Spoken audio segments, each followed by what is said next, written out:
7I. I think that is a much needed improvement for Lincoln Road, and thank you very much. Thank you so much. Go ahead, please. Good morning, everyone. Dear Commissioners, I thank you for your dedication and tireless service for our Miami Beach community.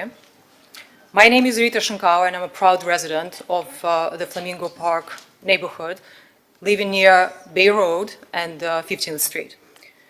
I deeply cherish Flamingo Park, a space I visit at least twice a week for peace, recreation, and community connection.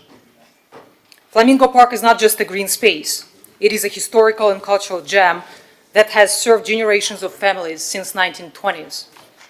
It is a sanctuary for children playing, seniors walking, athletes training, and neighbors gathering. It is a vital part of our city. That is why I strongly oppose the construction of a fire station or any industrial development within the park grounds. Placing such an invasive facility in the middle of a cherished recreational space would not only disrupt its beauty and purpose, but also set a dangerous precedent for the erosion of our public green spaces. I respectfully urge you to support resolution C7AF, which would put a stop to the planning of the fire station in Flamingo Park. I also encourage you to consider resolution C7AG as a smart and sustainable alternative, expanding the current facility rather than sacrificing our limited parkland. Please protect what makes Miami Beach special. I thank you for your time and thoughtful consideration to this matter. Thank you. Thank you so much. Our next virtual caller is David Sexton. Please state your name, address, and you have 2 minutes. Hi, this is David Sexton. I'm at 1255 Marseille Drive in North Beach. I'm calling in today to ask that the commission please support the item that's being brought to make sure that the shade sales over the Normandy Plaza go up. When we started working on this item in March, I probably naively thought that we would be able to have shade up there for the summer, and that has not been the case yet. We've had to cancel a couple of events that were scheduled as more daytime events. It is so important that we be able to activate the plaza during the summer. That is when it is most challenging for our local businesses. The plaza was envisioned with shade sales in mind. All of the hardware is there. We just need the shades and installation. One of the local businesses here has decided to donate the fabric, so the cost is extremely low, especially when you consider the investment that the city has put into the plaza, and this would allow it to be functional or more functional year-round. Thank you. Thank you. Go ahead, please. State your name and address. Oh, hello. My name is Gail Durham. I live at 1504 Bay Road, which is in the West Avenue neighborhood. And I wanted to make 2 points about my opposition to the fire station at Flamingo Park. I've used the park at least 2 or 3 times a week, and the spot right behind the goalpost is where I do my stretching exercises, and I juggle a soccer ball to keep loose and fit. And it's the exact spot where this fire station is proposed to be located. So it directly affects me, and it's a nice spot to do yoga and stretching because there's nice artificial grass back there. The second point I wanted to make is, I don't know if you all know this or if staff remembers this, but I was at the very, very first meeting presentation by the former fire chief, who, after he did an analysis and did a report, where he really wanted the fire station to go. It was about 9 years ago. It was a Flamingo Park Neighborhood Association meeting in the community center. And he said that the population of Fifth had exploded so much that he thought the best spot was the furthest south that you could go. And his number one choice actually was the dog park on 2nd Street. Now, I'm just telling you this story because it's a fact. And second of all, if we're going to consider another location, please consider everything from 1st Street, all the way to 11th Street. Thank you. Thank you. Mayor, 30 minutes have elapsed. We have, right now, we have 9 callers on Zoom, and I believe there's someone behind the young lady. Can we do 1 minute from now on? Sure. Okay, so everyone, let's do 1 minute. The next caller on Zoom is Sharon. Sharon, please go ahead, state your name and address, and you have 1 minute. Hi, Sharon Weiss, 233 81st Street. I'm calling today basically in support of C7X. The Kitty Campus and Sobe Katz does great work, so thank you for that.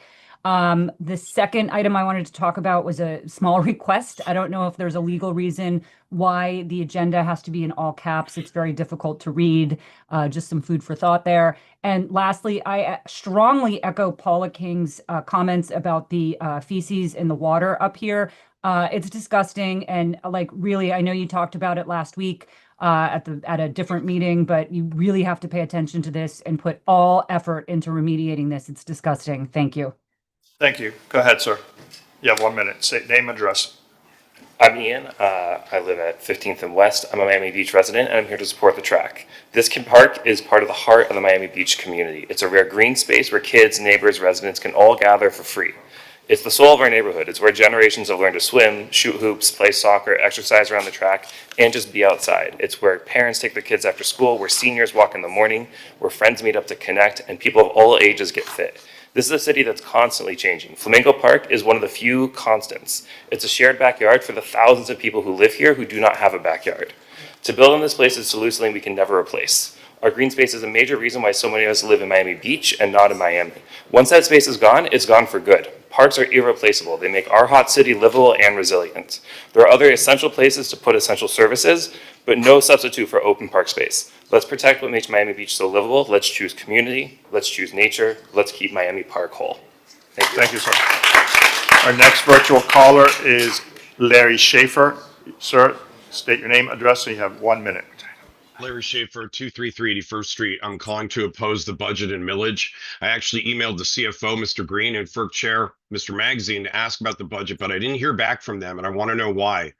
This budget seeks to raise taxes by, I believe, 7%. Inflation was 3%. Why do we need an additional 4 points on top of inflation? Why should the cost of government be based on the market value of properties? The needs of the people don't change when the value of their condos go up and down. You're just taking advantage of us, as you have for the last 5 years, 25% or so over the last 5 years when inflation was far less. Have you talked to the thousands of constituents who lived in older condos? Do you know the type of trouble they're in with rising maintenance, rising taxes, assessments? They're suffering. And then you think it's wise to raise the budget beyond inflation when you're beating down your constituents financially, when they're hurting the most. It's time to be bold and rein in excess spending. And if you're going to increase your tax haul again, how about you assign all the amounts over inflation to cleaning up the disgusting lazy river of feces that is Parkview Canal? And Thank you, sir. Go ahead, sir. State your name, address, and you have 1 minute. Good morning, Kevin Kruger, Miami Beach resident of 8 years here, 7th and Jeff, and I chose Flamingo Park 8 years ago to the neighborhood in order to have access not just to the beach but to the workout. So I'm here in a few capacities: a commercial real estate agent, and then on behalf of Miami Athletic Association, which some of you know is my below profit. I first want to commend the fire department. In particular, a year ago, I had to call emergency services Sunrise. They were there within 2 minutes, about 6 blocks away, when I lived on West Ave. So I haven't heard yet about how the county put this vote. Everybody supports the fire department, and the county residents are not using the park. They don't know exactly where they voted it for. What I would encourage you all is to promote more sports tourism within the county. Don't let this crisis go to waste, but instead enhance the space with real green space, grass. I think our city can afford maintenance to build a real park that's not astroturf, which is carcinogenic. Thank you. Our next virtual caller is David. David, state your name, address, and you have 1 minute. David Wallach. I want to praise Commissioner Alex Fernandez with his ordinance regarding immigration. And what we in Miami Beach may not realize is that our Miami Beach businesses are all right now experiencing the loss of talented, wonderful employees due to their papers becoming out of date and were on temporary status awaiting legal immigration processing approval. That is a very sad, sad, sad thing that we are experiencing all on Miami Beach right now. In addition, Ocean Drive hotels and cafe businesses require full automobile access to provide the most basic requirement of customer service, which is access. No bollards, no Ocean Drive street closures. We must retain access to the front of our businesses for automobiles. Thank you, sir. Thank you. Sir, go ahead. You have 1 minute. State your name and address. Good morning, Commissioner. My name is Andreas Farkas. I live here 12 years on 1500 Bay Road. I discovered Flamingo Park in pandemic, lockdown. For me, literally changed my life. I started running 5 times a week for 5 months. I lost 40 pounds, and I'm still using the park every twice a week. Sometimes, unfortunately, I have to do it after 9 p.m. when it's closed, and I choose a treadmill or on the street. Probably the same like me. There are people with a knee problem. If I run on the concrete, I cannot run anymore. It's like 2 miles. I have to stop. I cannot reach my 5 miles. So please, don't build a fire station on the Flamingo Park. It's a nice environment for entire community. Keep the running healthy environment available. Thank you. Thank you. Our next virtual caller is Caitlin. Caitlin, go ahead. State your name and address. You have 1 minute. Hello, my name is Caitlin Svadvik. I'm a Miami resident, and I'm representing TBD Track Club. I stand in opposition to a new fire station to be built in Flamingo Park track, and I'm in support of the proposed resolution removing Flamingo Park as the location site for a new fire station. This track is home to countless community members and leaders. It is a source of wellness to many who do not have access, and it is the only publicly accessible park in Miami Beach with a track. As a leader to TBD Track Club, a weekly track club inclusive to folks of all levels on the way to their first big races, Flamingo Park is our home base every Thursday morning, and it has been for the past 2 years, which is a short time compared to many other fitness groups and clubs that meet every day of the week, including South Beach Track Club, Miami's largest track club, which has over a decade long in standing, and it is its home base. I'm here on behalf of myself, my team, and the Miami running community to represent the importance of protecting our sacred green space as vehemently as we do the development of our beautiful city. And I want you to vote yes on resolution C7AG. Thank you. Thank you so much. Go ahead, sir. State your name and address. Good morning, Mayor and Commissioners. My name is Matthew Goltanoff, and I want to speak on a few items real quickly. C4L on micromobility. I'm concerned about this item, and I encourage that you include experts on this topic before you, as you discuss and make recommendations. C7AA, I'm concerned about trimming of landscaping along the beach walk, and again, include your sustainability and your public works in those that have clear guidelines. C7AE, parklets along 41st Street, great idea. I encourage you to refer this to committee and or the Transportation Committee to discuss the impacts to the vital bike share network. R5E, the Miami Beach Promenade, I think that needs further discussion. R70, parking holiday. If you're going to extend that, which again I think is a good idea, I think you should have some supporting evidence or at least some evidence of its use over the summer so far. R7, I believe this is L, about the 100 block of Lincoln Road. 300 buses use that area a day. It should be the 200 and 300 blocks. And then lastly, I don't support putting the fire station in Flamingo Park. I'm a strong supporter of our first responders, the police, and the fire department. I believe they deserve the best. Thank you so much. And you should rebuild the current station. Thank you. Our next virtual caller has initials of DA. State your name, address, and you have 1 minute. My name is David McKinney. I live at 1020 Meridian Avenue, 416 in Miami Beach. As you deliberate on where to put the fire station, I hope that you will remember that there was a county and citywide referendum and to consider the will of the voters as well as those that have been vehement in their opposition. The ballot box really is the great leveler, and it gives all of us one vote and one voice. They're not those that speak the loudest or those that have the opportunity and the luxury of speaking at meetings. So as you deliberate, please consider that the majority of Flamingo Park neighborhood voted in favor of the referendum, as well as all of the city. Thank you. Thank you. Go ahead, sir. Good morning. My name is Desmond Neil Leach. I'm a resident of 1330 Drexel Avenue. I speak firstly as someone who uses Flamingo Park pool on a daily basis. I want to say I'm astonished by how well the park has been used. I see families having birthday parties for their kids. I see old people getting together. I see the basketball court is absolutely swarming with people. I completely disagree with the person who said it is not being used enough. That is nonsense. Secondly, I speak as a professor of architecture at FIU. I completely endorse the comments of the architect previously about the catastrophic environmental impact the fire station in that space would be.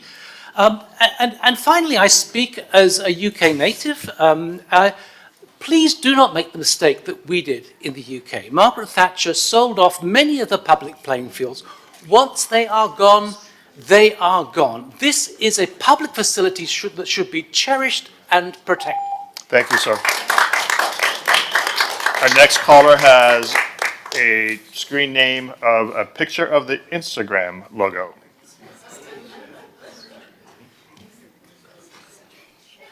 Good morning, everybody. Can you hear me okay?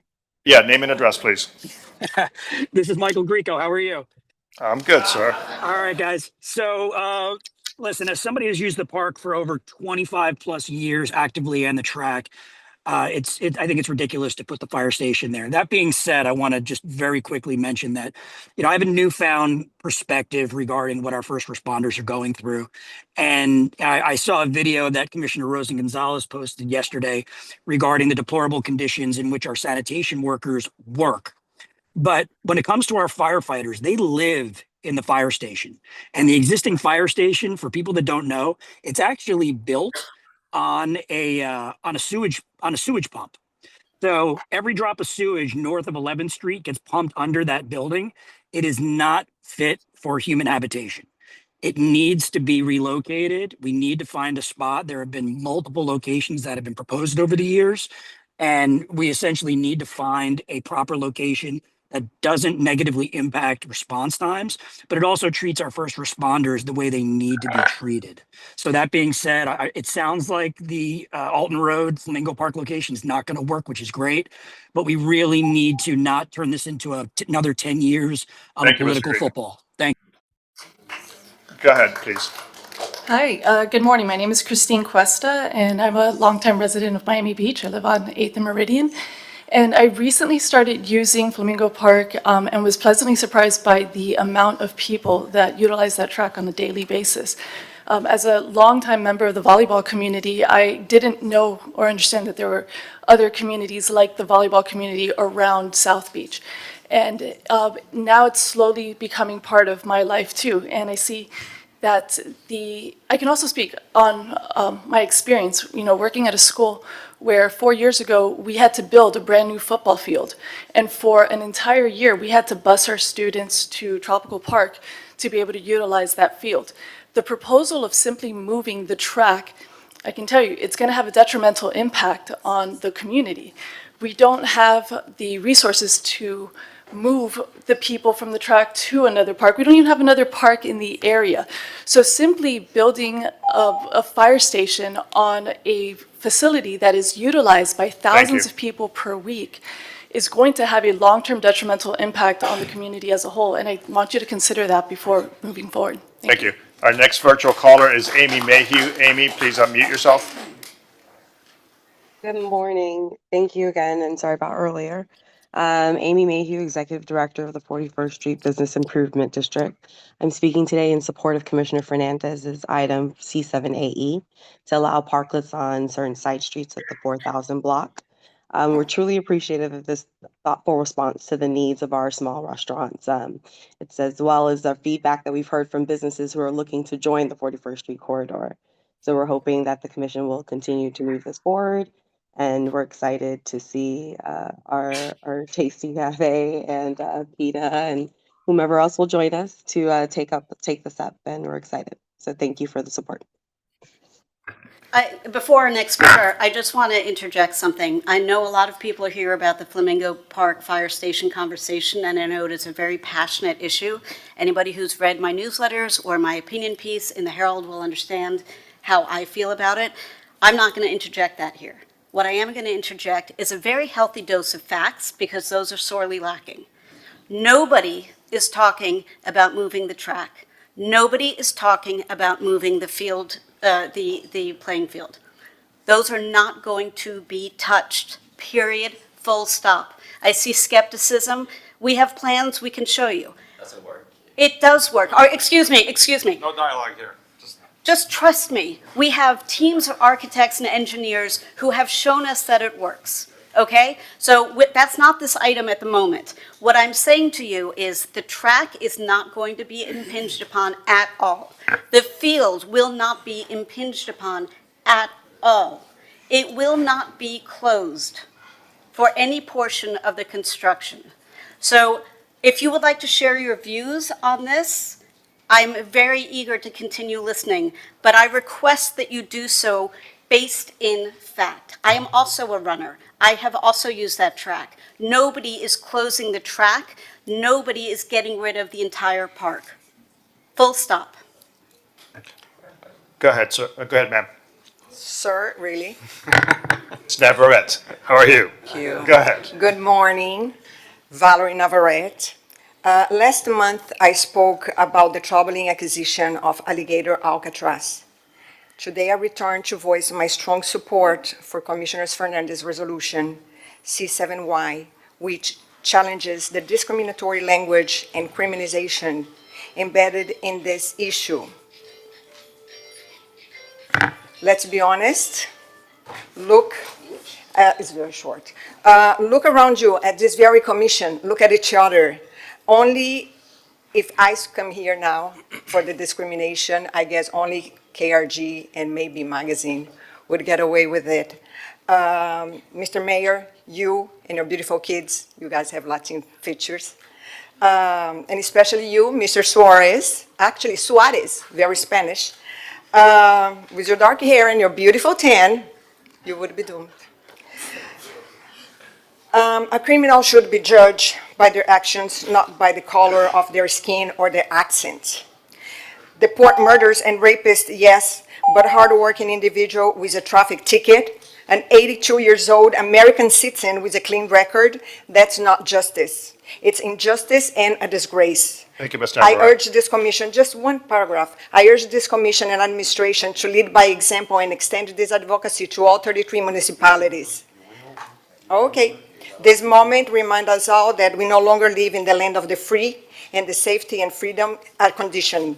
They become nothing more than illusions. I now walk with the copy of my passport and my alien card, a little copy, in my wallet, just in case. So that's how. Thank you so much. And I suggest every American should do so, even if you were born here, and if you don't look like, you know, Our next Patsy or virtual caller Melissa. Yes. is Thank you. Audrey. Audrey, please go ahead.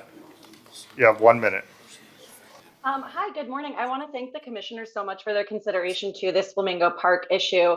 I speak as a concerned member of the community. I am concerned about the impacts on community and recreation, as well as the dangerous precedent it would set to take green space and dedicate it to any space or any use that isn't green space to build on top of it.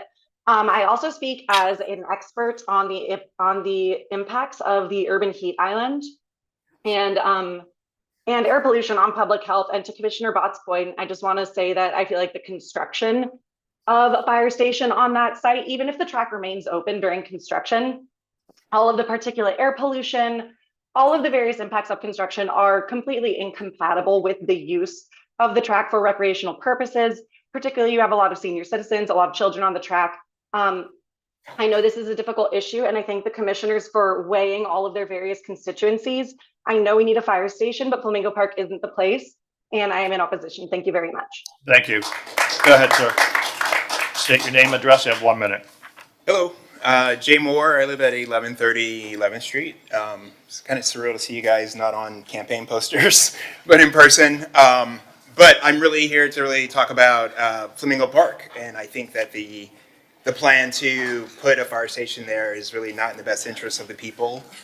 Me being a person across the street as well. So when I saw the rendering, did my research, and decided to come out and really just express my voice. I don't know if a lot of normal people do that, And so I thought, let me show up, first time here.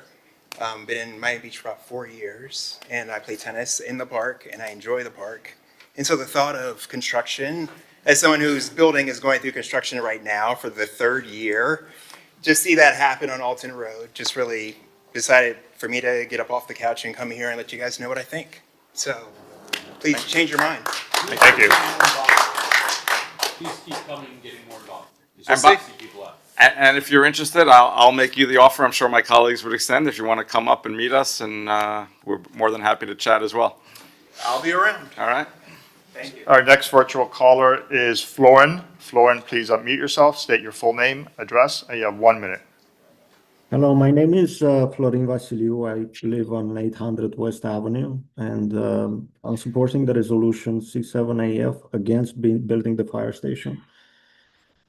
I used to be an industrial engineer, and it's surprising to hear that the building of that magnitude doesn't disrupt the current activities. I'm an avid runner. I'm part of the running community in South Beach, and we all oppose the building of the firehouse. Thank you. Thank you. Go ahead, please. Good morning. I'm Nora Ryan. I'm part of South Beach Track Club as well. And honestly, that track club is a huge part of why I'm in Miami. I would visit every so often my sister, and I would go home searching for a community like the South Beach Track Club. Couldn't find it anywhere. When I tell people I run repeat 200s in my 30s, they're in awe. And I will say that every square foot of that track is well utilized, including the green space. When we're running there, there are kids there are multiple groups playing soccer on the field. The kids that don't fit then play in the green space by the bathroom area and where the fire station will go. There are boxers over there, people stretching to sprint. So every square inch of the track is utilized, and I've gone there. I go on Monday nights, but I've gone throughout the day, and that's been true as well. And so I will just say, the cohesion of leadership in these clubs over the course of years really sets South Beach apart and is really special, something really special about this community. Thank you.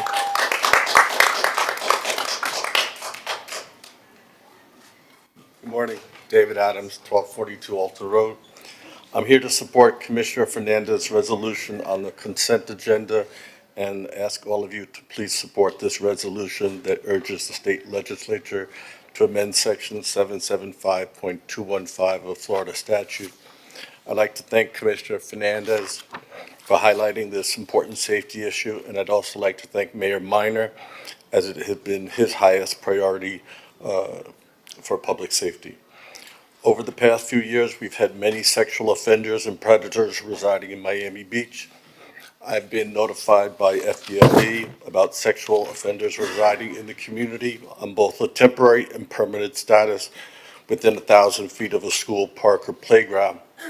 This resolution requests the state legislature to change the current law, which protects minors who are under the age of 16, and change the law to protect all minor children under the age of 18.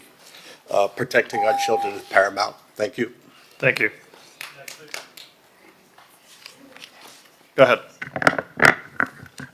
Virtual caller or me? Go ahead. Andres Acion, Miami Beach resident for 50 years.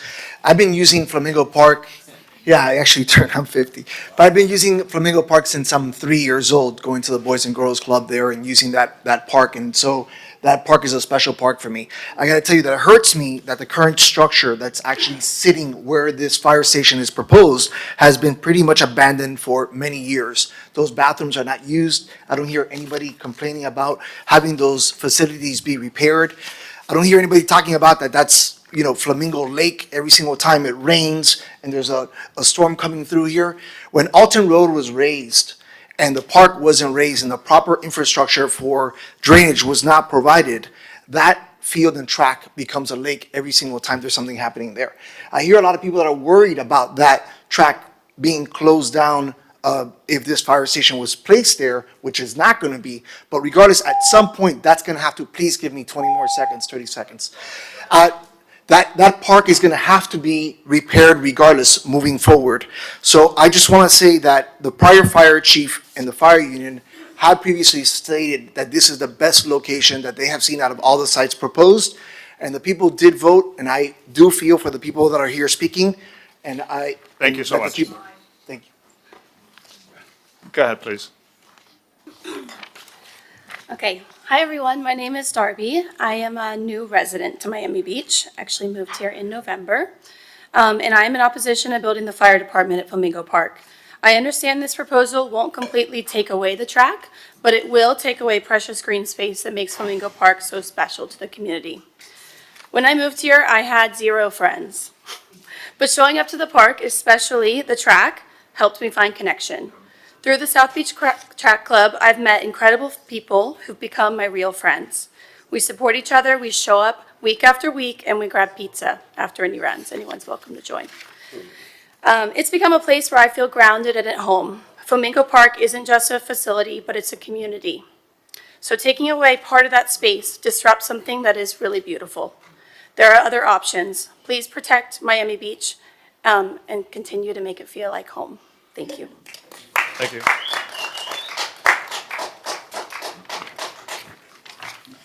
Good morning.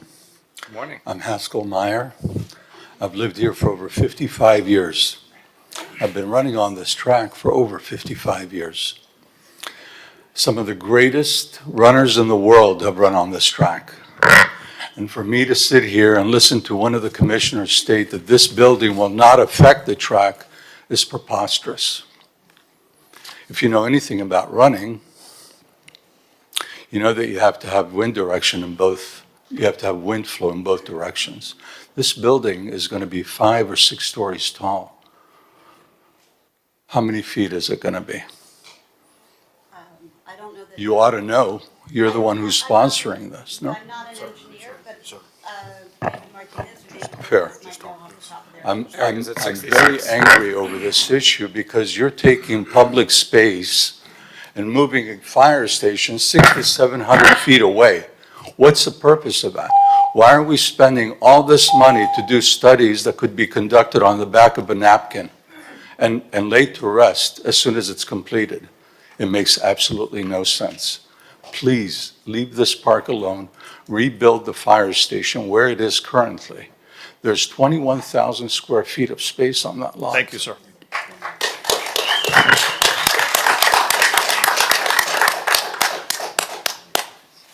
Hello, my name is Neil Ross. I'm with the Decoupage 100 Lincoln Road. I'm here today in support of 2 initiatives, R7I. I was told by the Ritz the great job that the city has done with the Ritz to move this forward. I've also been told about the great effort from Commissioner Alex Fernandez initiating and following through with this effort. This is an important effort for the area. It conceptualizes and provides a budget to revitalize the area by making the 2300 block a pedestrian mall. In addition to that, if the city funds this initiative, the Ritz will contribute to the design costs. Also important to this is the county that will be helping close the 200-300 block and rerouting the buses. And then finally, there's legislation by Commissioner Fernandez to revitalize the area. This is probably the best chance we have to make this area better for the residents and for tourists who come. On a separate note, I would like to thank the Commission for addressing our needs, Stephen Miner, Tanya Bott for providing police patrol in the area, for providing power washing and more initiatives. Please continue that effort. Thank you. Good morning. My name's Ann Bloom. I'm also from the Decoupage. I echo what Neil said, so that is the great news. I've now saved a lot of time. I also want to say that really Lincoln Road really need not wait for all these developments, for all of this pedestrianization. We need your attention now. We need money now to fix the homeless, to move them, to fix the crime. The word deplorable has now become politicized. It's terrible. I moved here full-time a few years ago. I came to Miami Beach because Lincoln Road is just such a cool place. Ocean Drive, such a cool place. And now look at it, right? Post-COVID, we've got it's inhumane for the people who are there. It's inhumane to make our tourists go through this. I find myself traveling north and south to go to dinner because I don't want to walk through that. This is my neighborhood. Fix it now, please. Really fix it now. And I've run out of time. I have other things I wanted to thank you all for. So I'll just say thank you for all of your time. We really appreciate it. Mayor, that concludes everyone who was online when Sutnick, for Sutnick originally. There's another Sutnick hour at 1 if anyone wants to attend. Okay, thank you everyone for your comments. We also, in addition, I guess my time is up. In addition to all the helpful comments today, I know myself and my colleagues received a lot of emails. We get text messages, so thank you everyone for providing your input. It's invaluable. Why don't we go to the consent agenda? Yes, sir. So the following items have been separated. Unless I state otherwise, the list that you have been provided is correct for the most part. Commissioner Bott is separating the following items: C7AF, C7AG, C7AL, C7K. Commissioner Rosen Gonzalez is separating item C7AD. So Commissioner Rosen Gonzalez, C7AD. Commissioner Suarez is separating the following items: C7W, C7X, C7J, C7Q, and an item that you do not have on the list, C7AA. So please add to your list C7AA. And I'm pulling, for the first time in 14 years, I'm pulling an item, C7D. I need to provide the commission with additional information. Motion to set the agenda with the exception of the separated items. Second. So this is the motion for to approve the consent agenda. I have a motion from Commissioner Fernandez, seconded by Vice Mayor Suarez. All in favor? Aye. Aye. Please note that any addendum item, including those on the consent agenda, have not been approved by the mayor at this time. They will be heard separately after 5 o'clock. Thank you, Mayor. So a couple of acknowledgements that we just did on consent. One, starting August 1st, we're going to have a changing of the vice mayor. I know Commissioner Suarez never liked to be referred to it, so I don't do it. But starting August 1st, Commissioner Magazine, you will take over that role, which is mostly just ceremonial. If I step away from the dais, the vice mayor then runs the meeting. But obviously that's an important role, so thank you for your service and thank you for doing that. Coming up, I do want to acknowledge also C7AK was an item we just approved. We are going to have a new Public Works Director, John Norris. And Eric, I know a couple of months ago I had put an item on the agenda about filling certain positions. And I have to tell you, so far, the people you're picking, whether it be parking and economic development, facilities, now Public Works, so far I've been very impressed with the individuals you have selected that we have approved. And I'm confident that John will continue in that trend. Is he here? If we can acknowledge him. Yeah, John's here in the audience, and I thank you very much, Mayor, for the support that I've gotten from the commission in confirming all of my recommendations. I'm very pleased to say that this is the last of the vacant director positions, and so now we have no more interim roles in the director level and above in the city. And I met with John and understand he's going to be a constituent as well. So we're pleased about that. Why don't we go to R7K? R7K is negotiate special event sponsorship agreement 2026 FIFA World Cup. It's a tourism item, R7K. Yeah, thank you. We had a robust discussion at our finance meeting on Friday about this. And I'm actually, I have to say, first of all, we're very excited to have FIFA. It is, it's literally kind of once in a generation opportunity to have FIFA be here for our city and the South Florida community. So we're very excited. I did express some concerns about the 1.5 million, and then I had a conference call with the host committee and asked them to come down to 1.25, which they have. So I appreciate that. So that's what's on the table today. Thank you, Mr. Mayor. Lisa Averante, Tourism and Culture Director, City of Miami Beach. Good morning, everyone. We're less than a year away of Miami-Dade County and the City of Miami Beach being one of the host locations for the world's largest sporting event, which is the FIFA World Cup 2026. As you mentioned, the administration has been negotiating with the FIFA host committee for the past few months.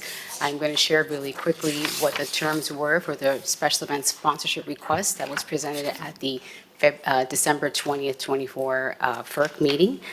The terms for the special event sponsorship are as follows. Waivers of special event fees, Loomis Park user fees, square footage fees, and city services not to exceed $500,000. A cash sponsorship amount not to exceed $1.5 million. A zone of exclusivity similar to our Basel in North and South Beach. A waiver of the Pepsi pouring rights in exchange for public benefits of an official kickoff concert in Loomis Park, an official watch party location in Miami Beach, a media row similar to Super Bowl in Loomis Park, and a legacy project with fundraising efforts to contribute to a high-quality soccer field in the city. The FERC voted to move this item to the commission with a favorable recommendation for the administration to negotiate on the terms that were presented.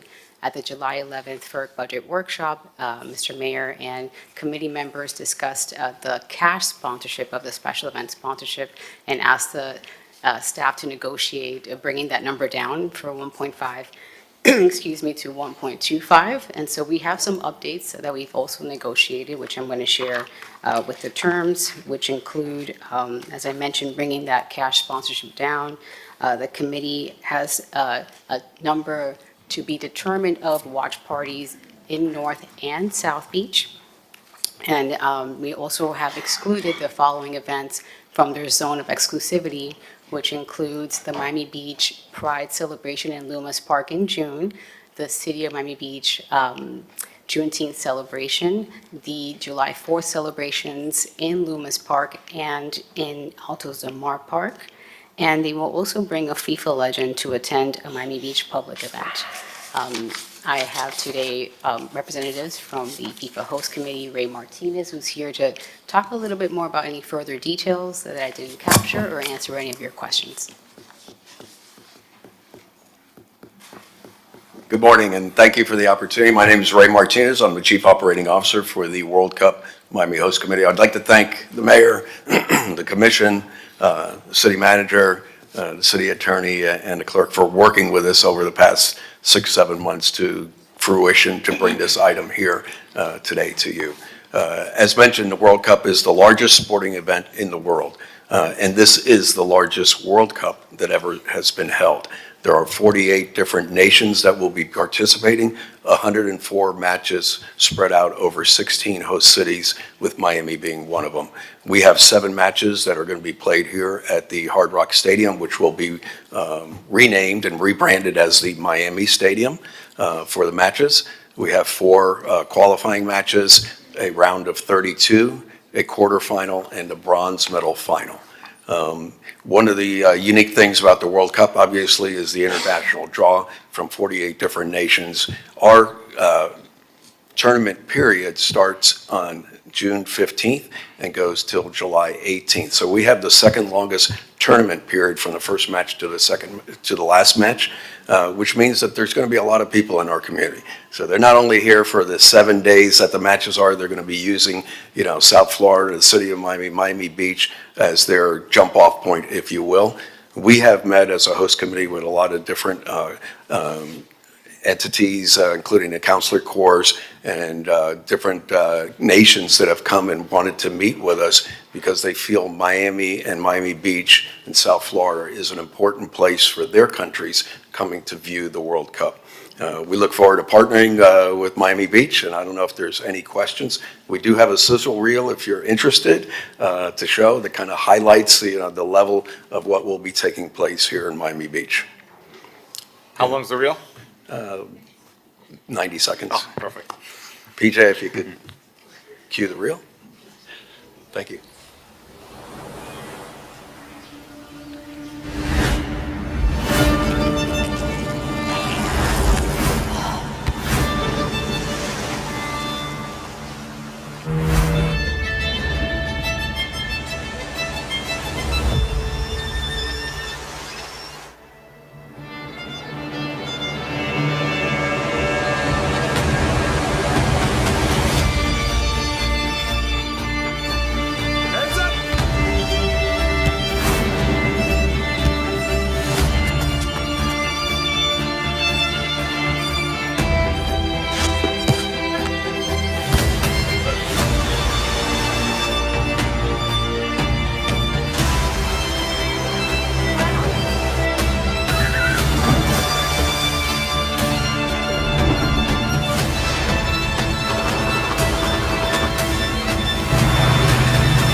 Nice. Think you summed it up. Commissioner Fernandez. Thank you, Mr. Mayor. And just a quick question. How many matches are happening in South Florida? We have 7 matches. 7 matches. Correct. So, and I only asked that because I did some research and I was looking back in 2024 when the game day for Copa America. And when you look at our occupancy rates in Miami Beach for game day of Copa America went up almost 10%. Our ADRs went up almost 14%. Our gross room revenue went up 27%.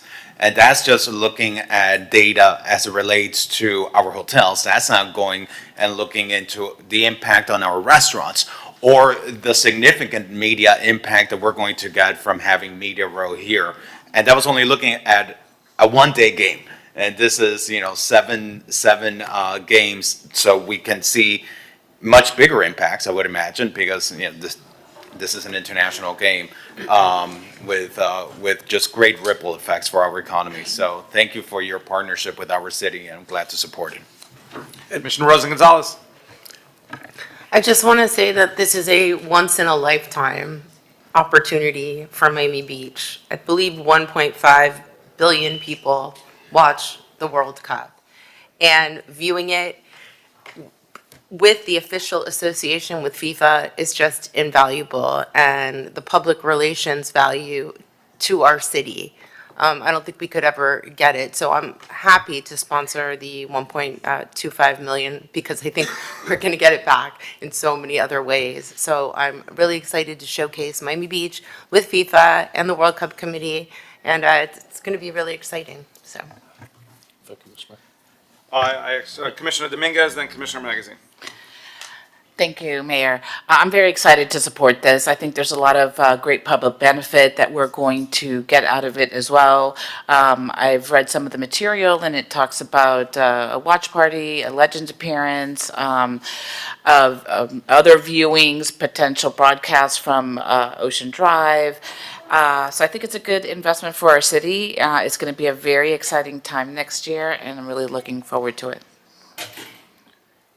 Yeah, Mr. Mayor, if I could, this is a once-in-a-lifetime opportunity. This will be the biggest event in the world and possibly the biggest event in the history of Miami and Miami Beach. For those out there wondering why the city may be giving FIFA such a substantial sum of money, one, to clarify, it is coming out of our resort taxes, which are designed to essentially promote and enhance tourism. And the money that we will essentially be sharing will have a significant ROI, return on investment. So this isn't just some sort of giveaway or we're giving money to FIFA. It's because of the substantial benefits that we're getting back. That $1.25 million that FIFA will utilize will be paid back to the city multiple times over through things like viewing parties, watch parties, the international exposure, and the marketing that we're going to get from worldwide broadcast to billions of people that show front and center Ocean Drive, our lovely Art Deco historic district, our beautiful beaches.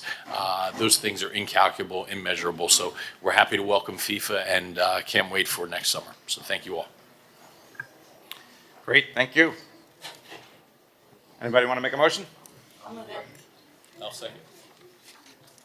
I heard Commissioner Bott, and then I heard Commissioner Magazine as the second, so. Okay, let's call the vote. All in favor of R7K, please say aye. Aye. Anyone opposed? Hearing none, the item is approved 7-0. That was item R7K. Thank you. Looking Thank forward you. to it. Thank you. We look forward to working together. Thank you. Absolutely. Let's call C7K, which was pulled from the consent agenda. Yes, sir. C7K is approve Amendment 2 to Beachfront Concession Agreement with Boucher Brothers.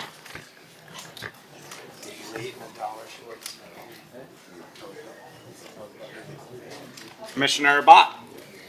Yeah, so I pulled this item because I have a question or two. I am torn, as I said in our FERC discussion last week about this item, but I'm willing to give it a pilot test for the period of 1 year with the right to pull the plug with 24 hours notice if anything gets even close to moving in the wrong direction.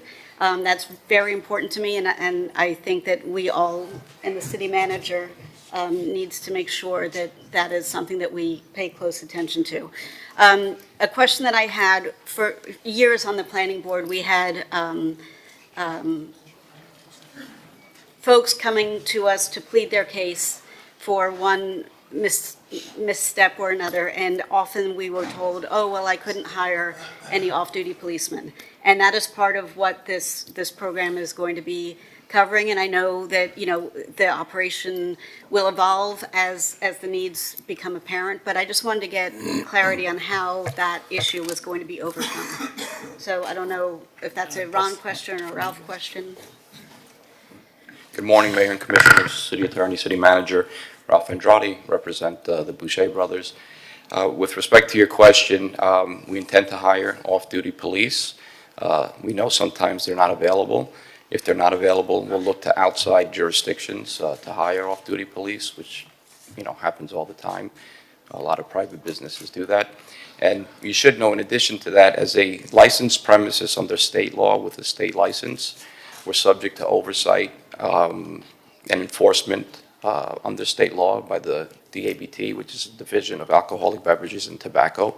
So the city will essentially be getting a state law enforcement agency at no cost to the city, which also has eyes on this program and does inspections for, you know, serving to minors and things of that nature, any illegal activity. So in addition to the security that we intend to provide with off-duty, as well as our own private security and park rangers if they're available, there will be oversight by the state law enforcement agency as well.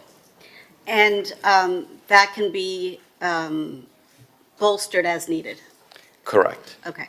And these sales will be only in the footprints of the individual concession spaces on the beach that are currently existing.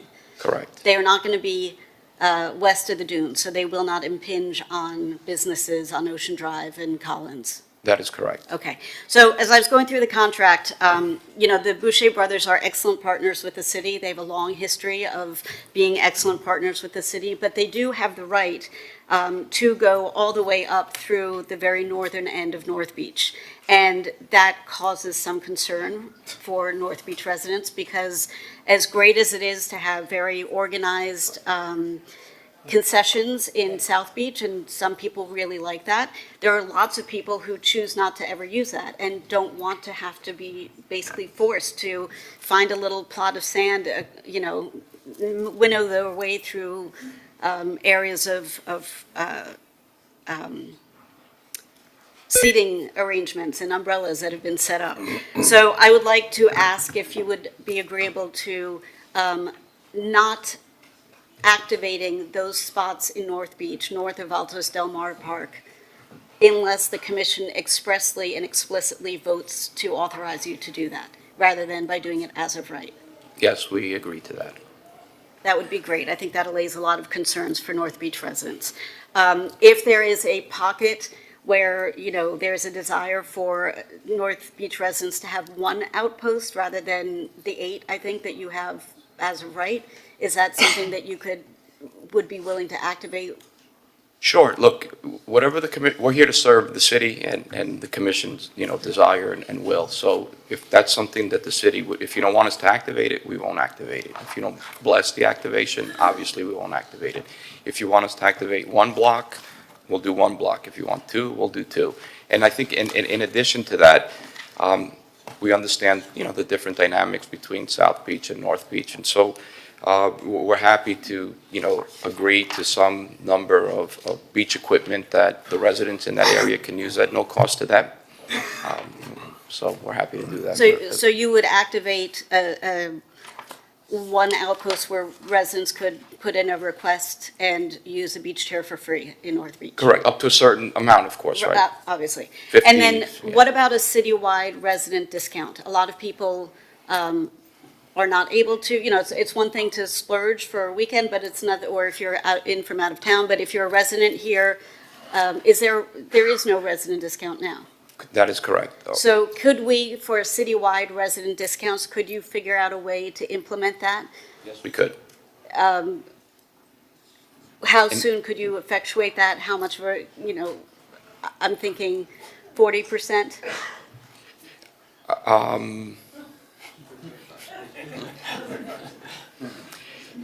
Could we respectfully count to 35%? Sure. And we would look to implement that. Yes, give me time. 2 months. Could you give us 90 days to implement that? Why would you need 90 days? 60? Just because I think it's going to require some type of programming where we want to make sure that the program is available to folks, but we don't want to deal with the situation. And I get this with the towing a lot, the resident discount, as you know, folks show up, I'm a resident, but they don't have the ability to prove they're a resident. So there has to be some method of accountability that we know they're residents. So I think it just would take a month to 2 months to develop a program where maybe residents can enroll, sort of like in the text to tow that you have, or the handicap parking program. That's where we know the folks that are showing up are residents and we can afford the discount to them. It is the end of July. It is hotter than blazes. I would like to see this activated no later than 6 weeks from now. Okay. Okay. And Melissa, I don't know, I'm sure you're here. Hi. Let's collaborate as soon as you know what the system will be so we can start preparing citywide communiques to let residents know, because I think a lot of people would be pretty psyched to be able to go to the beach and have a chair, which might not have been something in their budget prior. So thank you for that. I appreciate that. I'm very excited about protecting North Beach. And with that, I move the item. Thank you, Mr. Commissioner Suarez. Thank you, Mr. Mayor.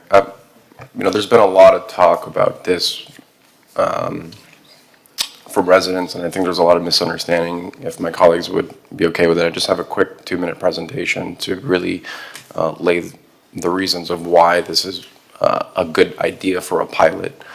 So PJ, can you put it up on the screen, please? Next slide, please.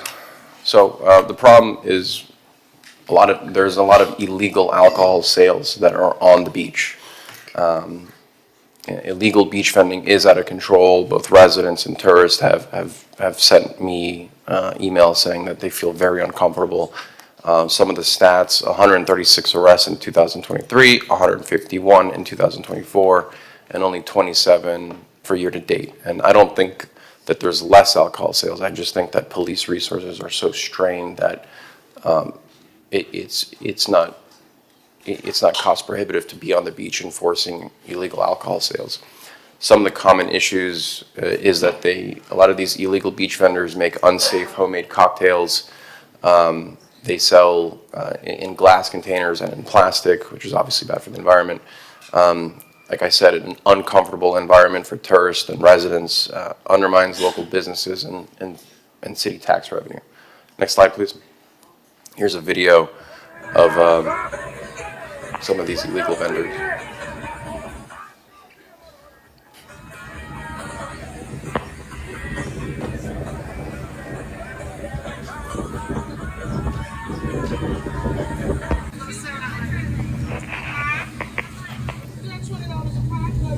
So a lot of these vendors, we don't know how they're mixing the drinks. It could be drugged. Obviously, there's no accountability for where they're made, how they're made, and how they're passed out. And these illegal vendors really are omnipresent. And Wayne, I don't know if can you come up for a second, Chief?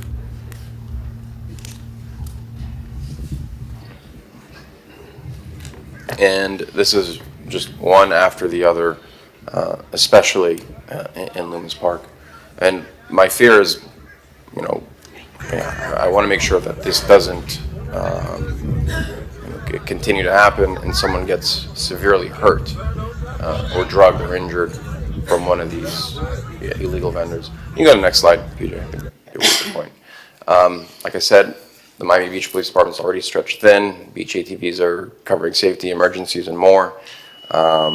These illegal vendors get arrested and they're released within hours and they go back on the beach. Undercover stings are resource heavy. Given a choice between illegal vendors and regulated businesses, they would choose the business. Next slide. One-year pilot program for everyone watching. Location would only be for Loomis Park and 21st Street, beachfront concessions. There's going to be oversight, licensed concessionaire. The Boucher brothers have been with us with the city for a very long time. Instead of allowing these illegal vendors to capitalize on our beaches and private property, at least now we're going to be getting much needed revenue to the city. And the city, of course, has a clause where if things get out of hand, we can terminate on a 24-hour notice through the city manager. Next slide. Removes the incentives for illegal vendors, safer controlled product, no glass, no plastic, no mystery cocktails, and enforcement and services without raising taxes, leverages trusting partners, and it proves a model across Florida that has already worked. And next slide. And here are just some of the concerns. It invites more alcohol consumption. Alcohol is already widespread via legal sellers and bring your own beer. This regulates, not expands. It hurts our image is a common argument. Illegal, unregulated alcohol service is what really hurts our brand on Miami Beach. So when tourists come here and they get harassed by these illegal vendors, I think that's more of a threat to our brand than having something that's regulated. We've made progress, true. Let's build on it with smarter tools, not turn a blind eye. Next slide. Believe it or not, there's over a dozen beaches in Florida already permitting alcohol consumption on the beach. On the screen, you can see them. If they can do it responsibly, so can we, with strict oversight and guaranteed revenue. And PJ, you can turn on the slide, please. And so I'm going to be fully supportive. I think it's important that the community knows, why we're doing this, and really put an end to these illegal vendors on the beach. Chief, thank you. How difficult would it be to enforce this 24/7 or during the day? Especially in Loomis Park and these locations. Good morning, Wayne Jones, Chief of Police. You're referring to legitimize business out there selling alcohol? Yeah. How difficult would it be to enforce? Well, no, the illegal alcohol that's already on the beach now. Incredibly challenging to enforce because it is resource intensive. As you know, we had 151 arrests out there last year for illegal vending. Some of these folks not only selling alcohol, they're also selling drugs. The drug of choice is typically marijuana. Oftentimes you make these arrests, these folks go to court, these cases are thrown out of court, and they're back doing it again because it's a cash business. So they're filling a void, quite frankly, on the beach. There's obviously a market for it. Folks are out there, they're hot. As Mr. Bhatt just mentioned, they want a soft drink, alcohol beverage, and sometimes drugs. And so we police it as best we can. The preference would be, obviously, for us. There's legitimate business out there. Folks that are IDing kids buying alcohol out there on the beach as opposed to buying it from a legal vendor. A business that we can actually regulate and enforce laws against if they violate the law in any way is a preference for the police department. Thank you. I'm going to second the motion. And Mr. Commissioner Bott. Just a couple more things. Chief Jones, I want to make sure that as this gets implemented and hopefully you're able to exert better control over the illegal sales in South Beach, that you are proactively monitoring what's happening in North Beach. I think the Mid-Beach area is a little bit safer because they've got their upland concessions for their hotels and condos up there, but North Beach, where it's, intentionally by design and by choice, less intentionally activated, let's make sure that, people don't decide that that's their new stomping grounds. Absolutely. We are proactive about this. We have been proactive about this. We'll continue to do that. Personal story, I took my family to North Beach months ago, and as I walk over the entrance, the berm to get to the sand itself, there's a guy set up, full store of various different beers displayed and mixed drinks. Obviously, I had the power to do something about it. I called my cops and took care of it. The fact of the matter is this beach, our beach, Miami Beach, is awash with folks doing illegal vending from South Point all the way to city limits. And so I think this measure actually helps us mitigate that. Okay. And then I had one more thing that I had meant to ask from Ralph and Steve. If you could just come back up for a quick second.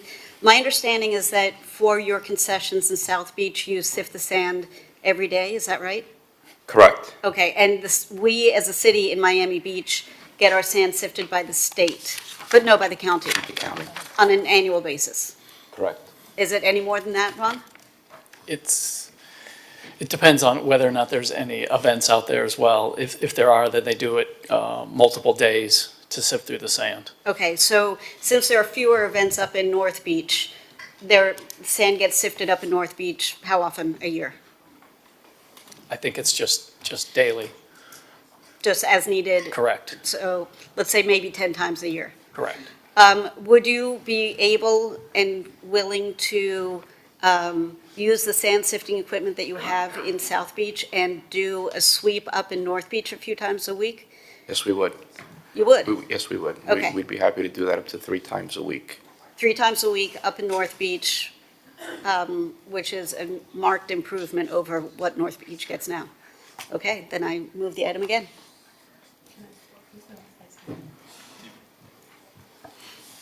Thank you, I appreciate that. Commissioner Rosa Gonzalez. Yeah, there's a few things that I wanted to state about this. Number one, we estimate that this will generate, a minimum of $250,000, but it could generate several $1,000,000 if it's successful. Anywhere you go to world-class tourist destinations in Europe, whether it's Capri or Nice, they have an experience on the beach, Saint-Tropez. And that's really where we're going here. This is not Animal House style partying. This is, think Whispering Angel Beach having a glass of rosé under pink pale umbrellas style activations. That's where we're moving toward. And we want to attract people. You know, in the entire United States, there is not a tropical beach experience like you have in Miami Beach. But right now, you can only have a drink on the beach if you are staying at an expensive beachfront hotel. So I would like to think of this almost as a democratization of the beach style experience. I love the fact that Commissioner Bott got the 35% resident discount. I wish I would have thought of that myself when we were negotiating this. And it's just a one-year pilot program. I want the businesses on Ocean Drive, which are very concerned, to understand that there will not be liquor sales in any green patch of Loomis Park, because I think there was some sort of controversy or people thought that was going to happen. It's going to be east of the dunes only. So I'm very supportive. I do think that we will find enforcement, because if the Boucher brothers, in partnership with Miami Beach, are selling these beverages on the beach, and all of a sudden you have an illegal vendor who comes by, the off-duty police officer that is there on that beach is obviously going to, call the police or have some level of enforcement that we wouldn't have if we weren't regulating and actually selling the beverages on the beach. So I think you will see an improvement in overall enforcement simply because of market conditions. Why would they want illegal sales, or why would they want anybody competing with whatever the beach and Miami Beach is selling? So I'm excited about this. I look forward to seeing some of the activations, and I'm supportive. And Commissioner, can I just add one thing? Just, you hit the nail on the head. You know, the idea here, it's not to create a party atmosphere out on the beach. It's to extend the experience and the service that folks are getting behind the hotels, the Fontainebleau, the W, all the nice hotels, the Lowe's Hotel, the Royal Palm, the Savoy Hotel, all the hotels where alcohol is already being served. Extend that experience to Loomis Park without having to pay $1,000 a night for a room, right? And I think everyone will benefit from that, including the Ocean Drive businesses, because, rising tides lift all boats. And we believe that this new experience will attract new families, folks that aren't otherwise coming to the beach and going to the Miami River, for example. So we believe this is in the best interest of the city and will be a good thing for Miami Beach. It is elevating the experience. And right now, if, for example, let's say that somebody goes to one of the beaches in Loomis Park and they have their own alcohol with them, right now that's not permitted, correct? So that would be an illegal use too. So at the same time, you kind of limit people who would come to the beach and possibly over-drink because they're bringing, bottles of liquor themselves. And if you have these off-duty police officers who are there monitoring that, I think you will see that we'll have less incidences of bad behavior. And that is the beach experience. I can't say it enough. When you go to the Amalfi Coast, that is what you see on the beach. You will see the Aperol Spritz beach. I'm not saying that we have to commercialize every inch of every beach, but this will be something that will make people say, you know what, let's go to Miami Beach. And just think of something very elegant, sophisticated. I saw some of what they were looking to do, even kind of like a Christian Dior beach. I don't mind. And I think it's going to be great for Miami Beach, and I think that we can generate significant amount of revenue, both of us. Commissioner Bott. Don't worry, I'm not going to ask for anything else. Just to clarify, because I think perhaps there's a concern out there that this is going to be a full open bar and that you can buy shots ad nauseum, et cetera, et cetera. That is not what you're intending. You're intending closed containers, pre-mixed cocktails. How would you handle wine and beer? Like a bottle of Yes, beer? yes, or a it can of would all beer? be in packaged containers. There's not going to be bartenders out there, flipping bottles and like in the movie Cocktail, right? So it's not that. It's Can you get Tom contained. Cruise to come? No? Maybe he'll make a ribbon cutting appearance for the first sale, but that is correct. We're not going to be serving shots or mixing cocktails or drinks out on the beach. So for glasses of wine, they'll be prepackaged? Correct. And there will be no glass? There It'll will all be no glass. It will be all recyclable? environmentally friendly, accepted Miami Beach products.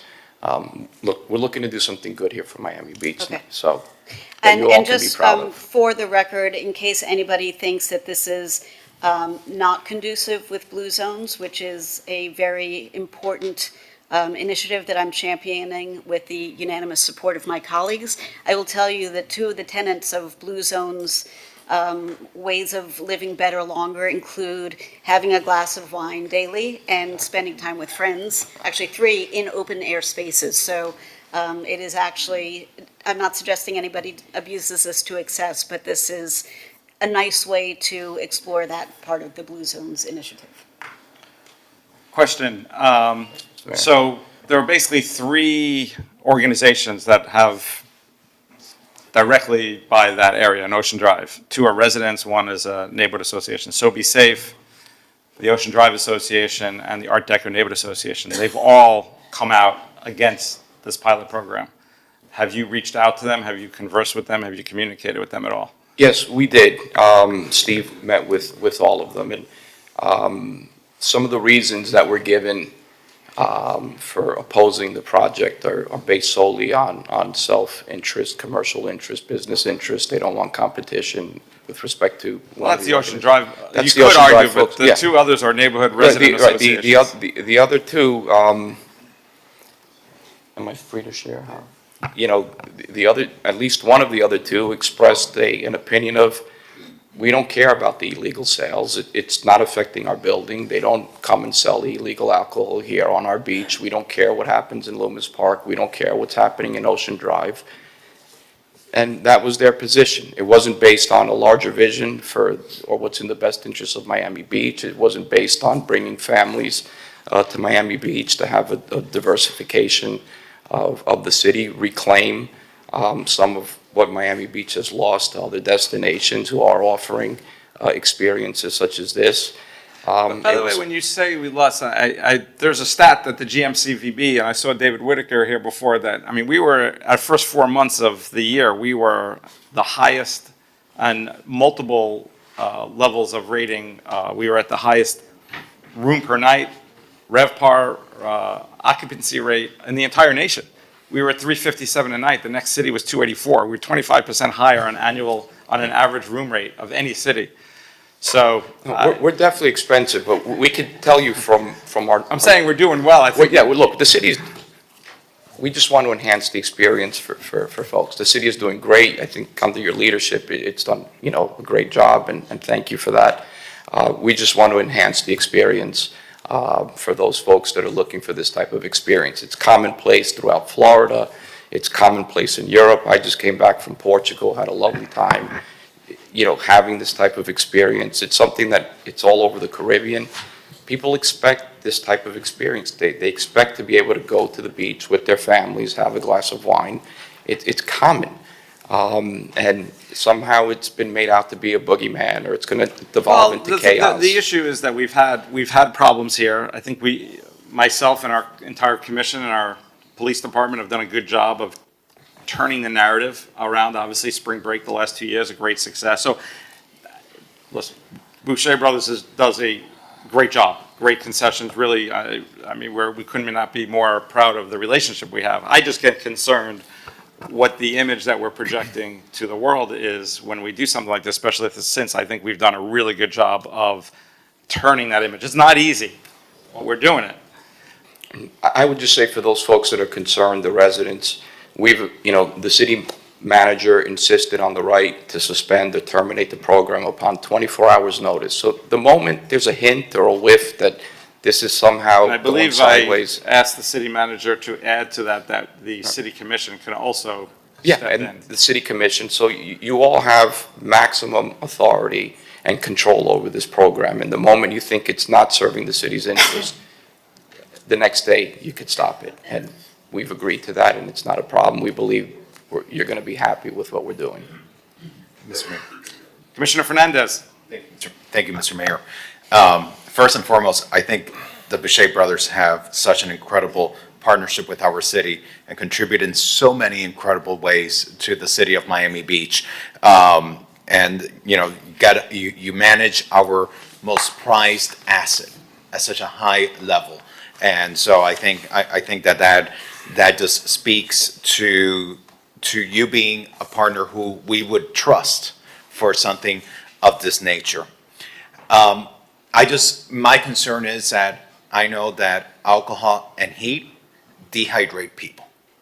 And dehydration yields bad decisions in public safety. And we've seen it time and after again. And it's why back in 1999, Miami Beach passed an open container law. And that was years ago. How old are you then? I was young. I was young. But those are the laws that we have today. And I trust no one more than the Boucher brothers to do something like this, to manage a program like this. I'm just greatly concerned about the unintended consequence.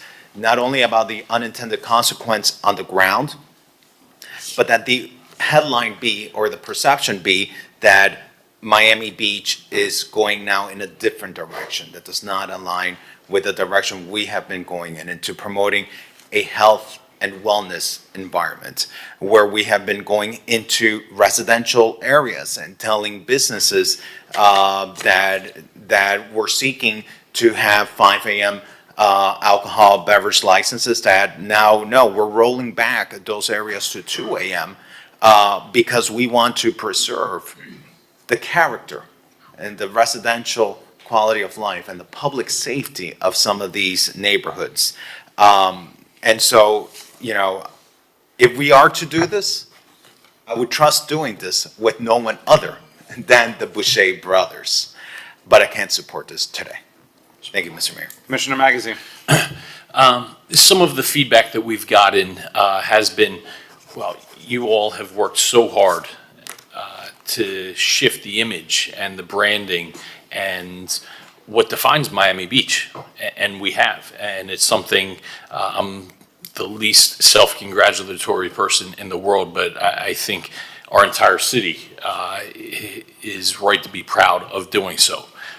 But I also think we can walk and chew gum at the same time, right? We somehow, wine on the beach is not mutually exclusive with moving towards a more elevated, classier, even health and wellness focused approach. And at the end of the day, that's not going to be everybody's cup of tea. My mother and my father live here, and they're not going to be out running at Flamingo Park track and, while they're healthy, not in, that's not going to define their life. Both of my parents like to go to the beach on a weekly basis, and not to throw my dad under the bus there, but they are some buyers of the illegal sales that go on out there, right? Because they like to sit there and enjoy a drink on the beach. So to have this, I know it is more mom than you, Dad. So this is also an amendment. That's why I chose that route. This is an amenity to our residents as well, right? And I saw some of my friends that came up that are members of the Miami Beach Track Club that live health and wellness day in, day out. But again, that's not mutually exclusive with getting together with a group of friends and enjoying a glass of wine on a Sunday on the beach. Right now, if you want to do so, you can do so a block away, but your chairs are going to be 5 times more expensive because you're at one of the fancy hotels. And what's ironic is the people that are delivering that service are the same ones that we're entrusting to do so on public land a mere 50 feet away.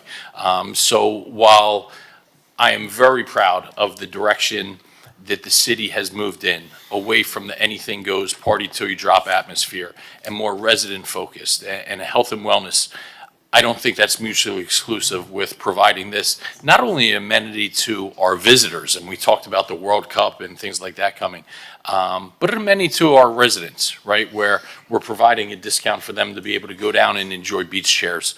Why should they not be able to also be able to enjoy a glass of wine sitting on a beach on 10th Street? So it's something that I'm excited about. We'll be very focused on the operational plan, and we have the safeguards in place to essentially turn this ship if it gets to a place where we don't intend.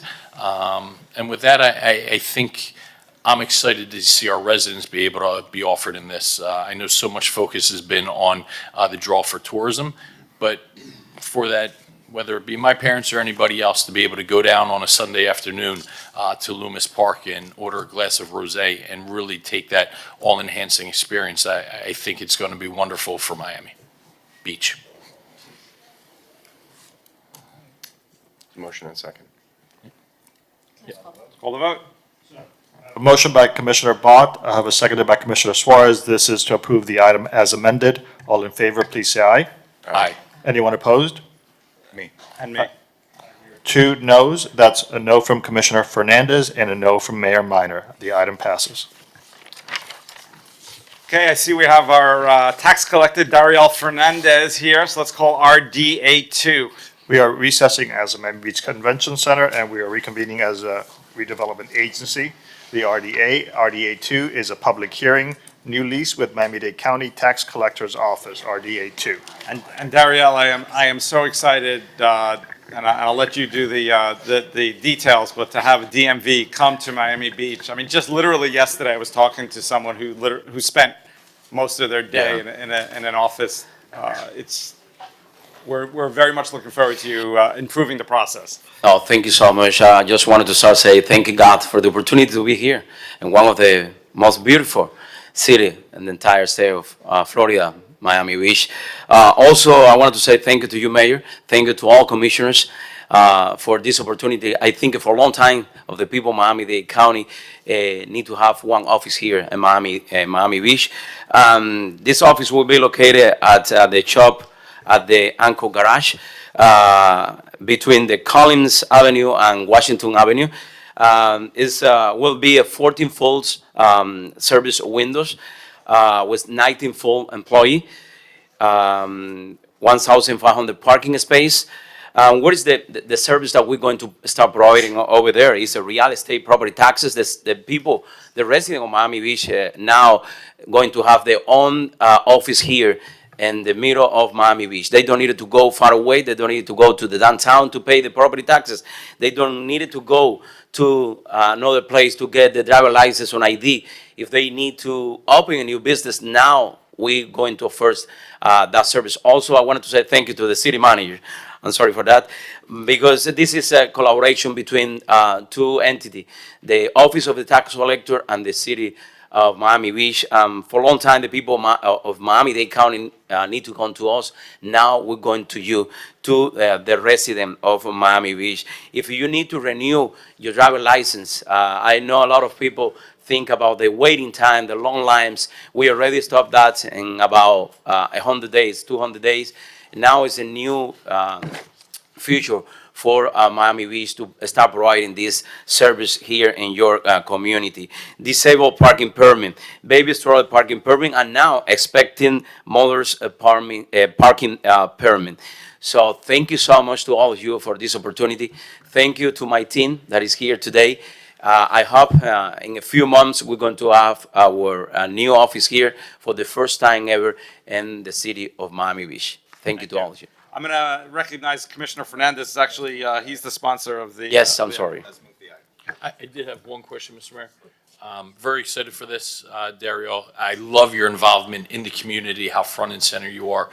But before we approve it, you referred to Miami Beach as one of the most beautiful cities in Florida. Are there any you put higher than us? It's too many beautiful Yeah, but cities you're not in the front of state them for Florida. lease approval Yeah, right but now. here is a beautiful. It's a beautiful Perfect. city. All right. All right. With that, I'll second. Commissioner Rosa Gonzalez. If it's okay, I would like to co-sponsor this item, and I think our residents are going to be really excited that they don't have to go anywhere to get a driver's license. I know that one of the most frustrating experiences in Miami-Dade County is the DMV, and I know that you're working on that, and that is a huge feat to improve that service. So I'm really excited that the county is actually taking this over, and I can't believe we're going to be able to get a driver's license right here on Miami Beach. It's a wonderful initiative, and it's going to draw a lot of people to the area. I think the businesses surrounding will also benefit from this because, you know, people who wouldn't possibly, you know, normally go to that location on Washington Avenue will, you know, be visiting Miami Beach, so. Yes. I just wanted to mention that I remember when Commissioner Alex Fernandez came to me and said, hey, can we open a new office here in Miami Beach? I say, yes, I think it's possible, and, you know, let's move forward. We also wanted to bring the service to the community, to be more closer to the resident of Miami Beach. Commissioner Dominguez. Well, thank you so much for your hard work and what your team has done, and to Commissioner Fernandez for bringing this item forward. I'm very excited about it, and to have this service in Miami Beach is going to be a game changer. I too would like to co-sponsor the item, and if it hasn't been moved, I'll move the item. And Mr. Mayor, just want to put for the record that originally what the administration had coming for us for this item, for this ground space retail at the anchor shops, it was slated to be leased to a barber shop. And instead, we asked the administration to find something that better served the needs of our residents. It's when we reached out to the tax collector, understanding the needs of the services of our residents, the vision you've had, Mr. Mayor, for having this type of facility here. We proactively reached out to my dear friend, the tax collector, to see how we could transform this space. I think it's 4,000 square feet. Almost Yes. 4,000 square feet. Almost 4,000 square feet of prime space where people will be able to get better public services. And as you mentioned, Mr. Mayor, being able to get license renewals here in Miami Beach without having to go off the island, being able to do your tax payments, being able to do your vehicle registrations without having to get in your car, cross, and go to downtown. It's a great convenience to our residents. And Mr. Tax Collector, thank you. Thank you to your staff, to Andrew, Raimundo, Manny, Cedar, your entire staff that has worked so professionally and so diligently, and to you, Mr. Manager, for getting our feedback and delivering this vision in a great partnership with the Miami-Dade County Tax Collector's Office. Thank you, Mr. Mayor. Dario, when can we expect this to be open? And I think it this is was taped. before end of the year. We're working hard. If the commissioner help us, you know, I know the process with the permits, you know, sometimes take time, but, you know, we wanted to do everything correct. You know, Raimundo? Yes or no? I love how you shifted it back to us. That's great. Classic. I No. promised Commissioner Bott and Commissioner Rosa Gonzalez. Okay. Ron, Daryl, did I hear this correctly, that you can also get BTRs there? That there's a joint office? Did you say something about if you're opening a business? Can you repeat again your question? Did you say something about if you're opening a business that you can? Oh, yes, for example, if people need to open a new business in Miami-Dade County, they need to come to us Oh, for so the it's the local county. business tax. Okay. And also, they need to go back to you, to the city. So this won't be a joint, so you can get your county applications there, but Yes, you of course. still have to come to City Hall Yes. for your BTR? Yes. Okay, Yeah. thank you for clarifying. thank you. And Alex, if you'd permit, I'd be happy to join the train as well. Sure. So, I think we should all co-sponsor. I think so. Thank you, I'm looking Thank forward you. to it. Mr. Mayor, if you'd join me as a co-prime. Yes, please. I That'd would be love great. that. Thank you so much. Wow. I like the invitation. Thank you. Commissioner Rose Gonzalez. Yeah, I can't stress enough the economic benefit to this and having all these people there and having security there or, our police officers and the county also, I'm sure you're going to have some sort of security there because it's also been an area where we have had some problems. So Yeah. I think restaurants that are in the anchor shop, like Yucca 105, that's been having some issues is going to benefit tremendously from this. I can't say what a positive initiative this is. Thank you. And no more lines, right? No more nice. Thank you. Thank you so much. You've been an outstanding partner since you got elected, so thank you for that. Thank you. Anything that you need, we are here to support the community of the beautiful Miami Beach. We may have to do, thank you. We have to do something about changing the actual title, tax collector, but, We wanted to change that, but also I wanted to say that for a long time, the people of Miami, they see the tax collector as just take my taxes, but we also give back that taxes to you. That is why you have this beautiful city.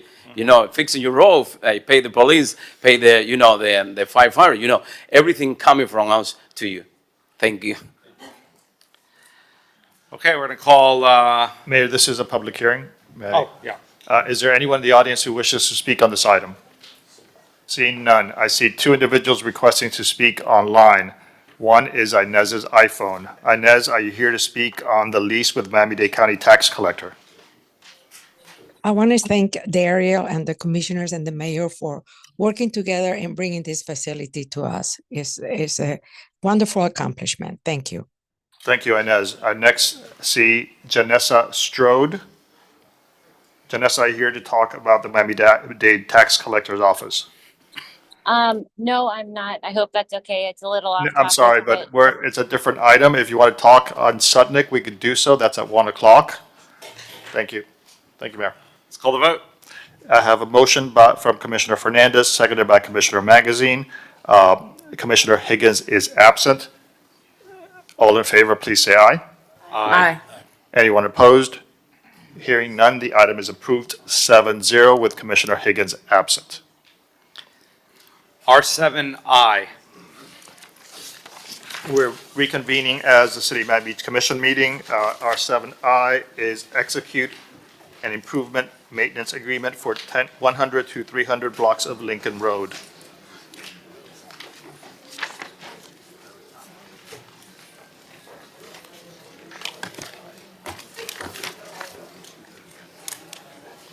Commissioner Fernandez, co-sponsored by Commissioner Magazine. Thank you, Mr. Mayor.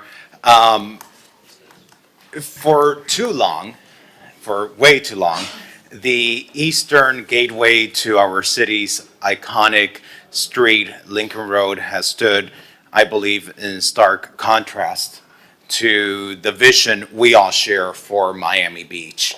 The 100, the 200, and the 300 blocks of Lincoln Road, once imagined as a vibrant connection between our world-renowned pedestrian mall and our shoreline, have instead become a corridor, sadly, of neglect. It's been in decline. What should be a red carpet entrance to the beach for years have been marred by grime, by disorder, by social ailments, by a deep sense of lost potential of what should be the most premier, the most beautiful, the most iconic entrance to the beaches of the city of Miami Beach. It should be the entrance at Lincoln Road. But I think collectively, we never stopped believing in what Lincoln Road and the east end of Lincoln Road could be. And today, we have the opportunity to finally, once and for all, reclaim that vision. Actually, since 2020, since before I took office, I've been pushing for this vision. I've been pushing for a bold public-private partnership that would restore the stretch of Lincoln Road into something that is worthy of our city and worthy of the residents that live in this part of our city and of the tourists that dream of coming to our city but come and face crime and face grime and dirt in these areas. Back then, back in 2020, when I served on the Police Citizens Relations Committee, I in fact brought forward a motion that called for collaboration. Between the stakeholders. And I see we have representatives from the Ritz-Carlton here, Peter Kavanaugh's, and collaboration with the residents, and we heard from Ann Bloom and other residents from the Decolplage to bring back safety, to bring back beauty and pride to this neglected area. And I believed then, as I do now, that we can do better and that the people of Miami Beach deserve better in this area of the city. And so today is very exciting because today we finally get to hopefully move forward with an ambitious and transformative plan for the renaissance of the east end of Lincoln Road. It's a two-phase project that we initially approved, I believe, almost 3 years ago. Almost three years ago. Right, David? Yes, it started in '22, and in '23, we got the direction to consummate this agreement. So we started in '22, we gave approval in '23, and today we're hopefully finally adopting this agreement for a two-phase project. Phase one, focusing on the 100 block of Lincoln Road from Collins Avenue to the Beach Walk with the city, the state of Florida, and the owners of the Ritz-Carlton and the Sagamore coming together as true partners, a true private-public partnership where we will completely redesign this block from the ground up. Literally, pedestrian walkways will be reconfigured, new green spaces will mark the transition to the beach walk. Our aging underground infrastructure, water, sewer, stormwater infrastructure will be modernized for resilience. And at the eastern end of Lincoln Road, it's all going to be topped off with a signature architectural feature inspired by the original vision of Morris Lapidus. It'll stand there as a proud symbol of our city's identity, and really is something beautiful. And I want us to see this more than just a beautification project because it aligns with our vision for a safer city. This is beyond a beautification project. It is a safety-driven project. That was the vision from when we initiated it. It's also a mobility project. It's a quality of life project. And for the first time, the ongoing maintenance in terms of cleanliness of this public area will also be a private-public partnership with a private stakeholder contributing not only to the improvements of the public right-of-ways,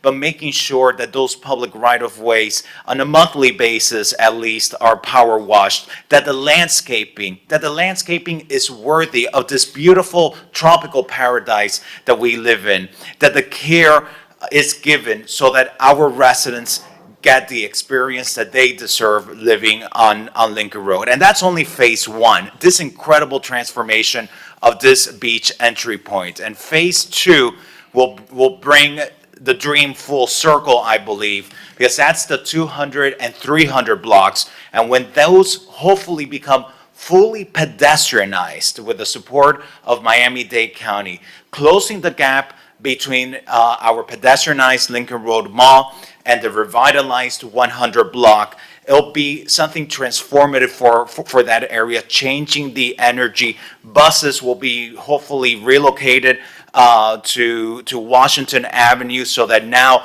pedestrians have space for positive energy, but the retail spaces have the opportunity to expand and be able to attract better quality, high quality retail spaces that Lincoln Road deserves in this area. So this hasn't happened overnight. It has happened through great partnership, the drive of our residents who have been asking for change, the vision of private property owners, front of Ritz-Carlton, and the Sagamore, the vision of people like Peter Kavanaugh that's joining us today, and the different stakeholders, and the partnership with the public entity. The city of Miami Beach, with a $4 million investment, will be getting a $12 million project.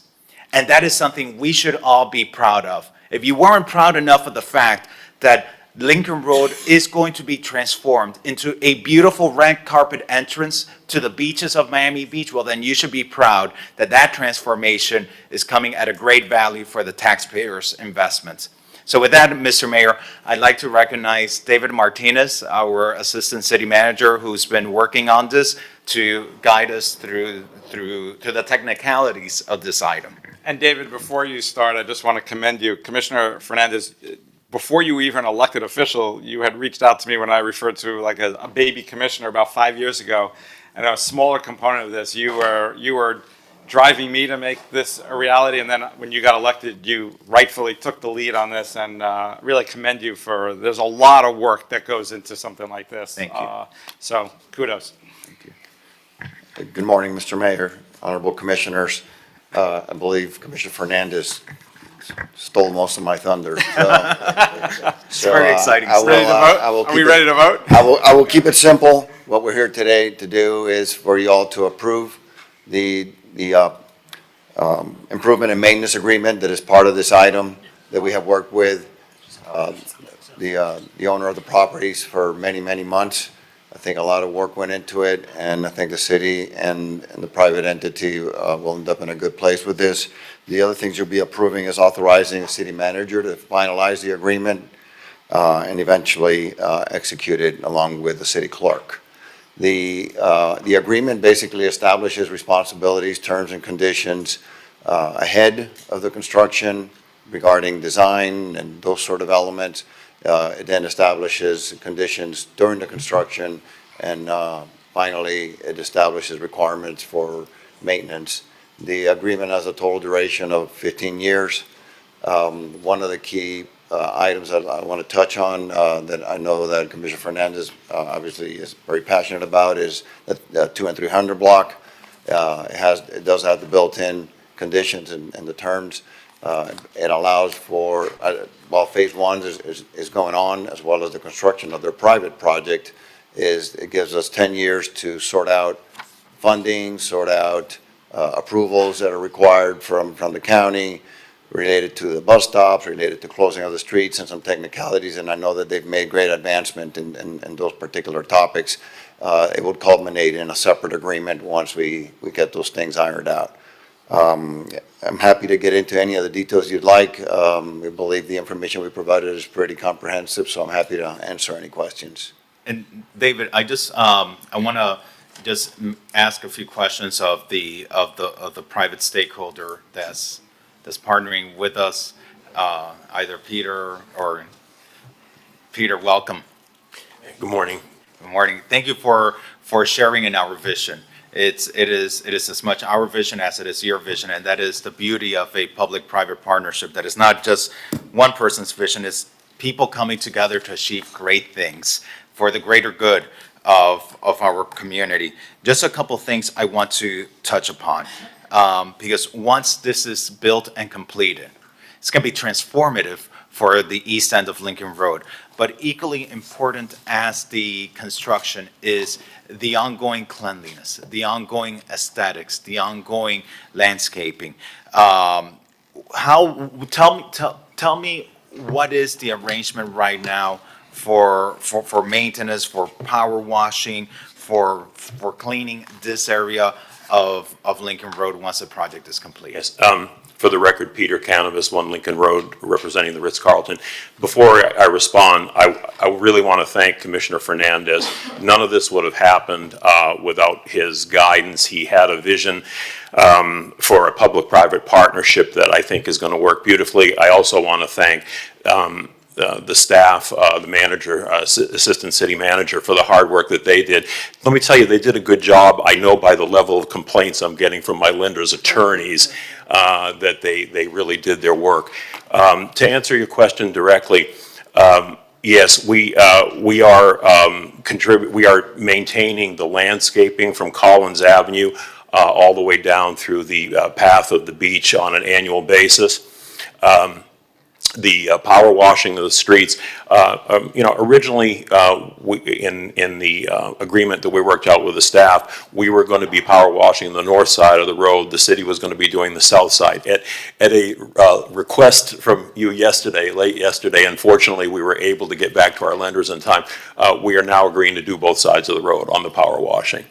And is it just power washing, but is it also, once we get to the beach walk, the landscaping, is it also just the general cleanliness of the Yeah, well, there's only so much that we can encompass in this agreement, but the concerns that you have are actually being handled a little bit differently. So I think Commissioner Bott can verify what I'm going to tell you, but with her help, we have been meeting with the stakeholders on the road, the Decoplage, soon to be the Owl and the Ritz-Carlton, and we're working on issues of the cleanliness, of the homeless problem that we've been having over there, which I think the Decoplage folks referred to.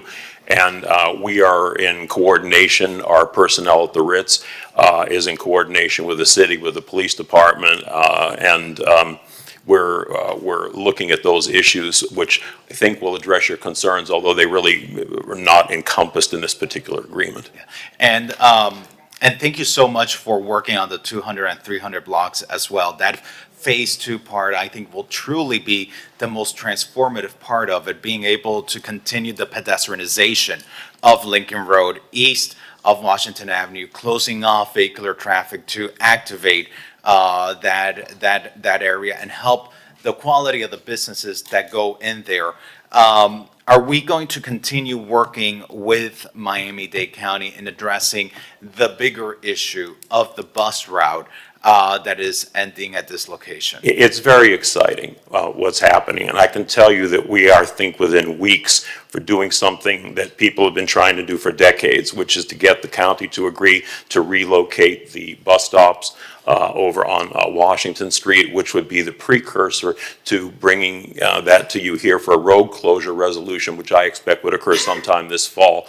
We're this close right now. We've pretty much answered all the hurdles that we had to answer with traffic analysis and so forth, and bus rerouting. So we're just about there. I will also say there's several moving parts to this, Commissioner, some of which are encompassed in this agreement and some of which are being done ex agreement. The part that we have agreed to within the scope of the agreement is that we have already submitted a conceptual plan and a conceptual budget for the pedestrianization of the road. We have also committed to pay the entire soft cost, meaning through construction documents, if and when the county appropriates money for the actual hard cost construction.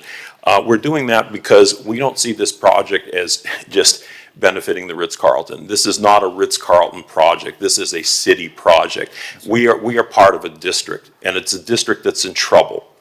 And we recognize that. We can't separate ourselves from that district. And that's why we have committed to spend, I think $2.5 million in essence, some of which much of which has already been spent with the county to create the preconditions for actually closing off that road. And I know that you have sponsored legislation that's going through land use right now to talk about some zoning incentives or rezoning that would encourage redevelopment by the property owners. So these are all pieces that are kind of synergizing and coming together. Some puzzle pieces. Yeah, it's like a jigsaw puzzle that's finally coming together. And I just want to ask PJ. PJ, I sent you two attachments, and I think there's one that has phase one of this project. If you can just show those images, because it really shows the transformation. And anyone that's been out there recently will notice the great difference between. I don't know, PJ, if you have. There we go. Well, that's sideways. I don't know if you can rotate that for us. There we go. And let's go up to the first page. Yeah. And Peter, I don't know if you want to walk us through what we're seeing, but you're seeing there, the transformed entrance, the new hardscape, the repositioning of the pedestrian areas, the changes. Yeah, it's there's so much going on here, it's a little hard to describe, but to try and make it brief, we tried very much to address traffic circulation and life safety issues. Right now, we have a very unfortunate circumstance where we have almost 8,000 people a day traversing this road to the beach, to and from the beach, which is the most trafficked entrance to the beach of anywhere in the city. And unfortunately, they bottle up down at this cul-de-sac in a rather dangerous way. We have trucks, we have cars queuing up. They have to cross our loading dock area. There's no delineations in the sidewalk or signage warning them where they may reach a choke point. We have tried to eliminate all the choke points where pedestrians can potentially interface with cars. I know on a couple of occasions, I myself have almost been hit by vehicles trying to cross over. We also have a median cut, which you can't really see here, and we're going to work with the city on signage so that the looky-loos, of which probably are 50% of the traffic that go down there, are forewarned that there's nothing down here for you, so take the median cut and make a U-turn and go back out. We have also made changes to our loading dock area so that it is wider and it can accommodate U-turns within the loading dock as opposed to trucks backing out, which is a source of safety concern, but also when trucks back out, they make that loud beeping noise, which you probably heard from the Decoplage residents. It's really not one of their favorite sounds. So, there's another component to here where we're allowing for some public art, which will be a private initiative to be placed along both sides of the street. And you also mentioned, Commissioner, the Lapidus-inspired monument that I think we have a picture in there. It's really beautiful somewhere in here that will delineate where the city ends and nature begins. And it's also a terminus to really, this should really be the grand promenade from bay to sea, and it terminates where we are. We should have a monument that's befitting that, and I think that entrance monument will fit that bill. And I think as we get further down on this presentation, there's the picture of what that grand promenade entrance to the beach ends up being. That's the entrance to the beach walk there. Yeah, the beach walk, incidentally, these slides are a little bit old, but the beach path is actually being doubled in size, and it will have both landscaping and artwork along it to be a pleasant experience for those people going to and from the beach. Can I ask you a question? Yeah. Wait, I have Commissioner Bott, unless it's a question. Yeah, I have a question. I have Commissioner Bott, though, who has to speak. Let's go in order here. Commissioner Bott, Commissioner Dominguez, and then Commissioner Rosa Gonzalez. Can you, I know it's not done yet, but can you address the bus route issue? We're not ending the bus routes, we're relocating them in the ideal world. Is that? Yeah, they're being relocated onto Washington Avenue, and the county has done all the studies about the traffic routes and the bus routes, and there's not a necessity to add more buses. They found out, and it's actually going to be fairly close to where they are right now. But to tell you, in all honesty, Commissioner, when people take that bus and they land on Lincoln Road, they're not landing in the safest environment in the world. they'll be far better off in terms of safety and in terms of convenience. They're going to be so close that it wouldn't be an inconvenience. And obviously, we don't really know when people get onto this end exactly where they're going. They may be closer to where they're going than where they, when the bus stops are now. So not only are we not ending the bus route, but we're going to get additional buses on those routes because in the course of the traffic studies, it's been determined that the number of buses serving those routes isn't sufficient, and so the county's going to add? No, this current bus routes, the number of buses are sufficient. There's no need for change. Oh, okay, I'm sorry, misunderstood that. Yeah. Okay, and then I just wanted to point out for anybody listening that I'm supportive of this. I'm excited to see this happen. It should be one of the most beautiful byways from bay to beach in the city, and I'm excited to make that happen. But we're not waiting until the hard environment is built to work on the problems that have been plaguing the Ritz and the Decoplage for the last couple of years. I've been working on it with city staff, assistant city manager, Martinez, and a number of other staff, with residents, with yourself. We have a parking pilot program in that 100 block, testing new signage, new color coding, having the little, I think they're called candlesticks on both sides to try to mitigate. Bollards, yeah. Yes, to mitigate some of the idling that happens, and we will, at the end of the summer, assess how that's working and what's working and continue forward with what is and get rid of what isn't. At the last budget meeting, I requested that my allocation for a second aid be used specifically for street cleaning in that 1 to 300 block radius range, because it is insufficient now and there's no funding in the budget. So that is something that that we are codifying with this budget. And I worked with Chief Jones, I think he's still, there he is, who I think your staff meeting was Wednesday? No, Tuesday? When did we have that conversation? Tuesday. Working with Chief Jones to expand and heighten the police efforts to ensure that the homeless folks who are using, especially the 200 and 300 blocks of Lincoln Road, because it's so conducive to use as a bathroom or a place to sleep for the night, is going to be addressed. And how did that go, if you don't mind addressing at the staff meeting, because you were introducing that? Good morning again, Wayne Jones, Chief of Police. So after our conversation, I met with my staff on Tuesday. We have a meeting every Tuesday morning, and part of the direction I gave was for our RDA officers assigned to Lincoln Road itself to increase significantly their presence along the 1 to 300 block of Lincoln Road. And additionally, when they're not working, the RDA officers, they don't work really early in the morning or very late at night. When they're not working, that task will be done by police officers assigned to day shift, early in the morning, and midnight shift at night. And I think that's going to be, I mean, we'll see, the proof will be in the pudding because you're starting this weekend.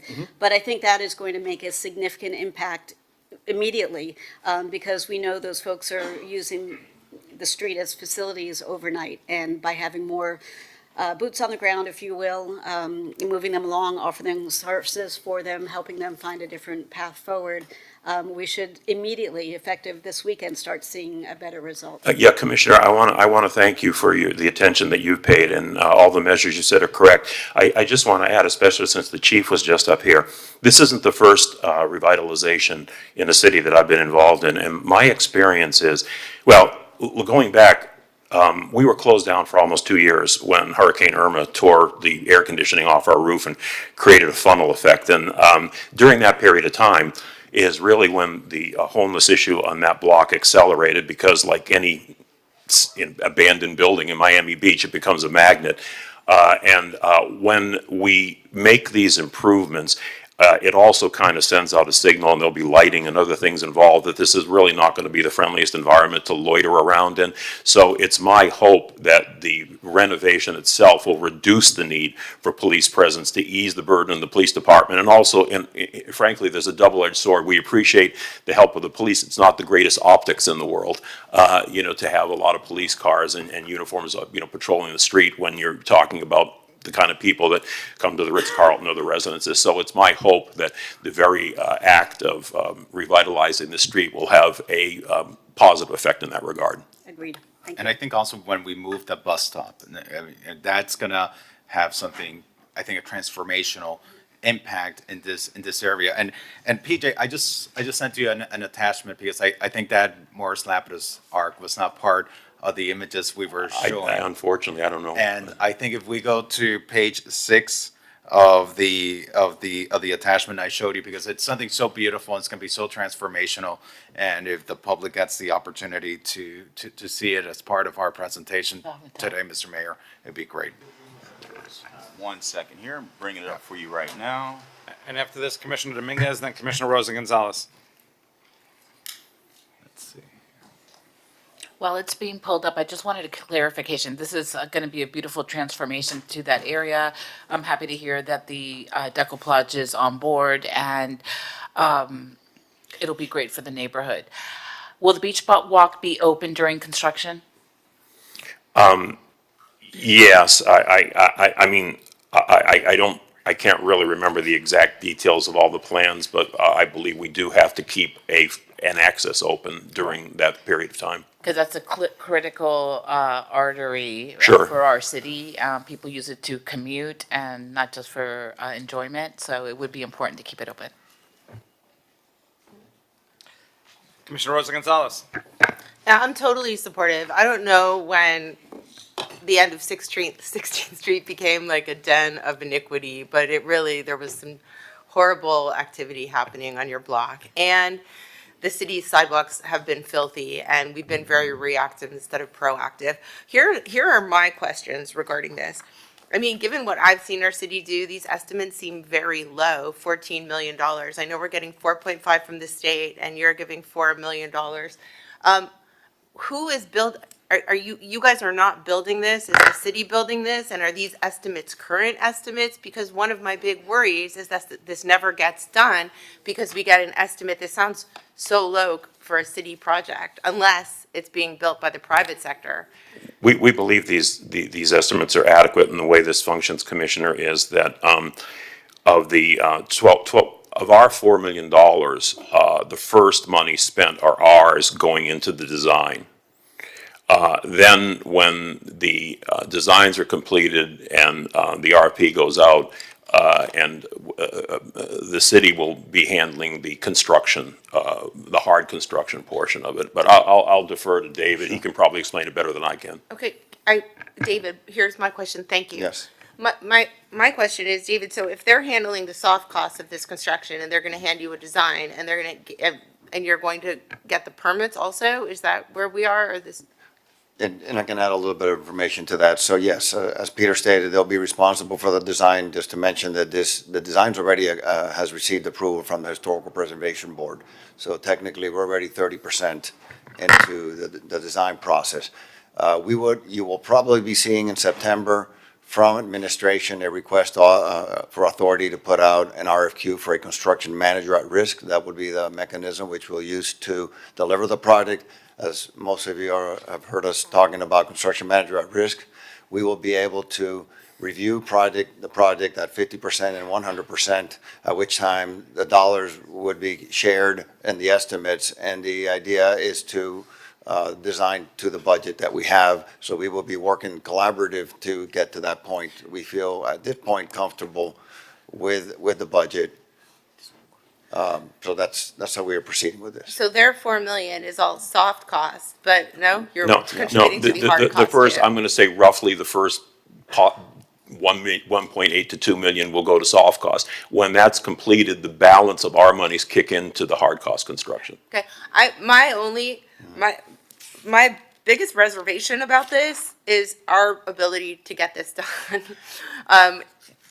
With that estimate, because I've never But seen just us keep do in anything. mind- You're saying water, But sewer, just keep in mind, that is $12 million for one block. No, of I'm, Lake Road. yes, I know that. I'm just, there's a lot going on here, water, sewer, like, I'm hoping that we can do it. The only thing that I would like is a realistic estimate from the administration, especially CIP, about doing this, because it's very easy to say this is gonna cost us $12 million, and then we never have the money to do it, and after you've spent the money for all of these soft costs, 5 years down the road, we look back and we haven't done anything. I mean, I see the dates in here that have to be done. So who's going to make up the difference when the city comes back and says, oh, it's not going to be $12 million, it's going to cost 20?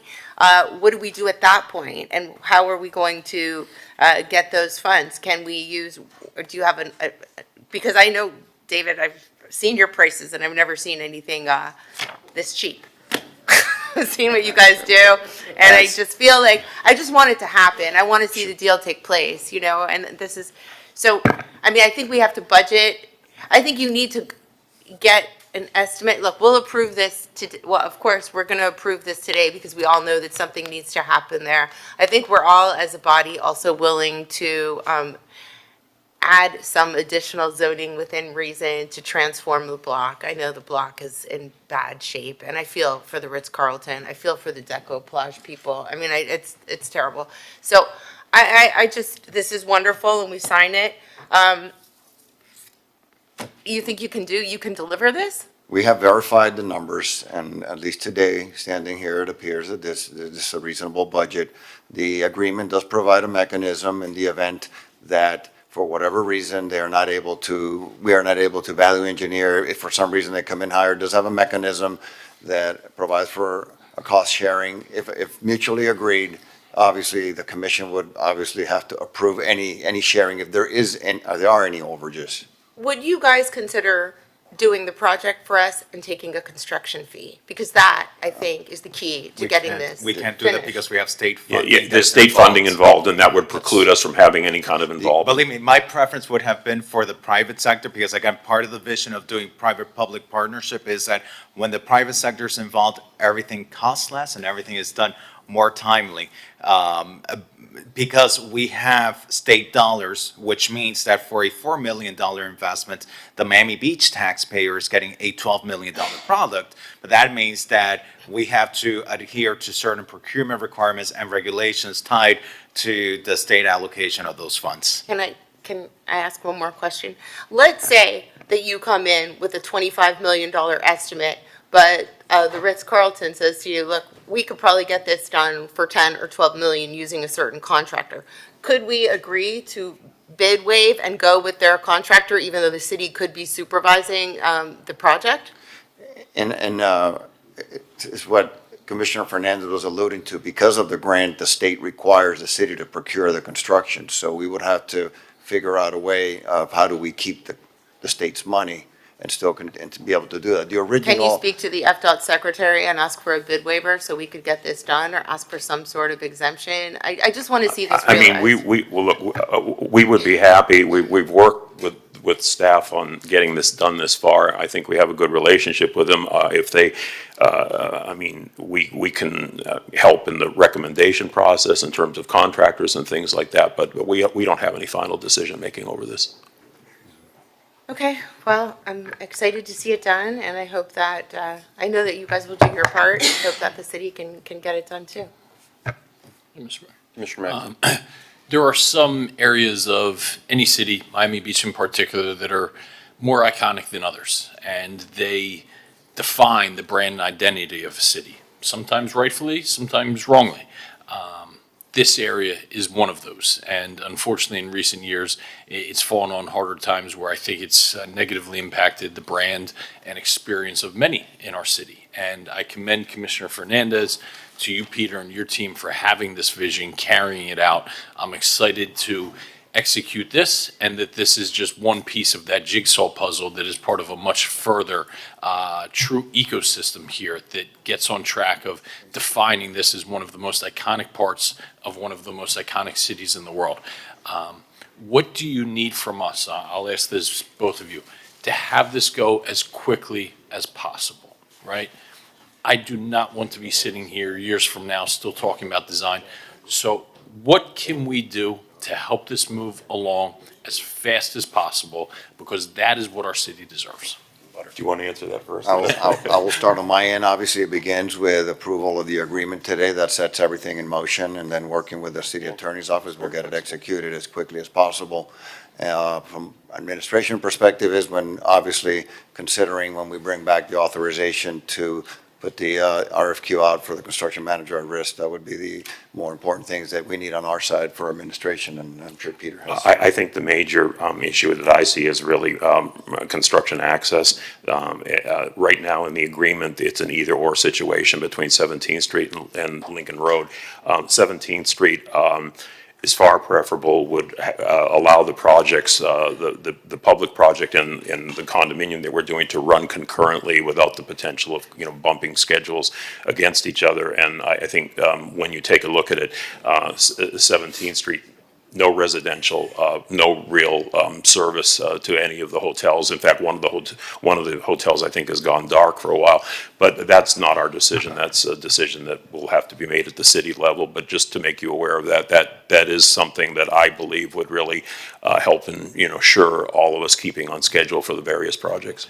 Are you both aligned with that course of action, or do we have some caveats? We have some caveats. We do have concerns, and it's something we'll have to look at when the time comes. And what we're talking about is the construction of their private project, which would have to happen from the beach side. So they either would have to have access to the beach, and they would have to cut through the dune with the proper permitting. They would have to have access either off of Lincoln Road or 17th. So we have not come exactly to terms on which would be the best route.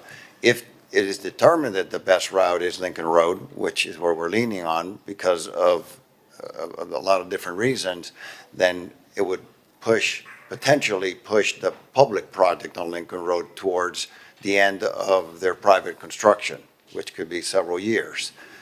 If the access to their private project is off of 17th Street and into the beach, then clearly that would allow the public project to proceed as soon as the documents are ready and the construction manager is contracted. So it's not an easy decision. There's going to be impacted parties, whichever street is being used for access. So that's kind of what we've been trying to work through. And who ultimately makes that decision? Is that you, Mr. City Manager? Ultimately, with input from both our environment group and our public works department, yes, I would have to make that decision. And I just want to put for the record, because I think Commissioner Rosen-Gonzalez, your point about the $12 million, it's true, for a city project, it sounds like a small amount, but again, I'm just going to put it back into the perspective. That's $12 million just on one block. David, how much is our entire Lincoln Road project? I'm sorry, which project? Our capital Lincoln Road project? The current project that we have now, it was a $60 million project, maybe just north of $60 million. The full-blown Lincoln Road project we've been working on now, yes, it's north of $60 million. And how many blocks is that?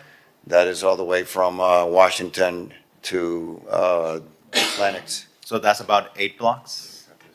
Roughly, yes. About 8 blocks. So we were talking about, just rough numbers, about $7.5 million per block on those parts of Lincoln Road. Here, we're talking about a $12 million investment on this beach entrance. Why? Because we believe that this is what our city deserves. We need to transform this. And I know you want to ask a question, Commissioner Rosen-Gonzalez, but if PJ would show finally the picture that I was trying to get there, because it is just so beautiful. I want to make sure, like there's that Morris Lapras archway that will hopefully be adorning that beach entrance. I mean, talk about iconic and beautiful, and just sets just a whole new tone and vision for what people experience on this east end of Lincoln Road. Okay. So thank you, sorry. Is there a way to somehow include in this agreement that, and have the administration just reach out to the Florida Department of Transportation where the grant is and see if a bid waiver is available, just so that we could potentially use the same contractor that you're using when you use the building and just get it done? That would be my only request to you, and I think Commissioner, State Rep just. Yeah, I will say that we already have something in the agreement that, part of the 100 block is that we're doing work on the front entrance of the Ritz. That not to be confused with what's called the private project, which is the condominiums. we already have in there that to the extent possible, we're going to be trying to use the same contractors there. If there are any further amendments to this, the agreement that we have in front of us now has been approved by our lenders, okay? Oh, If there's any okay, changes okay. to this, I have to go back to them, which would push this off until September.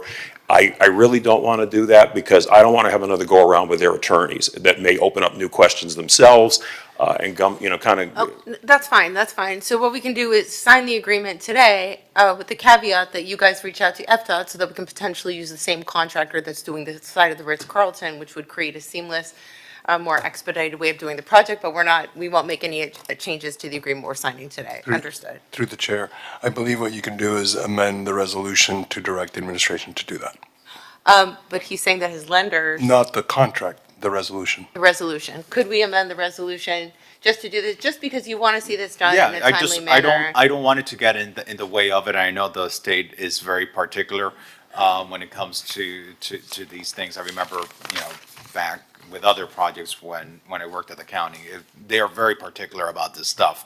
And I don't want to jeopardize in any way the funding that we have from the state, because what that state funding means is that for our city of Miami Beach investment, we get 200% return from what we are investing from city dollars. So I in no way want to jeopardize the state dollars that we're getting. So to the extent that your motion is just, Just to reach out. I mean, non-binding. It's a simple meeting with the secretary or however you want to. Sure, and include just to that. clarify, I don't believe that the state will actually grant us this waiver, but I think we can always ask. Yeah. I mean, okay. Okay, let's call a vote. Your motion, please. I'll make the motion. I have a motion from Commissioner Suarez. I heard then Commissioner Fernandez. Yes. All in favor of the amended resolution, please say aye. Aye. Anyone opposed? Hearing none, the item is approved 7-0 as amended. That was R7I. Okay? Thank you. I think this is historic. Thank you very much for your help. Thank you. Good work. R5A and B.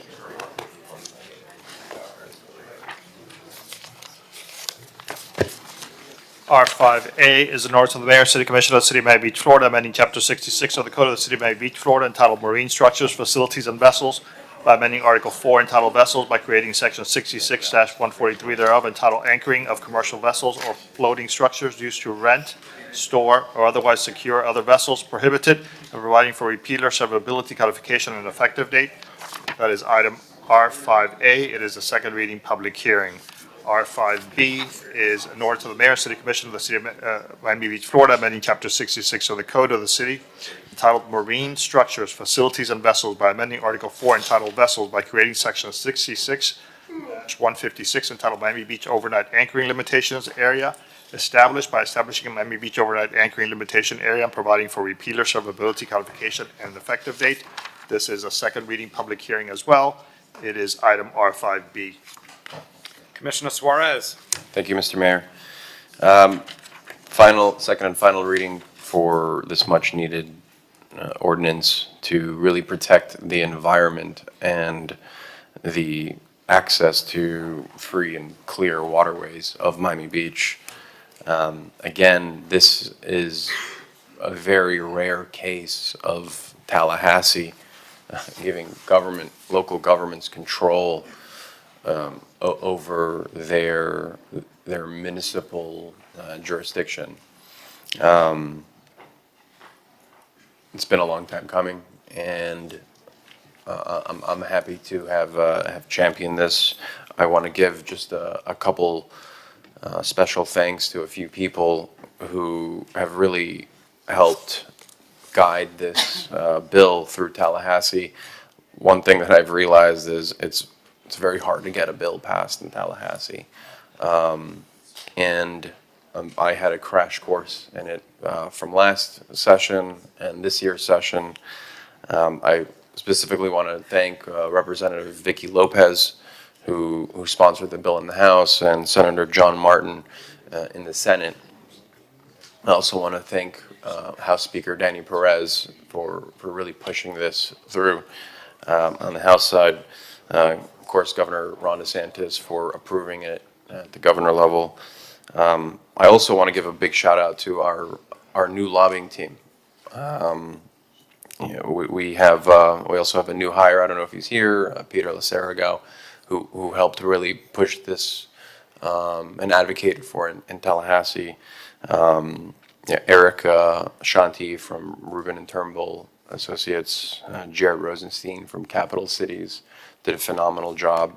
Both of them on passing this, on pushing this in Tallahassee. I also want to thank Spencer Crowley from FIND, Florida Inland Navigation District, Southern Boating Magazine. I went out multiple times with multiple news outlets, really showcasing the issue that we have on the water and the growing threat to the environment and public safety and access to free and clear waterways. Also want to thank Phil Purcell from the Marine Industries Association of South Florida, who connected me with many industry leaders that were going to advocate against this bill in Tallahassee, but after speaking with me, changed their mind. Locally, of course, I want to recognize some of our activists who really never wavered in the support of this. Tim Carr from WAVNA, or Soapy West. Sarah Delis Reyes here, thank you again for your unwavering support on this. Chris Tordo from Star, Hibiscus, and Palm, and John Gardner from the Venetian Islands. And last but not least, Commissioner Steinberg also had a big part in this at the county and state levels. So, and last but not least, I'm gonna hope that the police do a great job on this, because Marine Patrol has really turned around in the last year or so under Javier. I mean, it's completely night and day. You guys do a phenomenal job, very responsive, proactive, and I expect no less once this law passes to really enforce our laws and make it free and clear. So with that, I'd like to move my item and welcome this opportunity.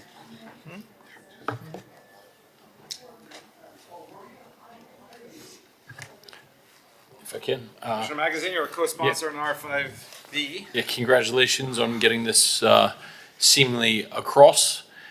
It's been a long journey. I can remember having sunshine meetings at City Hall in the conference room that became very contentious and divisive and downright vitriol that was happening. And listen, we signed up for Not this. just Commissioner Suarez. Sorry. Is that different than any Just other a meeting? joke, just a joke. We signed up for this. Our residents do not, and they were the recipients of a lot of this vitriol as well, but you stood firm and had our backs. And you have our backs, we're always going to have yours. So that means the world. Thank you for that. And that's not a one-time thing. That's always going forward. So commend the police and code compliance and everybody that's going to have a hand in this. Congratulations, I believe, if I'm able to read the room correctly. So I'll make a motion to move this forward. Sarah. Sarah de los Reyes, Sunset Harbor, and resident of Miami Beach. This was a very contagious item. It was hard for David to put up with a lot of stuff. And even Tanya, who attended some of the meetings and really tried to negotiate. It was like meetings after meeting. We really tried very hard to negotiate, and it didn't happen. But I'm happy that we're going to protect the waters. I'm happy that the boats are going to be moving out of there, that they should not be there. Some of them been there for 15 years. Some of them have Airbnbs on them. The water in the area it's not that great. And at least the kayaks and the paddle boards and in front of the park will be it's really a beautiful park. So it's going to be very nice. And I thank all of you for all this. I know it took almost 2 years, but we got it done. And thank you for Tallahassee also for voting. Mayor, this is a public hearing. I don't know if you want to hear the rest of the public or. Sure. Is there anyone else in the audience? I have Troy Wright on Zoom. Mr. Wright, Are you here to speak about anchoring of vessels? Unfortunately, no. I mean, I was here for something else. Sorry about that. I apologize, Mr. Roy. Thank you. There is no other individual on Zoom at this time. Let's call a vote. We're calling a vote on both R5A and R5B. I have a motion on both items by Vice Mayor Suarez, seconded by Commissioner Magazine. Commissioner Dominguez on both items. Yes. Commissioner Bott. Yes. Commissioner Fernandez is absent.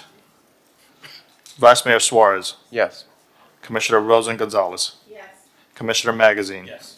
Mayor Minor. Yes. Motion passes. The items are approved. Those were R5A and R5B.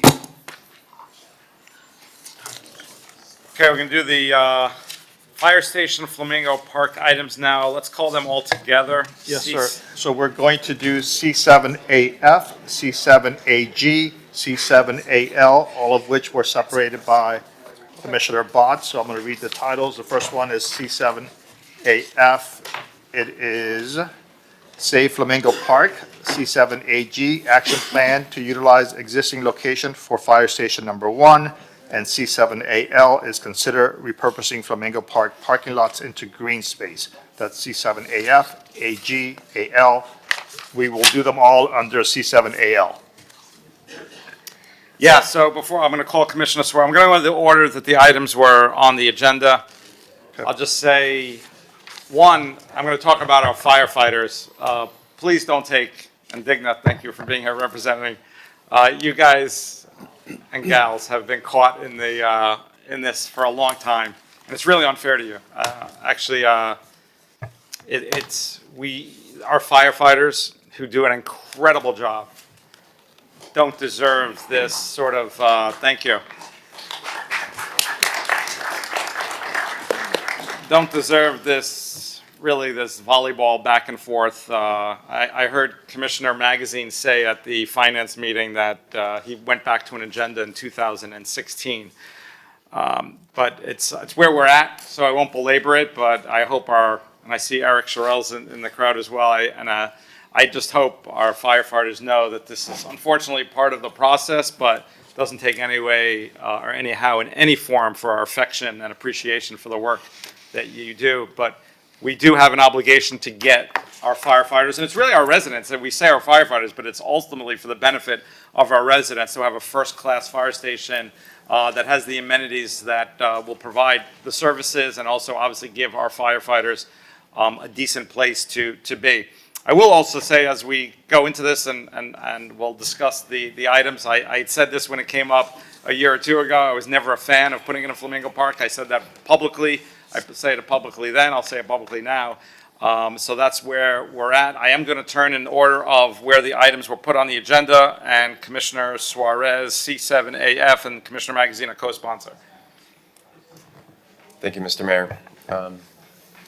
The need for a new fire station is not in question.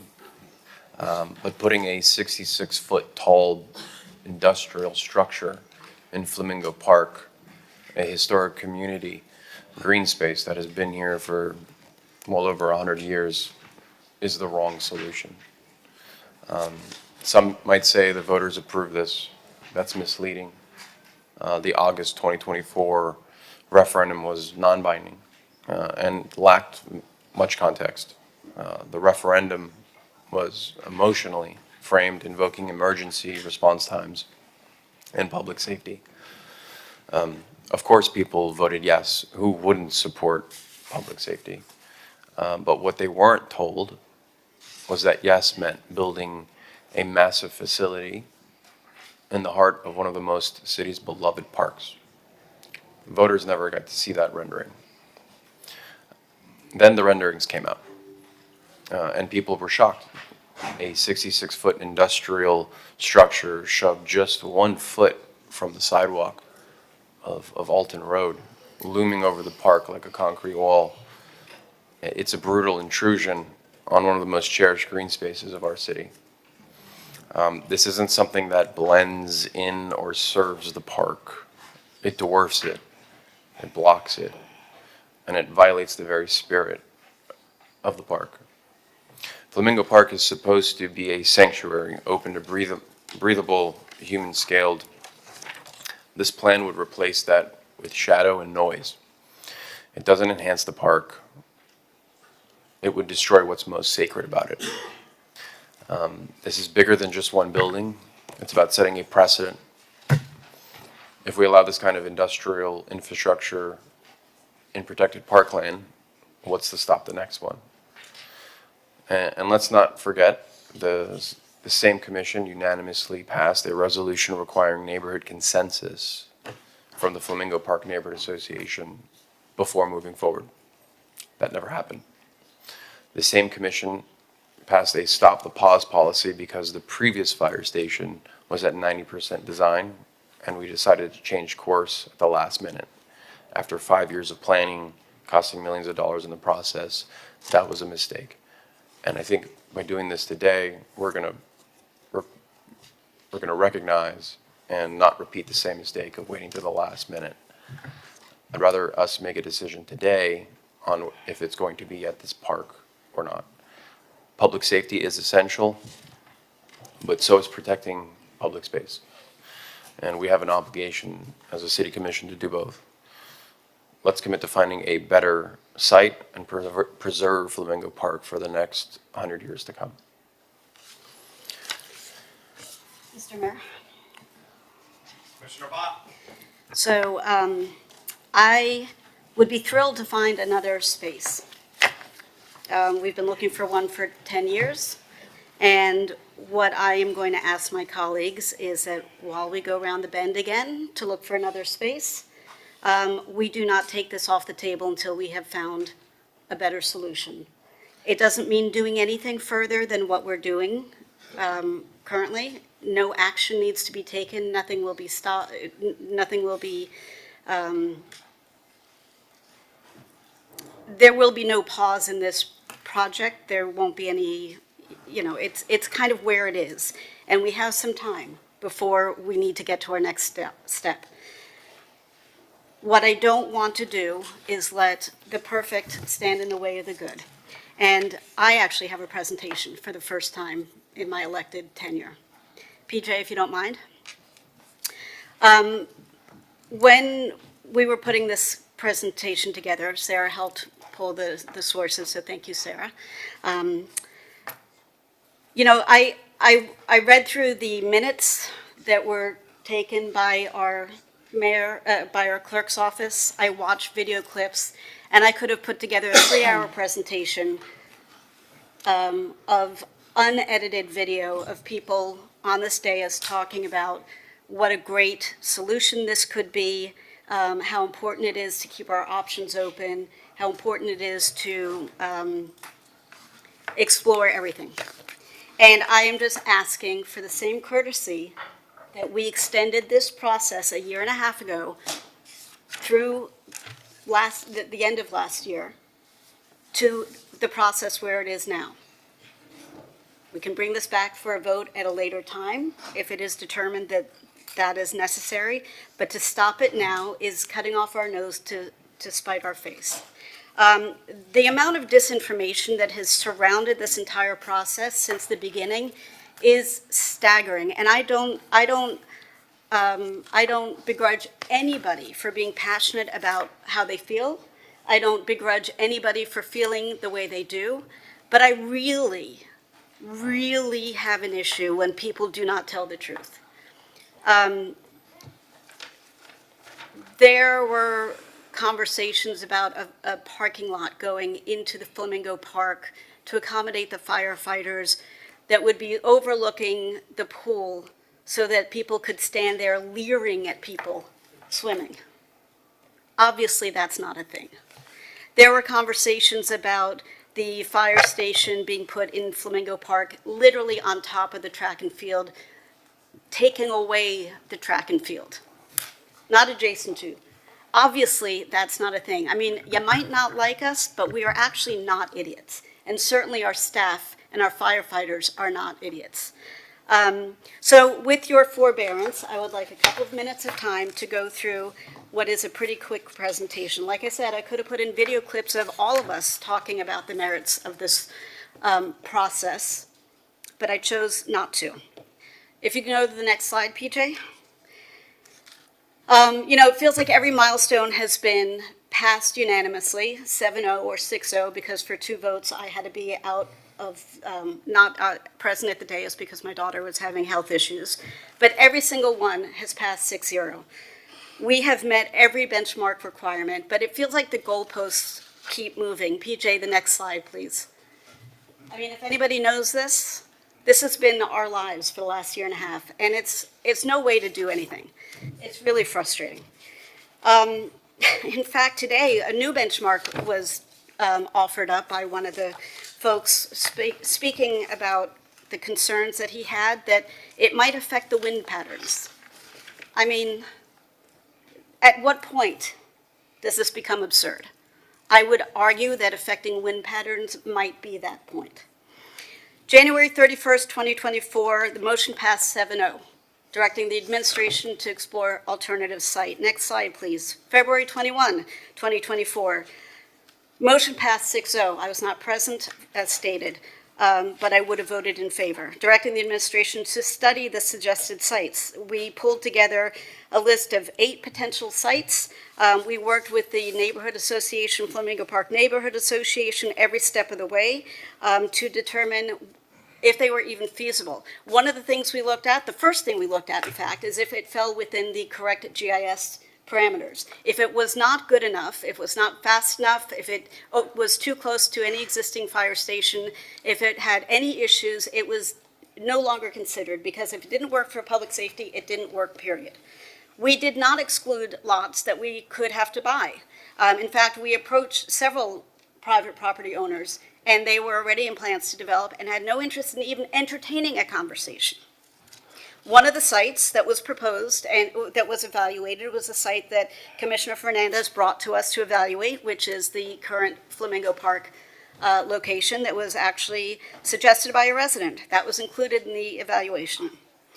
At that point, we, as a commission, decided unanimously to not move forward with demolition until the staff returned in May or June with full evaluations of the sites. That's what I'm asking for here today. That's all I'm asking for here today. April 3rd, 2024, motion passed 6-0. Again, I wasn't present, but I would have voted to support it. Directing the administration to proceed with preparing language with the staff to, and Commissioner Fernandez, who graciously took the lead on that, to start the referendum process, because it had to go to county vote, right? June 26th, approval of relocation pending voter referendum adoption, motion passed 7-0. It is true that the motion was non-binding, that the referendum was a non-binding referendum, but we did say in that motion that provided that the referendum was approved by a majority of the Miami-Dade County voters, which it had to be legally, and a majority of the Miami Beach voters in the aggregate, we could move forward. Didn't say we had to, it said we could. I'm not misrepresenting anything here. The results of the August referendum, it passed countywide almost 76%. The referendum passed in Miami Beach by 71% overall in every single precinct. Every single one, including the Flamingo Park PAL voter precinct. Almost 6,500 Miami Beach voters voted. Are we going to, as a commission, for a second time in a year and a half, subvert the will of the voters? Are you telling me that 6,452 voters are having their vote that they cast taken away by them again? Unconscionable. I will never support that. I didn't last time, and I will not this time, and I will not ever in the future. There's concern about how the language of the referendum was misleading, and that nobody knew what it meant, that there were no images. I beg to differ. I personally sent out 2 factual emails that had questions and answers, including representations that were not just received, but opened by 41,000 recipients. There was an opinion piece in the Miami Herald.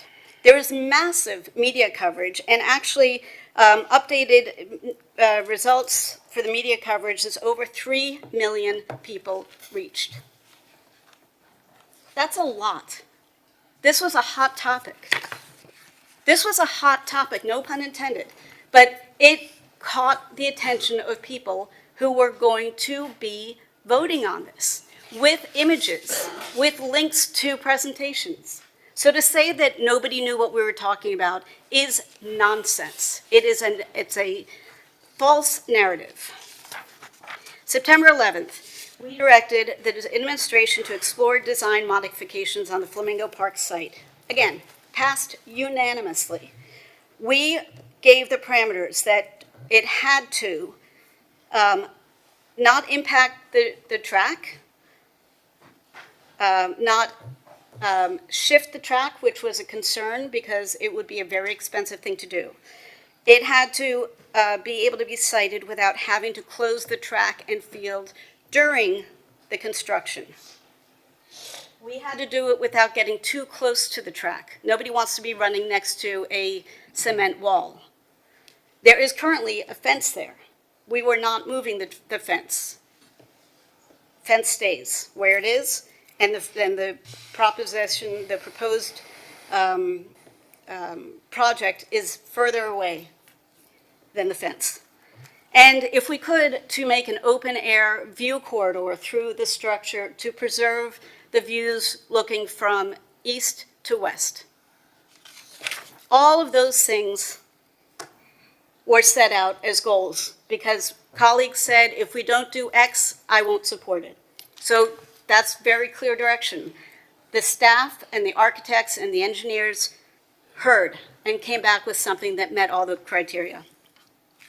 December 11th, we had a motion, again passed 7-0, to authorize the change amendments to the contract to do the work. And here we are. Here we are today. As elected officials, the only job that we are responsible for, the only thing that matters, is public safety for the city, residents, and visitors and businesses in Miami Beach. That's it. That is job one. All the other quibbles and quarrels, insignificant. The second is fiscal responsibility. We currently have a fully funded fire station, including an $11 million grant, which could be at risk if we move it someplace where it doesn't fit the criteria that grant covers, making it a Category 5 hardened facility.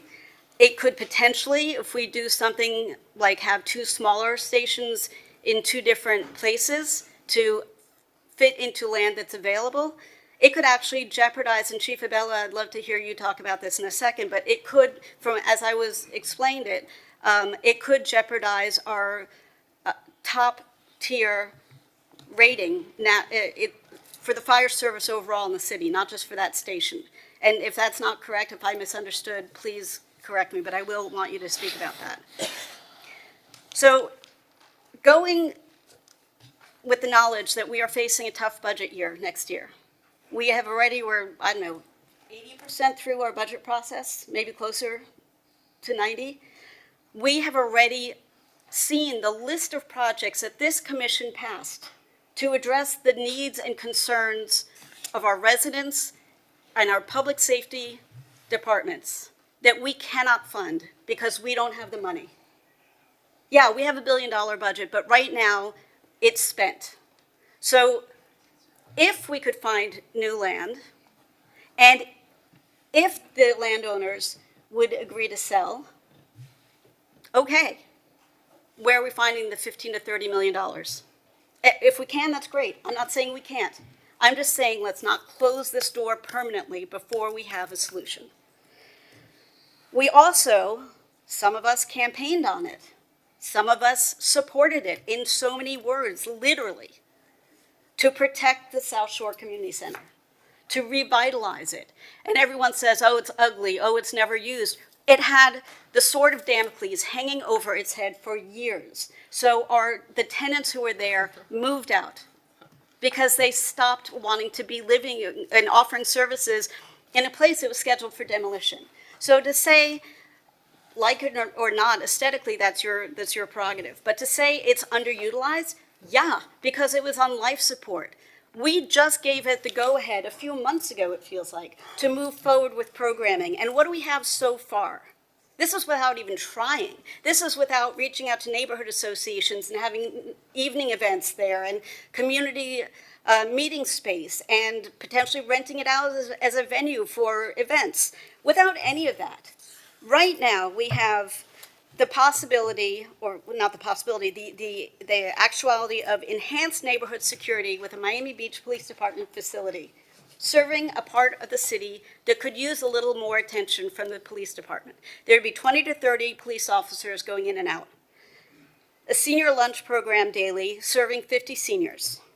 Currently, as we speak, right now, there are 57 kids in that facility enjoying summer camp that we couldn't accommodate before because we didn't have the facilities in the city. So we don't have to have a summer camp there again, but that's 57 kids who won't have an option for summer camp next year. Currently, we have 66 kids in daycare year-round. Plus, during the summer, an additional 51. It's over 100 kids. With the Miami Beach Police Department training facility space, the kids who go up to North Beach and across the bridge to do boxing, they're between 10 and 20 during the week. Double that number could come down to the South Shore Community Center. So thereby increasing the total number of people using that facility.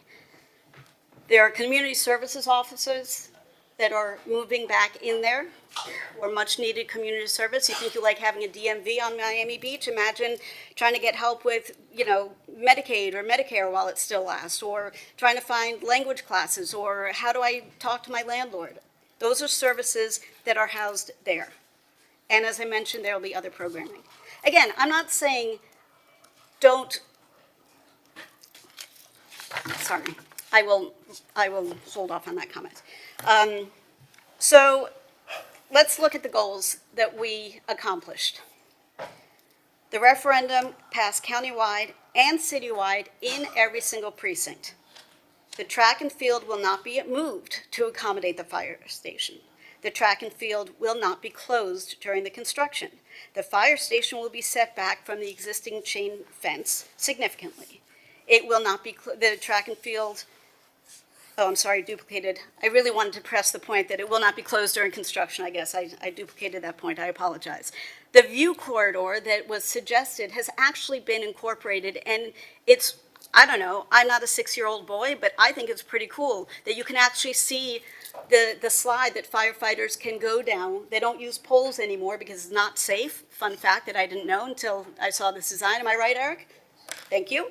And you can see the apparatus. You can actually see the fire trucks through the window.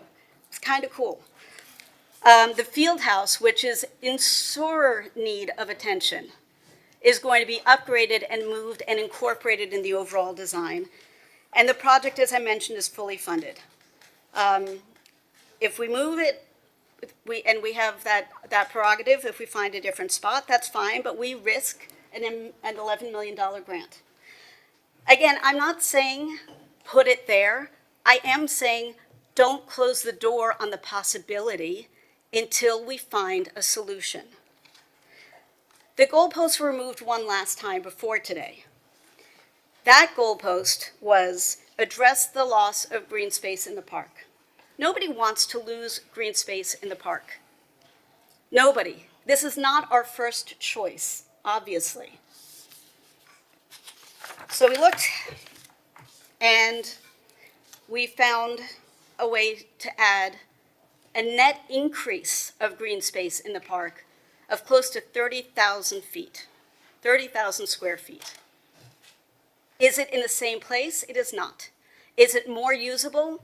It is.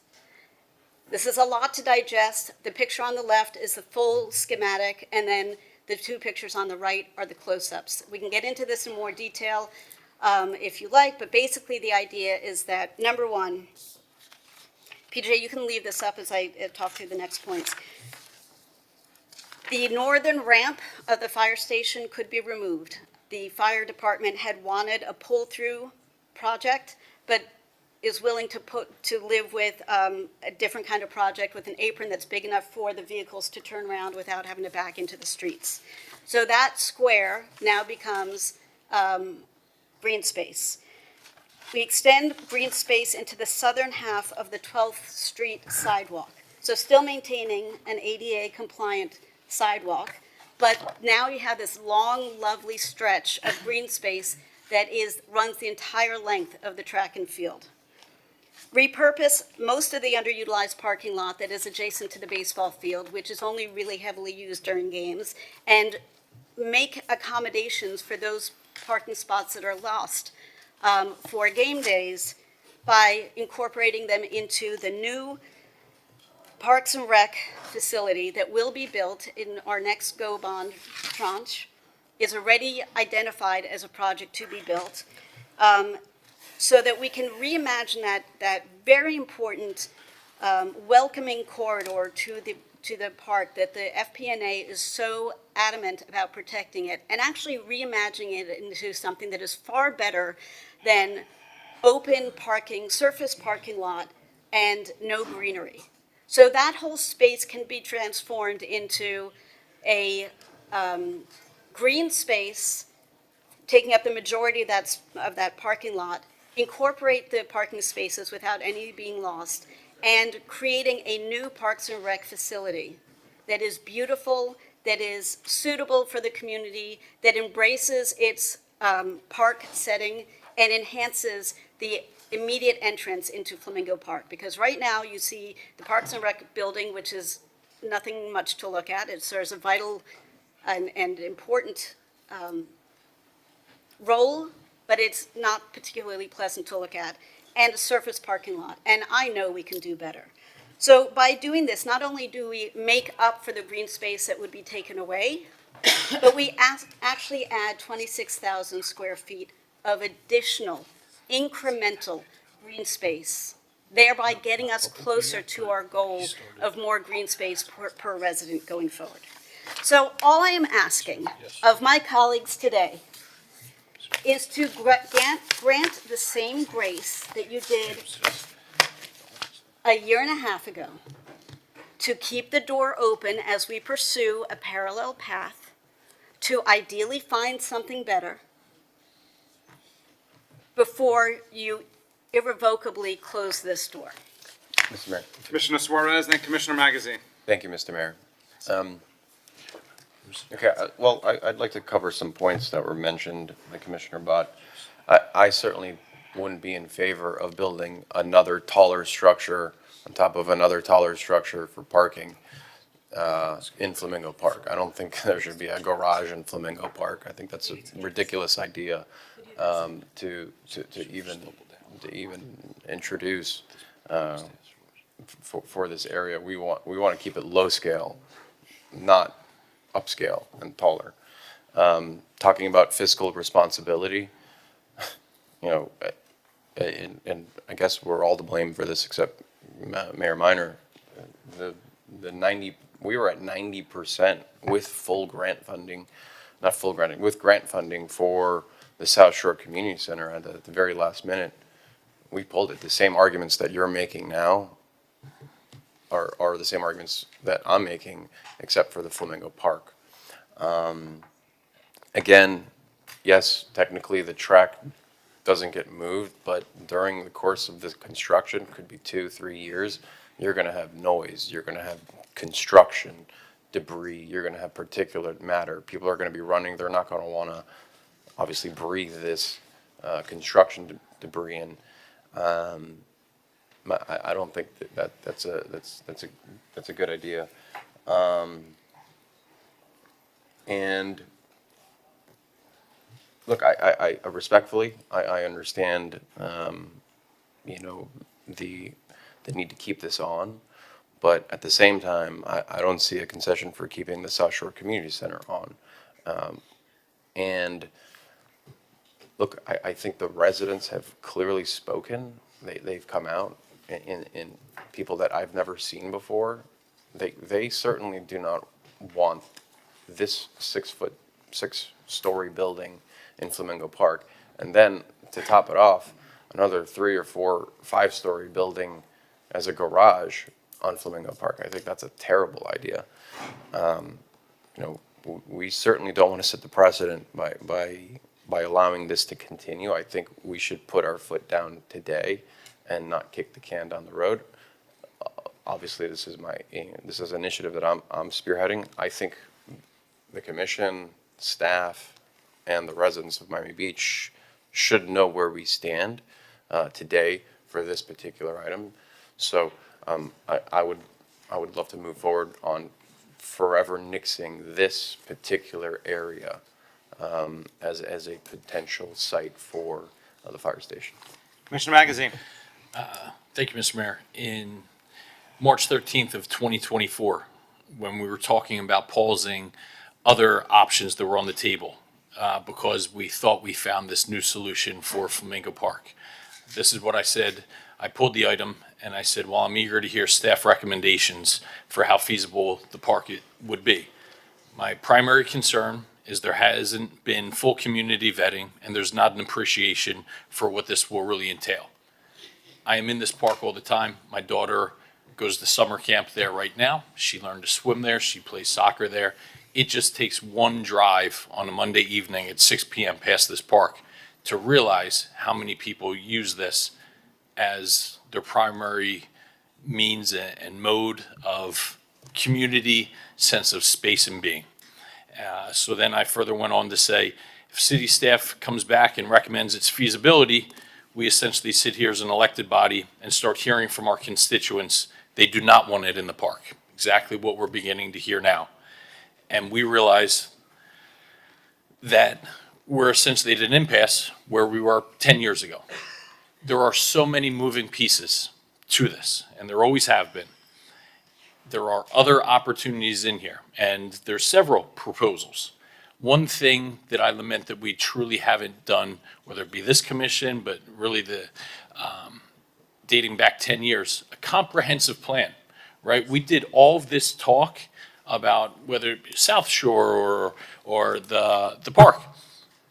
We didn't discuss at all what would become of Fire Station 1 then if it was moved, right? So we haven't had this comprehensive discussion of all of these moving pieces, a parking lot, you know, if there's other options. So we could sit here and discuss all of these different possibilities ad nauseum as we've done for 10 years. I don't think we get anywhere doing that today.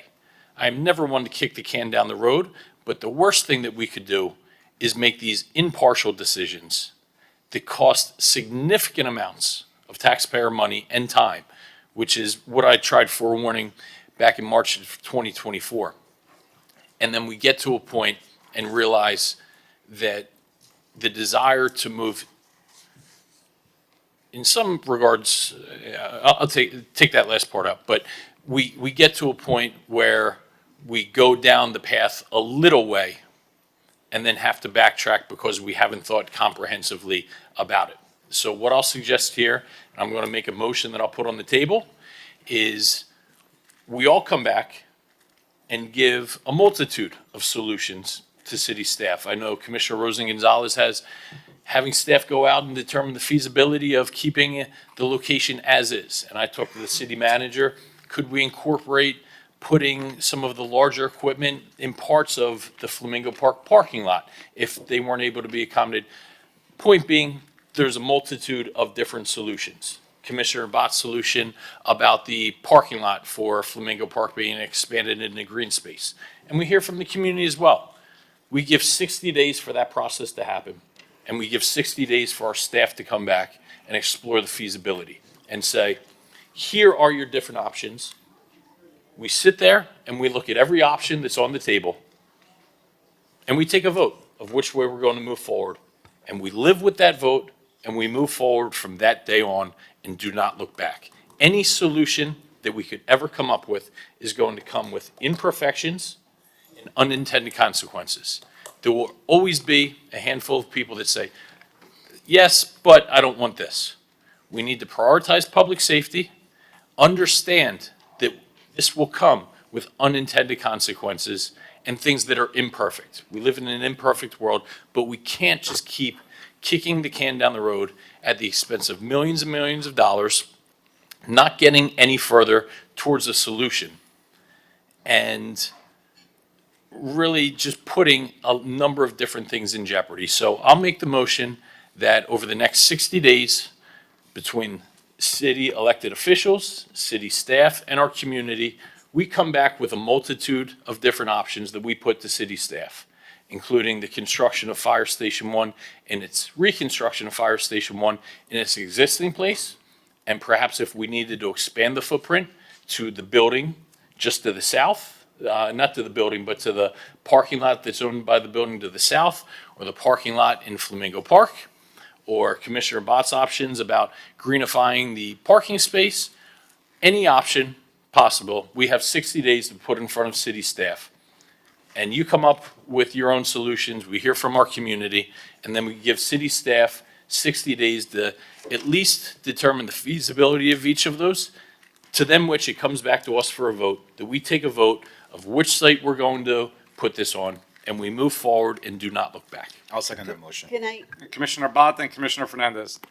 to correct a statement that was made, according to city staff who've looked at this, to incorporate parking into the Parks and Rec building would not be a 6-story building. It would be 2 or 3 stories to cover. Is that correct, David, or am I? Depending on the scenario we follow, at most it would be 4 stories. At most 4, but it could be as low as 2 or 3. Okay, so What would the ground level be? How high would the ground level be? For the parking garage, it would be at grade. For the facilities, the parks facilities, we would have to do those at BFE So plus how 1. tall would that be in total? I haven't done that math exactly. It would be at an NGVD of 9, and I think the parking lot currently is around 3, So with 4 stories, it could be up to 50 feet or more? approximately. are you saying that you don't want a Parks and Rec building built? I'm talking about your parking garage. It is one in the same building, just to be clear. Anyhow, if I can continue with my questions. Digna, Chief, I'm sorry. That's what happens when you're friends with people. Chief Abello, could you please explain, make sure that I understood it correctly, and let everybody who's listening to the conversation understand that there is a possibility to break up the functions of the fire station into smaller pieces, but that it might, not necessarily would, but it could jeopardize the overall Miami Beach Fire Department rating? Yeah, not sure what time it is. Good afternoon, Fire Chief Avello, Mayor, Commissioners. Thank you for this opportunity. And in regards to what you're saying, so there's 2 parts that measure the effectiveness of the fire department, and that is the accreditation status, which is through the Centers of Fires Internationals, and ISO. So ISO is what's tied into the residents, homeowners insurance, and commercial insurance. And it's basically the proximity that you are within a hydrant and a fire station.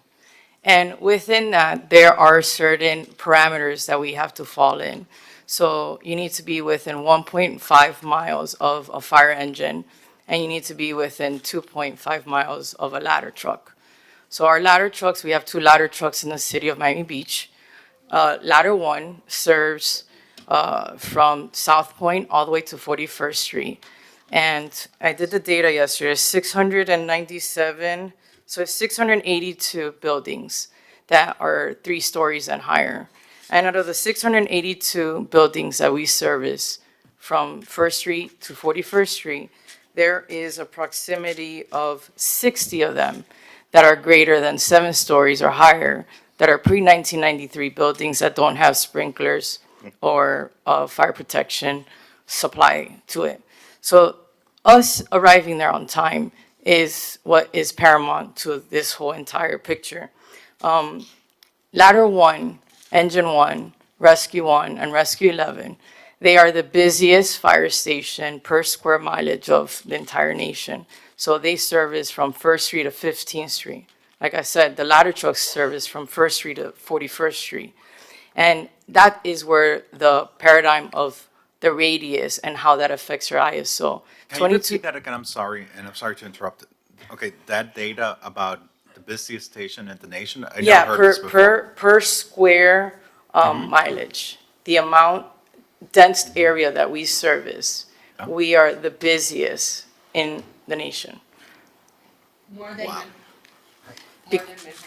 Because, Manhattan, I find remember, that we're kind of less hard than, that area is 15 blocks. Mhm. 15 blocks, and we run, so to date, our data is,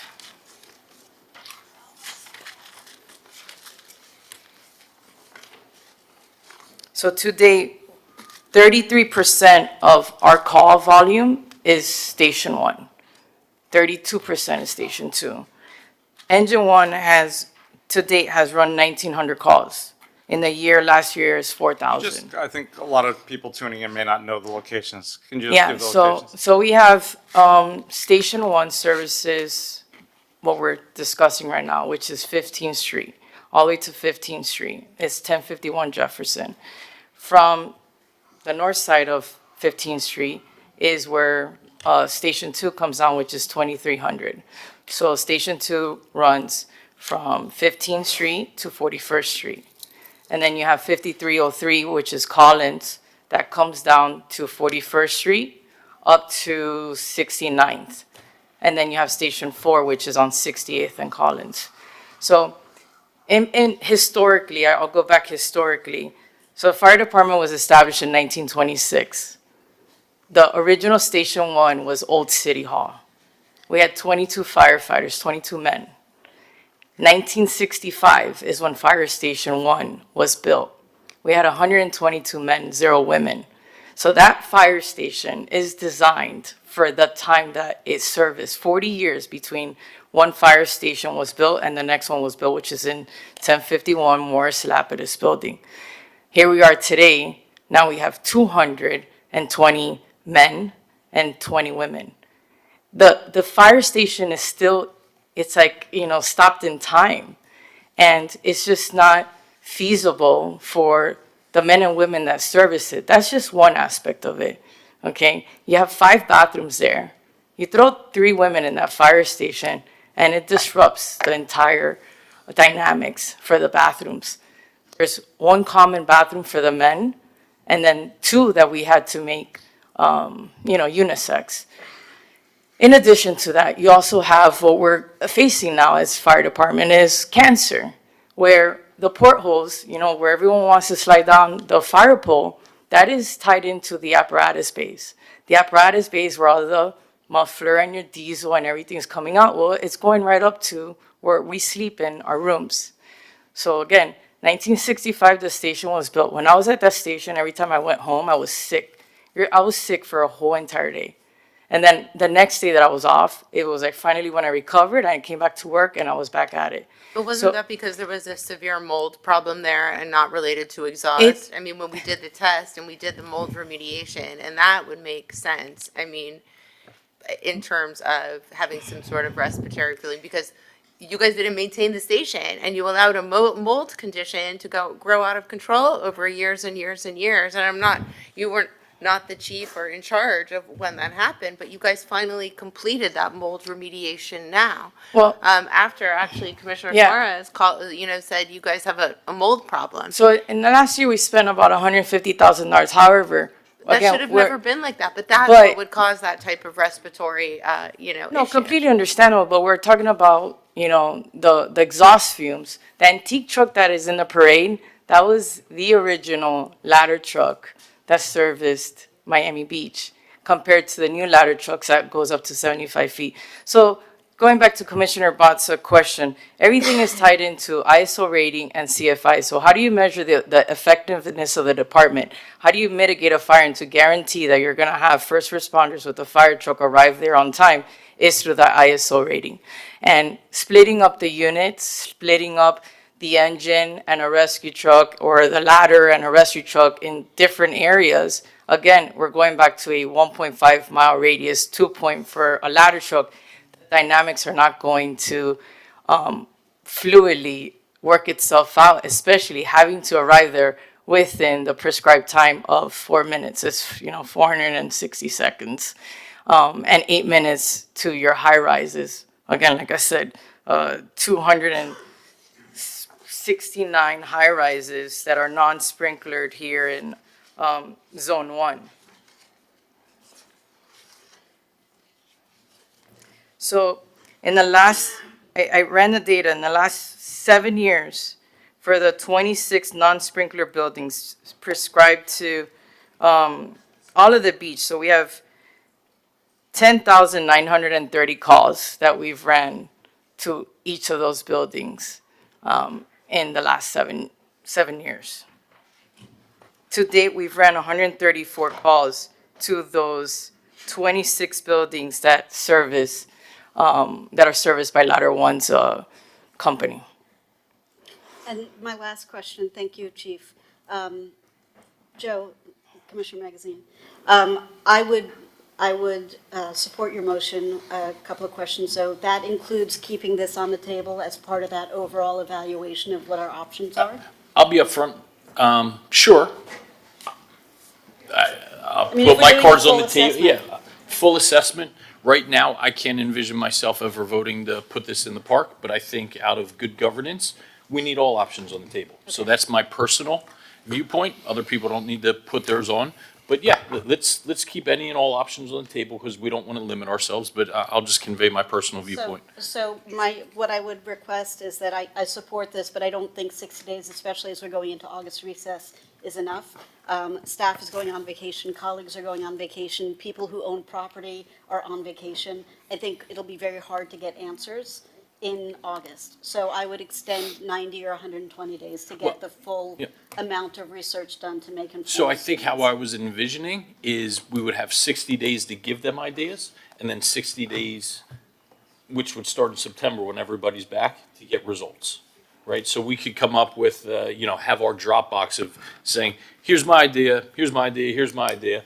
And then that'll be, middle of September, and then the staff will have 60 days to evaluate those, or if they have any of their own, and they come back 60 days after that with a menu of options. No delay, we take a vote, and we move forward. I second that. Commissioner Fernandez and Commissioner Rosa Gonzalez. Thank you, Mr. Mayor.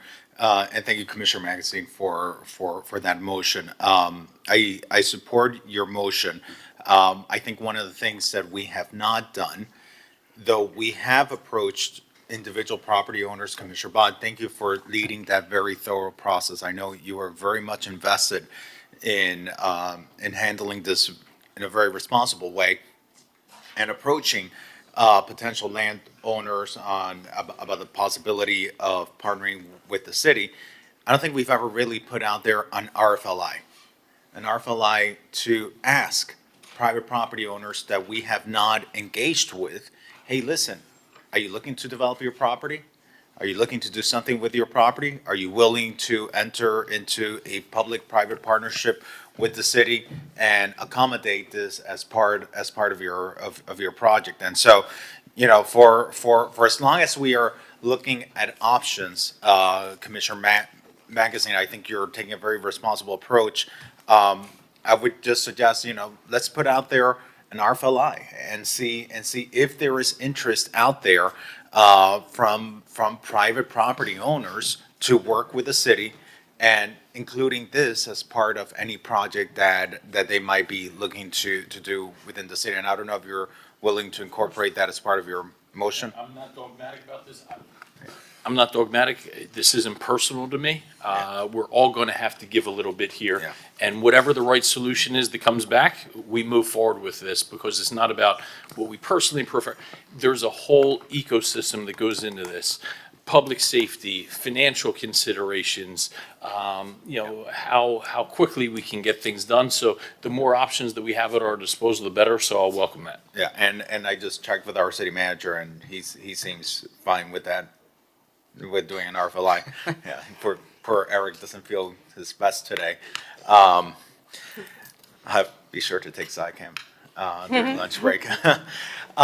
You know, the one thing I have always said about the park location, it is not a great solution. It is an important solution, but only out of necessity. It was never the ideal solution. It was never a great solution. Clearly, no one likes the idea of touching green space, whether it's active park space, whether it's utilized or not. It's green space. It's open space.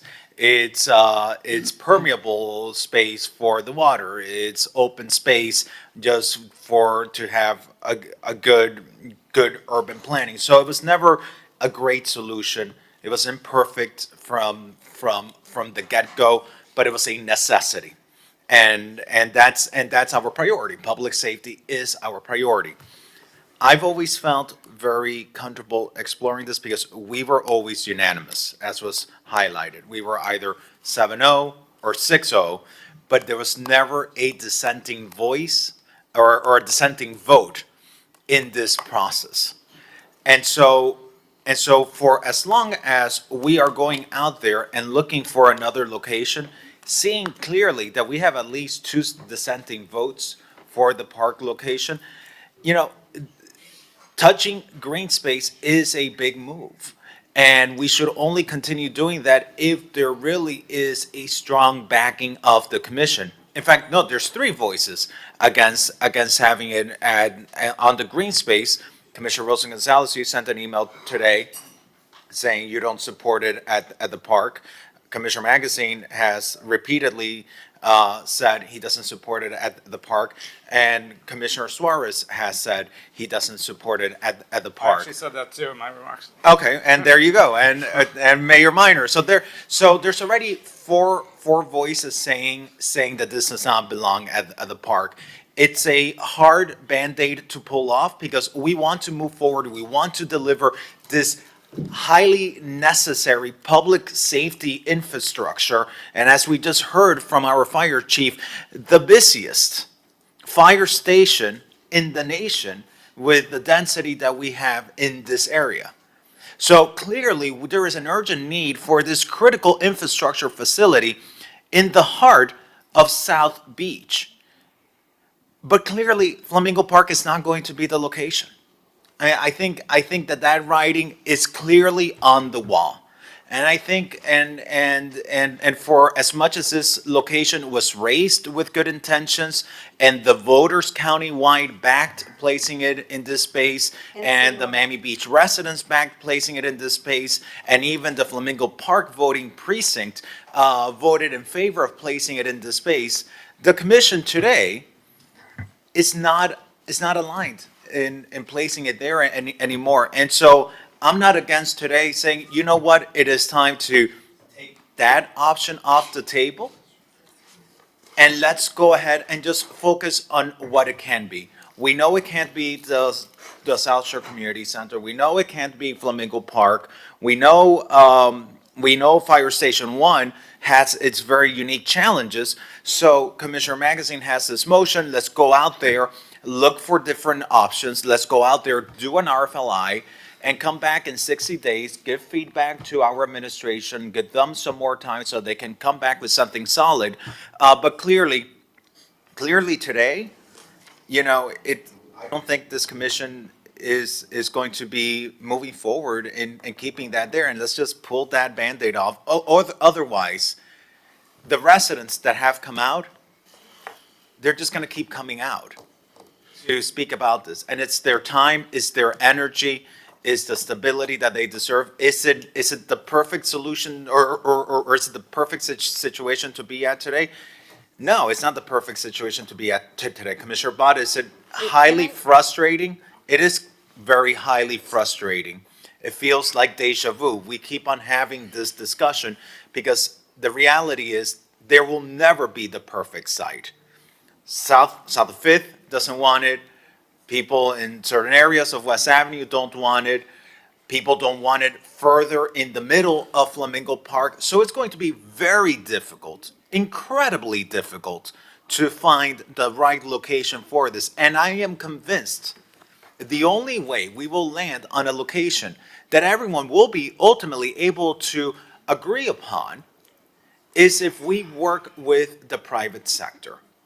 What do people have? What assets do people own on Alton Road that they may want to develop and be willing to incorporate a fire station in? The one thing I've heard is that people are against it being in the park, but people are not against the fire station being on Alton Road. And that stands out to me. What assets do people own on Fifth Street? Scott Niederman has brought up a number of times the Walgreens there, and on Fifth Street.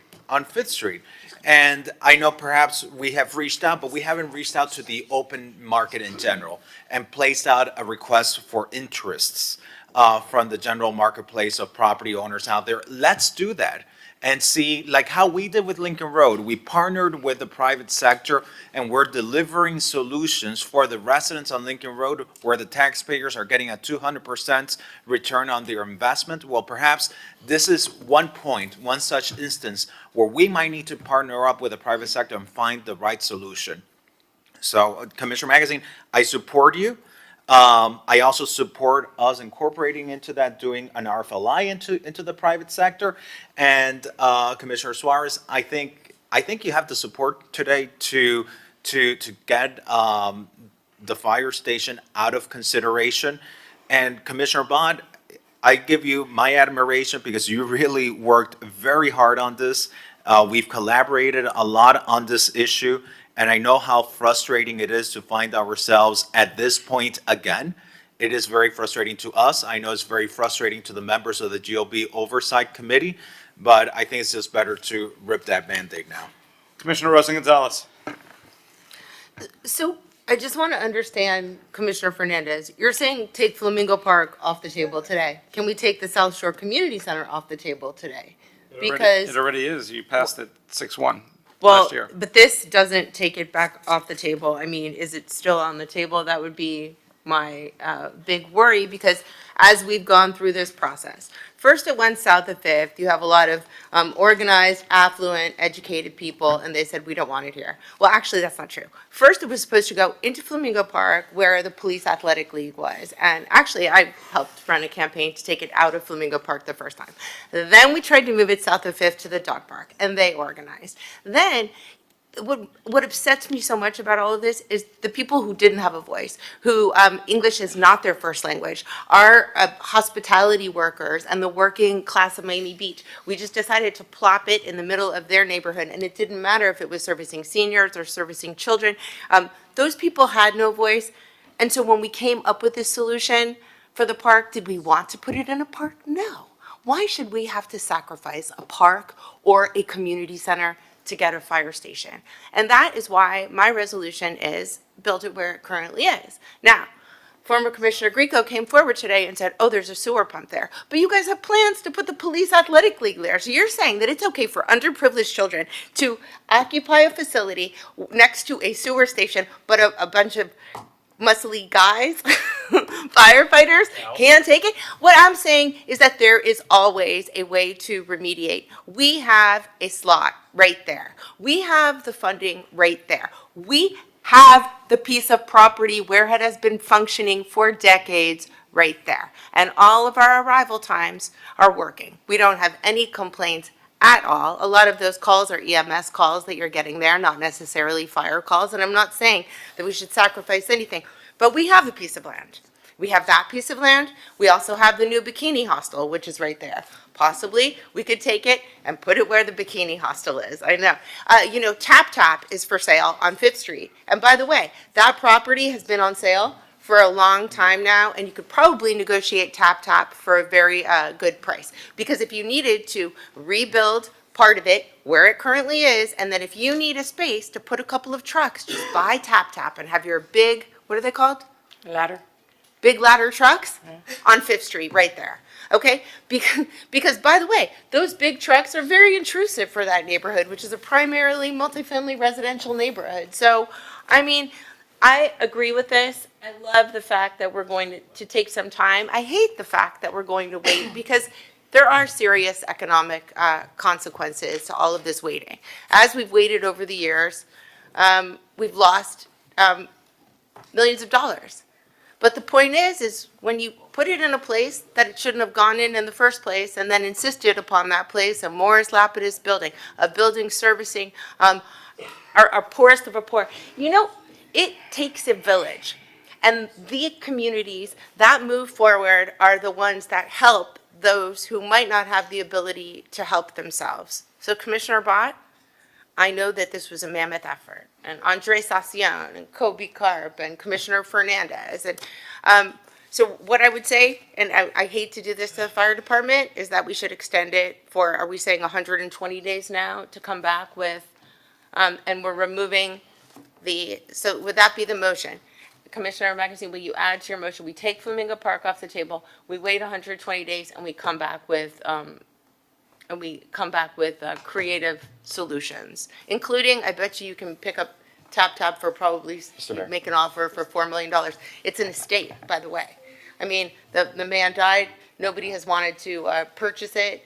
It could just be a huge bay and with something on top of it to accommodate the largest trucks. I thought that was going to be the Haitian Sistine Chapel. I would try. It's tough. I was going to the county to try to save it with a Haitian cultural center, and now the county has a serious. I say in jest. I know, but it's true. I would hate to see that happen. When this comes back with, I want to see all recommendations, whether they're on the table, off the table, whatever they may be, in 120 days. And I'm going to put a motion then that we make a vote, and I'm going to talk to legal about how it would be irreversible or things like that. I don't care what's on the table, what's off the table. Alls I know is I want to see every and all option possible so we can make a collective decision in 120 days, move forward, give the firemen and women the station that they deserve, the station our city deserves, and not look back. So then I'll defer my resolution too, in case we don't come up with anything else. Eric, we started with 60 days, now it's appears 120. Do you need that much time? I mean, I want to give you the time that you need, but not anymore. Obviously, if we're changing direction on this, then I'm going to need every bit of a 4-month period to analyze everything as to what is potentially in the best interest of the city. Obviously, I am very interested in providing the infrastructure needs of our fire department as soon as possible in the most efficient and cost-effective way, and I'm going to need some time to do that evaluation. Mr. Mayor? Yeah, and before I call on Commissioner Suarez, thank you for all the comments, but Commissioner Fernandez, your comments, and you mentioned that there was zero dissent. I don't know if you meant that literally, but a resident reminded me that when this came up, I had expressed my concerns. I even said that I don't think this will ever happen, which is actually happening right now. Besides, and it's obviously the park and what's doing what's right for our city, but also we were putting on an extra $15-20 million price tag, which was quite a bit. But I don't think that's the impediment. Huh? No, I understand. Commissioner Suarez. Mr. Mayor, thank you. Look, I echo what Commissioner Fernandez said. We really do need to rip the Band-Aid off, and I think the residents have come out and really spoken about this, that this site should be off the table, because the commission is broken on this. I understand the need to possibly keep all options on the table. I mean, that should be reciprocal with South Shore Community Center, but it's not. I'm not particularly in favor of putting it there at the South Shore Community Center, but I for sure 100% am opposed to putting the fire station in Flamingo Park because of the precedent that it's going to set and the damage it's going to do to the park's overall essence. And so I could be fully supportive of Commissioner Magazine's initiative to really perhaps maybe call a special meeting and in a certain period of time, 100 days, 120 days. But I'd like to walk away today, and I'm pretty sure the residents who are watching today and who are in the audience would not like to be hung out to dry and get another 3-4 months of waiting to see if this fire station is going to be built in our community park. So Commissioner Magazine, I respectfully ask you to amend your motion to remove Flamingo Park track off the table for consideration, because I think the votes up here already signal that we're not going to really want to do that. And let's at least give the courtesy to the residents here in Miami Beach who are looking or watching that it's not going to be there. Well, we just lost Commissioner Magazine. There's a motion and a second on the table. Why don't we call the vote? I think we should wait for Commissioner Magazine to come back, because this is a big item, and if we need to wait, we can also go to public comment. But Commissioner Magazine. Here's the thing. We know what this option looks like, right? So we don't need any more information. We've signaled that it's not going here. So I don't know if it matters if we include it, exclude it. We could exclude it, right? But we actually have this information. So in 120 days, when we come to vote on it, if there's 7 people up here or even 4 people that go, you know what, thanks, but these options are actually lukewarm to me, I'm going to put it back in the park. Certainly that's a possibility if there's 4 people then at that time that want to do so. So given that we actually have the information for the SSC and also Flamingo Park, it's really immaterial if we include them, exclude them. When it comes time to vote, we're going to do so with a plethora of all of our options. So I'm fine either way. I respectfully, I would like, like I said, Commissioner Magazine, respectfully, there's a lot of people here watching. There's a lot of people who are very passionate about this particular location not being included. I think we owe it to them not to drag them along for another 3-4 months and then possibly have them come back again in 3-4 months to also oppose this location. I mean, the votes are here to exclude it. Well, I'd like this to be, I'd like us to be almost unanimous on this. I think it's important that, we don't, I think the commissions in the past have gotten a real bad habit of kind of kicking the can down the road, just letting these options out for time to pass on. Let's make a decision today, moving, that this is not the appropriate step for our community.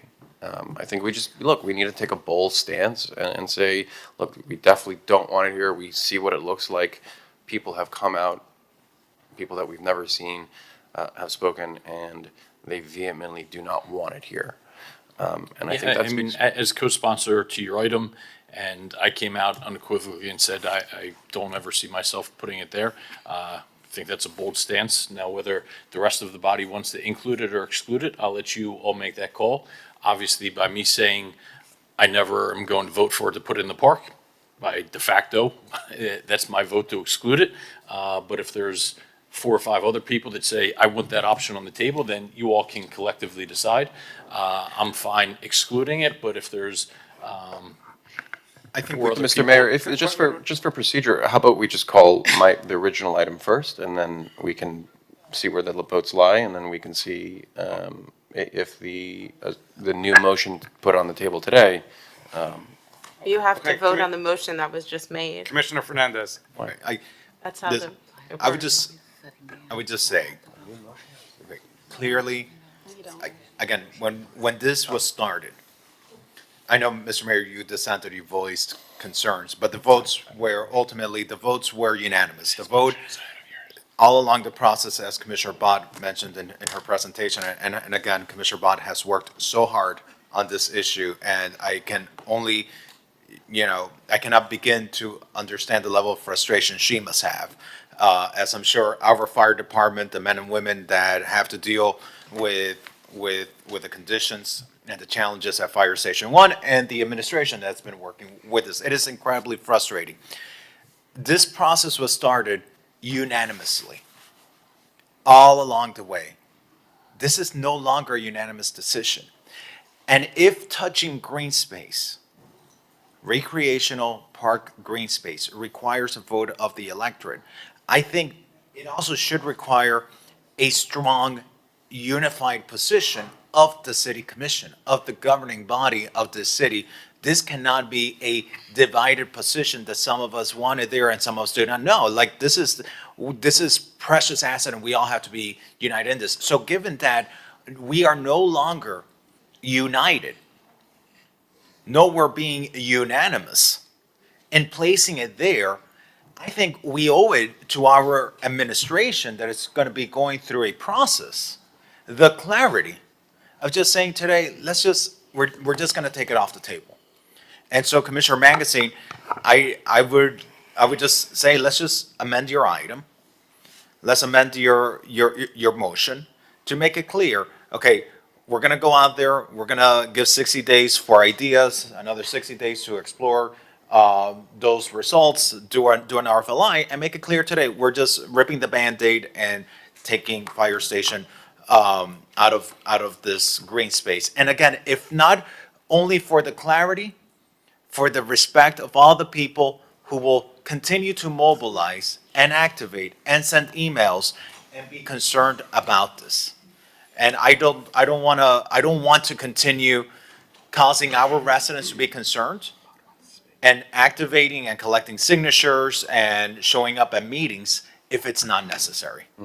Commissioner Bott. So the motion then would be taking this out off the table and taking South Shore Community Center off the table and evaluating all other options. Yes. Yes. That is what I would vote for. I don't want to have to choose between a community center or a park. And I think that's where we've been for a long time. We have to give the direction, find a new spot, which is why I say build it where it is. We have a spot.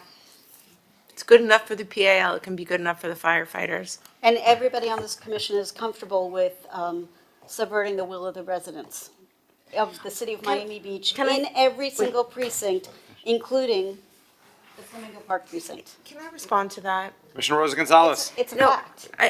Commissioner Bott, I know that. But the ballot question just said public safety. It wasn't clear. People did not know where or what that meant. Oh, it was clear. When they voted for it. Well, It was no, clear. it was clear. It said, for Very public clear. safety, would you give up this portion? But if you were to go out here and ask 50 people in Flamingo Park if they understood what the ballot question really was and what we were planning on doing, they would tell you, no, we voted for this, but we didn't want this. And that's why you got the Save Flamingo Park afterward. I mean, if you really wanted, we could put another ballot question on. It would cost us nothing in November and just say, would you want to put the fire station in Flamingo Park? Would you want to put the fire station in the South Shore Community Center? Let the electorate finally weigh in and save save these two buildings. It's not going to cost us anything to put these questions on the ballot. It's not even about running a campaign. I don't want to. But I don't think that, that way you would know if the electorate really did. I think if you told them we're going to put the fire station in Flamingo Park the way that we were, it would be troublesome. If it were up to me, I would wait the 120 days and let's come back with a whole menu. But I would really, today, I understand where you're coming from because of all the work we've done with that design. But you know what? Just because we vote for that right now doesn't mean that in 120 days, Mr. Mayor. I don't know. I can't see us ever voting for it because it really would kind of box in the track. It's not that it would intrude upon the track, but you have constructions on one side. If you put constructions on the other, you get kind of a hot box instead of like breeze. And that's why people are upset about that, because they want to be able to breathe. Commissioner Bott, then Commissioner Magazine is going to bring us home. I would strongly encourage my colleagues to support 120 days, half of which is to find every conceivable option. The other half of which is to try to bring one or two of those forward as the best options. And in doing so, not removing anything from the table. The work has been done. So this drama of, swearing fealty to one person or another is absurd. Let's put every option on the table. Every option doesn't mean every but two. Every option means every. And then we can all make an informed decision. Thank you, Commissioner Commissioner Bott. Magazine. So, not to complicate matters, because I am going to bring this home, Mr. Mayor, I will vote to exclude Flamingo Park from this, because that seems to be the temperature of my colleagues. That being said, whether it be this or one of the other options that are quote-unquote excluded, we can sit here, we reverse decisions all the time. And if it's the will in 120 days that there's 7 people up here that want to put it in a park, then they're going to vote to put it in a park, whether we include it, exclude it. So this is kind of all mini drama up here now. So I'll amend the motion to exclude Flamingo Park now. I will not backtrack on my word ever about voting to put it in Flamingo Park.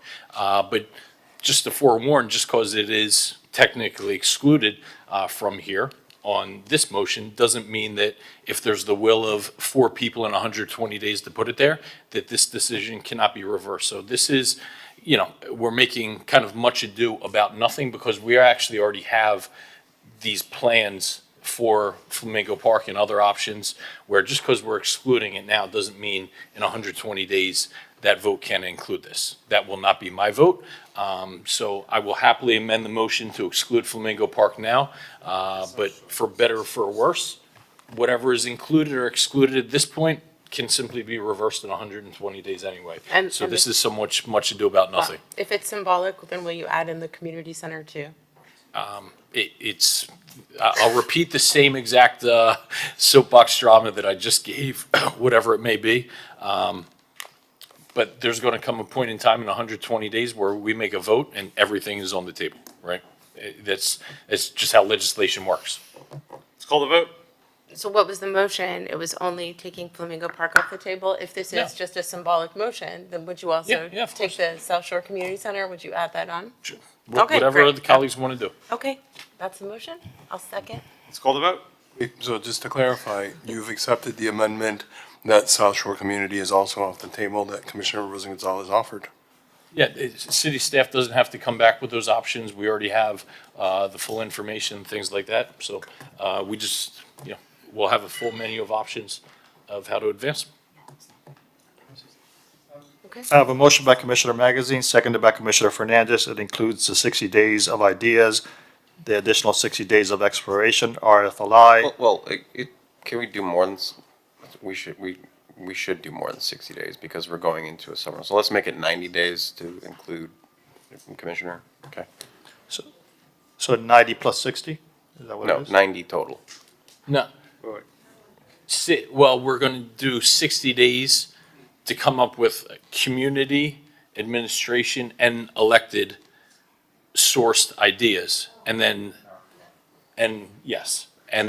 city staff will have 60 days to evaluate that. If you come back and say, hey, we're making progress, but we need another 30 days, we can amend that. But whether it's after 120 days or 150 days, I'm going to do everything within my power to make sure that that vote happens and we never look back from it.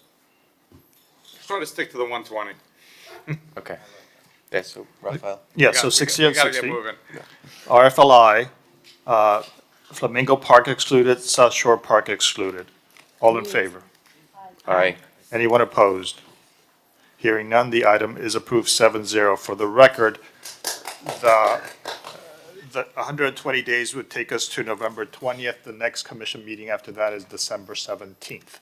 So we would bring this item back on December 17th. Yeah, and it is possible, as I think Commissioner Suarez says, obviously. You want to come back in 60 days first? Okay. We could call a special commission meeting just to discuss this, but Okay, we'll play that by ear. So ignore that date then.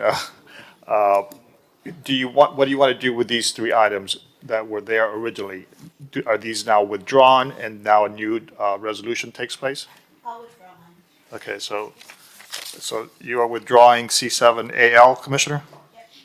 So Commissioner Suarez, are you withdrawing then C7AF?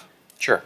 But I don't think we want to withdraw Commissioner Rosa Gonzalez's, because that's actually one of the ideas to put forward as part of this menu of items we'd like to see returned. So C7AG is deferred to whenever the whole bulk of the items come back. Yes, just defer mine. So withdrawing Resolution. C7AF, deferring C7AG, withdrawing C7AL. Okay, I have a question. If we're in the election cycle in November, and now we have a month-long, let's say that we have runoffs or something, the month-long runoff. So who is serving at the commission meeting in November? Is it? if The current we're in a runoff? electeds are serving until the new electeds are appointed, which is on the first Monday after the second Tuesday in December. But I think what Ralph said is First there Monday isn't, after the second Tuesday in December. Ralph, you were just giving the November 20, there's no commission meeting. There is no commission There's no meeting in commission meeting in November. November. He was just telling us when the dates run, and the next commission meeting is December We're gonna 17th. have, and then the next one is December 17th. And what days are Art Basel this year? Do we know? Art Basel, yes, I know that. It's December 3rd through the 7th. You all have your calendars with you, by the way, if you want to look at it, but. It's the first Okay. Saturday after the second Monday. Okay, I think we can resolve this offline. Why don't we take our lunch break? We'll reconvene at 1:30. Usually we come back at 1, but obviously that's only 12 minutes now. 1:30 Sutnick hour.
Please take your seats. The meeting is about to begin. Remember to speak into the microphone, as this meeting is being recorded for public record. Please stand by. We are going on air in 5, 4, 3, 2, 1. Thank you for bearing with us as we had a little bit shortened lunchtime, working lunch as I say, but why don't we continue with our Sutnick, I don't want to say hour because the afternoon session is generally not an hour. Ralph? Thank you, Mayor. If anyone is here in the audience and wishes to speak, please approach the podium. Our first caller via Zoom is Daniel. Daniel, please state your name, address, and you have 2 minutes.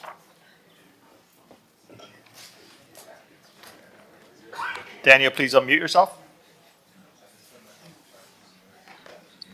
Yes, hi, thank you. Daniel Seraldo, a commission candidate, Group 1, 730 10th Street, and I'm here to urge you to vote no on item R7B, warrant request for 3611 and 3612 Collins Avenue.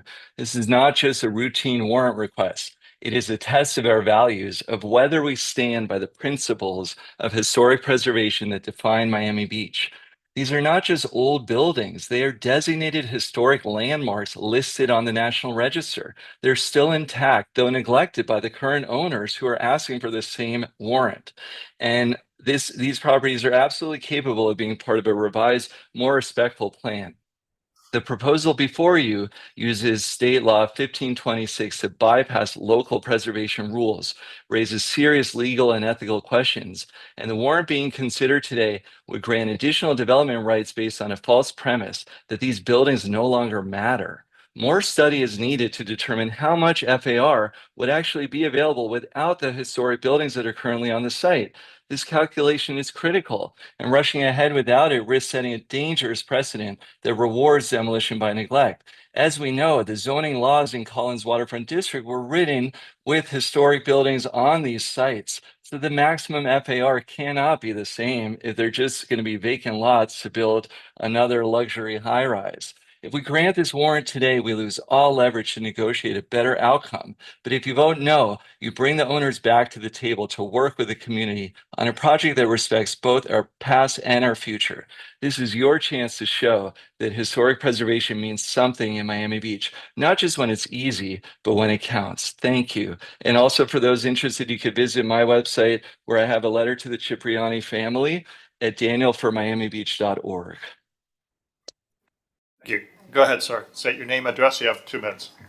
Sure, my name is Tomas Kennedy. I live in the mainland, 6601 Northwest First Place, Miami, Florida, 33150. But I wanted to come here and thank you, Commissioner Fernandez, and the rest of the commission regarding item, I believe C7Y.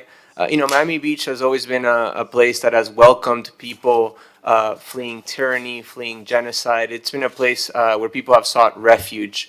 And also, it's a place where the economy is dependent on tourism, right? It's supposed to be a welcoming place. So I think that this item really reaffirms not just that history, but also puts the city's best face forward to ensure that it continues to be a welcoming and thriving place. So I think it's a great item, and I appreciate the support. Thank you. Thank you. Our next virtual caller Mayor, is... I just want to... Mr. Fernandez. Thank you, and I just want to put for the record for anyone that's waiting, item C7Y was passed unanimously with a consent agenda. So, but thank you to the gentleman who spoke. Thank you. Thank you. Our next virtual caller is State Representative Basabe. Please state your name, address, and you have 2 minutes. Hi, everybody. It's Fabian Basabe, 9 Island Avenue. Hope you all had a good lunch in a nice, clean, and sanitary place. You all talk about public safety, you talk about fiscal responsibility, you talk about dignity for everyone else, but where is the dignity for our firefighters? Right now, the men and women who risk their lives to protect the city are working in a fire station where raw sewage backs up all the time. They show up to be your heroes, and instead they're shoveling human waste. They're literally wet vacuuming it before starting their shift. And you guys let this item go on and on for years. You chase their endorsements during campaign season, you stand next to them for photo ops.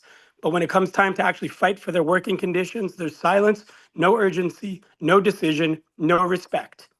I realize many of our firefighters do not live or vote in Miami Beach, but that should never determine the value we place on service. These are people we count on in emergencies, and we have left them to work in conditions that we would never, ever tolerate anywhere else. Let's be honest, if this were a hotel or a private business, the city would have shut them down without hesitation. But because it's a silly city facility and not politically convenient, you guys continue to delay. I do not support building over any public parkland, but this is not about the location anymore. This is about leadership. It's about basic decency. Fix the problem, move the station, rebuild it, do something. Just stop pretending that public safety matters. If you guys cannot provide your first responders with a clean, safe place to work, if you're not willing to solve it, then maybe you should all volunteer to clean up Station 1 yourselves, because right now you're asking our firefighters to do it for you. Enough is enough, guys. It's time to act on this. Thank you.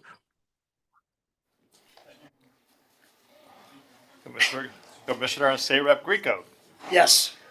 Good afternoon, everybody. Michael Greco.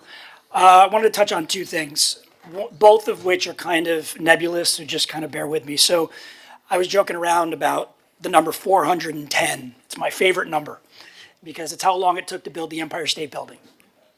And if you look at all of these projects that are popping up on the city agenda, and I'm not talking just about the fire station, but whether it be, West Avenue, south of Fifth, whether it be, more projects that you can count things up in North Beach. There's only one thing that everybody in this room and everybody listening and watching that we all have in common. It's time, or the lack thereof. And I just want to remind you all, as we were reminded when I served on the commission and as a state representative, that we owe it to the constituents, to the residents, to ourselves. You have a limited amount of time up there, and try to get things done quicker. To quote Commissioner Bott, the perfection is the enemy. You've got to really, at some point, you just got to lay it down and make a decision and not kick the can down the road. So that's a little bit of advice from a retired commissioner. And then the other piece of it is, I was listening earlier to the item on the Ritz project and the 100 block of Lincoln Road. And that's another one that's taken a long time. And we want to talk about public safety, we want to talk about development, but where is the economic development? The positive foot traffic that Commissioner Rosen-Gonzalez was talking about that's going to be generated by having the driver's license bureau available in the city. These are important things, and I'm not seeing any economic development coming from this city. I don't see anybody pushing to fill those empty storefronts on Washington, on Collins, on 41st Street, areas that really need positive foot traffic. And I'll leave you with this, that Teddy Pendergrass, told you to turn the lights off, but if you want to really impact public safety, it's not about police presence, it's about lighting and turning the lights on. So with that, thank you, guys. Thank you. Thank you. If I could just comment, we had a couple of, thank you for the callers, but I will remind people who may be just tuning in today that I am very proud of this commission on, we'll start with infrastructure projects that had been stalled, and please, excuse me, that had been stalled for years. And this commission, and I'll give Commissioner Fernandez, who's head land use, who spearheaded those, that have now, not only have some of them started, but they've been completed, and others are in the process of being completed. So this commission has done a lot. And then recently we had the Bikini Hostel that's been a blight. We've now resolved that. The Doleville, whichever you believe about it, something had to go there. We've now resolved that. So this commission is acting. Yes, there are certain areas that certainly, as we discussed the fire station, that unfortunately has taken us a long time, but that even precedes this commission. So I have to remind people that we are acting and moving. And as far as lighting, that this commission continues to add lighting in multiple areas. And yes, there's more to do. But if we're not ignoring it, there's many items on the agendas that we get to discuss retail. I mean, it's a great point, and it's certainly something we're hoping give a little pressure to our new economic development director, Steve Anthony. There he is. And certainly an issue worth noting, and certainly one that our commission is very mindful of. Our next virtual caller has the screen name of Inez's iPhone. Inez, please state your name, address, and you have 2 minutes. Yes, it's in S Flags at 1500 Ocean Drive. This is not concerning any of the items on your agenda, and it's more of a question. I have a neighbor who recently has called because where she lives, the condo that she lives, Airbnb are legal, they're allowed, and she doesn't have a problem with that.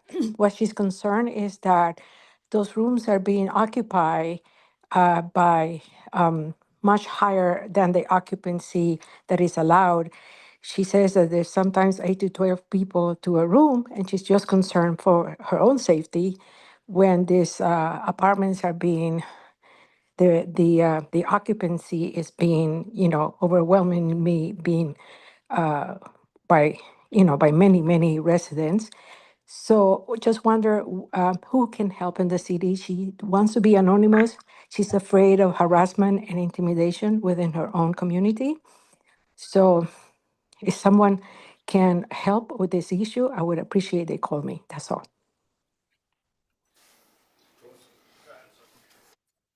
State your name, address, you have 2 minutes.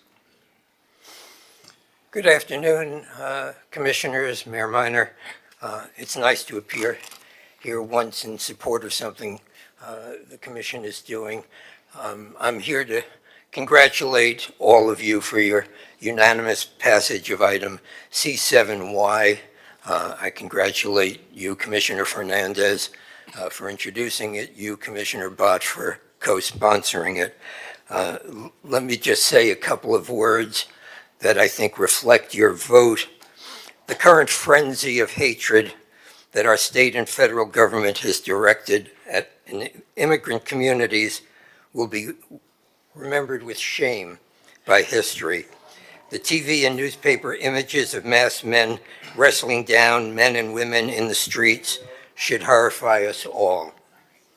It is well to remember that the immigrants who law enforcement treats as criminals, people who have come to this country for the same reasons our parents, our grandparents, and our great-grandparents came here, to escape violence and persecution. Offering comfort and welcome to the stranger is an ethical principle deeply baked into all of our religions.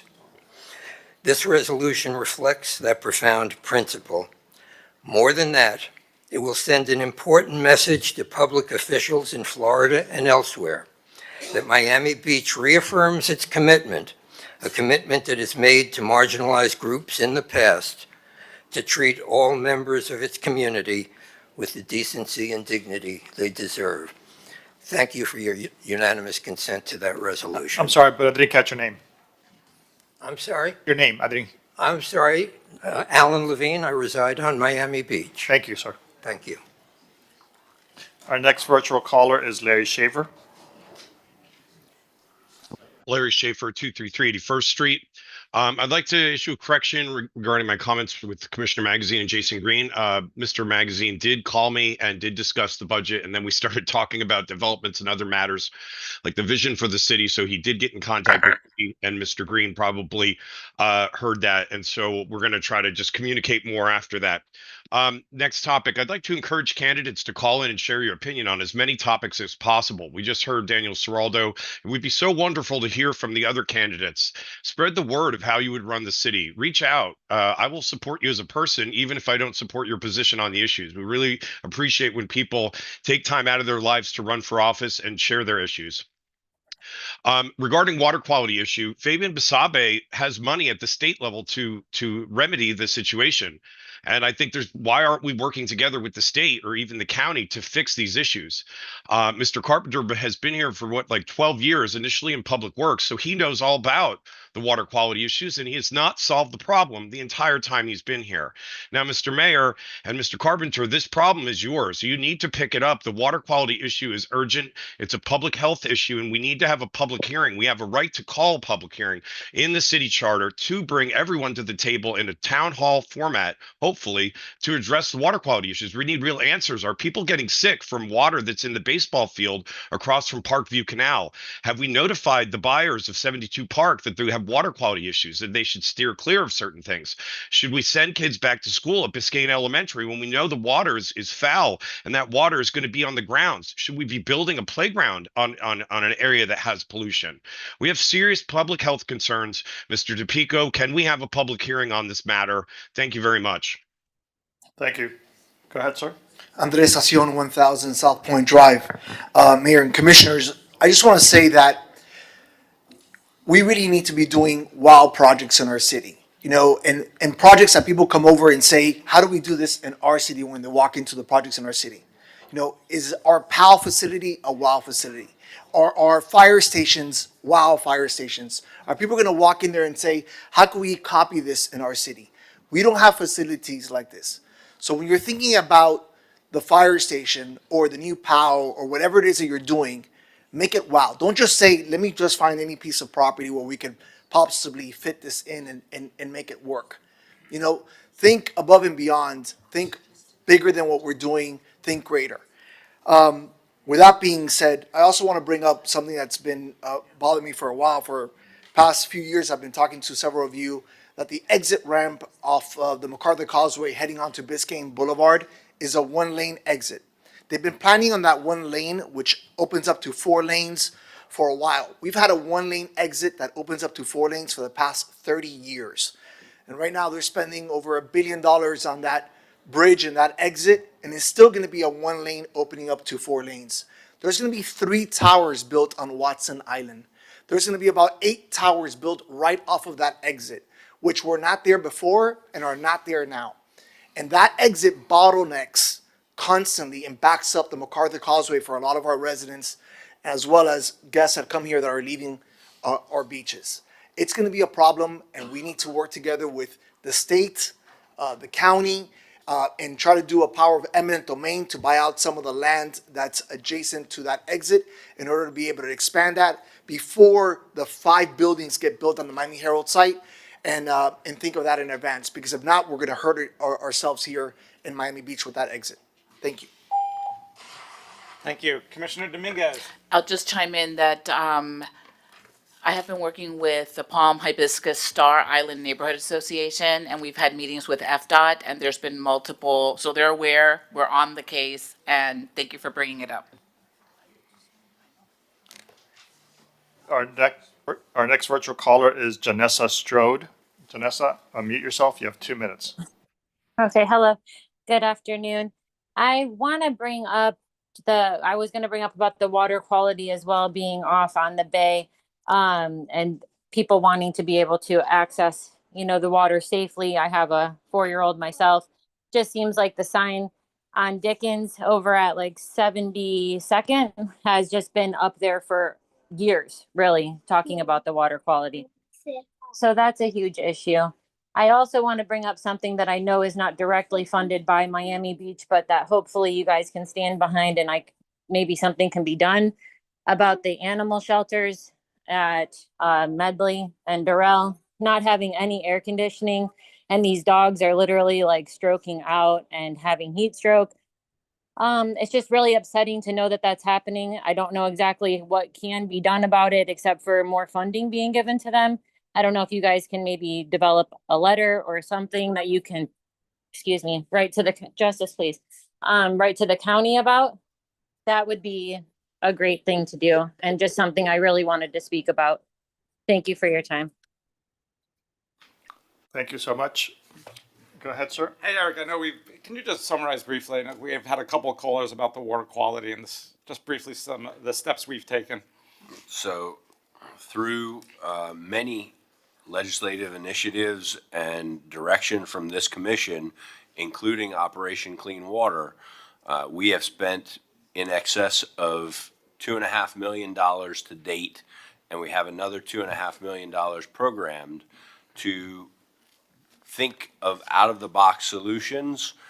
We've been working with a consulting firm. We've been working with the folks at the elementary school, and we've been working with our counterparts at the county to try to come up with new and different solutions, in addition to the great work that's been done by Dr. Solo Gabrielle.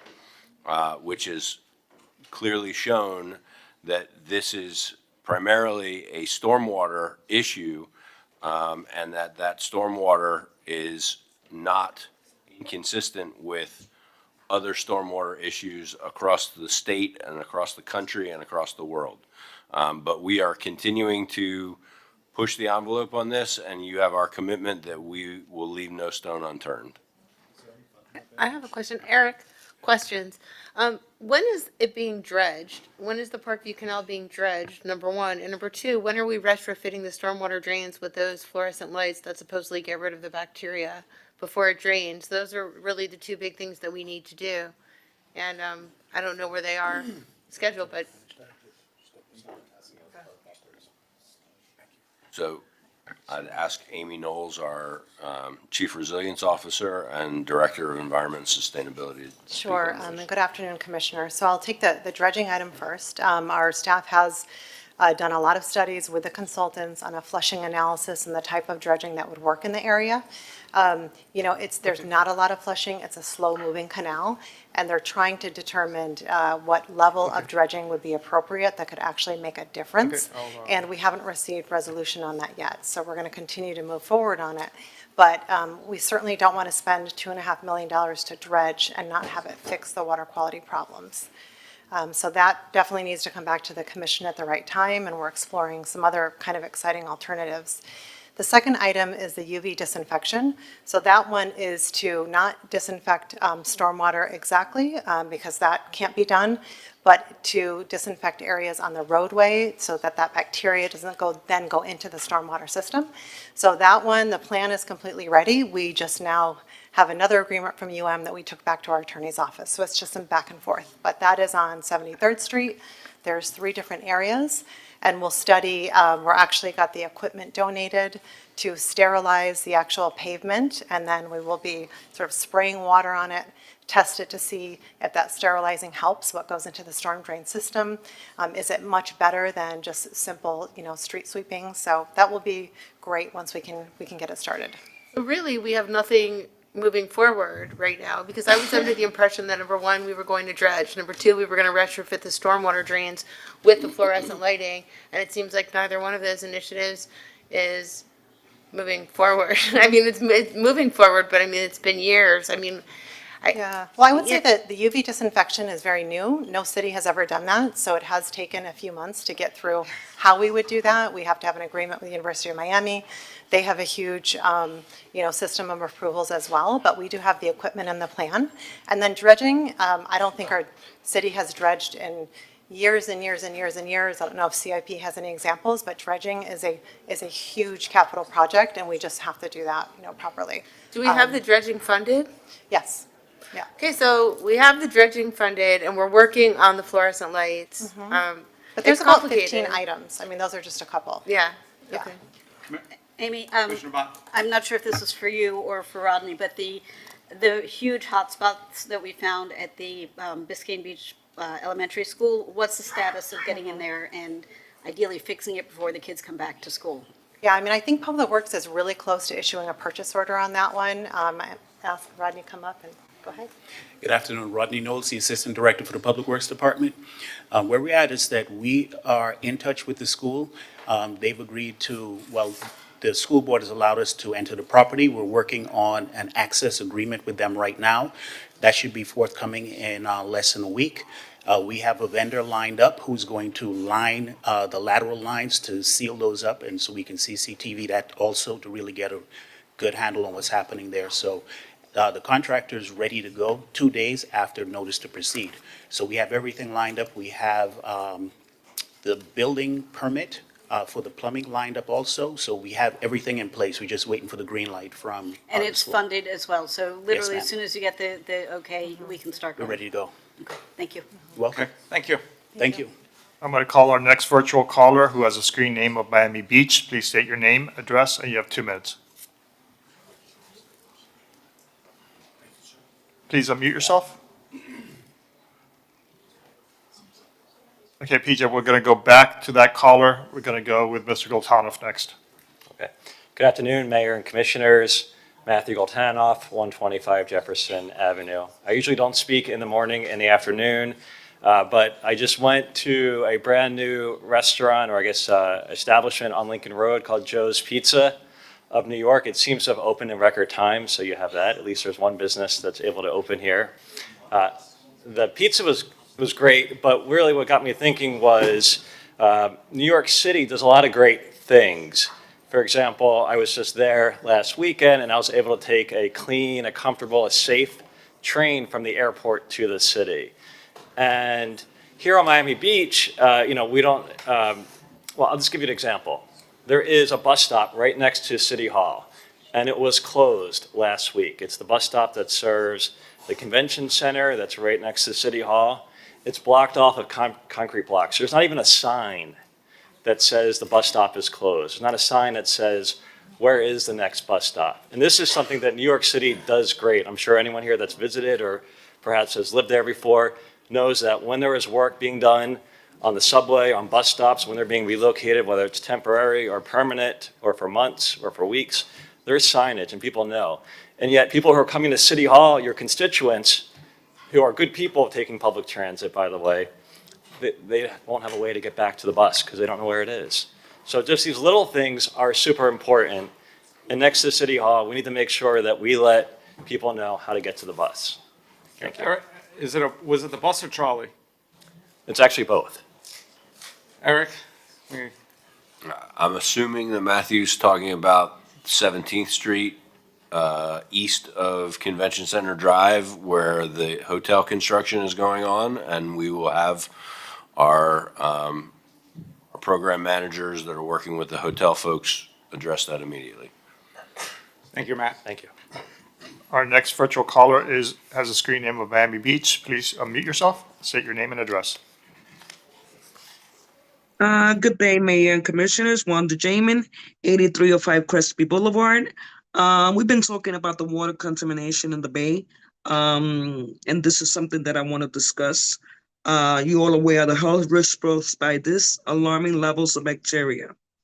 With that said, it is imperative that the city of Miami Beach prioritizes the safety and health of its residents. I petition this body to implement advertising measures, including danger signage and/or mailers to inform residents of the hazardous conditions and health risks associated with the contaminated waters, and advocate for transparency, as many residents are unaware of these issues. Furthermore, I encourage contacting the health department and any state office to assist, as this is a pressing concern. Personally, I have witnessed individuals swimming in these contaminated waters daily. I thank you, and I believe that any monetary that we have coming in from the bill or any other projects as public benefits should be applied universally just to fix our waters and our bay. Thank you all, and have a great day. Thank you. Thank you. Is there anyone else in the audience who wishes to speak? Mayor, this concludes subject. Great, thank you again all for contributing. We'll get right back to the agenda. Let's try to get through the second reading items, R5C.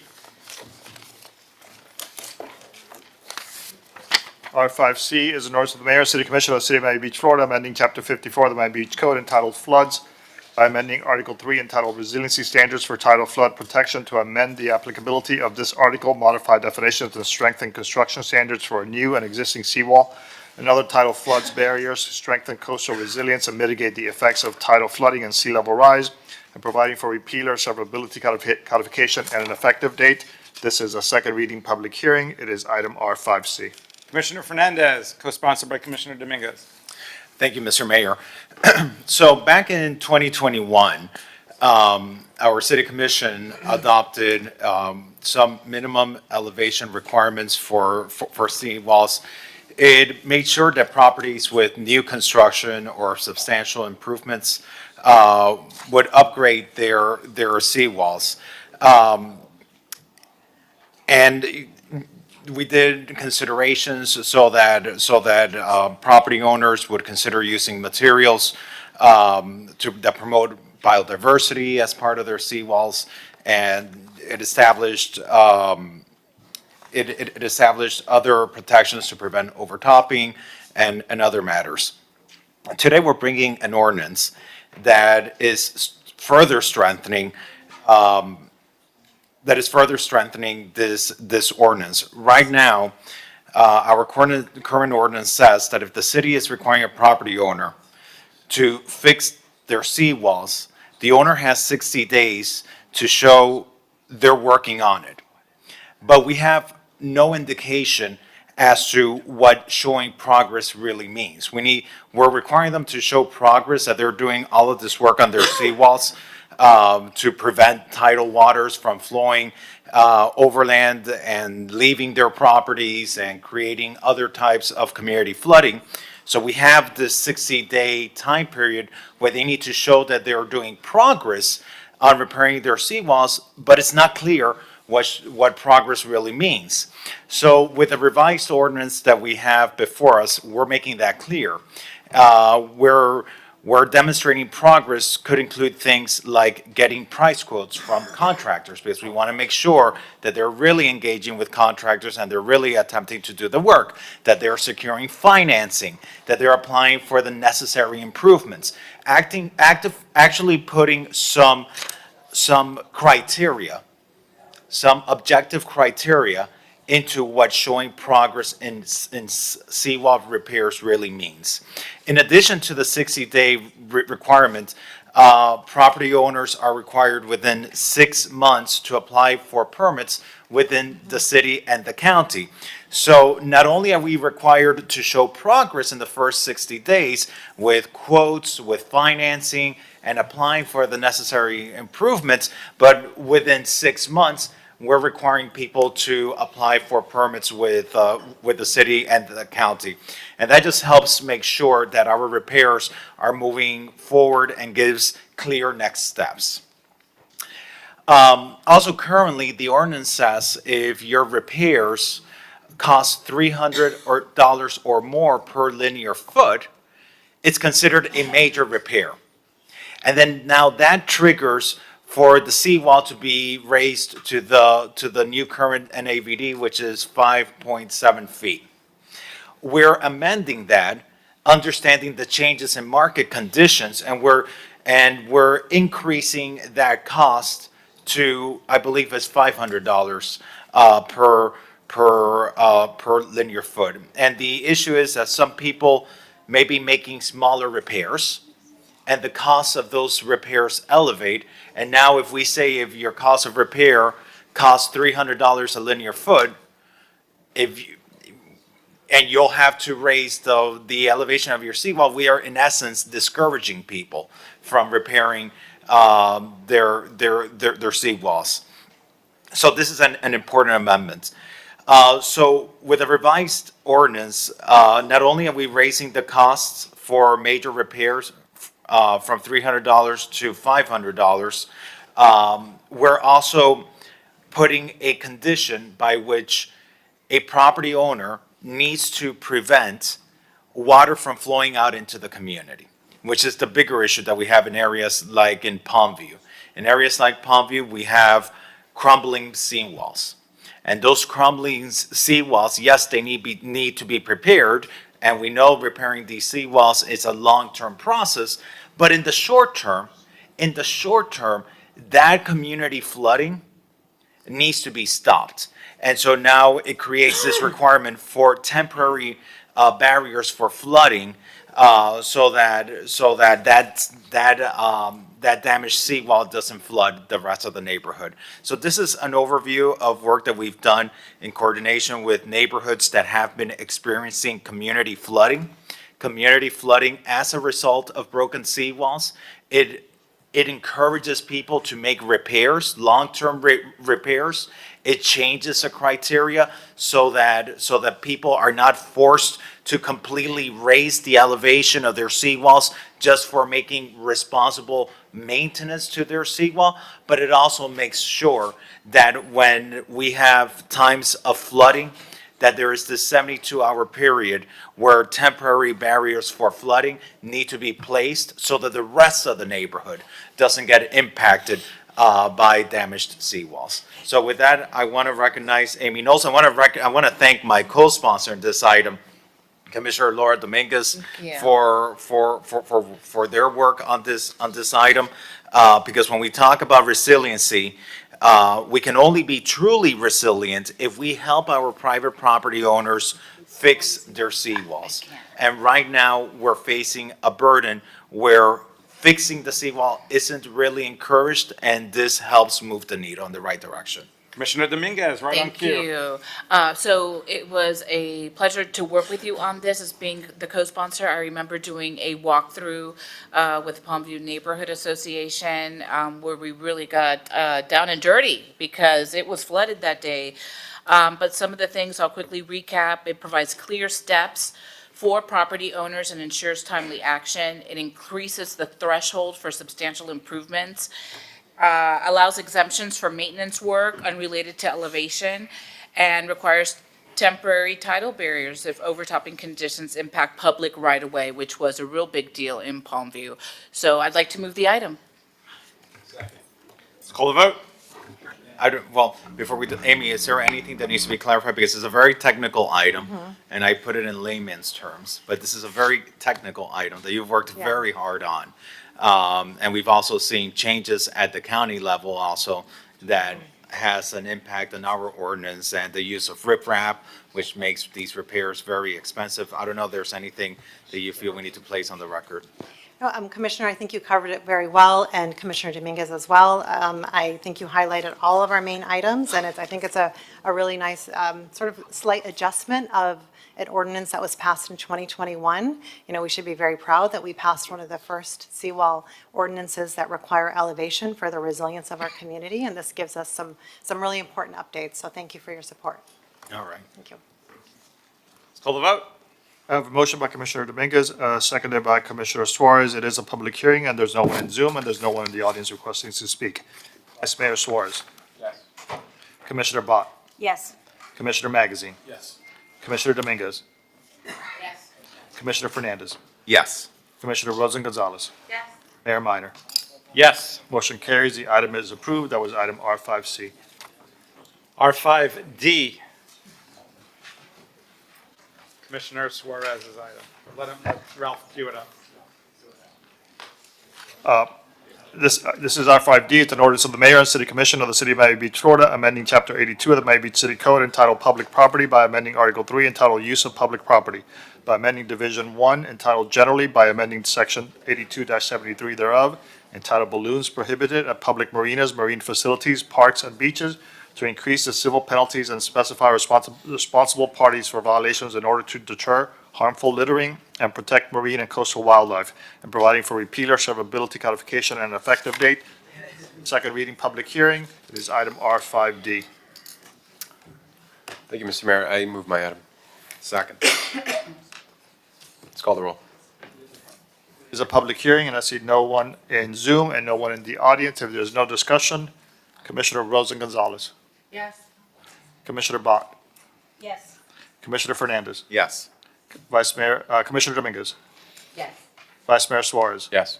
Commissioner Magazine. Yes. Mayor Minor. Yes. Motion carries. The item is approved. That was item R5D. R5G.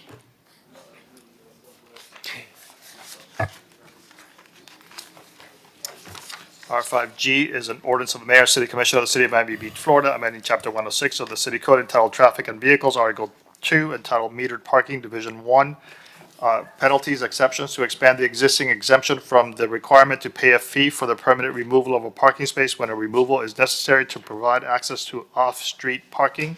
A, to allow for removal of up to 2 spaces, and B, to enable duplexes and triplexes to qualify for the exemption, providing for codification, repealer, severability, and an effective date. This is a second reading public hearing. It is item R5G. This is my item. Tom, I'll turn it to you. Okay, Mr. Mayor, I'll try to be brief. This is a second reading amendment to Chapter 106 of the City Code pertaining to the removal of off-street parking spaces when they're removed to provide curb-cut access to a property. As you may recall, when this was approved at first reading, the commission had requested that the applicability be narrowed, and so what we've included is a provision where duplex and triplex uses in either a residential single-family district or an RO district would be allowed to remove up to 2 parking spaces so long as the off-street spaces created are equal to or greater than the number of on-street parking spaces for which the parking spaces, the removal is requested, and they would be exempt from the fee. Any more than that would require the payment of the fee. Tom, a resident had reached out, and I'd forward you the email, and also we discussed it earlier. Can you explain what the request is and what your thoughts about it are? The request was to consider expanding this applicability to RM districts. And in speaking with the parking director, I think one of our collective concerns with expanding it is that it would result in potentially the removal of more on-street parking spaces, and it would affect a very significant number of properties, as a very large number or a large portion of the city is zoned RM1. And so, at least as part of this ordinance, we wouldn't recommend adding that as part of this ordinance. If it's something that you wanted to look at separately at some point in the future, we could do that. Okay. Somebody want to move my item, since I can't move it? Move it. Thank you. I'll second. Commissioner Fernandez moved, I second. It is a public hearing, and we have Mr. Larry Schaefer requesting to speak. Mr. Schaefer, please go ahead. You have 2 minutes. Larry Schaefer, 233 First Street. I was the person to inquire about extending these benefits to duplex and triplex owners within RM1 districts. I do understand Mr. Mooney's concern about that covering such a large area, and I understand if this doesn't get included. I would like to ask, however, that when we review the North Beach parking plan, we really do a refresh and see what works and what doesn't work.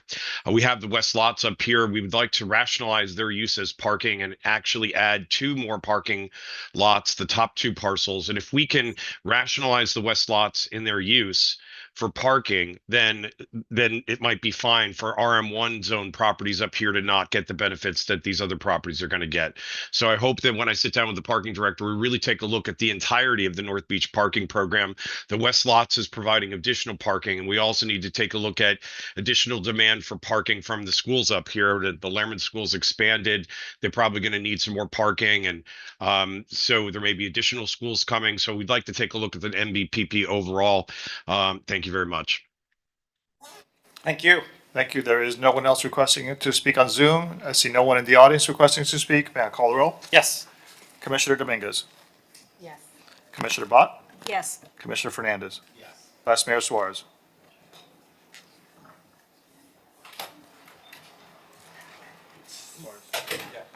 He's a yes. Commissioner Magazine. Yes. Commissioner Rosen Gonzalez. Yes. Mayor Minor. Yes. Motion carries. The item is approved. That was item R5G. R5J.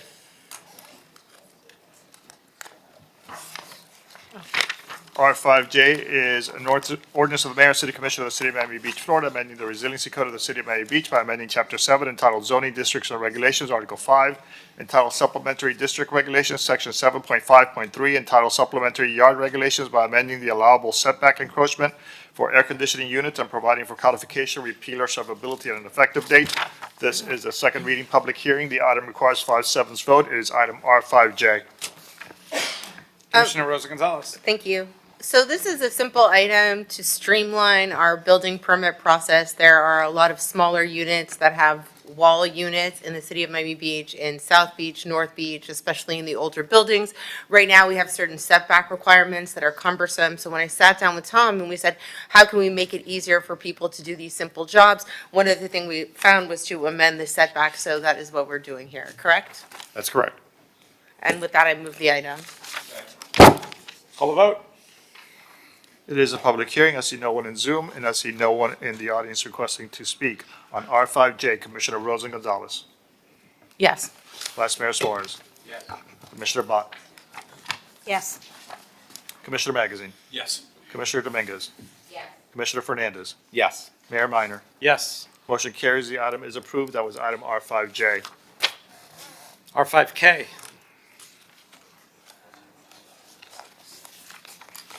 R5K is An ordinance of the Mayor and City Commission of the City of Miami Beach, Florida, amending the Miami Beach Resiliency Code by amending Chapter 7 entitled Zoning Districts and Regulations, Article 1 entitled General to all zoning districts by creating Section 7.1.12 thereof entitled Amendments or Release of Covenants Restricting Transient Uses Submitted by Property Owners to establish a minimum voting threshold for the release of a covenant restricting transient uses and providing for codification, repealer, servability, and an effective date. This is a second reading public hearing. The item requires 5/7 vote. It is item R5K. Commissioner Fernandez, co-sponsored by Commissioners Magazine and Suarez. Thank you, Mr. Mayor. So this is an item that would require a 6/7 vote to release any future covenant tied to non-transient residential uses. And the idea here is that when we offer incentives in exchange for a commitment to provide long-term housing, we expect for that commitment to mean something. And these are legal arrangements made to serve the public good. And so if in the future, someone wants to waive, remove from their covenants, their promise to the public that they won't have transient uses, that they won't have short-term rentals, well, then it must be, if this ordinance gets adopted, a 6/7 vote of the city commission, not a simple majority vote of the city commission.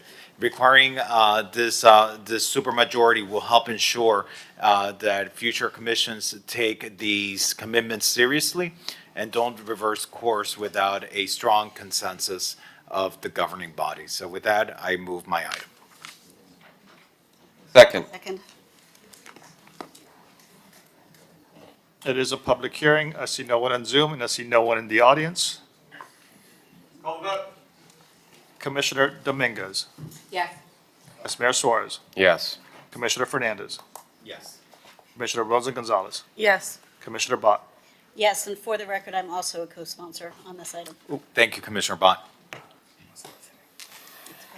Commissioner Magazine. Yes. Mayor Minor. Yes. Motion carries. The item is approved. That was item R5K. R5L. R5L is an ordinance of the Mayor and City Commission of the City of Miami Beach, Florida, amending the Code of the City of Miami Beach, Subpart B, entitled Land Development Regulations by amending Chapter 2 entitled Administration and Review Procedures, Article entitled General Development Application and Hearing Procedures by amending Section 2.2.3 entitled Development Application Submission and Review by modifying the applicable provisions for land use board application fees and establishing a process for criteria for the City Commission to consider a waiver of required fees for variance applications related to compliance with applicable building recertification requirements, providing for codification, repealer, servability, and an effective date. R5L is a second reading public hearing. It requires 5/7 vote. R5L. Commissioner Fernandez. Thank you, Mr. Mayor. So this is an ordinance that allows the city commission to waive fees for variances when those variances are necessary to complete critical repairs identified in a recertification report. And that's something that we're seeing happen more and more, where buildings, as they reach their point of recertification, they realize they might need to do certain work that might not comply with the code. They need to seek a variance. And oftentimes, these variances tend to be expensive, especially for financially strained condominiums and individuals living paycheck to paycheck. So this is a variance. This is a variance on the fees that would be used only for safety and certification repairs. This is not for other type of discretionary luxury construction. It's strictly tied to helping buildings meet their certification requirements so that they can meet the safety standards that they need to continue operating. And with that, Tom, I don't know if there's anything else that needs to be added for the record. No, it's limited solely to residential buildings, and as you correctly pointed out, it's only for those variances that are necessitated by a building recertification, and it was approved at first reading with no changes. And it's when the building is able to demonstrate a financial hardship, and that hardship has to be determined by the city commission. That's correct. All right. With that, I move my item. Second. Call the vote. It is a public hearing. No one on Zoom, no one in the audience. I have a motion by Commissioner Fernandez, seconded by Vice Mayor Suarez. Commissioner Bott. Yes. Commissioner Dominguez, Yes. Commissioner Fernandez, Yes. Vice Mayor Suarez, Yes. Commissioner Rosen Gonzalez, Yes. Commissioner Magazine. Yes. Mayor Minor. Yes. Motion carries. The item is approved. That was item R5L. R5M. R5M is an ordinance of the Mayor and City Commission of the City of Miami Beach, Florida, amending the Miami Beach Resiliency Code, amending Chapter 2 entitled Administration of Review Procedures, Article 13 entitled Historic Preservation by amending Section 2-13-2 entitled Historic Preservation Review of Projects to remove the supplemental notice requirement for applications continued by the Historic Preservation Board by amending Section 2.13.7 entitled Issuance of Certificate of Appropriateness, Certificate to Dig, Certificate of Appropriateness for Demolition, to increase the square footage threshold for the transportation, analysis, and mitigation plan requirement, to clarify the two-step review process, and to consolidate and otherwise amend the applicable review criteria by amending Section 2.13.8 entitled Special Review Procedures to expand administrative review authority for the review of additions to single-family homes located within local historic districts by amending Section 2.13.9 entitled Historic Designation to introduce procedures for the repeal of historic designation required pursuant to Miami-Dade County Code Section 16.8-3.1, and by amending Section 2.13.10 entitled Single Family Ad Valorem Tax Exemption to expand the types of properties that qualify for the exemption in a manner consistent with Section 196.1997 Florida statutes by amending Chapter 7 entitled Zoning Districts and Regulations, by amending Article 2 entitled District Regulations, Section 7.2.2 entitled RS1, RS2, RS3, RS4, Single Family Residential District, subsection 7.2.2.4 entitled Additional Regulations RS, by expanding the applicability of zoning incentives to include contributing single-family homes located within local historic districts, by amending Article 5 entitled Supplementary District Regulations, Section 7.5.1, entitled Generally Supplementary District Regulations, subsection 7.5.1.5, entitled Roof Replacements and New Roofs to expand administrative review authority for sustainable roofs, providing for codification, repealer, severability, and an effective date. This is a second reading public hearing. The item requires 5/7 vote. It is R5M. Commissioner Fernandez, co-sponsored by Commissioners Dominguez and Bott. Thank you, Mr. Mayor, and I am very excited about this ordinance because we have seen over time an attack on our historic districts, on our historic properties. And we have heard from whether it be from the state, from private property owners or from stakeholders, the difficulties and the challenges that people encounter when even their goal is to preserve historic properties, that they are finding challenges working with our complicated code, working with the system, in addition to working with the challenges of that historic properties naturally have. And we've listened.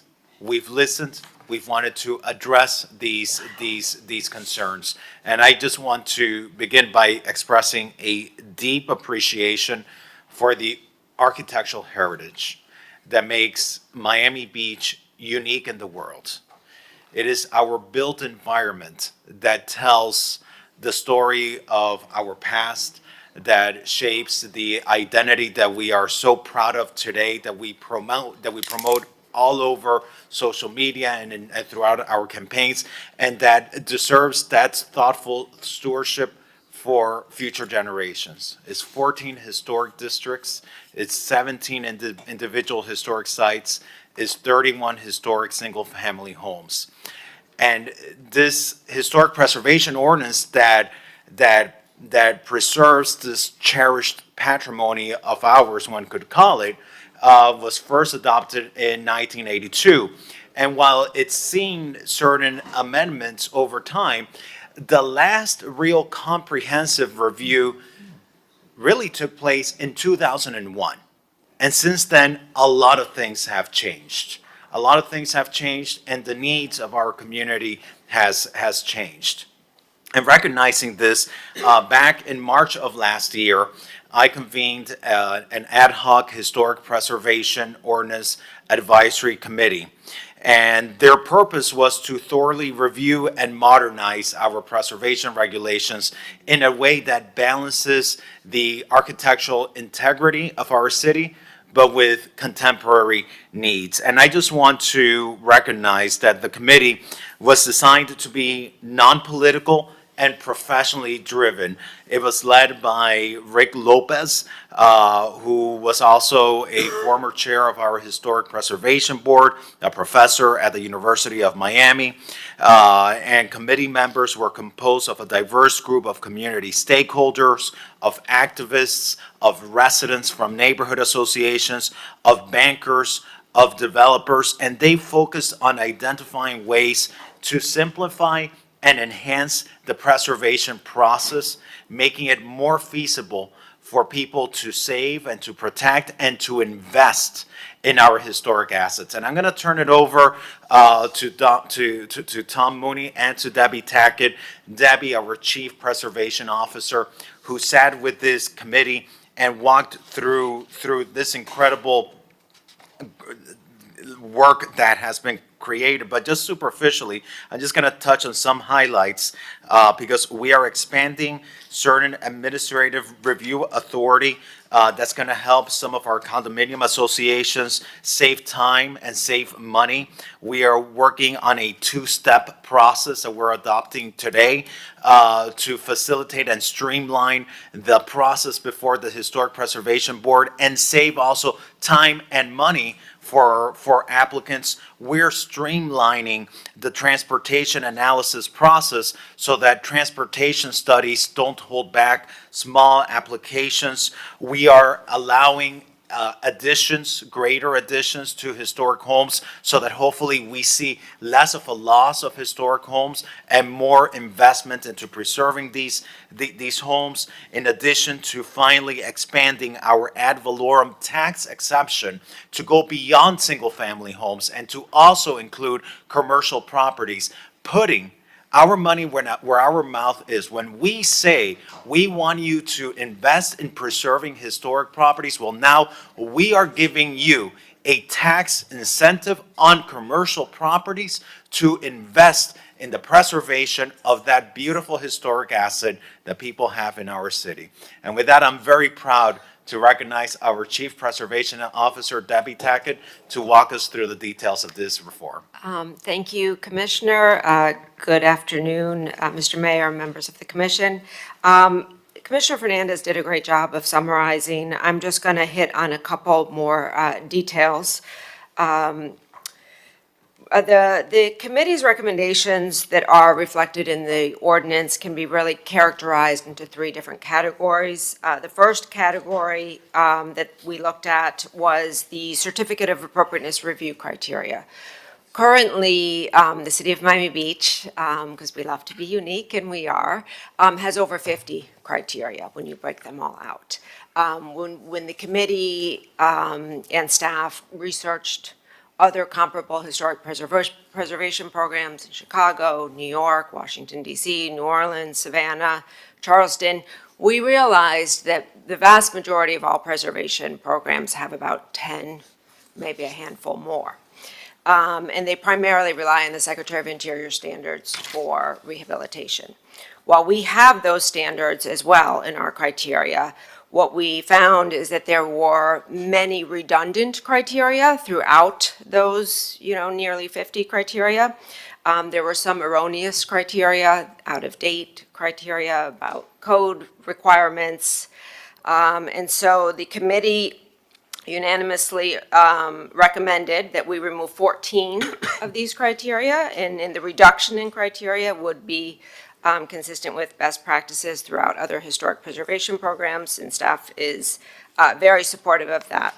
That will limit the perception that our review is very burdensome and onerous and complicated. Just by reducing that amount of criteria for not only the board to review, but staff and the applicants to respond to, we think that will be a benefit. The second major category that the committee looked at was the historic preservation review process. Now, there is basically a two-prong process in our current ordinance. One are projects that require going through the Historic Preservation Board, and the other side of that would be work that can be reviewed and approved administratively. Currently, there's a very limited amount that administratively that we can review and approve. And the committee talked about this at length. They have recommended, and staff is supportive of including under the administrative review, so staff level review, sustainable roofing, property walls, fences, and gates, minor modifications to public interiors, minor work within the public right-of-way, demolition and reconstruction of architectural features consistent with historical documentation, railing replacement in an alternate material that closely replicates the original design for contributing buildings, and an alternate design railing review process that staff could go through for non-contributing buildings. These are buildings that were primarily built in the late 60s, 70s, and 80s.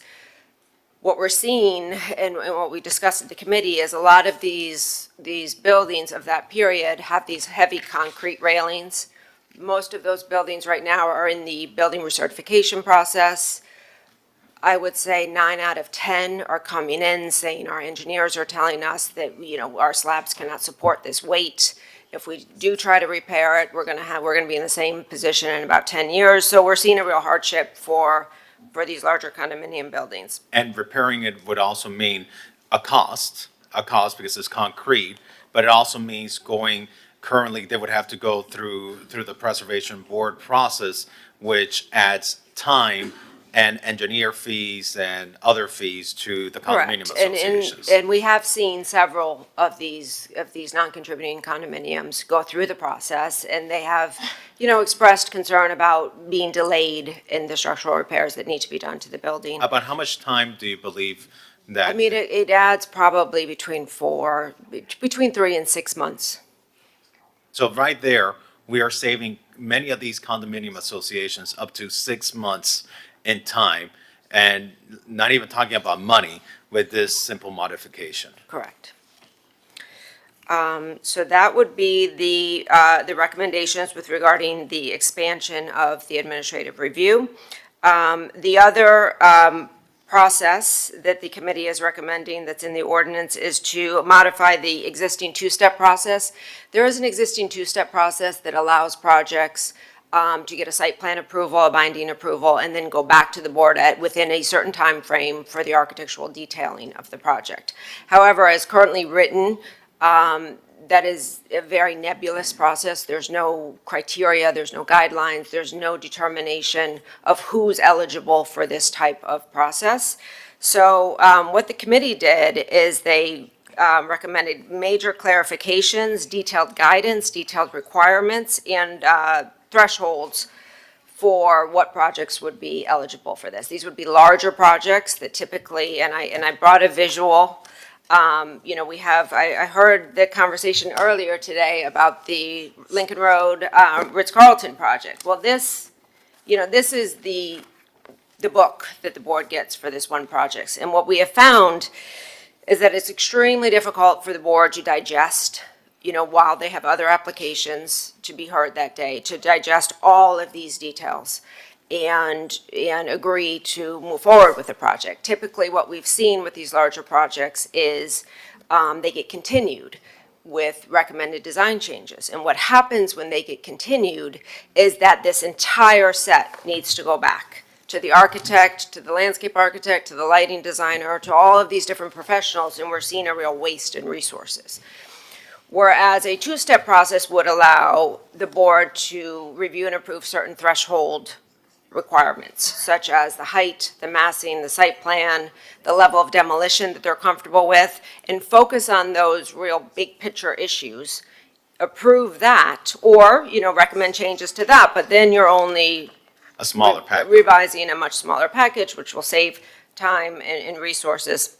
And in my opinion, it will When we're also. talking about what right now is going before the Historic Preservation Board in that first hearing, we're talking about everything, not just from massing, but everything to like a detailed site plan, all the floor plans for all the floors, elevations, materials, finishes, maneuverability, a very detailed set of plans that with a minor tweak, if they want to change, if the HPB feels that there has to be more setbacks or the height has to be changed or any change whatsoever, now they have to go back and redesign and change that entire thick book when in fact that more bigger picture concept can first be addressed in a first hearing in a two-step process where you consider perhaps more superficially the site plan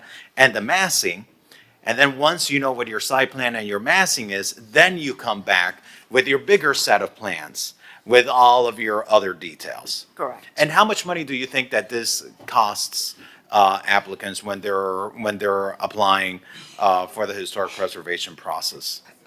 Redesigning these books? If it's a redesign of a set that's this thick, we're probably talking about at least $100,000. So we're talking about, because of all the design professionals that are required to redesign their project. we're talking hundreds of thousands of dollars here that we're facilitating to help this process go more smoothly. And I would imagine if you need to go back and amend that big book, it's also time. I'm sure it's not the same thing to amend that big book as to amending the smaller set of plans. Correct. The next process recommendation contained in the ordinance is to increase the threshold for applications that require the transportation analysis and mitigation plan. Currently, any project that contains over 5,000 gross square feet of new construction or more than four residential units does require this transportation analysis, which does include a peer review through the transportation project. We've seen this really delay smaller projects, 5-unit residential buildings, and the committee was all unanimously in agreement that we should increase those thresholds to a 50,000 gross square foot.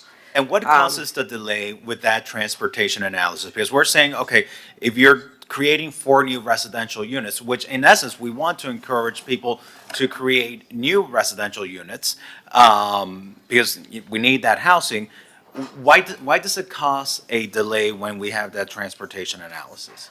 From my experience, well, the calendar requires you to reach out to transportation a month prior to the deadline to submit for the planning department review.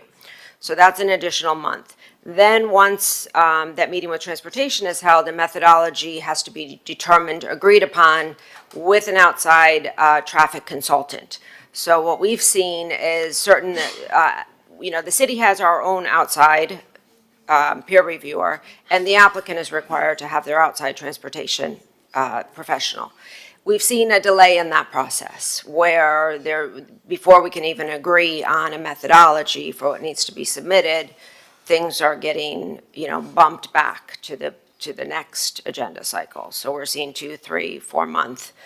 And how many projects end up getting in this transportation analysis red tape? A significant number, because 5,000 gross square feet is very small. And that's for non-residential buildings. So, you're talking about, that's almost a non-existent FAR for most properties. All right. Okay, just a few more things. I will go through these quickly. The committee, and in your ordinance, it's reflected, is also recommending expanding the current special review process for single-family homes located within historic districts. This would just expand the allowable administrative review. We're already given more latitude for these properties in the regulations. This would allow for more realistic additions that are not visible from the right-of-way or from a waterway to be reviewed and approved by staff. And this is to discourage the demolition or encourage the preservation of these homes as opposed to demolishing? Correct, and this would require the retention and restoration of the existing home. This would also have, as drafted, a notice requirement for the immediately adjacent neighbors, a mail notice. So as we could review this administratively, the applicant would still be responsible for providing a mail notice to their neighbors. The last category is the incentives for historic preservation. For the incentives, we have two elements that are contained within the draft ordinance. One is the expansion of the applicability for the existing single-family home zoning incentives. This is currently eligible for pre-1966 architecturally significant homes. This would expand those incentives to contributing buildings within local historic districts, contributing single-family homes, with the exception of the additional unit size. So the lot coverage, the allowance for the reduced setbacks would be included, but the committee did not want to allow for the additional 10% or unit size. So that is not in here.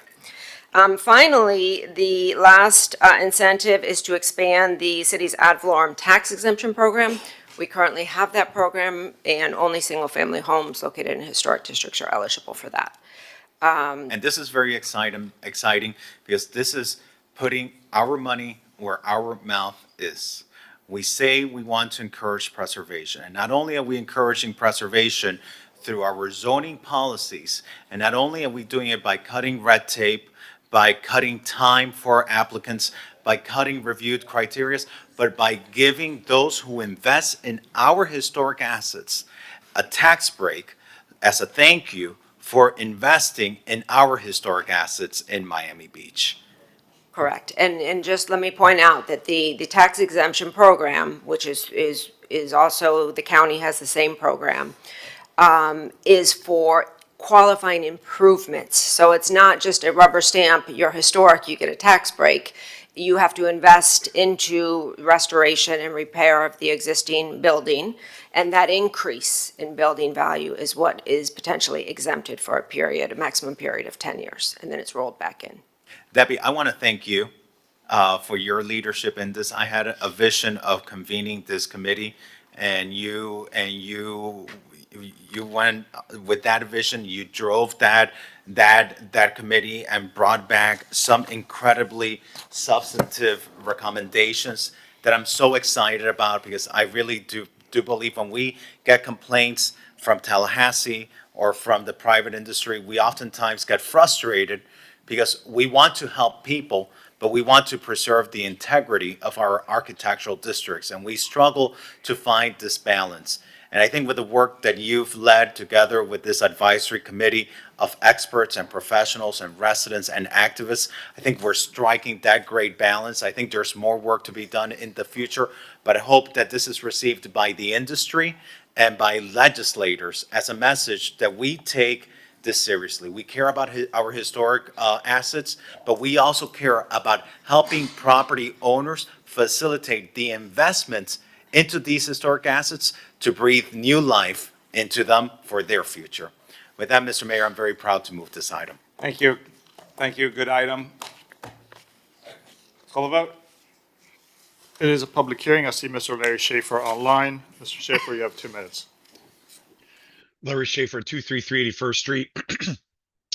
This is a comment just in support of Mr. Granado. This item had the longest title I've ever heard, and I can't believe he got it all out. It didn't sound like he even took a breath. So thank you, Ref. Thank you, Mr. Granado. That was an awesome title reading. Perhaps in the future we could shorten some of these. We can get the first public comment like that. Thank you. I see no one else in the audience. May I call the roll? Yes, and if the state allows us to shorten it, we'll do it. I vote for that. Commissioner Bott. Yes. Vice Mayor Suarez.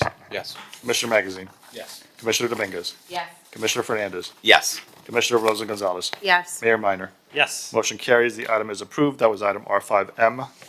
R5N.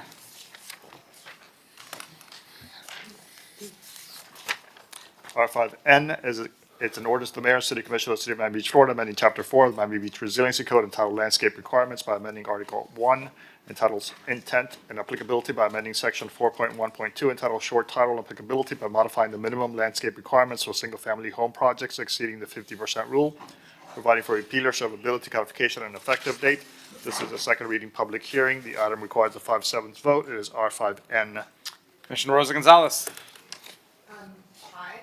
Continuing along with cutting through red tape and eliminating some of the barriers that we have to just getting building permits. And I sat down with Tom, and this was one of the items that came out of this, which was instead of following our code, which makes things complicated, you need a certain kind of tree that has to be 12 feet, but the county, if it's a native tree, it could be 8 feet, which saves people a lot of money, especially if you own a home, you hit the 50% rule, for example, just because you're converting your garage, and all of a sudden you have to comply with our very, very complicated standards. But if we follow the county code, it's just a little bit more simpler.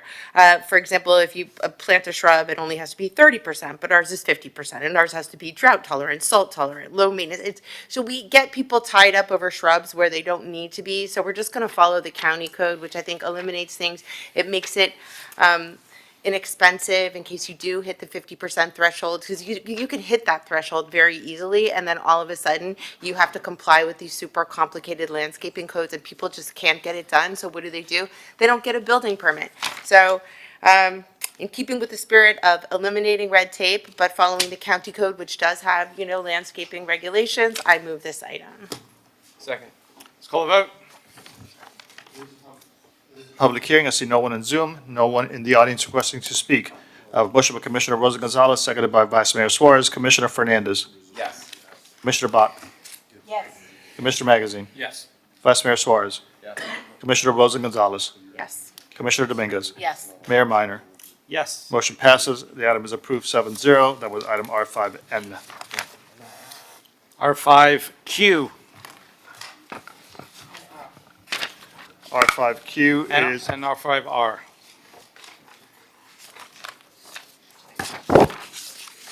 R5Q is an ordinance of the Mayor and City Commission of the City of Miami Beach, Florida, amending the City Code of the City of Miami Beach Year 2040 Comprehensive Plan by amending Goal RLU 1, Land Use Objective, Objective RLU 1.1, Establishment of Future Land Use Categories Policy RLU 1.1.11, Residential Office RO to establish requirements for non-conforming cafes serving alcohol and located on Alton Road, providing for inclusion in the comprehensive plan, transmittal, repealer, servability, and an effective date.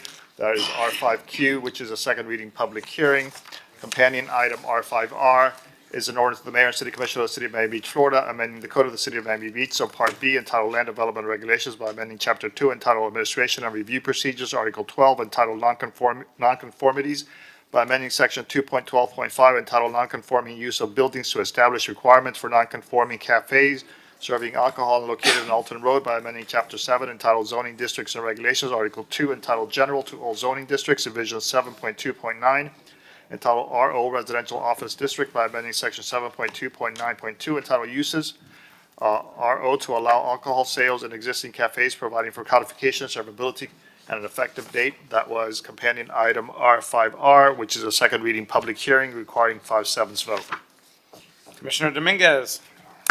Thank you, Mayor. So currently, there's a small 2-block gap between 12th and 14th Street on Alton Road where all alcohol sales are prohibited. The proposal here would permit limited beer and wine sales at existing cafes only within the RO district.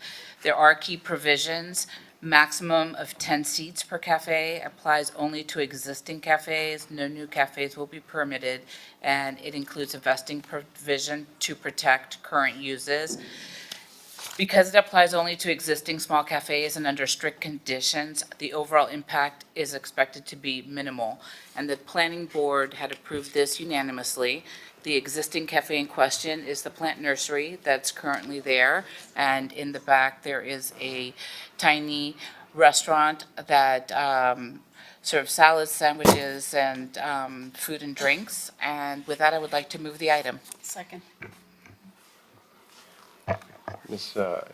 Commissioner Dominguez, is there any, or Mr. Director, is there any provision for noise, ambient noise, to entertain the guests if this opens? Entertainment would not be permitted, so they could not have any form of entertainment. And if they were to provide ambient music, it could not be played at a level that exceeded what we would call normal levels or levels that would interfere with normal conversation. It would have to be ambient music. And when would alcohol sales end? I think it was at 9. It would be, the sales would have to end by 10 p.m. for indoor areas and 8 p.m. if there are outdoor seats. Okay, I think that's reasonable. Call the roll. This is a public hearing, and I see Mr. Tom Hawkins requesting to speak. Mr. Hawkins, state your name, address, and you have 2 minutes. Hi, my name is Tom Hawkins. I live at 1300 Monad Terrace. And I just wanted to say that I commend Commissioner Dominguez for caring about the businesses in our neighborhoods and surrounding neighborhoods, that she would make this proposal today. I fully support it, and this is coming at a time where many of our local establishments are suffering from the lack of business, and this is a great thing that the commission is doing today. Please vote in favor of it. There is no one else on Zoom, no one in the audience requesting to speak. May I call the roll? Yes. This is on both R5Q and R5R. Commissioner Dominguez, Yes. Commissioner Rosa Gonzalez, Yes. Commissioner Bott, Yes. Vice Mayor Suarez, Yes. Commissioner Magazine, Yes. Commissioner Fernandez, Yes. Mayor Minor. Yes. Items is approved 7-0. Both items R5Q and R5R are approved. R5E. R5E is an ordinance of the mayor, city commission of the city of Miami Beach, Florida, amending chapter 70 of the city code entitled miscellaneous offenses by amending article 2 entitled public places by amending division 2 entitled bicycling, skateboarding, roller skating, inline skating, motorized means of transportation, electric bicycle, mopeds, motorcycles, motorized vehicles, and motorized scooters. By amending section 70-66 entitled definitions by clarifying the definition of motorized means of transportation, and by amending section 70-67 entitled prohibited activities by prohibiting motorized means of transportation on Miami Beach Promenade and providing for repealer servability codification and effective date. This is a first reading public hearing. It is item R5E. Thank you. It's my item, and Miami Beach Promenade, which was formerly known as Miami Beach Drive. It's a shared use pathway parallel to and west of the beach walk. Extends from basically 24th to 29th Streets. This would prohibit motorized vehicles similar to the beach walk.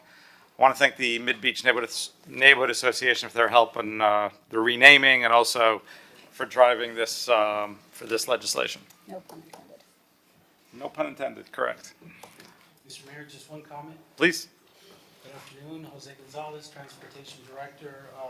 Mr. Mayor, Commissioners, what we'd like to do between first reading and second reading is to come back to you and potentially include some interior pathways of parks, particularly new parks that have come online or will be coming online, where we would like to include them in section 70-67 as well, between first reading and second reading. I'm just looking because Mark Fishman is shaking his head Through the behind you. chair, through the chair, we will need a new title to do that, so to bring a new ordinance. Okay. I'm happy to work with you on that. Okay. So, Commissioner Rosa Gonzalez. I understand that the danger and the need to, I guess, suppose regulate, but what I don't understand is why we don't just have like a separate lane everywhere and just have it marked with like a bike or transit. Everywhere else in the world that I go, they have a simple marked lane and everybody seems to be able to follow it. And we can't follow that. We can't just put a lane on the beach walk, however possible, have it marked, have it be like 30% of the beach walk so that we avoid all accidents. And then in these areas too, have a lane instead of just prohibiting, because how are you going to get across the promenade if you're on your bike? It doesn't make a lot of sense to do this. Why don't you just mark it instead so that you have a lane? I mean, I'll support this today because I understand that there is a danger, but, instead of just prohibit, ban, you should just mark it. Can't you just mark it? It's been a challenge, but I'll let you address that. So, You just go through with a marker and put a little bike on it or wheel or something and mark the lane. So to be clear, what this ordinance does is prohibit electric mobility devices, motorized means of transportation, which are not prohibited anywhere on the beach walk or other shared use paths. The only thing is that 70-67 is very prescriptive in terms of the areas where motorized means of transportation are prohibited, and the Miami Beach Promenade is currently not in one of those areas. If I could just jump in here. Commissioner Fernandez. I'm going to say why I'm supportive of this, just because I'm there every morning. And in this half a mile stretch, you have a lot of buildings that their back entrance opens right into the promenade. And that promenade is right between the back entrance of the building and usually the pool of the building. And what ends up happening is that you have children that run out of the back door of those buildings running to the pool. You have people with their dogs running from the back door of their building, running to the east side with a pool. And then mixed with that, you have north-south traffic that crosses there. And so when you have people going from west to east, the west, the back of the buildings, to the east, which is their pool areas, mixed with north-south pedestrian and bicycle traffic, it creates a very dangerous environment in this promenade because of that unique configuration to have these motorized vehicles. And so I'm very supportive of this because of that. It is a very unique circumstance there. There is not the issue of space because the promenade, it's very wide. It's probably 15 feet wide if I had to guess. But the issue there is that you have cross traffic at every building.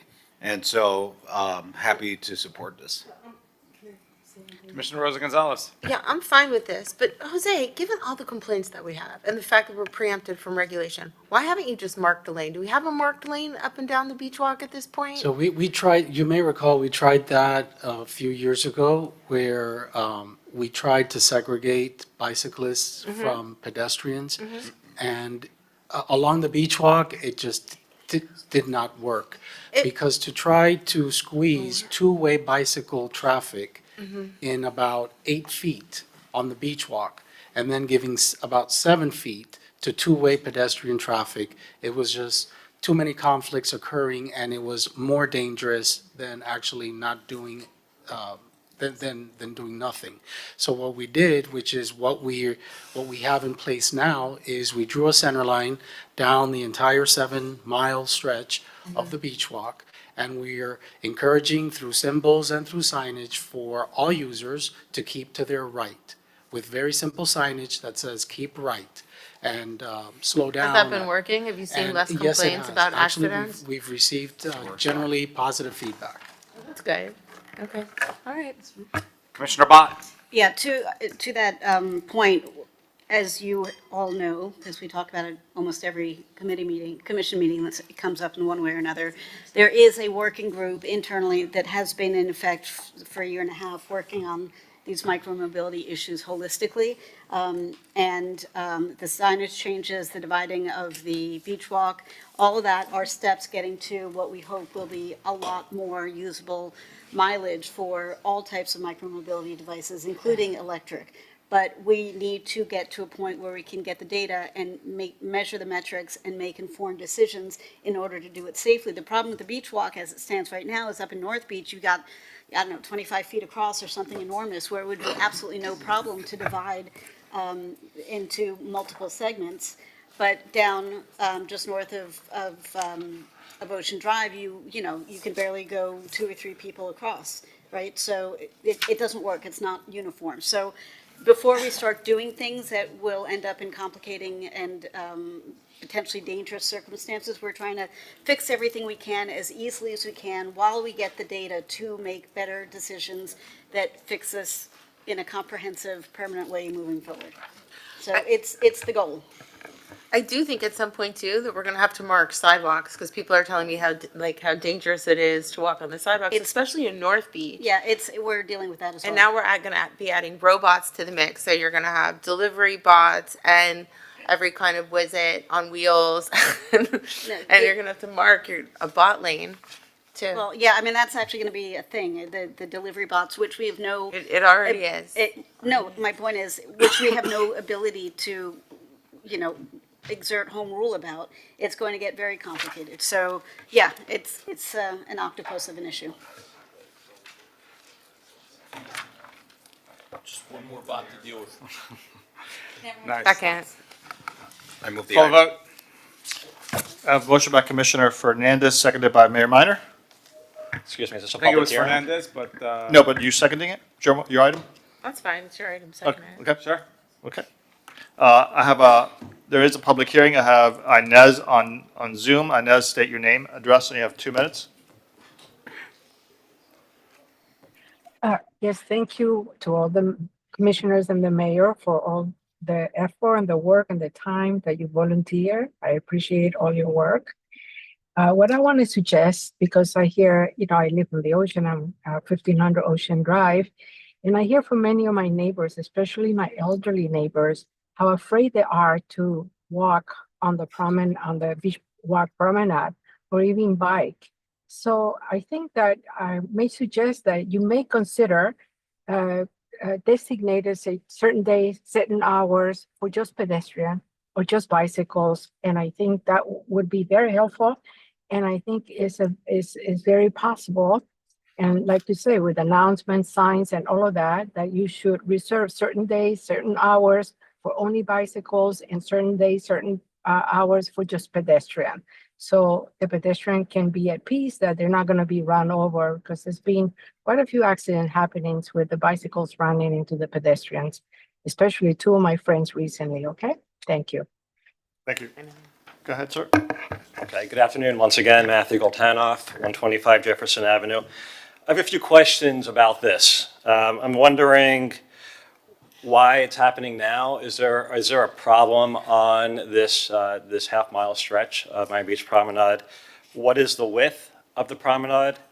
Why weren't other things looked at first before just banning motorized means of transportation? And then I was hoping that the city attorney could clarify a couple of things. I've heard that state grants that were used to fund the beach walk prohibit bicycles or e-bikes as well, and I don't believe that to be true. Can you clarify that statement? No, the state does not preclude the restriction on e-bikes. We did look into that previously. Okay. And then lastly, what is the history of 70-67, the city code that was, I believe it was enacted in 2014? It predates me, but I would ask Mark Fishman if he can address, but I suspect that it was always related to public safety. So I went and looked at it, and I would love to hear, you don't know about it. The history of it?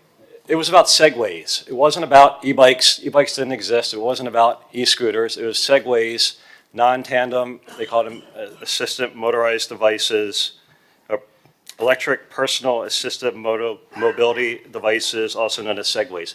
It was tourists on segways who have never ridden them before, and segways, if you haven't seen them before, they're super wide.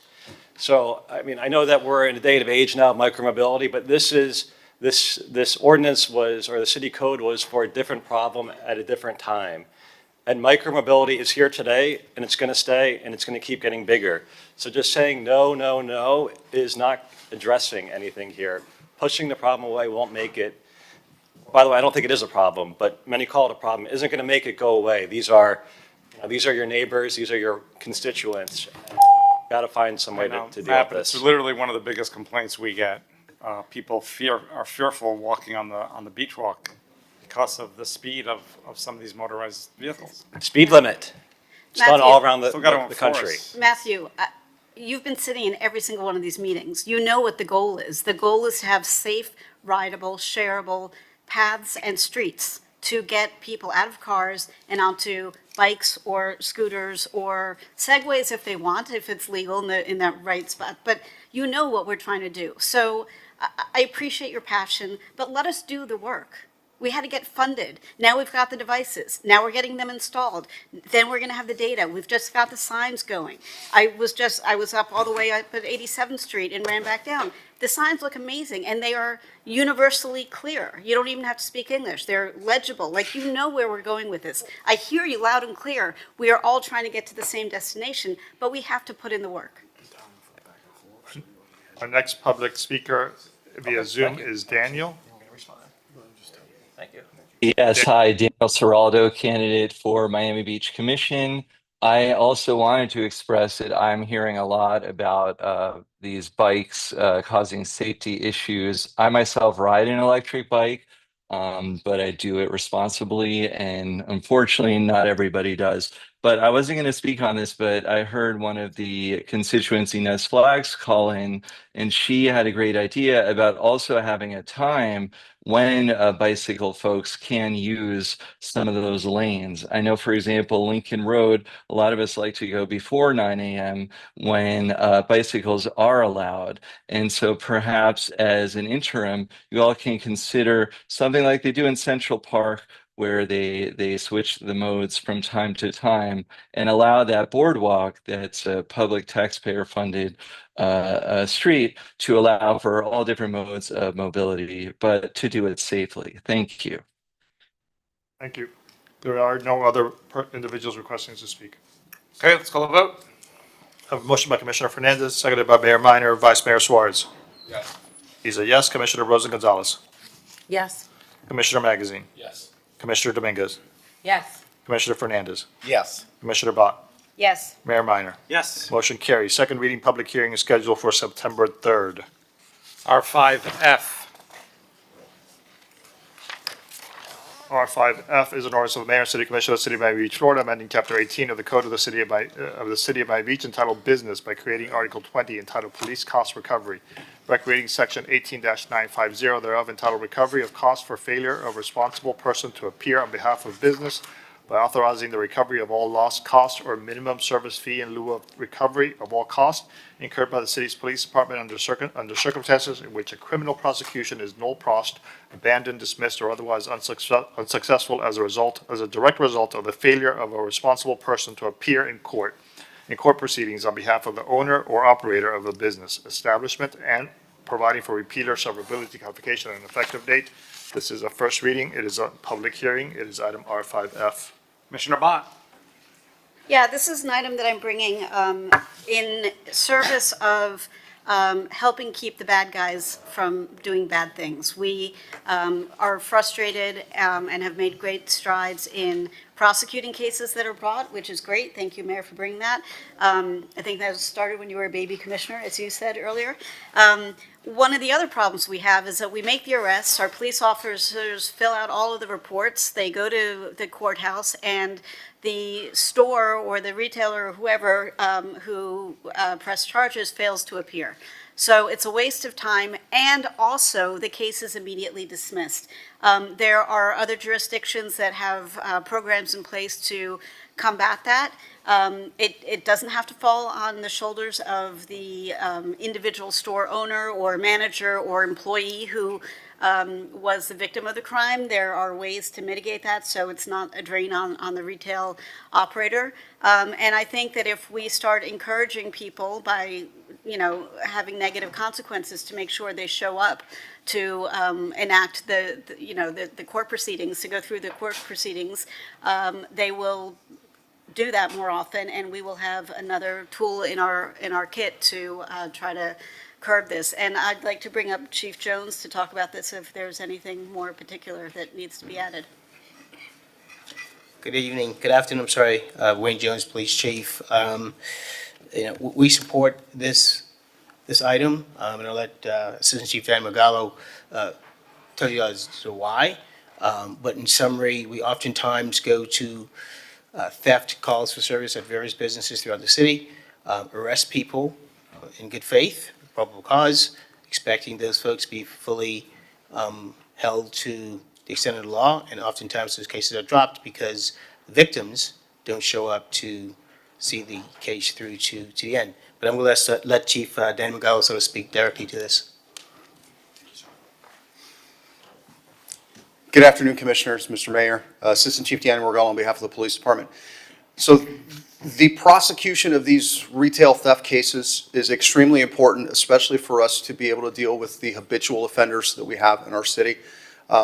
Also with the issue of organized theft rings that hit some of these major retailers on Lincoln Road and some other areas. And what we've found throughout the years is that some of these retailers call the police, we respond, we spend hours with our officers and sometimes our detectives in some of these cases investigating, making arrests. And then once the retailer recovers the stolen property, which is almost immediately, there is no follow through with the prosecution. And what ends up happening is that these habitual offenders continue to remain on the street because the cases are dropped, because the state attorney's office cannot prosecute the case without a representative of the business appearing in court. So what this ordinance would do is basically it would put us in the position as the city that if a retailer asks the police department to respond, make an arrest, and does not follow through with the prosecution, it provides the city a recourse to recover some of the expenditures that were placed in man hours of the police department responding, making the arrest, and following through towards the prosecution.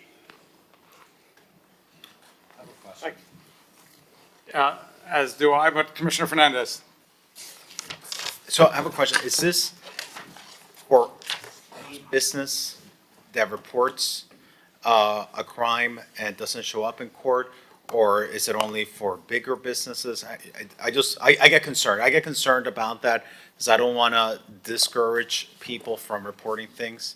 And, you know, we do live in a time and place where we may have certain segments of the population that are scared. A witness to something is scared of showing up to court. I mean, this is the reality of the world that we live in today. And so, is this across the board to any and all businesses? I see Mark shaking your head. Yes, Commissioner, that's correct. This would apply to any business across the board where a responsible person fails to appear in any court proceeding on behalf of the business, and as a direct result of that, the case is null pros, dismissed, dropped, or abandoned. However, Let me ask you, Sure. because I know there's other jurisdictions that have similar legislation. And in other jurisdictions where they have the similar type of legislation, which makes sense. You know, if you're reporting a crime, and then you don't show up in court to support our law enforcement, I get it. But there's also, you know, we don't want to discourage people also. And so in other jurisdictions, how do they do this? Do they apply it across the board to all businesses, or is there a distinction?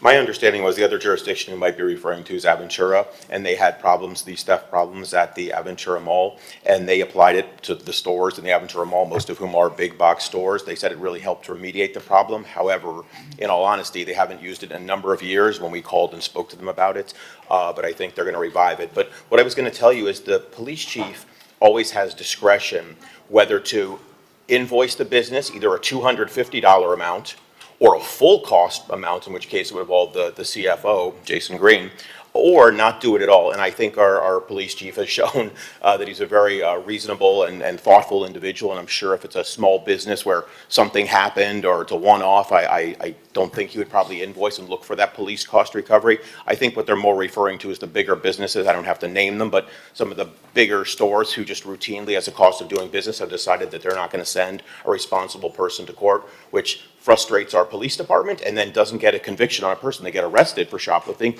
they get their property back, and that person looks like they were, in essence, wrongly arrested. So they keep doing it again, and the judge sees they have no priors. So they use it judiciously, I think. All right, so there is the way where someone, if a small business, someone's not able to attend because it's a one-man shop, or the witness is scared to appear in court, they don't automatically get this fine. No, and nobody's automatically getting it. The police chief, we would have to invoice them, and that would be up to the police chief to either invoice them for $250 or to do a full cost recovery, which could be far in excess of that, or not at all. And, that would be up to Chief Jones. Thank you. And Mark, if you don't mind, it's not necessarily, like if somebody is uncomfortable with going to court because of the current climate, the business can appoint a responsible person. Is that right? I mean, my understanding is that exists, where people have designees. Yeah, they could appoint a responsible person to testify to certain aspects of the crime, for example, the dollar value of the property stolen. However, there's other situations where you would need an exact person, the victim of the crime or someone who actually witnessed it, where you couldn't relay it off on someone else. But there is a mechanism, like I said, for them to send a designated person. But again, Chief Jones would have the discretion where if they have a reason why someone didn't go to court, they're no longer in their employ, or maybe they can't go for another reason, or an accident or whatever, to not, invoice them. Commissioner Rosa Gonzalez. Commissioner Bott, I congratulate you on this. One of my biggest pet peeves is that we don't prosecute shoplifters, and if you go in, you can just shoplift a certain amount, and then there's no consequences and nothing happens. So I think if we really do start to fine or invoice these businesses, maybe they will understand and will send a clear message that we're not going to accept shoplifting on Miami Beach. If it's okay with you, I would like to co-sponsor this. And, it's troubling when you go into a store and everything is under lock and key because, so no matter what you want to get, and some sort of medicine, you can't. So I think that this is really important. I would also like us to, really draft a letter to every single business, especially all of the Walgreens and CVS's, and let them know, okay, that we take shoplifting seriously. I'd like this to be a stern letter, and we want them to enforce our laws, and we should find a way, demand that they enforce our laws. Because I pay. I'm pretty sure Commissioner Magazine isn't shoplifting anything, and the notion that you can go into some place and shoplift up to a certain amount. I was going to make a joke, but I won't. What is the amount that you can, quote unquote, shoplift without it being grand theft? What is that I threshold? think they raised it to $750. Yeah, so you can technically go in and take up to $750 and have zero consequences. But I think if we send this really stern letter and say we're going to enforce our laws, and there should be some sort of penalty if we see a repetitive pattern, because if CVS and Walgreens is allowing this to happen, then nobody's ever, going to learn. So maybe we should put the onus on them so that they start to enforce even petty theft. Yeah, it's a great item. I do believe Walgreens does have a program, and they're working with an organization to ensure that they're prosecuting. Yes, sir. So some of the Walgreens and CVS's, not all of them in our city, partner with a company that represents them in court. There's also, that same company represents other of the same stores on the Miami side. And what we've seen is very positive results from this particular company representing those stores in court that have linked cases that normally wouldn't have been linked, where the same offender was committing retail thefts both in Miami and Miami Beach. And because of the involvement of that representative company on behalf of Walgreens, we were able to get felony convictions of individuals and basically get people actually kept in jail for habitually being retail thieves. Excellent. A couple more questions, and I agree. I really like this item, Commissioner Bott. And I know we've talked about it in the past, but you actually took the mantle and did it. We talked about when property is returned to the establishment. This item, though, holds true whether the property was returned or not, correct? So our normal procedure is we would have crime scene or the actual retailer in some cases photograph the property and then retain custody of the property. In some instances, if we make an arrest off-site and we would impound the property, then we would release it back to them after we would photograph it for evidentiary purposes. But the property is usually returned almost immediately. We don't retain it. But it's not contingent on that. Let's say you arrest someone and there's no property, they still have to comply and show up to court. If they call the police wishing to prosecute somebody for retail theft, then it's understood that they need to follow through with the prosecution of that case moving forward. Do we have data on how widespread this is, meaning shoplifting, you come and make an arrest, and whether they prosecute the case? Or We can do the research and find some of the data to see where some of these cases have been dropped, to give you a percentage, but I just don't have that with me today. Okay. I do agree with my colleague. We certainly want to notify businesses so they're aware of this, and also hopefully incentivize them to continue to show up. And also, just following up on the $750, that it's still a misdemeanor, though, if it's under $750. Then that would fall under our municipal prosecution program. That could theoretically, that would be a misdemeanor under state law. We haven't adopted petty thefts as municipal ordinance violations. Do you think we should? The volume is too high? Enormous. It would require an expansion of our It program. reminded me, because I think we looked into this a while back, and that was your warning to me that it would take up a lot of resources. There are a lot of petty thefts. The grand theft amount is $750, but there are a lot of petty theft misdemeanors which the state prosecutes, and for us to take them, it would be additional resources. Okay, yeah. So- I'd like to co-sponsor as well, Commissioner Rosa Gonzalez. So what is the Commissioner state? Bott, I did promise Commissioner Bott, then Commissioner Rosa Gonzalez. So a couple of questions. If you find somebody who has stolen $749 at 3 consecutive stores in the course of a week, does that then bump it up from petty theft to something more? No, it's each. No, it doesn't. Each one would be individually petty theft, but there is in the law where if you commit a first petty theft and you commit a second or subsequent one, it bumps it from a second-degree misdemeanor, a secondary misdemeanor to a third-degree felony. So a second petty theft Under state law, turns into a felony. Okay, so A second offense. there are bigger consequences the more you do it. So I do love Commissioner Rosen Gonzalez, the idea of having a very robust awareness campaign, and, you know, I'd love to see that between now and second reading. The other thing I'd like to explore, if there are retailers, I'm thinking maybe, I don't want to cast aspersions, but perhaps some of the larger chains who, you know, sort of write this off as a cost of doing business. If there are retailers who have a pattern of doing this and they don't start engaging in the way this is intended, you know, could we explore having a sliding fee structure, cost recovery structure? So if it happens one time or once every blue moon, that's one thing, versus if every time you do this and you don't go to court, it's gonna become incrementally higher. Yeah, Commissioner, that's a great thought, and we'd actually talked about that, but I would be leery about doing that. Remember, they do pay taxes. We are required to provide services, police services, fire services. We don't decide which police calls we'll go to or won't go to. We like them or don't like them. So this is a cost recovery. It's not a fine, it's a cost recovery. And I would be very leery about having a sliding scale where it goes beyond the basic one is 250, or we can do a full cost recovery, which will probably exceed that. But I'd be leery of having an automatic fine of 500 or 1,000, because if the police resources utilized on any particular case, any particular investigation, did not exceed that amount or under than that amount, it would no longer be a cost recovery. We'd be taking in excess money. So I'd be leery. But we can always get our full cost recovery and do that formula with the police chief and the CFO. And just to clarify for those listening, in no way was I suggesting that we would not respond to calls at all. That was never, that's not what I'm talking about. It was the idea of like, let's have a little bit of more of a stick instead of a carrot. If you're not showing up, like, just go to court and let us put these guys away. But okay, understood. Yeah, we're under the obligation, of course, and I know you meant to go to each and every call, which is exactly what we would, of course, do. So it's just a matter of recovering costs and not fining them for us going to a call that we have to go to, and of course we all want to go to. Mr. Rosa Gonzalez. One question, could this have an adverse effect if we punish the businesses? Like, let's say right now they're reporting the thefts, right? And then they get the notice and they don't show up to court, and then we fine them $250. The next time, will they just not report it at all? And then it could be like a shoplifting, looting, it could have an adverse effect. Before we do this, maybe we should have a little focus group with some of the managers. I don't know.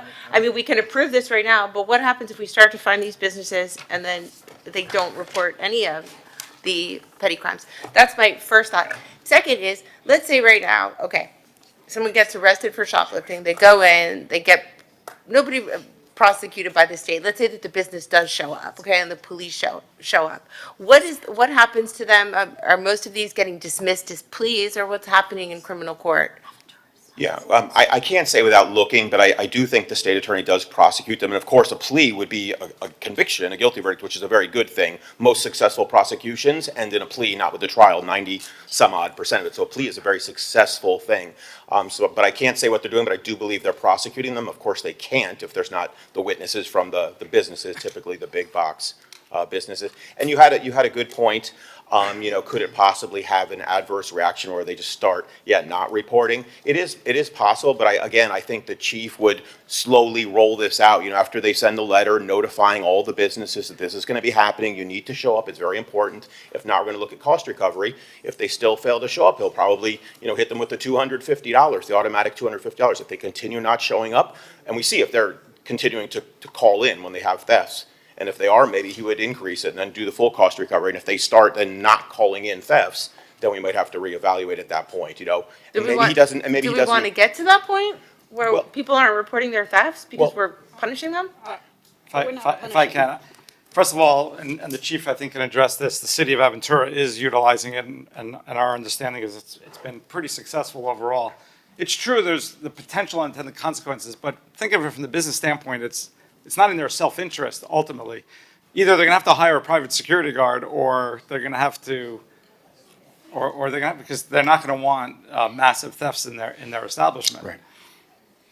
Right, yes, sir. So, as you mentioned, Aventura has had success with this because it was designed to, they identified a problem that was happening at Aventura Mall where They were having multiple retail thefts. They were spending hours upon hours making arrests, and then those cases were being dropped because the retailers weren't prosecuting. So that's kind of what led to it in Aventura. And my understanding anecdotally from speaking to my counterparts over there is that they saw a reduction in the theft cases, and because they were able to prosecute cases. They didn't actually see a reduction in people reporting, and they haven't had to fine very many businesses, is my understanding. So in this situation, they're calling the police. The police, as you were saying, are literally recovering the property almost immediately, so they don't have the incentive maybe to prosecute the case. But ultimately, if they stop calling police, they're not going to get their items back. Right. And therefore, they're going to have a loss. Right, and the So- message it sends within the community is it's okay to come here and steal, which none of the retailers want that. So they will continue to call us. I think the benefits far outweigh. And the result that we've heard through Aventura is that they've gotten the compliance and they're able to prosecute these cases. Is it citywide or just the Aventura Mall? My understanding is just the mall. Just the mall. One other question. Let's say I'm giving a hypothetical, there's a battery within an establishment and the witness is out of town. Is that a separate than retail? We're talking Yes, something that would be separate? completely separate and there wouldn't be cost recovery done through the ordinance. This is specific to theft. Okay. Okay. Let's call the vote. I need a motion and a second, please. I'll move it. I have a motion by Commissioner Vice Mayor Suarez. I have a second by Commissioner Fernandez. This is a public hearing. I see no one in the audience requesting to speak and no one in Zoom either. Commissioner Magazine. Yes. Commissioner Fernandez. Yes. Commissioner Bott. Yes. Commissioner Dominguez. Yes. Vice Mayor Suarez. Yes. Commissioner Rosa Gonzalez. Yes. Mayor Minor. Yes. Motion carries. Second reading, public hearing is scheduled for September 3rd. That was item R5F. R50.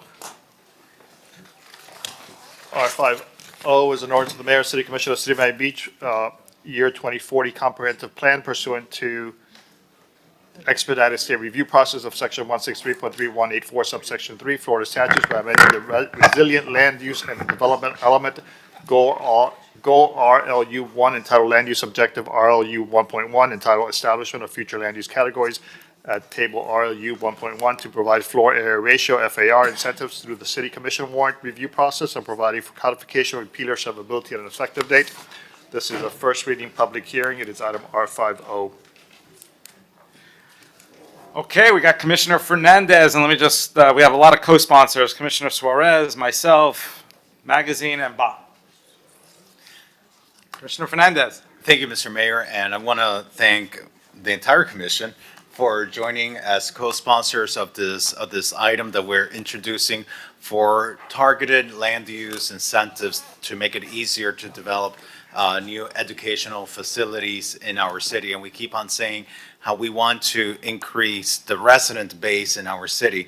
Increasing the resident base in our city also means making more educational, quality educational institutions available for the families that move into our city. And the goal is to streamline the approval process, provide more flexibility, and cut through some of the unnecessary red tape. We want to encourage investment in education, and by removing, or not removing, but reducing certain regulatory barriers will help schools get built faster and in the right places with fewer delays. I'm going to recognize Tom. I don't know if there's anything you want to put on the record to explain this item. I think, Commissioner, you did an excellent job. You summarized it very well. As you may have noted in the memo, this particular item had been approved at first reading on May 21st. However, due to an oversight, we did not transmit the comp plan amendment to the state within the required 10 days. So that's before you for really a pro forma reapproval of what you approved in May 21st. And then you would set second reading for September 3rd. And then tangentially, we're recommending that R5P, which is second reading of the LDR amendment, also be open and continued to the September 3rd meeting so that the comprehensive plan amendment at second reading can be adopted with the LDR amendment at the same time. Thank you, Tom. Can I? No one's here, Mayor, Vice Mayor. Can you put me on as a co-sponsor, because Commissioner Fernandez just admonished me that I'm the only person who is not. This is just incentives if you're going to build a school. Yes. Wonderful, I'm trying to bring a French lycée to Miami Beach, and hoping we can get it done, and the more incentives, the better, because we do need schools. That's great economic development.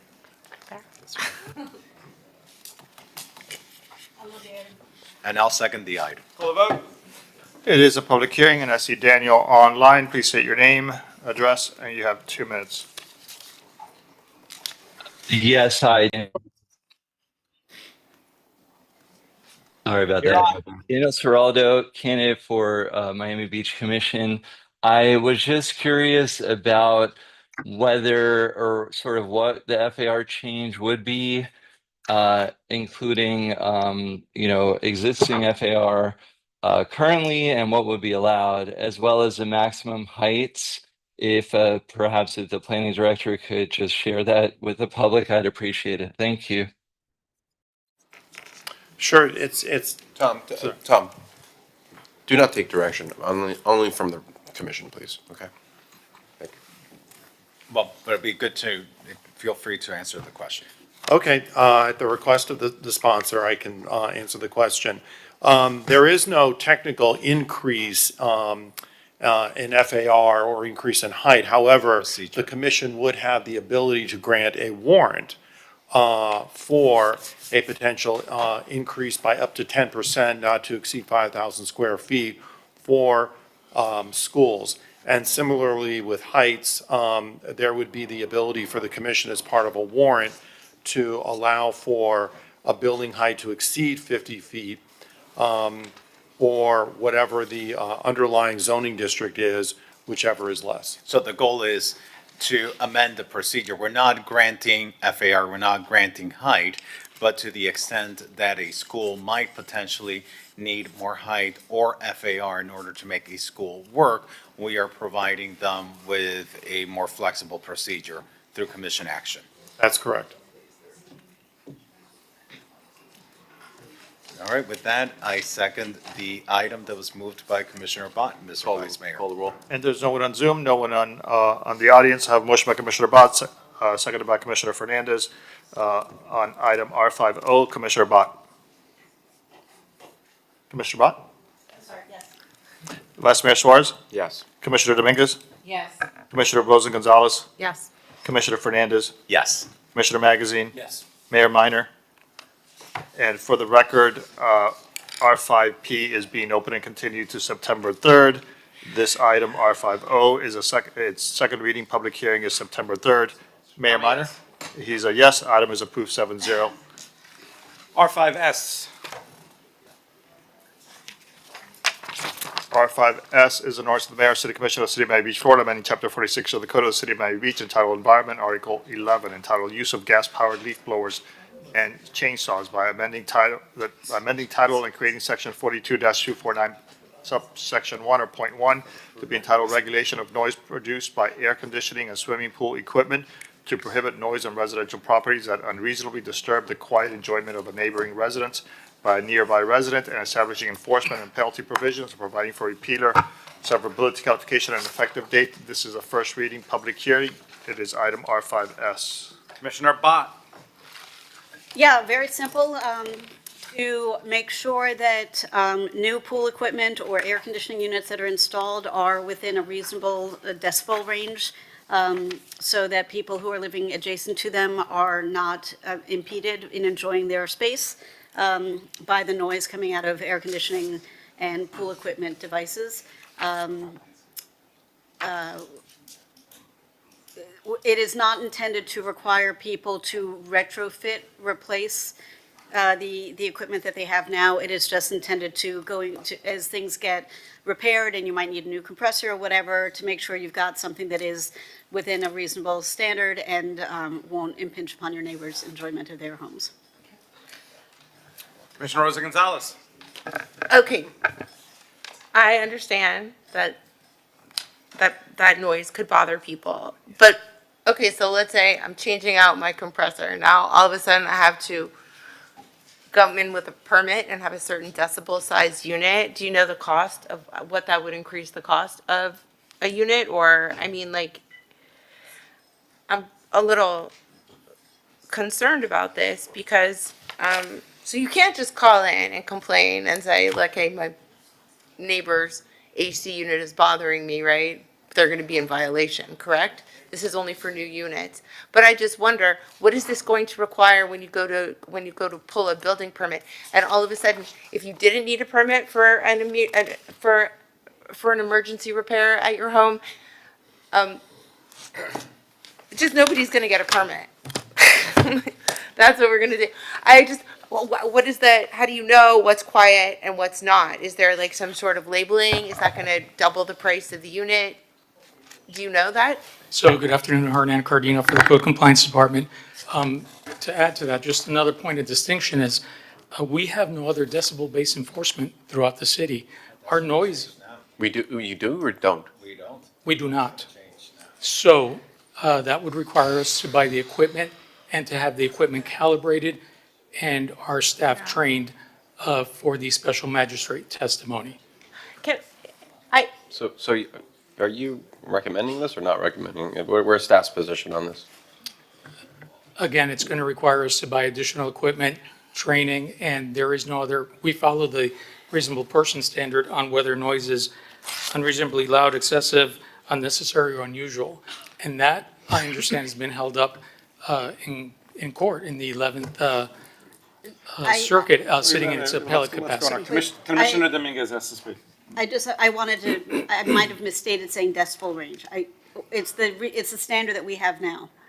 I'm sorry? Audible. Say again? Audibles, if I misspoke about decibel range, this is not intended to have people go out and buy new equipment. This is, if you've got something that is an outrageous air conditioning unit that is, rattling the windows. And that's what I was going to chime in about when the mayor called me just now. Dominguez. Years ago, Mark Samuelin had brought an item similar and was trying to bring decibels, and that got shot down. It wasn't something that we could do. I think the county may have something for it, but it wasn't something easy. And where it stemmed from was on Belle Isle, there was a building that replaced their fan, their air conditioning, and then the outside fan used to be super quiet, and then all of a sudden, it sounds like a helicopter's landing. So the building next door have been in a feud with them for years, and it's still not settled. So moving forward now, doing a decibel system sounds like it's going to cost money? Yes. Because I want to be supportive of this, and if the item says decibel, then maybe we need to I change have it to to plainly say- audible. But I have to, if I could just jump in there quickly, I have to say a decibel system is objective. It is very objective. There's no question. When a calibrated instrument is used, the number that it reports is the number that it reports.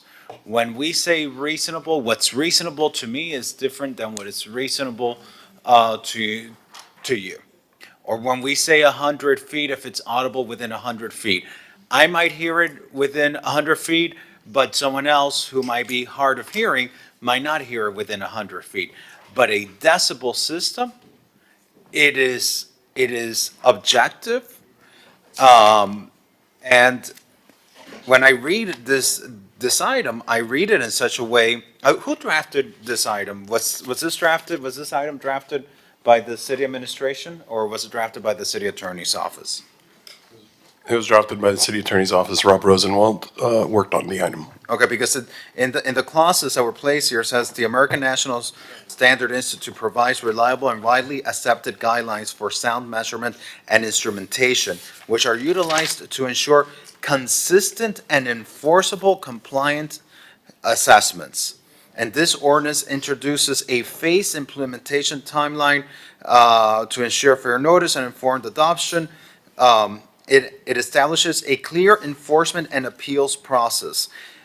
To me, this is exactly what we need. It takes away the subjectivity that we currently deal with, not only with this type of equipment, with all other types of noise that have been plaguing some of our residential areas, coming from commercial areas, noise leaving commercial establishments. Why? Because the enforcement has been so subjectively driven by what is reasonable to me versus what's reasonable to you and what's heard at a certain distance. I much rather us starting to see this shift towards a decibel system, and I think this ordinance could be a good way to test it. Commissioner Bott. So I apologize. I did not pay as close attention to the language of this as I should have, and that's my fault. I will say that I think a lot of us on the commission, as even before we were elected, as residents, have been frustrated by the fact that we keep getting told that we can't have decibel measures for mufflers or music outside or whatever because it's too hard to enforce because there's so many other competing factors to determine where the music or the noise might be coming from. In this case, however, I think it's pretty, it's pretty clear. There's either a very loud engine going or there isn't. So I know money is really tight. I can't imagine we would need more than a couple of these units. I can't imagine we would need a super expensive couple of these units. And if I would like between first and second reading to have the administration come back with an idea of what it would cost to buy 1 or 2 handheld units. They don't have to be super They're top cheap. of the line. I'm sure we can get them on Amazon that, to see how it goes. And learn from it. And I'm sure training people won't be that hard. People do much more complicated things with drones in their own private time. So how hard can it be to use a handheld decibel reader? Let's find out what the costs are. And if we want to institute this as a pilot program to see how useful it is, I would be willing to entertain that. But let's finish this conversation in a more concrete way. I agree, Commissioner Fernandez, that I would love to see us move to a decibel measuring city the way other cities around the world seem to be able to do. Yeah. Philadelphia does it, Paris does it, why can't we? So let's start with something that is cut and dry. Makes sense. And even to your point, when you go to destinations around the world, even in nightlife establishments, they've regulated so well where you see there's a display that shows you the decibel of the music that helps them self-regulate and self-police the noise that is being created by their establishment. And so I am so grateful that you have taken this initiative forward, Mr. Attorney. I would like us to start working on legislation now that we have creating precedent with this ordinance, but let's start working on legislation so that we can look at some of our other enforcement mechanisms as it relates to noise to see how can we start, if this works well, start transitioning to decibels for the other areas. Using objective criteria. Would this require, if you're for a new home build, would there have to be an inspection for this decibel reader for an air conditioning? Maybe Tom can answer that.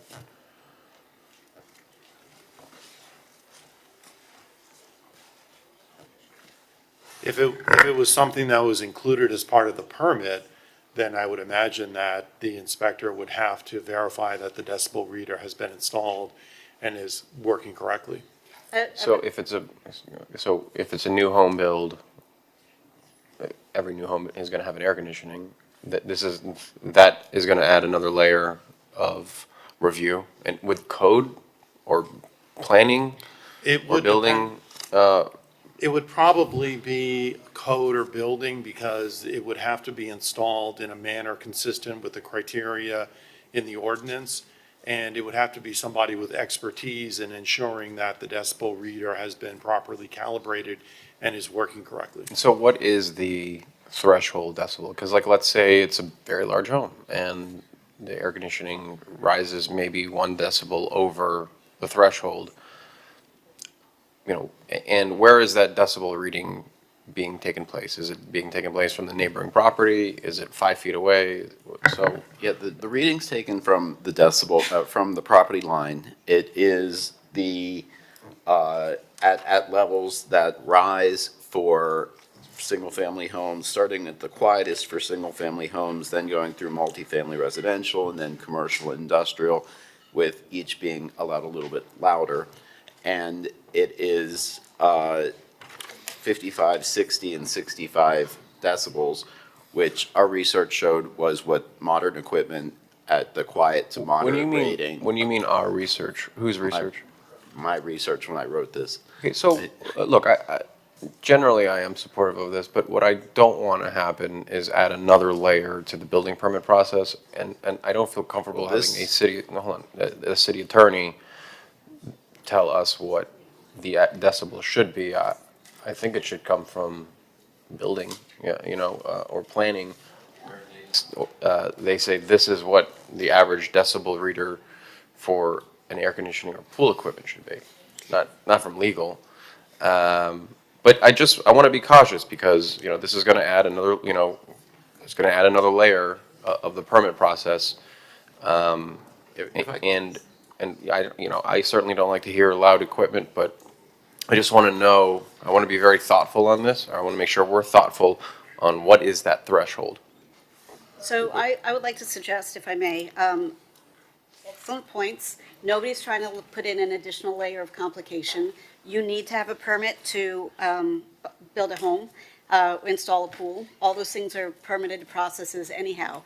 I think perhaps one of the things to consider is that in the permit guidelines, there's a, best practice. This is what we expect you to install. Every piece of equipment that is sold, whether it's a dishwasher or, a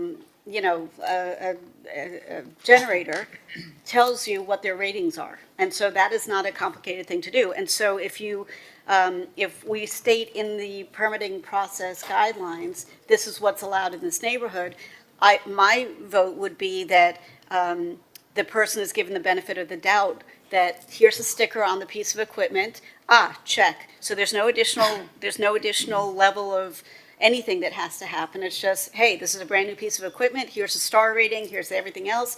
This falls within the guidelines, not a problem. If in 6 years it becomes a problem, that's a different conversation.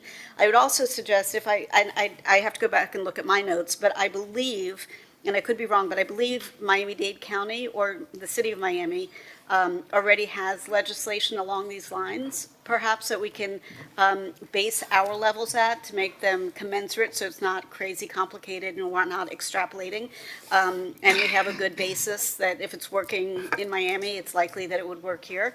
And I think I think there's some refining that needs to happen between now and second reading, but I think it's worth getting it right. And also, you said the property line. Where from the property line? I mean, are it's measured from the property line. Where in the property line is it measured from? At the closest spot between the property line and your neighbor's property line. That could be 5 feet, right? I mean, that's a setback. Correct. I think that the goal of this is if you're going to put, and the way this came about was a resident complained about a unit that was put in almost right at the property line and was super loud. And so the idea being, if you're going to build so that your unit is right at the property line, then you really need to buy a quiet unit.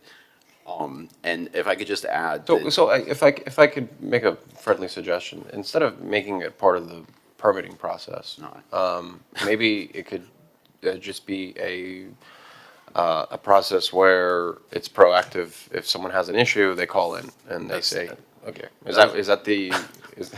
One of the first things I was going to say is this isn't drafted as part of the permit process. This is drafted as part of our noise ordinances. It is not part of the main noise ordinance because that has been approved by the courts and is not based on decibels. And in that broad circumstance, we do not recommend moving to decibels for a variety of reasons that I can get into with you individually or when you want to have a long discussion about that. But in this case, our noise violations are complaint driven, and this would be no different. If your neighbor calls and says the air conditioner is too loud, code would go out, do a decibel reading, and there's a fine associated with it if you are too loud. And just to follow up, it just sucks that that we may potentially pass this against our own residents, but we don't have any ordinance against businesses that consistently make a lot of loud noise. I don't know if this is like necessarily the right place to start against, you know, neighboring properties. I would have rather prefer having what Commissioner Fernandez is suggesting, a decibel-based objective system before we go with this. But I guess we could just see between first and second reading, you know, what the If it's the thresholds are. If it's the desire of the commission, we can switch to a reasonable level sound, plainly audible at the property line or something along those lines. Would also be a fine standard and one that some do use. The last thing I wanted to add was that the numbers that we do use, although I did research and see that those are the numbers for new equipment, they are also the same numbers that the city of Miami uses in their almost identical ordinance. Can I? just Yeah, ask one Commissioner question? Rosales, and let's call a vote. So if we pass this today, it just gives it gives code compliance a tool if somebody's AC is noisy or their pool equipment is overly noisy, which could happen at the end of a useful life of any of these units. Is that all this is? We are not imposing anything on anyone who wants to replace a unit. We are not going to wait for an inspector to come out with their decibel machine, right? We're not adding anything to the planning or building process, right? Because I'm Right, it's reading only it there. newly installed and it's not part of the building or permit process. It's if your neighbor complains and says this pool equipment's keeping me up at night, we can go out and see if newly installed equipment is too loud. And that way, people, if they've already installed it and they have super loud equipment, they're not penalized until they get around to. If I But may, but let's say that let's say an AC unit breaks, single family home. My unit breaks, the guy comes out and says, you know what, I need to pull a permit to replace this unit. I don't know, is it required for replacement of AC? No? There's nothing required. Replace a pool pump or a AC equipment? Yes, you need a permit. Okay, so the AC guy comes out and he says, I'm gonna go pull the permit. Does he have to do anything extra? if I may. Are we passing any expense at all onto residents? If I may. The way that the ordinance is drafted, it applies only to newly installed equipment. So back to the question about if somebody calls, if you have existing equipment, but you purchased it 2 years ago, you're not going to be liable for a violation. This will apply from and after January 1st of 2026. So we will need to engage in an educational campaign to let folks know that if you are installing new equipment from and after January 1st of 2026, you will need to buy equipment that complies with these standards, or you could face violations. How do they I mean, isn't there an assumption that all AC units that are being sold on the market right now are reasonable units? I mean, who's gonna, are some, I don't know, I'm not an expert in AC units. Have you, Vince? I mean, are you recommending this policy? And what will it I don't require have for you to anything in the enforce? building code to regulate noise outside of an alarm. That has to be 85 decibels at 10 feet from the source. That's the only So this provision I doesn't have. affect you at all, right, in the building department, at all? It just No. gives you a tool. I'll support it then. If it's not going to pass along any expense to people and it's just an educational campaign and there's no extra step in the building process and we're not creating red tape, is that true? Yes to all of these things? If You I guys are may, recommending this?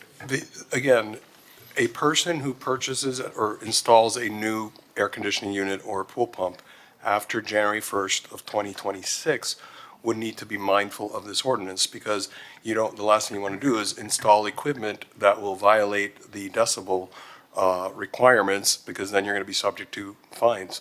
So I believe that the research that Rob conducted suggests that most equipment that is out there today will be in compliance with these decibel. But I think between first and second reading, we could work with staff to ensure that these standards that we are including, or that have been included in the ordinance, are reasonable based on equipment that is available today. Can we also, by second reading, can we also have a test here in chambers of like what, because it's gonna be 5 feet, right?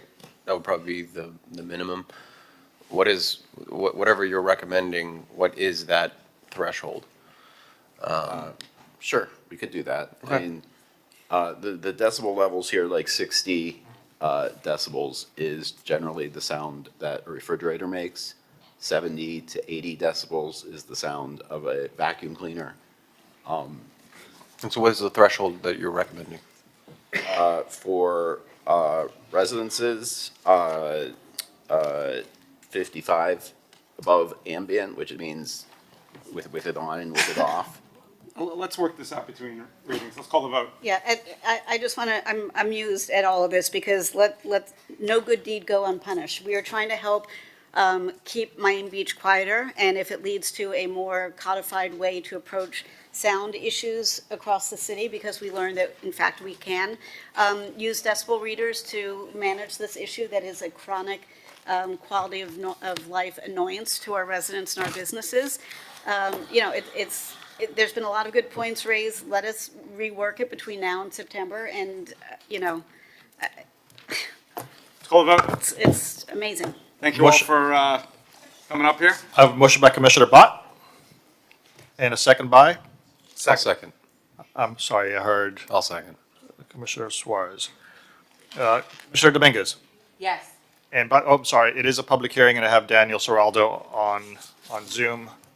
Mr. Seraldo, go ahead, please. Yes, thank you. This is a great ordinance. Thank you to the sponsor. We must protect our residents from commercial intrusions like oversized McMansions and Airbnbs, which cheapen our neighborhoods and impact our quality of life. The recent understory ordinance is leading to even more spec home teardowns. We must protect our taxpaying homeowners whose quality of life is under attack. Thank you. Our next virtual caller has a screen name of Zoom user. Identify yourself, please. State your name, address, and you have 2 minutes. Hi, this is Jane Kropp, 1390 Ocean Drive. I'm surprised my name didn't come up for some reason. I'd just like to make a comment. I'm a designer. I've worked many apartments, soundproofing them and dealing with sound issues in New York where everybody lives on top of each other. And the first thing we do is we strip out the apartment to demo it, and then we bring in a sound engineer. And they have decibels do not measure anything. They measure sound in the air. There's a more complex problem here of vibration. Vibration goes into the ground, and if you have a neighbor that's close to your unit, that vibration travels and it comes up into the foundations of the buildings. There is a meter that measures and identifies every single frequency and where that frequency is coming from. So you're not getting ambient sound from cars and traffic. That is the accurate way to measure sound that annoys a neighbor. So this whole decibel issue just doesn't work. It doesn't work. It doesn't identify the problem, and it doesn't create an accurate measurement of vibration. It's the vibration that comes up into your bedroom at night, not the sound in the air. So, I've written to you guys before about this. There are special meters and special training that reads these meters and identifies every single frequency and where it comes from. And that's what you need to focus on to mitigate sound. Thank you. Thank you so much. Jane. I see no one else in Zoom and no one in the audience requesting to speak. Call the vote. Commissioner Dominguez. Yes. Vice Mayor Suarez. Yes. Commissioner Bott. Yes. Commissioner Rosa Gonzalez. Yes. Commissioner Fernandez. Yes. Commissioner Magazine. Yes. Mayor Minor. Yes. Motion carries. Second reading public hearing is scheduled for September 3rd. That was item R5S. R7B. R7B, it is a public hearing. City Commission warrant request for 3611 through 3651 Collins Avenue. R7B. Mayor, if I may, since this is a quasi-judicial hearing, I need to swear in any witnesses who will be testifying today, including staff. So if you intend to speak on this item, please raise your right hands. Do you swear or affirm the testimony you'll give in this proceeding is the truth, the whole truth, nothing but the truth? I do. Thank you. Mr. Mayor, I'll go ahead and kick this off, and then I'm gonna turn it over to the applicant because this is a private application that has been filed. But as the commission may recall, when the resiliency code was adopted in 2023, there was a warrant process that was instituted. And this warrant process gives the city commission the ability to grant some latitude for certain elements related to the land development regulations, such as a slight increase in building height or a slight reduction in setbacks. The application herein is for a reduction in the sum of the side yard setbacks for a development project that has been recently approved by the Historic Preservation Board. It's important to note that what's before you is solely the request for a warrant for a reduction in the sum of the side yard setback requirements. There is nothing else that's before you with regard to the development, as it has already been approved by the Historic Preservation Board. As you'll note in the commission memo, we have provided a description of the request, which is basically a reduction by 8 feet of the sum of the side yard setback requirements. We've also determined that the warrant is appropriately before the commission, and most importantly, that pursuant to section 2.7.1, the proposed warrant does satisfy the criteria that is required for the commission to take into consideration. As such, the administration is recommending approval of the warrant for the property at 3611 and 3621 Collins Avenue. Tom, before we get into the application, and Mr. Meyer, is it okay if I ask a question, or the applicant can go? It's up to you. Please. Nick, if I could call you, we've been getting some emails, and in fact, we heard somebody during Sutnick that I believe said he's a commission candidate, essentially saying, don't vote for this because we want to save the historic structures on this site, and we've been getting lobbied to do so. I started going through some of these emails late last night and this morning saying, please save these historic structures, vote no for this warrant. And then I read through your email that seemed very specific about reasons why we could vote against this warrant. And full disclosure, since we're in a quasi-judicial hearing, I called you and I said, how tied are our hands here? And essentially I go, Nick, would I be able, reading through your email was very, very descriptive about why we could or could not vote against this warrant. I said, Nick, if I said, I woke up this morning in a bad mood, I'm cranky, I want to vote against this, would that be improper? So if I guess I would start by saying the commission's hands are not tied, right? You still have the authority, independent authority to make a decision on this application. But your decision, because this is a quasi-judicial matter, you're not in a policy setting role in this hearing. You're applying policy to a particular application. So your decision has to be made based on the criteria in the code for the granting of a warrant, and it has to be made based on the evidence before you, which is everything in your agenda materials, the presentation you heard from the planning director, and the presentation you'll hear from the applicant, and the testimony and evidence that you'll hear during the public hearing. So your decision ultimately has to be based on those things. What's before you is a very limited issue, which is a request for relief from the sum of the side yards setback for this development. The Historic Preservation Board has approved a certificate of appropriateness for the overall project, and the demolition, the proposed demolition of existing buildings on the site the applicant has applied for pursuant to the Resiliency and Safe Structures Act. So neither the certificate of appropriateness for the overall project nor the proposed demolition of the two buildings on the site are before you. The only thing before you is the warrant for relief from the sum of the side yards setback. So some of the email campaign that we've been getting and what was suggested during Sutnick Hour is if we would essentially say, you know what? Well, the emails and the gist of that were vote against this warrant, save these historic buildings. If we would sit here and say, you know what? I want to save these historic buildings, so I'm going to vote against this warrant because I think it gives them a greater chance to be saved. Is that within the described criteria that we could make this decision on? No, it's not. If you wanted to vote for or against the granting of the warrant, you would have to make that decision based on the criteria for the warrant. Has the applicant substantiated that they should obtain So what the we're being lobbied to do is improper, and we even used even stronger words when we were debating back and forth earlier today.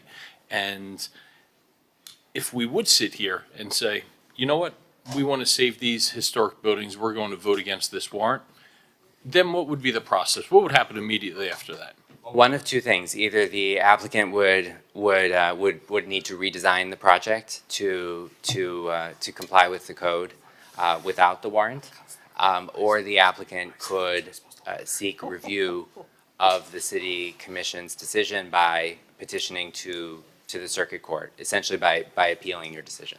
And They could also request a variance from the sum of the side yards setback. And in your calculation, that would be an easy win if we sat up here and used the reasons that we just laid out for voting against this warrant, given that that's not one of the strict criteria that you've outlined as to why we can or cannot vote on this warrant. My advice would be to make your decision today based on the warrant and the warrant alone. That's the only thing that's before you.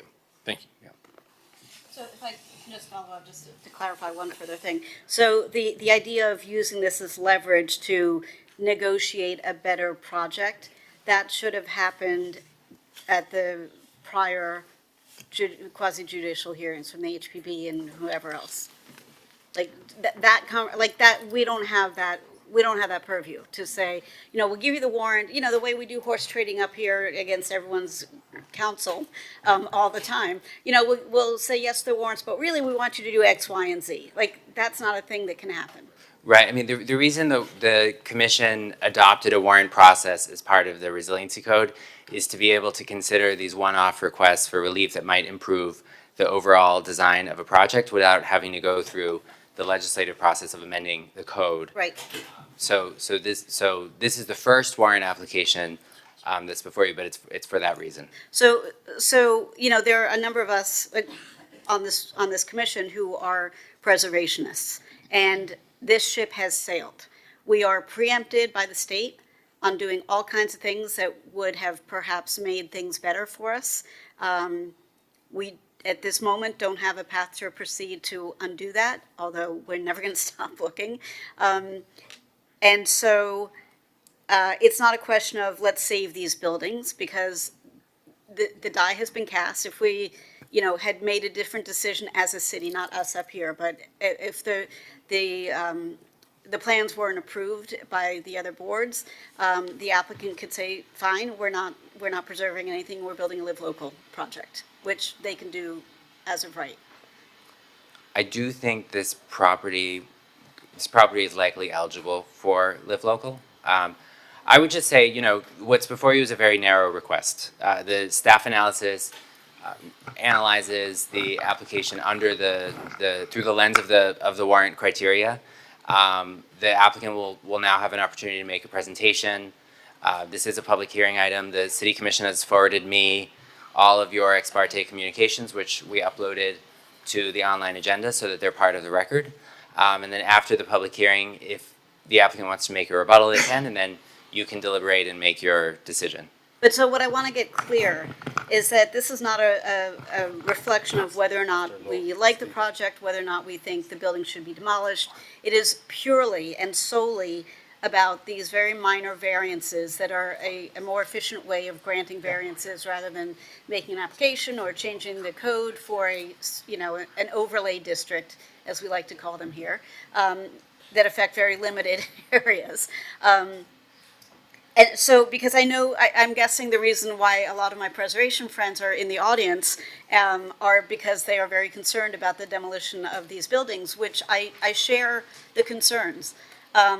This vote will not protect, we can't vote on whether or not those buildings should or should not be demolished. That is not what this is about.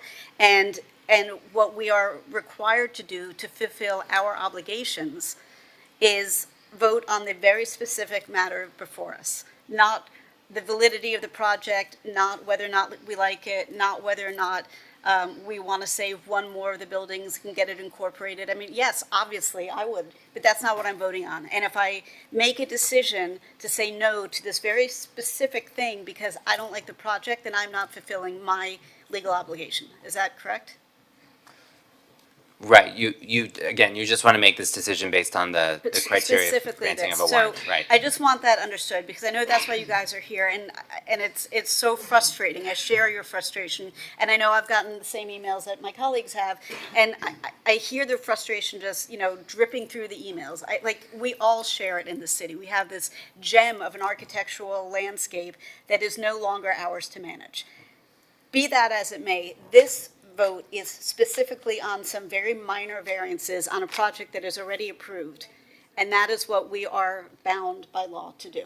I just want to make sure that I'm understanding it correctly, that anybody else who has a view on the project as a whole also understands the constrictions that we're under correctly. So thank you.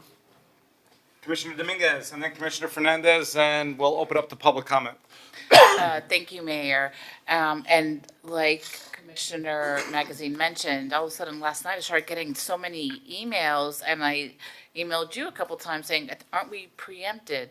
And so I just want to share that I do share your passion for Art Deco. I appreciate the value of those buildings and preserving it as much as possible.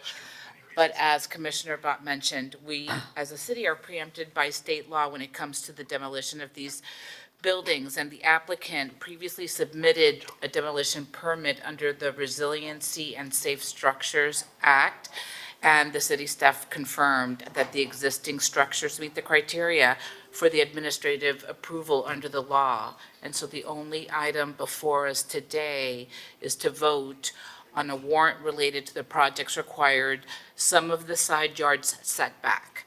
And we're not voting on the demolition, strictly on the setback, so. Commissioner, please. Okay.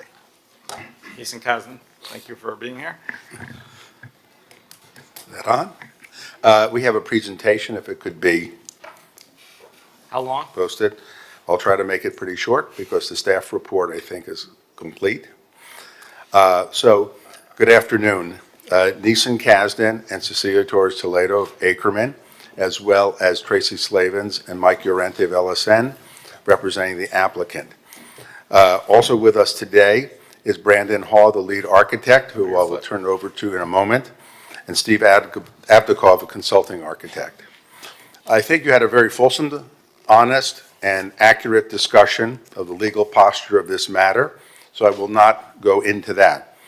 What I would like to say before bringing Mr. Hall up is that this project is a magnificent addition to that part of Collins Avenue. It fits in terms of character and scale with the rest of the neighborhood. It was approved unanimously by the Historic Preservation Board and has received the strong support of all the neighboring properties. We'll distribute now, and you may have received before, letters of support, including from the Faena House Condominium Association, also from the Mid-Beach Neighborhood Association. The representatives of Beach House 8, the neighboring property, are here, and I think you'll also hear from the representatives of the Caribbean Condominium Board. And you will see that they are all, as well as individual letters from the pioneer in that area, Alan Faena, and Jimena Caminos, who's been a major force in the art scene in that area and in Miami Beach. Everyone is welcoming this beautiful new addition to this neighborhood. So with that, you have the staff report. The staff report shows how we meet all of the necessary criteria. This is truly a very minor request, which is result only of the fact that the property expanded by 50 feet when Beach House 8 was included by covenant in lieu, and that therefore increased the size of some of the side yard setbacks. So we're talking about basically 8 feet here, and you will see the design that Brandon has come up with is the best for the site, for the neighborhood, and consistent with the design principles that have guided the beautiful buildings in that neighborhood. I'll introduce Brandon. Brandon was for many years one of the senior partners of Lord Norman Foster. He is also the architect who designed Faena House and many other famous buildings in America and abroad. And Brandon, if you would take over and briefly take them through the request. Thank you, Neeson. Commissioners? Sorry. Sorry. I think you guys have the votes. I mean, we're good. Yeah. Let's go to public comment and let's wrap this up. So I'll spare you. I'm good and with that. I wouldn't mind seeing, is there more We than get this so one much slide? items on the There's very agenda. little. I mean, I'm not doing an architectural presentation. This is diagrams and dimensions. It's a common sense argument. Basically, we're taking an area because Beach House 8 has got a non-conforming setback of 7'6". Instead of putting it on 36th Street, where you've got a public car park, setbacks are for light and air, as Roy France always said. What we're doing is taking that 8 feet deficit and putting it between Beach House 8 and our new building to get light and air between buildings. View corridors, light and air. That's what it's about. You don't need it on 36th Street. And we're increasing the setback from 4'9" to 16'6" on 36th Street anyway, which we would do as of right anyway. This is just an anomaly of the situation, and we're doing a common sense move. Is it a better project because of it? Much better. I mean, it's, as an urbanist, as an architect, it's a common sense urban response to an anomalous situation. It's very simple. And I can go through the diagrams, but The in the neighbors, interest of time, Yeah, let's hear public comment. We'll bring it back here if we think it's necessary to hear from you. Obviously, I can't predict how we'll go. We'll go back to you. All right. Let's hear public comment. If there's anyone in the audience requesting to speak, please approach the podium. I'm going to call Steve Gabinski first. Mr. Gabinski, please state your name and then I'll swear you in. Hi, how are you? My name's Steve Gumbinski. I'm president of the Caribbean Condominium Association. Thank you, sir. Before you go on, do you swear or affirm that any and all testimony you're about to give is the truth, the whole truth, and nothing but the truth? If so, please say I do. I do. Go ahead, please. You have 2 I minutes. also was president of Lincoln Road Business Improvement District. I renovated 900 Lincoln Road, bringing it up to its 1925 storefront. We also have an historic building in the Caribbean condo. I couldn't agree more with the need to have historic buildings. But I live next door to the 2 existing structures, and they are dilapidated buildings that add, in my opinion, no architectural value and are a real detriment to the community. This is a beautiful project that will definitely enhance the neighborhood. And more importantly, I've looked at the architectural diagrams closely, and I believe there is an architecturally significant need for the setback. We can talk about preservation, but we shouldn't talk about preservation in a vacuum. And I wanted the commission to feel more comfortable to know that they're creating a beautiful project, and what's being saved is simply, in my opinion, and many people's opinion, not worth saving, or you wouldn't have had the Mid-Beach Association and other communities support. Thank you. Thank you. Our next virtual caller is Daniel Seraldo. Mr. Seraldo, before you begin, do you swear or affirm that any and all testimony you're about to give is the truth, the whole truth, and nothing but the truth? If so, please say I do. I do, thank you. So Daniel Seraldo, candidate for Miami Beach Commission, but I'm also the previous executive director of the Miami Design Preservation League. And I remember it was probably a couple of years back when I met with the owners of this property and saw a plan that included the adaptive reuse and partial demolition of these 2 properties, the historic Coral Reef and the Patrician Hotel, which, by the way, the Patrician is a Roy France building. And just like the Versailles and the National Hotel, these are amazing buildings. I understand Mr. Gambinski's point that in his opinion, they don't look that great, but it's not really our opinion that matters. It's the National Register of Historic Places that these buildings are on, and they're also in local historic districts. So it's unfortunate. It sounds like the vote's already been made, although it was supposed to be quasi-judicial. We heard that folks up there are already biased towards supporting this. I do know that there is a way to save these buildings, but it seems like this commission has been defeated, and just another example of our history being trashed while there's platitudes sent out on emails about actually caring about it. So please vote no. Thank you. There is no one on Zoom. Is there anyone in the audience who wishes to speak?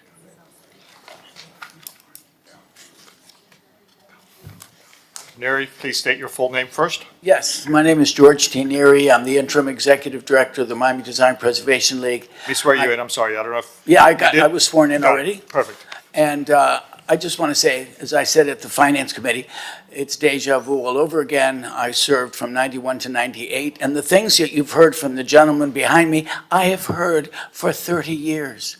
These are dumpy, the gentleman that just spoke. If I hear one more person tell me how bad these buildings are, we wouldn't have the Carlisle. We wouldn't have the hotels on Ocean Drive. I want you to think about 3 buildings. The Lenox Hotel, have you been in the Lenox? Fantastic. Was it dumpy before? Yes. What about the Greystone? Do you remember the Greystone? Was it dumpy before? The same stories I've heard then, I'm hearing now, and also the Esme. What a fantastic renovation. Someone took it, they didn't say, oh, like the gentleman, oh, they don't need to be preserved. You know, I want to say 2 things. I want to read to you our motto here. We are committed to providing excellent public service and safety to all who live, work, and play in our vibrant, tropical, historic, not future-driven, not but historic. And what we do is we listen to the glitz and glamour, because when you're born here, a lot of times you spend your whole life walking by these buildings, and they were dilapidated then, and it's hard to change your inner self because you've gone by them for so long that you think, oh, they don't need to be preserved. That is who we are. We just celebrated the 100th anniversary of Art Deco, the Art Deco capital of the world. So I know we can't now do anything about this building, and I'm so impressed with your questions. It made me feel that, you know, we're really looking at the future, and Art Deco is so important. But I just want you to know that the comments that I've heard since the day I arrived, and I can give you 20 more examples of buildings that have been renovated, that are gorgeous and wonderful, that people thought were dumpy at the same time. Thank you. George. So, George, I echo everything that you said up here, and I know that, you know, ugly ducklings can turn into beautiful swans with enough tender loving care. We've seen it a million times. Go walk down Ocean Drive, walk down Collins. We see it all the time. As I stated in the beginning, contrary to what the previous caller said, our hands have been tied. Right. We are not in the grand scheme with the state legislation, but in this exact particular case, we are voting just on setbacks. And if I'm being given the opportunity to create a better light corridor and create light and air and space in a project that is already going to move forward with or without me, I'm going to try to help to make it better. That does not mean that I'm giving carte blanche to anybody, this project, anybody, to just come and say, oh, you know, it's got some spalling. We should really get rid of it. Or like the people who bought Jennifer Lopez's mansion, I forget what the address was, and said, no, it has to be torn down because there are cockroaches. Hello, you live in Florida. What, are you kidding? You're in a swamp. So, you know, I want to make sure this narrative that I'm hearing, whether it's from people calling in or people who are emailing, that we are just signing the death warrant to Art Deco and to mid-century modern and to all the other beautiful archetypes that we have in the city, that we are blessed to have in this city, that we are fighting like mad to protect, is nonsense. I can speak for myself. I can imagine at least some of my colleagues feel that way, because I've worked with them on some issues. I would never presume to speak for all of my colleagues on this matter, but I can tell you for myself, that's not how I roll, and I will never be comfortable with what has happened to us. I will never be comfortable with home rule being taken away from us, and I will always fight to get that back. And where I can make a decision that makes a project that's already in full motion better, I'm going to make that decision. Do I wish it were being presented to us differently? I sure do. I'm sure it's going to be beautiful. I have no doubt of that. That's not the issue. Right. That's not the issue. Could it have been beautiful incorporating different things differently. I'm quite sure we have incredibly talented architects in front of us and a whole team behind you. I've no doubt that whatever the constrictions had been, it would have been a spectacular project. But this is where we are now.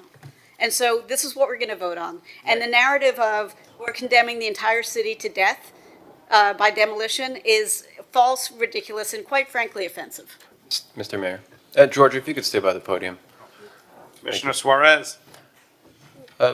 George. Yes. I know you're the interim director. Right. Okay, but the previous director called in. Are you aware that the same group and the same representatives advocating for this project donated, I think, close to $10,000 to MDPL? No. You didn't know that? So, because when I look at the public records, this was, I think, done in February of '23. There was a large donation made to MDPL. And then the following year, or I believe the same year in that Florida session, we have this Florida Unsafe Structures Act. Right. And again, this is no fault to you, but where was MDPL and your previous director when this was going through the Florida State Legislature? Oh, they were very much there. Yeah. They were there and present and what knocking happened? the doors with me. Yeah, And and then- we got exemptions because of it. We got exempted all the way up to which street? We got the Art 20 Deco historic. 22nd, 23rd.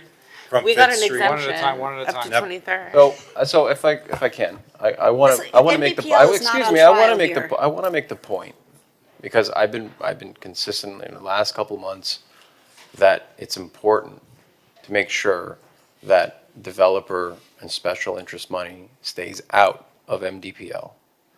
Okay. Exactly. Because this, again, we don't know where interests lie, what agendas are being driven. And so I think it's important to really stay transparent on that.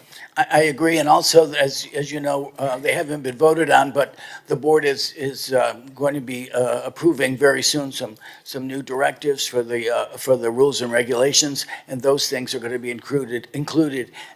So those kinds of things won't happen again. Thank you. Thank you all. Thank you. Thank you, George. Commissioner Fernandez. Still in public comment, by the way. Is this building being demolished whether or not we approve the warrant? Yes. So whether or not, inconsequential of our vote today on this warrant, the building is being removed? Yes. The site plan that was approved by the Historic Preservation Board unanimously, which they thought was the best design solution, urban planning solution, and neighborhood solution, would require the demolition of the two buildings. Okay. Which also happen to be structurally unsafe. Okay, and- but, well. And unusable. Okay, so whether we approve this or not, the buildings are gone? Yes. Okay, so what we're discussing today is whether or not we want there to be an increase in space between two buildings, the condominium building and the proposed project. Exactly, Commissioner, to create more light and air and a better overall planning for that block. Okay. And so, because to the south, we have the parking lot, and to the north, there's a residential condominium building. And if this waiver is not approved, then in essence, the building would just extend further north, reducing the light for the condominium building to the north. Correct. Okay, so to the extent that we have to deal with a demolition of a building, whether or not our vote today is in favor or against, what we can do today with our vote is improve conditions for the neighbors to the north. Precisely, Commissioner. Okay, thank you. Commissioner Rosa Gonzalez. You know, when the unsafe structures bill came the first time, we were all in shock because historically we had rights over demolition, and if you demolish, then you had to replicate. So it was a really bitter pill for all of us, Commissioner Suarez. MDPL was fighting like crazy in Tallahassee. I know that Commissioner Fernandez was up in Tallahassee. I went to Tallahassee. But there you have it. We got the preemption. thank goodness we got the exemption up to 23rd Street. So in this case, all I can say is if it is not bothering the neighbors, and I did speak to people at the Caribbean who, and I know that you went and spoke to them, and if we get light and air voting for it, I mean, like, let's say that we vote now, right? Let's say that 3 of us vote no right now. Two things happen. What? The buildings will still be gone, and then there will just be less light, less air, and possibly a worse project for the neighbors, because I think the neighbors were fine with this design, correct? Okay, at least the Caribbean, I'm looking at the letters here. So, you know, that's where we are. But and I mourn some of these structures. There's one of the 3 buildings that I think is a beautiful building with, you know, wonderful bones. That we're going to lose, and that's sad. It really is. But if we vote now, then we just send a message, it's hard to do business. And then guess what? Then people go to Tallahassee and they're going to say next time, you can no longer vote on easements. Then we don't even get to vote on these easements. This is really literally what we've been going through, right? That's exactly what we're facing. So, you know, and the cost to do these, look, given the circumstances, and the fact that they built within the regulations of 200 feet in height when everybody else is asking for a lot more height. So when I initially looked at it, I said, well, at least they're building within what they could currently build. And that is a lot to ask right now because we get a lot of pressure from people to go higher and higher. And I have had an item on the agenda for literally a year and a half about a 6/7 threshold on height that the mayor has not called. Not sure why. Should probably call it at some point. By the way, it's funny I get criticized. Meanwhile, we've. Well, I'm not wait, criticizing. I'm just saying we've that as literally you know, hit- so, Let me finish, let me please don't finish. interrupt me. No, I'm not 'cause interrupting. I don't interrupt you. But no, the Robert's rules, if I am referenced, we've literally hit records of the amount of items I heard, and you're actually on the top of the list of items that have been heard. Well, as we're saying, at a time where people are telling us we have to go higher and higher, and we've been trying to regulate that, and we can't. I like the fact that they're building within what they have. And by the way, Casa Cipriani is a fabulous brand. I mean, it's Milano. It's true. I mean, Milano, New York, Miami Beach. It puts us on this new map in a way that really is iconic for Miami Beach internationally, worldwide. So we're not getting some generic project. I mean, we're getting the best of the most beautiful woodwork and design and light and Norman Foster within our building code. So Okay, let's that's how I continue see with this. public comment. Jack? Good afternoon, Commissioners and Mr. Mayor. I'm Jack Finglass. I live at 7935 East Drive temporarily, and I'd like to comment on what's going on here. Former chairman of the HPB and longtime advocate for historic preservation. I'd like to quote my former colleague on the HPB, Scott Needleman, who never saw a variance that he liked.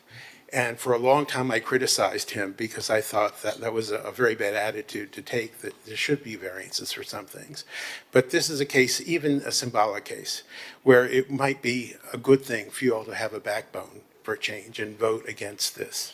Because even though we may lose, and we probably will in the long run, this new building, which is fabulous, I think I'm an architect, and I think Mr.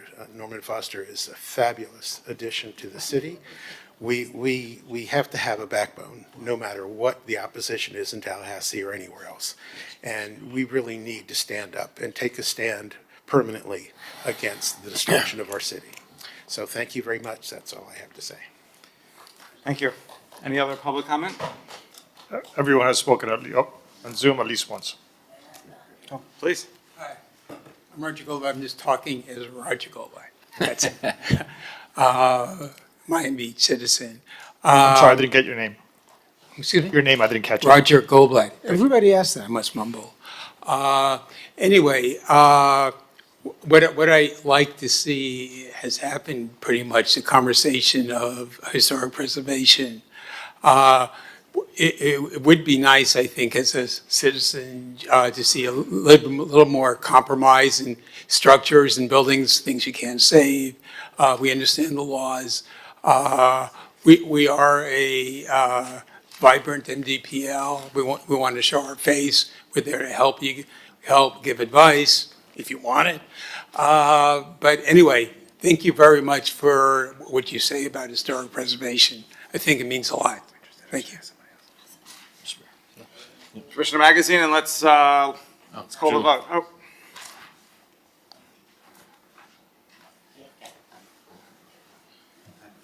Hello, good afternoon, everybody. Julie Isaacson, 850 15th Street. Obviously, we've heard everything that you have to say, and we understand that there's not a lot that we can do in this particular situation because it's already been unfortunately decided. But I still feel, as Jack, I believe, feels, and the rest of us that are here, we do need to have more conversations about this topic because we are going to lose these structures one way or another, unfortunately. But there could have been a way to possibly incorporate the buildings into the new design. And this is something that I believe that we really need to look into more often. We keep coming up against the same developers, the same architects, the same people over and over. I've been a resident for over 30 years. I've been involved with the Miami Design Preservation League since 2011. I served on the board of directors and I've been on the Advocacy Committee since 2020. It's as what George Neary said. We keep hearing the same things over and over and over and over and over and over and over. Our historic preservation, our historic buildings is what made this city. It was falling apart, and all of a sudden, people noticed, and they painted it, and the entertainment industry came, and the video, and the modeling industry, and we have the largest concentration of Art Deco. You all know all this. So we are getting very tired of constantly having to discuss demolition. Why can't some of these buildings be incorporated into some of the newer designs? Thank you. Commissioner Magazine, is there any more public comment? Commissioner Magazine. I appreciate everybody coming out and sharing your feedback. Truly, I do. I bothered our Deputy City Attorney at 7:15 this morning with a phone call, talking about what our options are, whether we would be able to somehow drive a discussion towards incorporating, saving, things like that. And unfortunately, that ship has sailed, so I'd really like to bifurcate the issues into what's going forward. And I agree with Commissioner Suarez. It seems like the votes are there, but I do want to take this time because we're not going to see this project in front of the commission again. We haven't seen it before, to welcome you to our city. This is going to be one of the most architecturally significant and celebrated projects, not in Miami, not in the United States, in the entire world, right? We are proud and we welcome this moving forward in our city.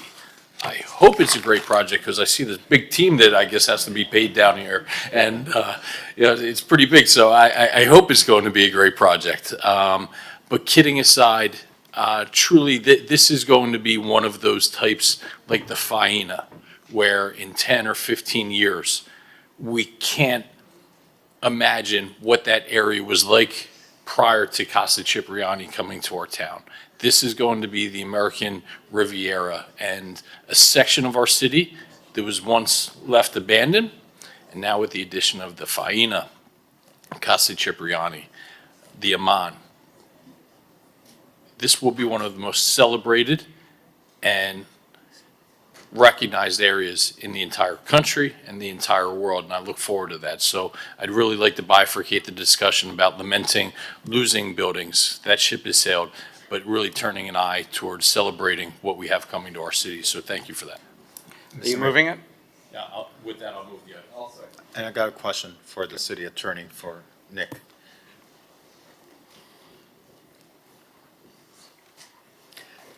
So the Unsafe Structure and Resiliency Act is something that I feel very strongly about. For 2 years, we fought this, and we fought this very, very hard. We put a lot of time and a lot of energy and a lot of heartache into fighting this in Tallahassee, because it was in the name of safety and resiliency, but it really, what it was is a bill about demolishing historic buildings to create new buildings. And so this is the first application that we have that considers the Unsafe Structures and Resiliency Act. It was mentioned. It's both the first warrant application before the city commission, and it's also the first demolition permit application under the Resiliency and Safe Structures Act. And that for me is, we fought so hard against that. We fought, am I allowed to vote against this because of that? That would Because be it outside invokes- the scope of your review criteria. So I cannot vote against this because it's invoking the Unsafe Structures and Resiliency Act. You could only vote, the commission could only make a decision to deny the warrant on the basis of the warrant criteria. The demolition is not, as a matter of law, it's not before you today. All right. That is what's incredibly challenging, is we fought hard against that bill. We spent weeks fighting this on the ground, dealing with people from different parts of the state, creating alliances, getting the protections for our Art Deco district from 5th to 23rd Street. But this section was not exempted, and we raised the alarm about these areas. And Nick, you were a pivotal part of helping us in our advocacy efforts and educating members of the legislature of the impact that this would have. And so because of that, I feel in my heart the right thing to do, to not be a hypocrite to the efforts that I fought for, to vote against this because of that. But if I do that, then what's the consequence? I mean, the decision the commission makes today could be subject to challenge, right? Whether it's to approve or deny the warrant. This whole conversation will be part of the record.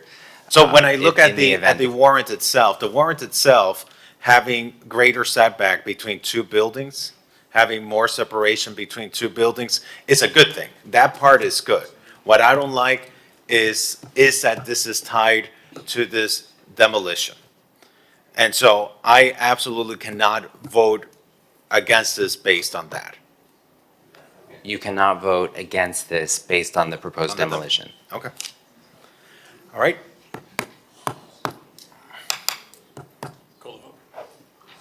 It is a voice vote, so all in favor, and the motion was from Commissioner Magazine, seconded by Vice Mayor Suarez. All in favor, please say aye.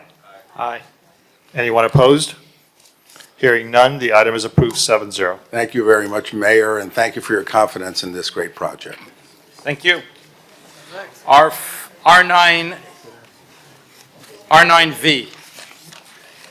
R9V, discuss, take action, enhance measures, remediate charter vessel issues at Miami Beach Marina, R9V. Okay, please, if everyone can clear the room as we continue our items. So, want to talk about the Miami Beach Marina. This had been an issue that came up several years ago where charter boats and some unruly behavior was occurring there. I took the lead on some items, but our commission in general did a good job of passing legislation. Our city did a good job. Seemed to clean up the problem for a while, but it's come back. And we've been hearing a lot, and we've all been hearing a lot from the South and Fifth Neighborhood Association, which we appreciate taking the lead and bringing to our attention. Please, everyone, if you can clear the room. Thank you. And we appreciate, again, the SOFNA bringing these issues to our attention and trying to work through it. So there's several items that I want to discuss today. Some of them are going to be, I'm going to be putting in an ordinance. The rules prohibited to bring the ordinance today, so I'm going to be putting it in an ordinance to come back. But then there's some other issues that are more negotiation issues that we'll deal with. And but let me tee up the first two items for the ordinance that I plan to bring in September. One is pushing back the current curfew times to 7 p.m. for the charter boats, and also increasing the current fines. And Mark Fishman, or maybe you, Mark, can walk us through what the increase in fines would be. I mean, yes, I have here. Yeah. You want to walk through So, this? yeah, Mayor, as it stands now, I think the fines are for commercial charter vessel activity that's unpermitted. The fines are for a first offense within the preceding 6 months. It's $500. For a second offense within the preceding 6 months, the $1,000. Third offense is $2,000, and a fourth or subsequent is $5,000. What we'd be looking at doing, or what you'd be looking at doing, is rolling back the commercial vessel activity operating hours from 9 p.m. To 7 p.m. So it'd be prohibiting it from 7 p.m. to 7 a.m. instead of now they can continue till 9 p.m. So it would end earlier, and increasing the fines to a first offense from $500 to $1,000, a second offense from $1,000 to $5,000, and potentially with looking at a suspension of a period of time of the BTR, potentially for maybe 10 days, and then for a third or subsequent offense, a $5,000 fine as well, and potentially denying the BTR in the future. What about the removal of the BTR? You know, the code doesn't really contemplate that. There's two different sections. 102, I think 371 or 372, and then 102, I think it's 381. But it's contemplated in the denial, but I don't know if it's contemplated in the revocation, but I'd have to look. Okay. Yeah. Commissioner Bott.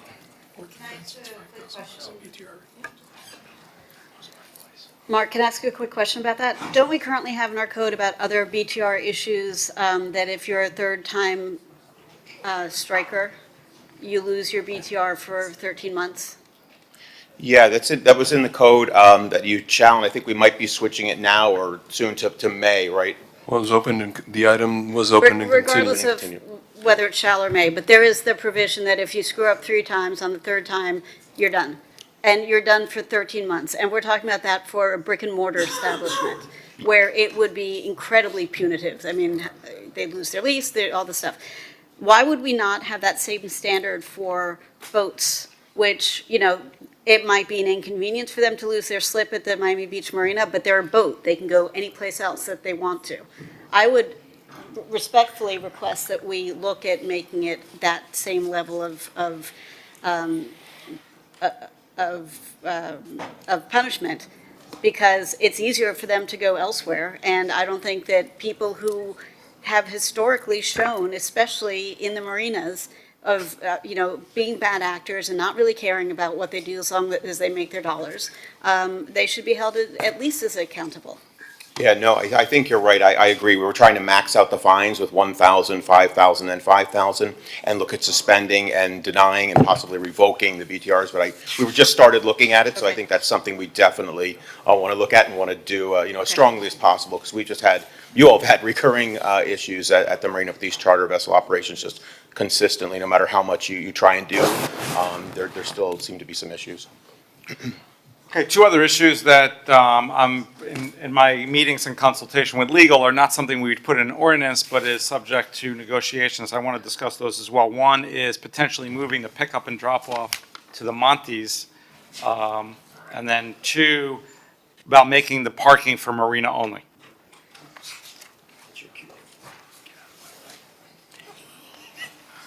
I'll take that silence as acquiescence. So good. I'm sorry, We'll didn't get that done, realize that was a right? question. I thought it was a statement. Yes. So Mayor, we've been working with Suntex to move the drop-off and pickup to Montes. They're working to change all of the, make sure that everyone that's advertising no longer advertises because there's an advertisement that's gone out for the drop-off for or the drive-in for the yacht club. And they're working on changing that. So I think that's something that is moving forward, but we can put that in legislation as well. But they're working to try to make that happen currently. In regards to the other issue that you raised as far as the parking, that would be a negotiation because it's in their contract, their agreement now that they control the first floor of the parking garages. Is that being negotiated currently? No, we have not started yet. I'm sure that they're gonna, that would be a negotiation where there'd be give and take, so we haven't started that. We have a representative from Suntex here. Yes, Mr. Mayor, good afternoon. Any opinion on that? I just want to give Michael Grieco, on behalf of Suntex, I just want to give everybody kind of an update. I've emailed you all collectively over the last few months, but just some updates on the charter activity. So Suntex, which is the master leaseholder, they took it over about 5 years ago. In the last 45 days, I believe that they have evicted 9 charters due to code violations or violations of the rules and regulations of the Marina. We are going to be actively addressing any renewals on any of the commercial slips, and we'll be doing that on a case-by-case basis as well. Mr. Mayor, you and I met about a week and a half ago, discussed issues, and you had mentioned the concept of moving the pickup and drop-off to a centralized location at Monty's. We are now working on that, on the feasibility of that, just based on where the boats are, and whether or not the traffic can handle it. So those are issues that are being discussed internally, and What's the timeline on getting that? the answer is I don't know. I don't know the answer to that. I can tell you. I can tell you that appreciate March. when somebody tells me that. Hey, listen, I don't know. It's a bit, my favorite judges are the ones that say, I don't know, it's the same thing. So, Mr. Taxis is on top of me, calls me twice a week, making sure that we're moving on these things. So I can tell you that the city manager's office is, they're definitely ruling with an iron fist. And I would only add that Commissioner Grieco talked about 9 that have been removed. They are currently looking at a list that we've given them from our efforts over the past 3 weekends. That's more than double that of it's in their legal department now looking at boats that we've violated, and we expect to have an answer within the next day or two on those additional charters. So we are actively out there and enforcing our rules, and again, we have a list of over 18 boats that they're looking at now to evict. Yeah, and I know the city has, after obviously the South of Fifth folks brought it to our attention, then the city administration, so we do appreciate the police and code have stepped up in a big way. But obviously, we want to resolve this without having to use all of those resources 365 days a year. Right. I just wanted to add, Mr. Mayor, one more thing that we have added resources. We have off-duty police officers that are working, I think, Thursday through Sunday, especially during those peak hours where we're going from sunset to sundown. Is that recent? I know we had done that a couple of years ago. We had done it, yeah, and we're restarting that now. So that's in addition to it. And that's reminding you, currently- I is that live across currently the happening? Yes, and I want to remind you that I live across the street. I'm out there, I would say at least 3 or 4 nights a week during dusk. And I see with my own eyes not only the Suntex outsourced security, but I've seen aggressive code enforcement and police presence out there as well, because you've got the spill out from Monty's as well as folks that are just kind of coming through from the park, plus anybody that's coming off from any charters. So it's a lot to manage, but I think there's going to be some outliers where things happen, unfortunately, and we had a recent call, but at the same time, I know that Suntex is doing everything that they can do to be a good partner. So just bring back, so it sounds like the garage has not been negotiated yet. It has not, sir. And is that going to start this week? I think that the issue is that that'll be a negotiation where they're going to want to be able to get something, and then we go back to the negotiation. Probably we're looking at. Well, what's the current contract say? The current contract says that they control the first floor of all of those garages. We don't have the ability to. I thought there was an opt-out, but No. And then the only other thing, Mr. Mayor, that I think is positive news is at the direction of the city manager, we now have a camera trailer out there where we do have some of our cameras out there. Suntex is also reviewing the ability to give access to all of their cameras pointing at the docks and the Baywalk. They're reviewing that, and we would hope to have a favorable answer that we'll have access to their cameras that we could then put over into our police station. Is their coverage sufficient? They have great coverage.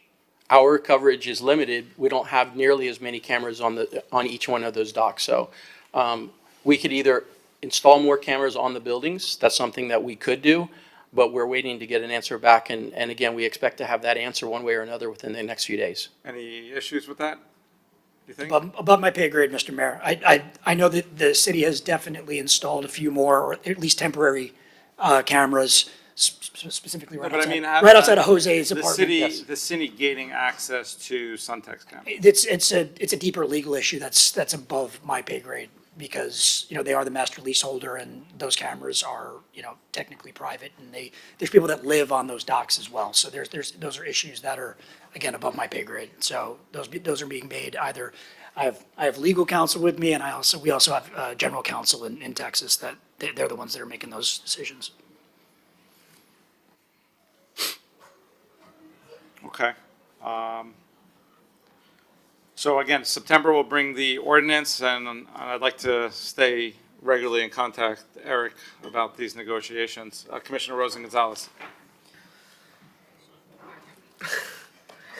Look, we are getting constant photos and complaints. And has that stopped over the past month since the last blow up where there were several incidences? Because the reason that we're doing this is because of the constant noise complaints, people vomiting, somebody going to the bathroom, and the planters. I mean, we get the pictures.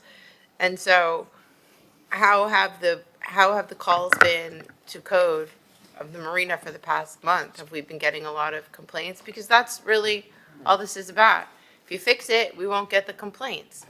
The bad behavior. That's the reason we're so upset, is the constant complaining from the residents. And I understand them. Nobody that wants to, is on their boat or lives right there wants to, walk out their front door and see somebody going to the bathroom and the planter who's wasted, or wake up to somebody's vomit. You know what I mean? So that's the crux of this. And have we been able to fix it? So Hernan Cardino again for code compliance. So I can give you some statistical information for the last 4 weeks with respect to licensing and conducting business without a permit on public property, and either departing or coming in after hours. So for the last 4 weeks, we're at about 68 violations for licensing and business on public property. For the illegal advertising, which means every licensed charter has to have their BTR, their business tax receipt, on that advertising, and the embarkation and disembarkation location. We've issued 19 violations for that, because we did identify several that were identifying private property for the pickup and drop off. Those have since complied, and now they identified 300 Alton. With respect to the marina hours, which is departing either after 7 p.m. or coming in that charter after 9 p.m., we've had 18 violations in the last 4 weeks. Since January 1, that's been 24 violations. Since January 1st? So we have 100 violations since over the last 4 weeks, or since January 1st? Those are two different. We had 87 violations in the last 4 weeks? The 68 I gave you, that's the last 4 weeks. Right, and what I can tell you is that every time that there's a violation and there's a legit code violation, we then do a review to determine whether or not the lease is going to be terminated. So just reminding everybody that, everybody in the marina, all of those boats, they all have subleases that go to Suntex. So they have rights within those leases, and we have to make sure that we don't create legal liability, we being Suntex, doesn't create legal liability for themselves. We have received notice from several of the charters that we have evicted that they're contemplating legal action. So, our concern is that we've got to make sure that there is a code violation that we can hang our hat on before we evict somebody. And that's what's been happening. And as it happens, it gets reviewed by legal, and then they make the determination, and then they send the termination letter, and it's usually like, you're out in 2 days. I've seen the letters. I'm not part of that process. I'm just reporting back as to what the process is, but I can tell you that a lot of those violations were repeat offenders. So it was those 9 that we removed just over the last 45 days, and however many that we removed before that, those were all a product of a lot of repeat offenders that we just decided that were no longer supposed to be in the marina. So we can only police so much. We're not, as a Suntex can only police so much. But we work hand in hand. I'm in constant communication with Mark, with Hernan, with Ozzy. And they're in constant communication with our team on the ground, the ones that are actually actively managing the marina, to make sure that, we're not purely reactive, but we're also now being proactive. Can we leave this on the agenda and come back at the next meeting and look at and see if the number of violations has decreased since we're getting rid of those 9 repeat offenders? Because if we remove those 9 people and we still are getting significant violations, then at some point Suntex has to become responsible for this or held accountable, because it's ruining people's quality of life. So I don't know what we can do legally to hold Suntex accountable every time we have a violation. Well, we have the ordinance coming back in September, so I think that'll be a good time as we're voting on that to discuss what's going on. And also, we're going to continue this item because we have the items that are not going to be in the ordinance, such as the garage, the pickup and drop off that you're negotiating currently. So yes, this will definitely be on September. I fully expect that when we come back in September, there will be a lot, the list of, it won't be 9, it will be a much larger number. And as we get rid of those bad actors, I think you're correct, Commissioner. I think that I've already heard that there's a change in the behavior out there from several of the residents out in that area, that they've noticed a difference. I think it'll even be greater in the coming weeks once we get rid of a few more of those bad actors. And everything that we've turned over to Suntex, they've been very responsive, and they've worked with us to try to deal with those situations. I mean, it's in Suntex's best interest to have a secure marina, because nobody wants to dock and sleep on their boat or yacht in Miami Beach and have that kind of behavior. So, I mean, it doesn't make sense that Suntex is even allowing that type of behavior or those charters, because wouldn't you think that boats that are, the Miami Beach Marina is not cheap, right? What does it cost to dock it's an expensive experience. So, I mean, I just think that it would behoove the marina to secure your marina for the customers. Yeah, that's what I'm saying. To me, this whole thing is ridiculous, that the people who are paying these fees to dock at the Suntex Marina also have this deviant behavior that they're constantly dealing with. And we're getting the complaints, but it's really the Suntex. It's not us. And now you put us in a situation where, we're responsible. But, I mean, at this point, you're probably definitely in violation of the contract. Just given the fact that our laws are being violated 68 times in a month. 68 times. You said it yourself, Commissioner, laws are being violated. The people violating the laws are getting cited for the law violations, just as if you have a landlord that owns a residential property in Flamingo Park and they have a tenant that's doing something wrong, is it the landlord's fault or is it the tenant's fault? Did the police arrest the landlord? Did the police blame the landlord? No. They go after the tenant, and then the tenant gets evicted. There are processes involved. So I appreciate what you're saying. I'm in constant communication with not only everybody up here, but also the neighborhood association, of which I used to sit on. So I'm out there personally myself. But I will tell you this, that it's very easy to take a picture of a puddle and say it's flooding.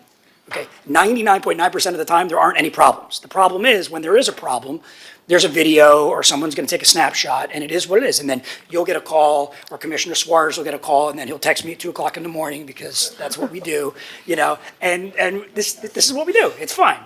And I'm not trying to make light of it. What I'm telling you is that we're moving in the right direction. You know, prior to COVID, it was a different world. Okay, there was a model shift during COVID, especially when certain people locally and at the state level, it was letting everybody know how open Florida was, and they all decided to come to South Beach, and it was chaotic. And trying to unwind that chaos, people were overly monetizing the charter business. We've been trying to unwind that for a very long time, and it's challenging. And we have to make sure that Suntex is not creating legal liability for itself, and the city has provided us with legislation, with the tools to legally remove people when it's appropriate, when there's an issue, you know, and that's what we're doing. So we're trying to be good stewards of the marina and also being good partners with the city, and we will continue to do it. And one of the reasons they brought me on, I've only been on for, you know, probably a year now this time around, and it's because I'm boots on the ground in the area, and because I understand every inch of that baywalk, and I take it personally. I get upset when I get a call. Thank you, Michael. We have Robert Selsum from the South of Fifth Neighborhood Association here. Good afternoon, everybody. I'm just speaking as a resident of the yacht club who's been involved in these marina issues and been before you many times before. I just want to give you our perspective. This used to be a neighborhood marina. It was compatible with everything that went on. It was delightful to have it there. It was an asset to the community. We have been suffering absolute mayhem from the changes that Suntex has allowed the marina to become. And a simple fact that in a 3-week surge by Hernan and his people, they issued 161 violations, which is evidence of the mayhem that we have been suffering. So we are very, very grateful for the city, for the commission, for code enforcement, for Mark and Eric's efforts to help us finally bring this under control. So thank you very much. Thank you. Thank you, Robert. We have a couple of callers. Yes, first caller is Wayne Roberts. Mr. Roberts, go ahead, please. Thank you, sir. I've been very involved in the marina negotiations or the referendum, and I appreciate that you're working with Suntex to take care of the problems, and Suntex is listening finally. The issue for me is that the contract that we had in the 80s that's still in force enables the city at the discretion of the city manager to cancel any contract sublease of any party in the marina. I'm afraid that if we change that rule, that would actually impact our position, our strength. Additionally, the parking agreement doesn't give them grounds, as far as I read the agreement, to the first floor. What happened during the prior administration, not yours, Mayor.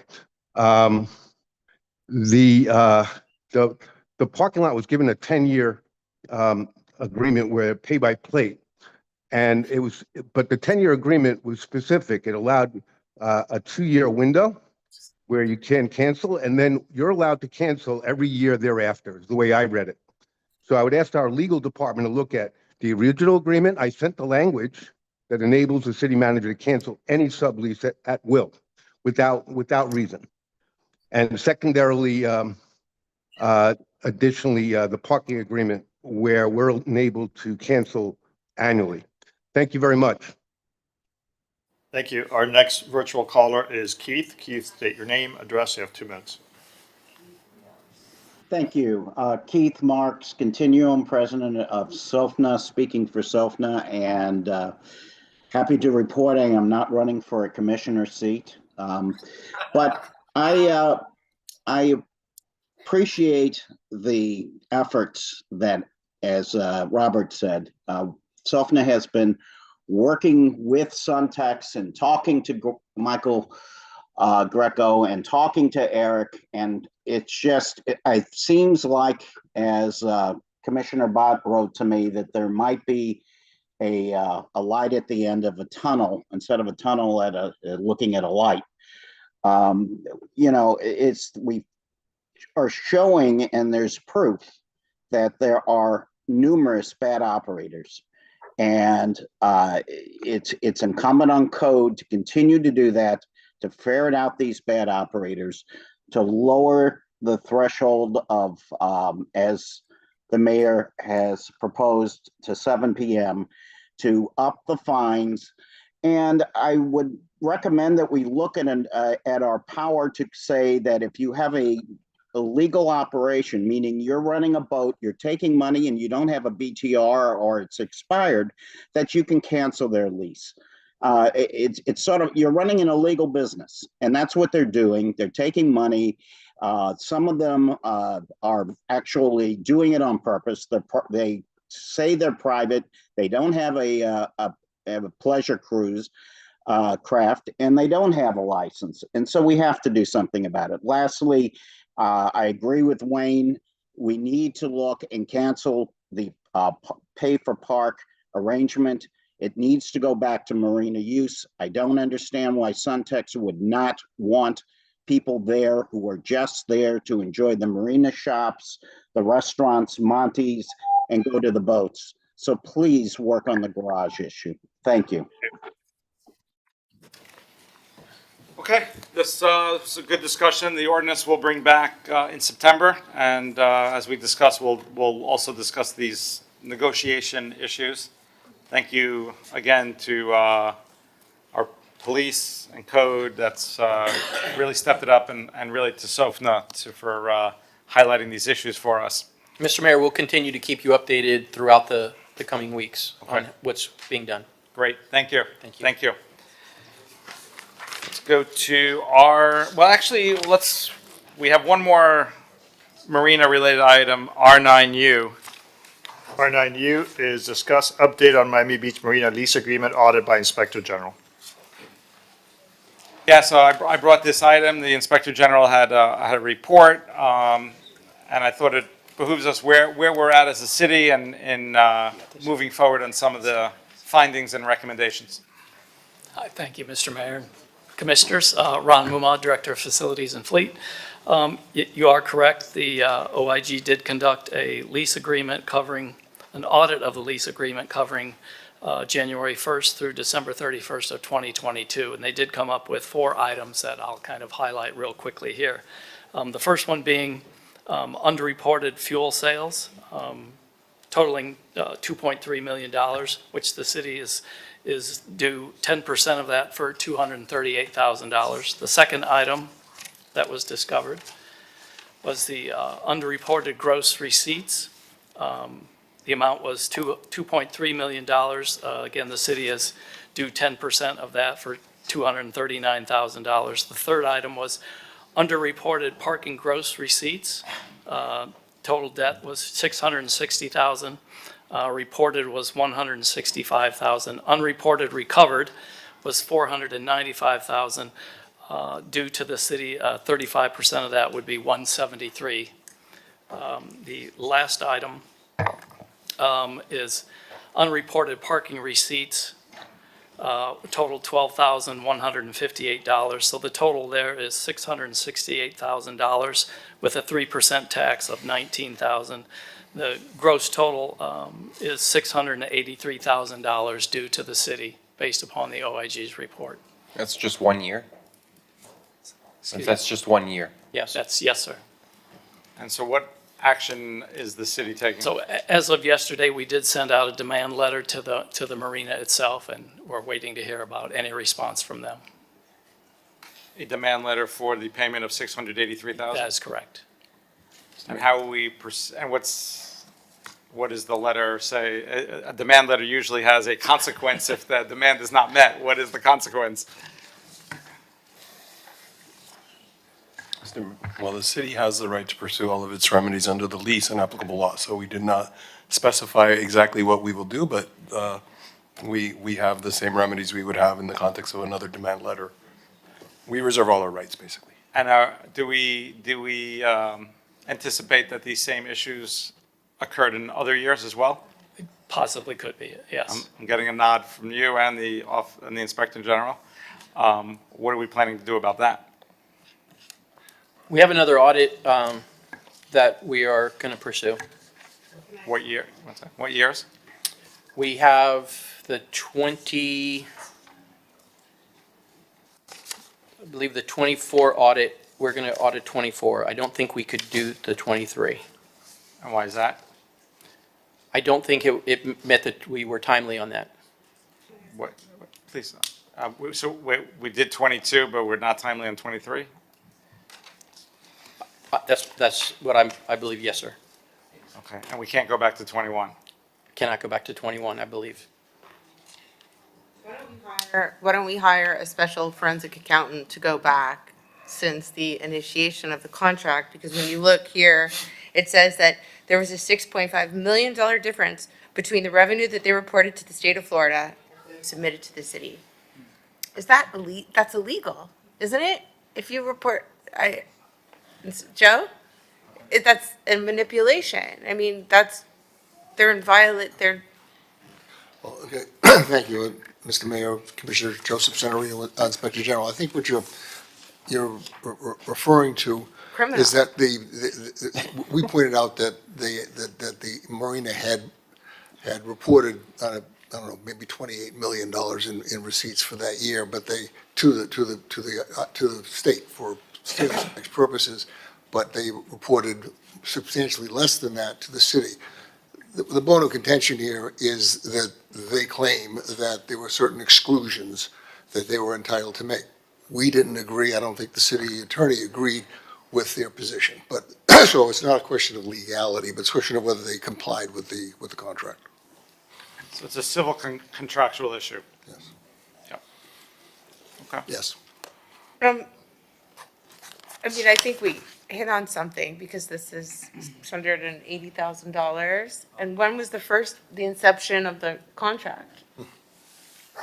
Well, I think I'll leave it to our city attorney, Sure. but I think what we're hearing is that since it's a civil contractual matter, we may be precluded from going back past a certain amount of time. And if I may, there was an audit notice sent because I was surprised when you said we didn't include 2023. There was an audit notice sent that included both the 2023 and 2024 years. Pursuant to the lease's terms, we do have limitations on what years we can audit. Now, we probably have sufficient information to extrapolate the claims related to the findings that were made by the Inspector General that we don't even need to conduct an audit. We could just extrapolate and apply the same findings to prior years, subject to a statute of limitations for any contract claims that would be applicable. Are we planning to issue a demand letter for that as well? Does this mean that they're in direct violation of our contractual agreement with them? Pardon me, can you repeat the question? Like, this $680,000 discrepancy, does our contract with the Marina, I mean, would this mean that they are obviously in violation of our contract, or were these Well, mistakes? they have replied to the Inspector General's report, and their position is that they are not. They've taken a contrary position. So right now, we've made a demand based on what the IG's findings were and what the city's position is. But, ultimately, if we don't reach a negotiated settlement, we would potentially end up in court to figure out what actually applies. But we're confident in our position. And Joe, what you were saying is that Suntex is claiming that there were exclusions, so they're saying that they don't owe this money, or at least that was their initial position. Yes, I mean, in general, the big ticket items here are the exclusions, and they have asserted that there are certain things that they're entitled to exclude from their gross receipts, and therefore, when they reported to the city, they reported, the amount of their receipts with the exclusions that they had decided to make. And we disagree, and that's We the point of we contention. disagreed. I mean, and But presumably, those exclusions were also made in other years, so as Rick pointed out. Yes, we have no reason to think that that there was any difference in the way they interpreted the contract for the number of years that we're aware of. In fact, I think we even may have estimated what we think, the total amount might be for the years in question. Michael. Yes. Mr. Grieco. Again, Michael Grieco on behalf of Suntex. Remind you, I'm not legal counsel for Suntex. We have legal counsel for Suntex. I'm going to do a dance here a little bit. But I want to remind everybody on the dais, and I want to remind anybody else that's listening, that Suntex took over this lease, which was drafted on microfiche in like the early 1980s. It's still 90% of the lease language goes back to the 80s. And we took over, or Suntex took over about half a decade ago. Prior to Suntex taking over this lease, the city was getting a check from the previous leaseholder for about $1.2 million a year. Suntex takes over, the city starts getting a check for $2.7 million a year. So from year one moving on, Suntex has more than doubled the city's revenue since it has taken over the marina. On top of that, every time that the payment is made, accompanying that payment is a full audit report that's generated by a third-party auditing and accounting, forensic accounting company that presents how those numbers came to pass, showing everything, open kimono, the whole deal, and actually explaining how it's calculated related to those pass-through costs. The big ticket item out of all of that money is the pass-through costs. I'll give you an example. The city charges the master leaseholder, being Suntex, one bill for water.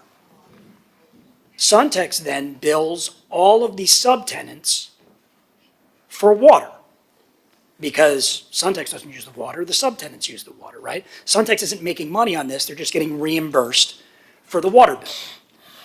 According to the IG report, it's expected, based upon the interpretation of the lease, that the city is to give that Suntex is to give the city 10% of all of the money it collects from its subtenants for the water bill back to the city again. So the city gets paid for the water bill, then it gets another 10% for the pass-through costs for the water bill. And then extrapolate that out to all other pass-through costs that one could have as a master landlord. So I'm oversimplifying it, but there is terminology in the lease, and I'm not going to make any legal arguments. There's terminology in the lease, and there is a delta between what the city attorney and both our general counsel and outside counsel have interpreted regarding the language in the lease. So this is not about like the math not mathing or anybody hiding the ball. It's not like that. We provide full accounting. Like the audit report that the IG did essentially matches what we've already provided to them when we give our audit report, when we submit our check to the city. So there's not a lot of difference on the math, there's a difference on how it's calculated based upon an interpretation of a lease. So there are 3 or 4 items in the lease where there's just not an agreement between my client and the city as to how those are interpreted, reminding you that prior to 2022, the city had interpreted that clause the same way Suntex does for 3 decades. And then in 2022, as a product of this audit, is now being interpreted differently. So that's where we are. It's not a situation where the city has a tenant on one of, if not its most important asset, and the tenant is hiding the ball or hiding money. That's not the situation. The situation is there's a disagreement about how there are clauses in the lease, gross receipts, and how that's interpreted. To Commissioner Rosen-Gonzalez's point, when Suntex submits its numbers to the state, it includes everything, which is gross receipts and fuel sales. In the lease, fuel sales and gross receipts are separate items. They're pretty much walled off from each other in how they're calculated. So when you see the gross receipts numbers the OIG is talking about, those are going to be different than the numbers that are reported to the state, because the numbers to the state include everything as opposed to the number that's being reported, and the exclusions are different for purposes of the contract. So that's why there's a disparity there. So if I'm not going to judge anybody up there, but I will tell you that I I would bet a lot of money that there's at least one person on the dais that has not fully read the IG report and/or has not fully read the response by Suntex legal counsel. And you don't have to break eye contact, whatever, I know that's the case because of some of the things I'm hearing. And I Okay, encourage you to let's, do that. Just don't, all I ask is don't just fast forward to the summary of the IG report or, Rick, I love you, but, or a summary from the city attorney, okay? People are fallible and people are going to disagree, but there's always another side to that. And all I ask is that as we continue these conversations, understand that there's one side, there's the other side, usually there's somewhere in the middle, that's generally how it works. Thank you, But I Michael. just ask you to read everything and don't just take it for what's being talked about. through the chair, Yeah, just by the way, so obviously we have the ordinance coming back. We'll bring this item back as well to see where we are in response to the demand letter. Yes, I just want to make one clarification. Love you too, Commissioner Grieco. I do want to clarify that the city, you stated that the city has interpreted the lease in a particular manner for 3 decades. I don't believe that the city has ever taken a position on the lease or how it's to be interpreted until very recently. Just wanted to clarify. Commissioner Bott, and then So- Commissioner Rosa Gonzalez. So I'm not sure who to ask this to. I guess I'll start with you, Rick, and then we can go to Michael and the IG. How are we planning to resolve this so-called discrepancy on how things are being interpreted? Because, I wish it was 700 million, $700,000 is a lot of money. And so if there is a discrepancy, it needs to be resolved, and what steps are being taken to resolve it? If I may, I believe next steps will probably involve some conversations between Commissioner Grieco's clients and the city and staff to figure out where we go from here. And in what timeframe? I know that the manager and my office knows that this is an important matter, so we will work diligently to make this happen as quickly as And possible. we're going to discuss it on September 3rd. So Yeah, I mean, listen, we're in a city that has a big budget, but not enough in our budget to fund the things that we've already committed to funding this past year. We're making tough decisions, and this is not a rounding error for us. So if there's a discrepancy, let's figure it out. Let's figure out how much is owed. Let's get it paid. Let's clean things up, and let's move forward in a manner that's mutually beneficial, ranging from making sure that Suntex is looking out for the best behavior from its tenants to continuing city enforcement and moving forward to make, as Robert mentioned, make this a community amenity that is happy-making rather than really horrifying. Commissioner Rosa Gonzalez. I'm glad you explained to me the discrepancy between one payment and another. But right after that, in the IG's report, it says that they also underreported parking revenue by $167,000. Why is that? No, that's another disagreement. So Suntex, at the direction of the city manager's office several years ago, made a move to and this predates me, but made a move to monetize the parking and generate revenue, really more for the city's sake. This did not come from Suntex. But in order to generate that revenue, they hired a vendor to collect the parking revenue. So it's my understanding that the city's interpretation is that whatever the total gross collections are, the city's entitled to its percentage even before we pay the vendor its percentage. So it's another disagreement about how it's supposed to be paid. So let's say Suntex generated $100,000 in parking revenue. And let's say the vendor that collects it, whatever the contract says, the vendor gets a percentage of that $100,000 because that's how they make their revenue. It's not a flat rate, they get a percentage of the collections. It's just like, any private vendor that's doing parking enforcement. So the vendor gets paid, and then whatever remains, Suntex and the city splits. That's Suntex interpretation. The city's interpretation, I believe, is that the city gets its percentage regardless as to whether or not this vendor is entitled to anything, and then we have to pay afterwards. And actually, if you math that out, Suntex, I think, takes a loss. Whether it was written on microfiche or a cave wall, I would think that the contract had something as simple as gross first net, no? On parking, no, because the parking, the contract goes back to the 80s, but the parking agreement, it's only been over the last few years. Our position is that gross parking receipts are gross parking receipts. It's what comes in.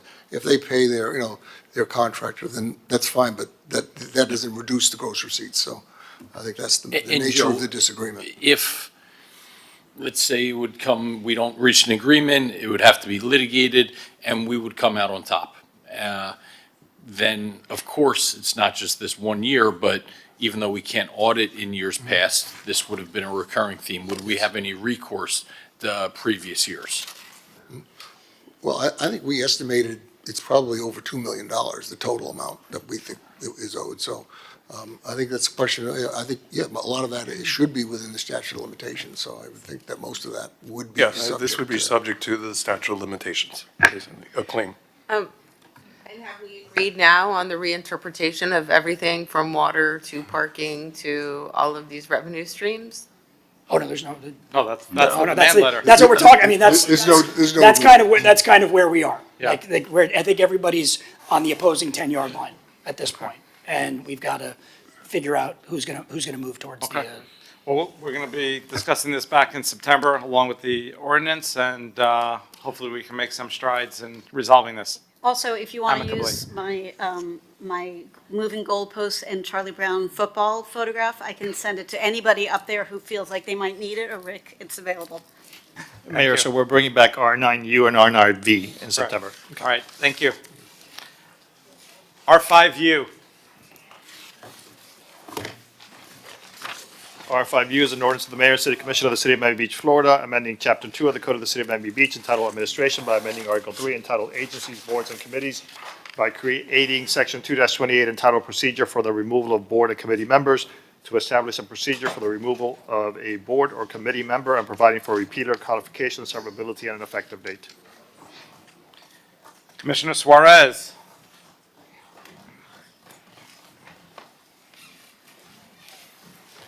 Thank you, Mr. Mayor. Ricardo, why don't you tee this up for me? Sure.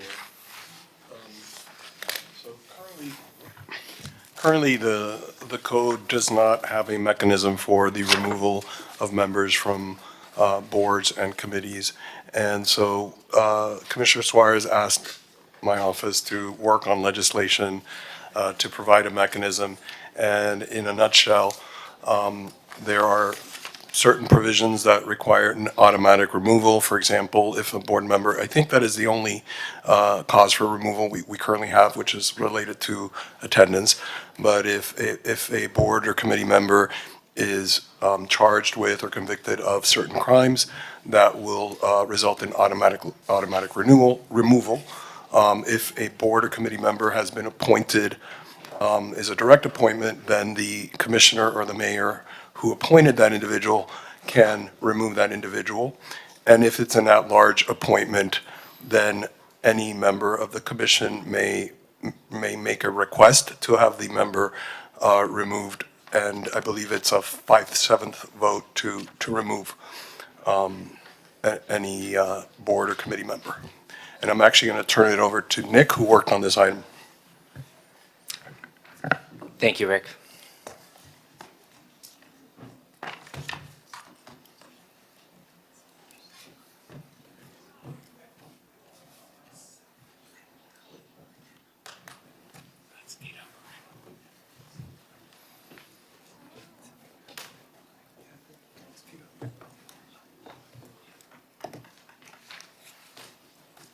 Go ahead, Nick.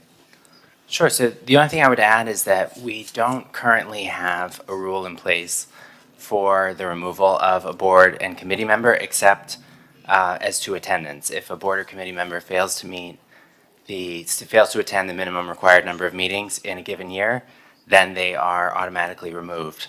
Aside from that, the city code requirements for boards and committee members don't really establish a process. So this ordinance would put a process into place where, with or without cause, the city commission would be able to remove a member of any of the city's boards or committees. Okay, thank you. So without rehashing some of the issues that I brought up at the last meeting, I think when I think it's important that we do have at least a process in case that there is a sitting board member who raises concerns for many reasons, and we have the ability to remove that person.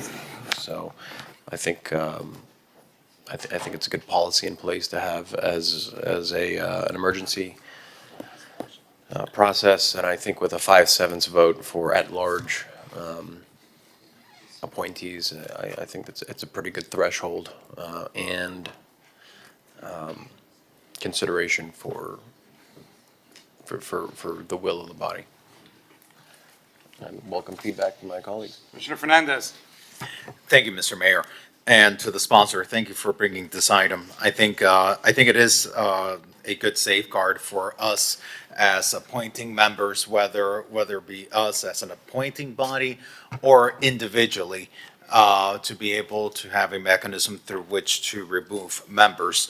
Mr. Attorney, this establishes a provision that if someone has a felony, some sort of criminal activity, that we can remove them. Is that correct?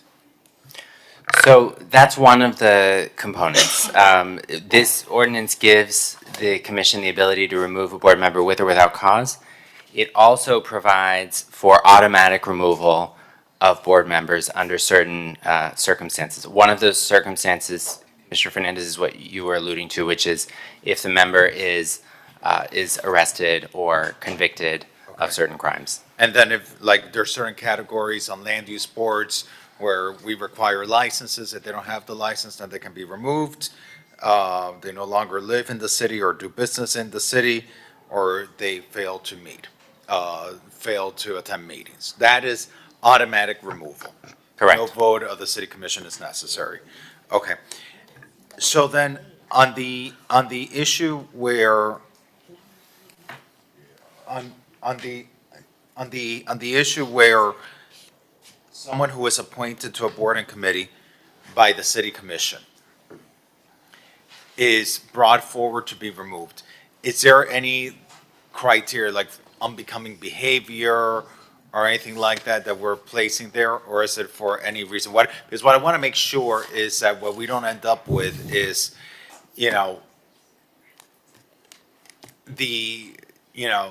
the planning board doesn't vote on a project the way that we want them to vote. And then we end up with planning board members being nominated for removal, or, with the HPB or the DRB. The great thing about the boards that we have, the land use boards, whether it be planning or historic preservation or design review board, is that they are independent boards. And that many of them do their work based on in quasi-judicial hearings, and their decisions, like us today, are based on criteria. And what I don't want to see is a situation where this policy ends up having members of the boards being brought to us for removal because of positions they've taken in their independent capacity. So I want to make sure it's for really extraordinary circumstances. It's an important tool to have, because we do need to have an avenue through which to remove people. But I really want to make sure that it's for unbecoming behavior, or like what we've seen in the past, hateful speech, or, issues of anti-Semitism, or, or that type of stuff. Rape. But I'm sorry? Rape. Yeah, or crimes and unbecoming behavior, dangerous rhetoric, that type of stuff. That's what I want to make sure, so that this policy is never misused or goes outside of what the intended purpose is. So we drafted this ordinance to give the commission the ability to remove with or without cause. That's consistent with the removal ordinances that Miami-Dade County, the city of Miami, and the city of Coral Gables have. Obviously, the reasons for a board member's removal would be unique to that particular situation. But we wanted to build flexibility for any number of situations that may arise. But like, for example, like going back to my point, like issues like, findings of ethics violations. Findings of ethics violations to me is a reason why we would bring someone forward to be removed. Findings by the Office of the Inspector General of, abuse of power or that type of stuff. I would find that to be reasons why to bring someone to be removed. Unbecoming behavior, language that goes outside of our, of the positions that the city takes. But, I just want to make sure that this is not used to penalize people based on their voting record. So how do we do that? How do we put that safeguard? I think a possible amendment would be for certain boards, for instance, the land use boards, which have final decision-making authority. The ordinance could be more specific and provide, specific reasons for removal if that were the will of the sponsor or of this body. Or Commissioner Bott? or perhaps, Commissioner Botson? I share that concern. I don't want this to become a star chamber, where accusations are hurled and it becomes, like manufactured. I know there are a couple of instances where there have been significant reasons for people to get removed from their positions, and so in principle, I support this, and talking with the legal team, I think it's been an oversight that we haven't had something like this, so I'm in favor of this as a matter of principle. I do want to make sure there is no ability for this to get abused. And I also want to make sure that if somebody is appointed, and in the middle of their two-term appointment, for instance, they hit the lottery and decide they're going to retire, so they're no longer a practicing architect, let's say, but they're still an architect. And they're still living here, and so nothing's changed except they're no longer getting a paycheck or, working for a living, but they're still qualified, that they're not automatically subject to being removed because of deciding to retire. And so the way we've drafted it for purposes of automatic removal is if your position requires you to be a licensed professional and you no longer have that license. Some of our positions on the land use boards say you have to be a registered architect. Some say you have to be a professional practicing in the field of architecture. So it's really going to depend But that's on the it, it's position. the practicing. So you're a professional, you're licensed, whatever, but if you're no longer practicing and that criteria is part of the job description criteria, does the fact that you have chosen to no longer be practicing in the middle of your two-year appointment then nullify your ability to continue serving out that term? It would, it would be legitimate to say you can't be reappointed because you're no longer practicing. For that duration of the two-year term, it seems like that is, I would imagine that's not the intended desire of this. And so how do we work that language? I think for automatic removal, the way the ordinance is drafted is only if you're required to be licensed for that position. So that wouldn't apply to somebody who was in one of maybe the broader categories. I think to your other question about, could this ordinance be abused? The two safeguards that we built into the ordinance are that a member at large can only be removed on a 5/7 vote, and that they have a right to appear before the city commission before removal to make the case why they should not be removed. Okay. Commissioner Magazine. Well, I did lose $10 because I bet Commissioner Fernandez that you would for sure have a slide for this.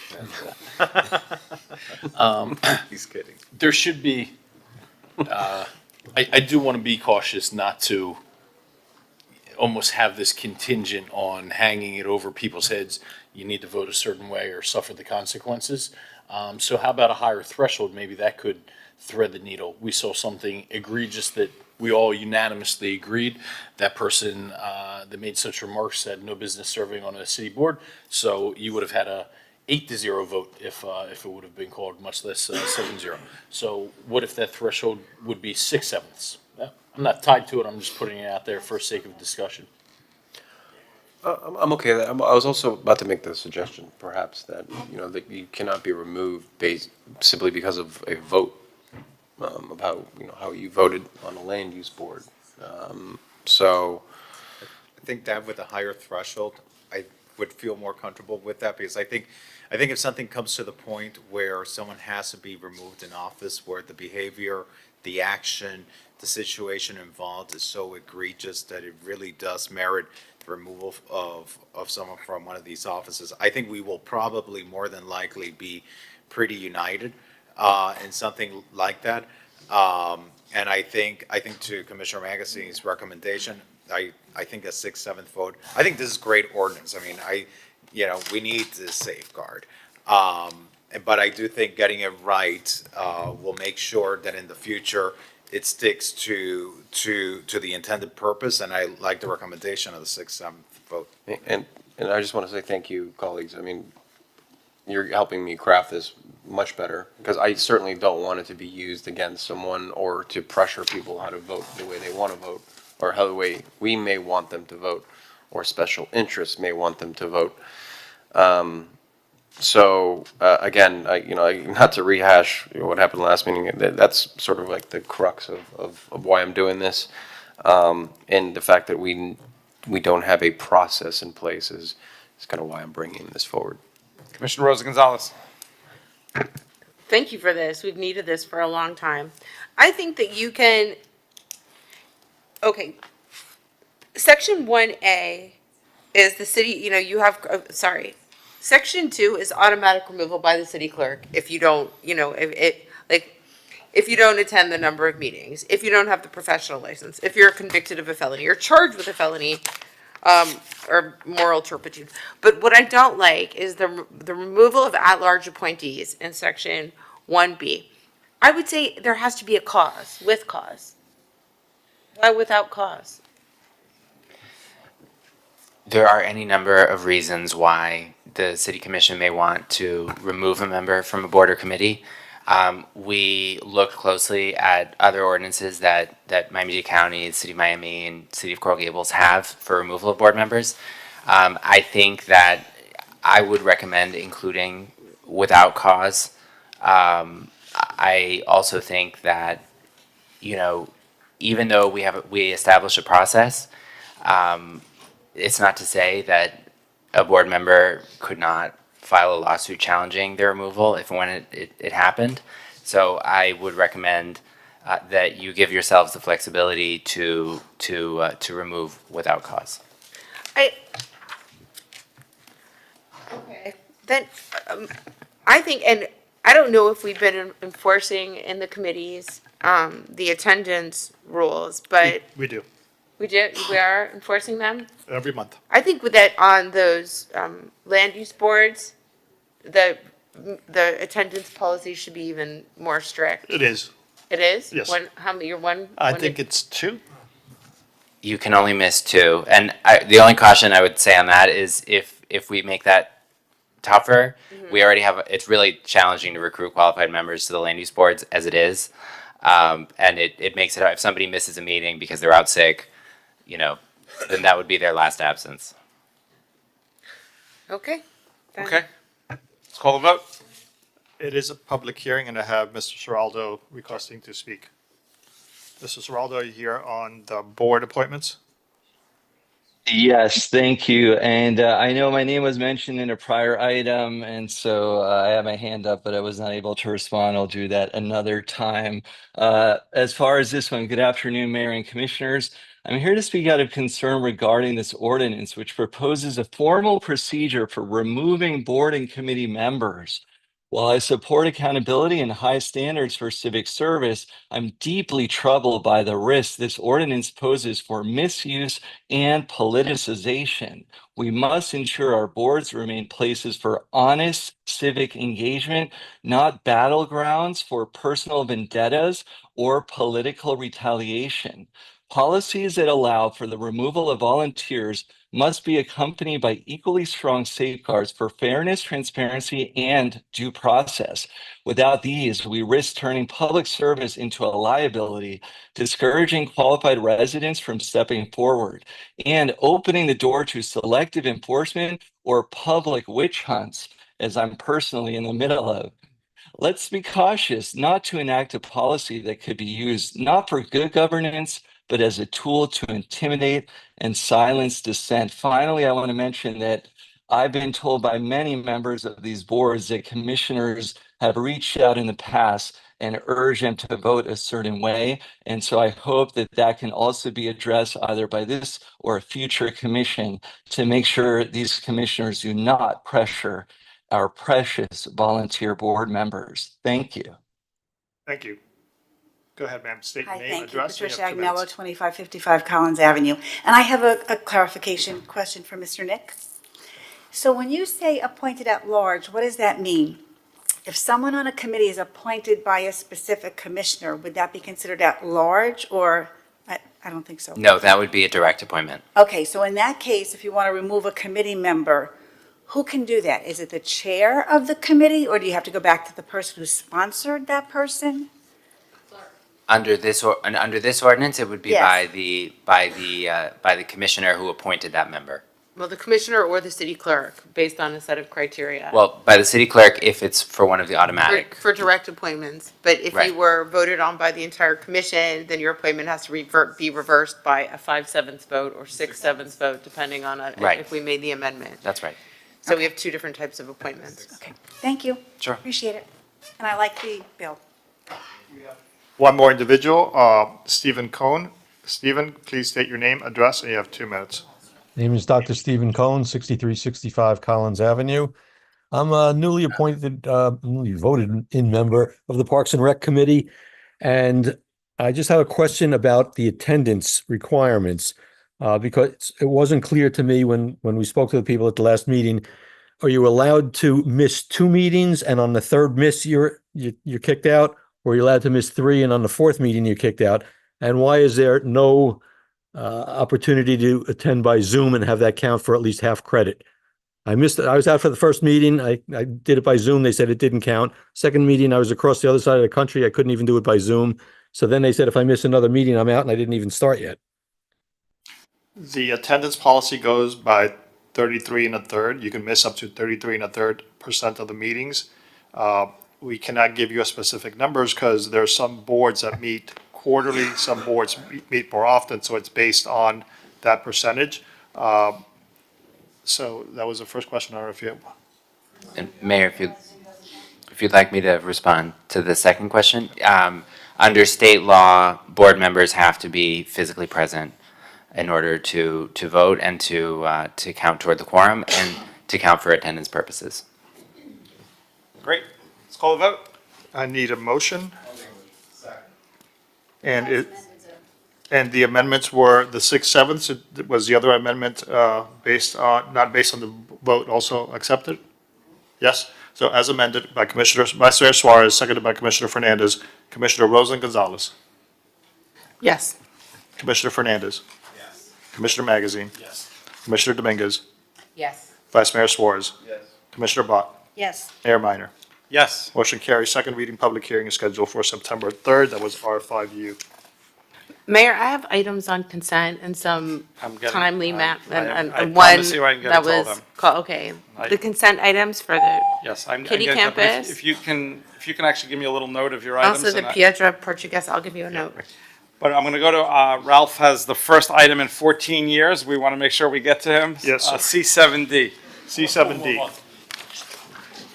Let's see. C7D is authorized early voting drive-through drop box locations for general and runoff election. I separated this item.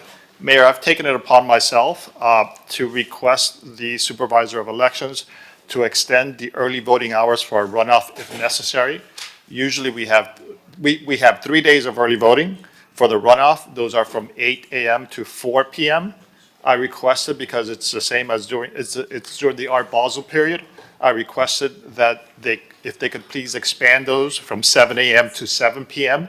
to allow more people to possibly vote, early voting, they have said yes. They have also said that it would be an increase of $39,000. I do have the money because based on the new ordinances that have been passed, I will not be advertising as much for the election as was used to before, so the money is available. So I just wanted to get your permission to go ahead and say yes or return to the normal 8 to 4. Sounds good.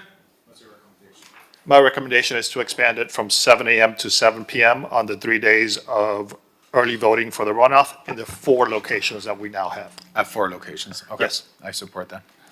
Great. So by acclamation, we can approve that? Yes.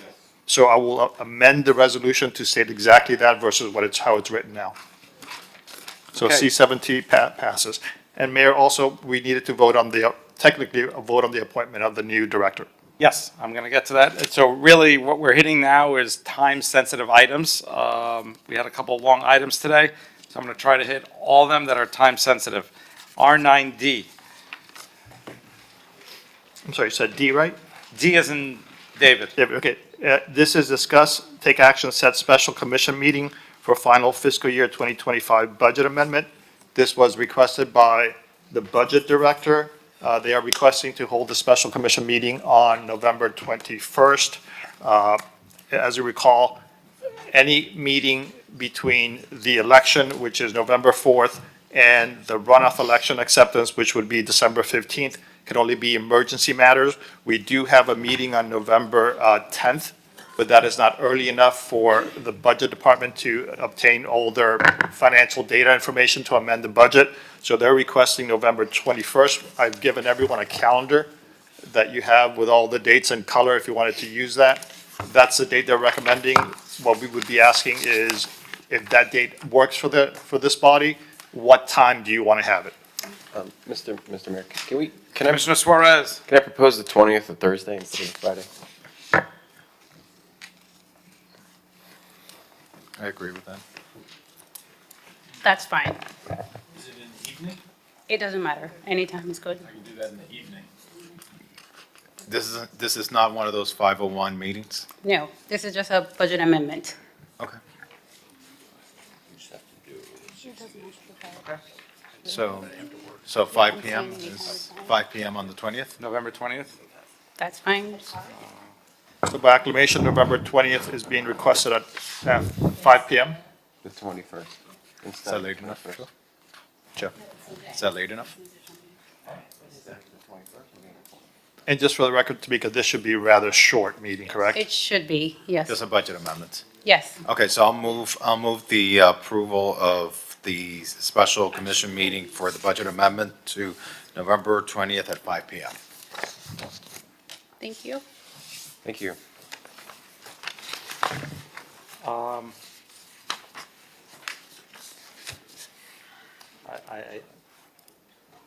I may be speaking at a mayor's conference about anti-Semitism in New Orleans at the same time. I need to be physically present, right? And what's the Friday you can't do? Need a majority vote. Is this, My anniversary. is this, Can you find out between now and September 3rd? Yeah. Okay. Sure. So tentatively on the 20th. then. Okay. If 17th is not doable? It's too early. We too need early? time to actually have the year-end numbers. Yeah, the 20th. and does this include like the It's a North rollover. Shore, the Normandy Shore Special Taxing Districts or just, It just depends on what the commission brings up. I know you have an item to use the funds that we have at year-end. because but- if memory serves me right, some of these special taxing districts require a unanimous vote of the This is this is really just the year-end rollover budget amendment that's done every year in November to close out. It's usually as late as in November as humanly possible. We Okay. can make the 21st was the recommended, but it can be the 20th if it's needed. Got it. And we just need a majority vote. Right. This Okay. is just like a budget amendment. Okay. Okay. So tentatively, we'll show Thursday at 5 PM. Certainly, we would want the mayor to be here. In the future, this is the second time this happened. Can we try to work this out off the dais? It's like, we shouldn't be taking up our commission time. I mean, obviously, we try to resolve it, but I think we could probably do it, you know. Now by- I know by your email. anniversary and Sharon's Exactly. So I'm just saying, it's like we're taking up valuable time on administrative items. If we could try to do these offline, that'd be better. Okay, we good? Yes. Actually, since you're up Yeah, we here have- already. I think we have 4 other ones. Let's do the budget items. R7, D, E, F.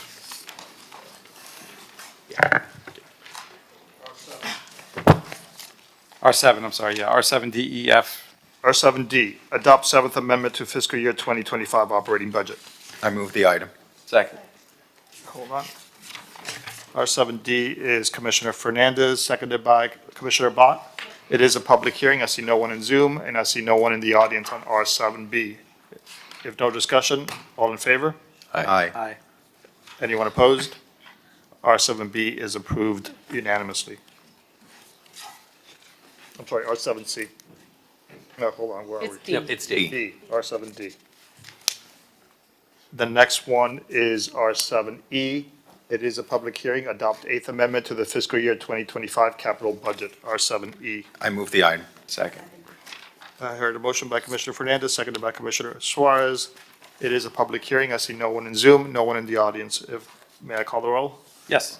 All in favor, please say aye. Aye. Anyone opposed? No one opposed. R7D, what is it? E. R7E is approved. R7F is set proposed fiscal year 2026 millage rate, debt service rate, and rollback rate. R7F. So this item proposes a maximum millage rate that was discussed at the July 11th City Commission meeting at 6.1481 mills, and it's the same millage rate that we've had for the last 2 years. This would be the third year in a row we'd had the same millage. I move the item. Second. I have a motion by Commissioner Fernandez, seconded by Commissioner Bott. This is not a public hearing, correct? No. Correct. Okay, all in favor, please say aye. Aye. Anyone opposed? Hearing none, R7F is approved 7-0. R7G is set proposed fiscal year 2026 millage debt service rollback rates, Normandy Shore. That is R7. What's a millage rate that's being set? That's G. Yep. Yes. So this is the maximum millage rate for Normandy Shores Special Taxing District. Their millage rate is proposed at 0.7305, which is actually a reduction from this year's millage rate. I move the item. Second. A motion by Commissioner Fernandez, seconded by Vice Mayor Suarez. All in favor, please say aye. Aye. Anyone opposed? Hearing none, R7G is approved 7-0. Thank you. Thank you. Thank you. C7X. C7X, authorize city manager negotiate grant agreement with Sobe Cats not to exceed $250,000. Commissioner Suarez. Thank you, Mr. Mayor. I pulled this out. Is Sobe Cats here? Are they online? I think they're gonna call. They're gonna call in. I'm supportive. I just want to make sure that with this grant, if they are not able to actually end up purchasing these containers, it doesn't get spent on anything else. And we'd have to go back to the drawing board for consideration for a permanent structure. So I just want to make that perfectly clear with my colleagues, if we can agree on that, that this money is going to be actually used for its intended purpose, and if it's not able to, then it would come back or not be spent on anything else.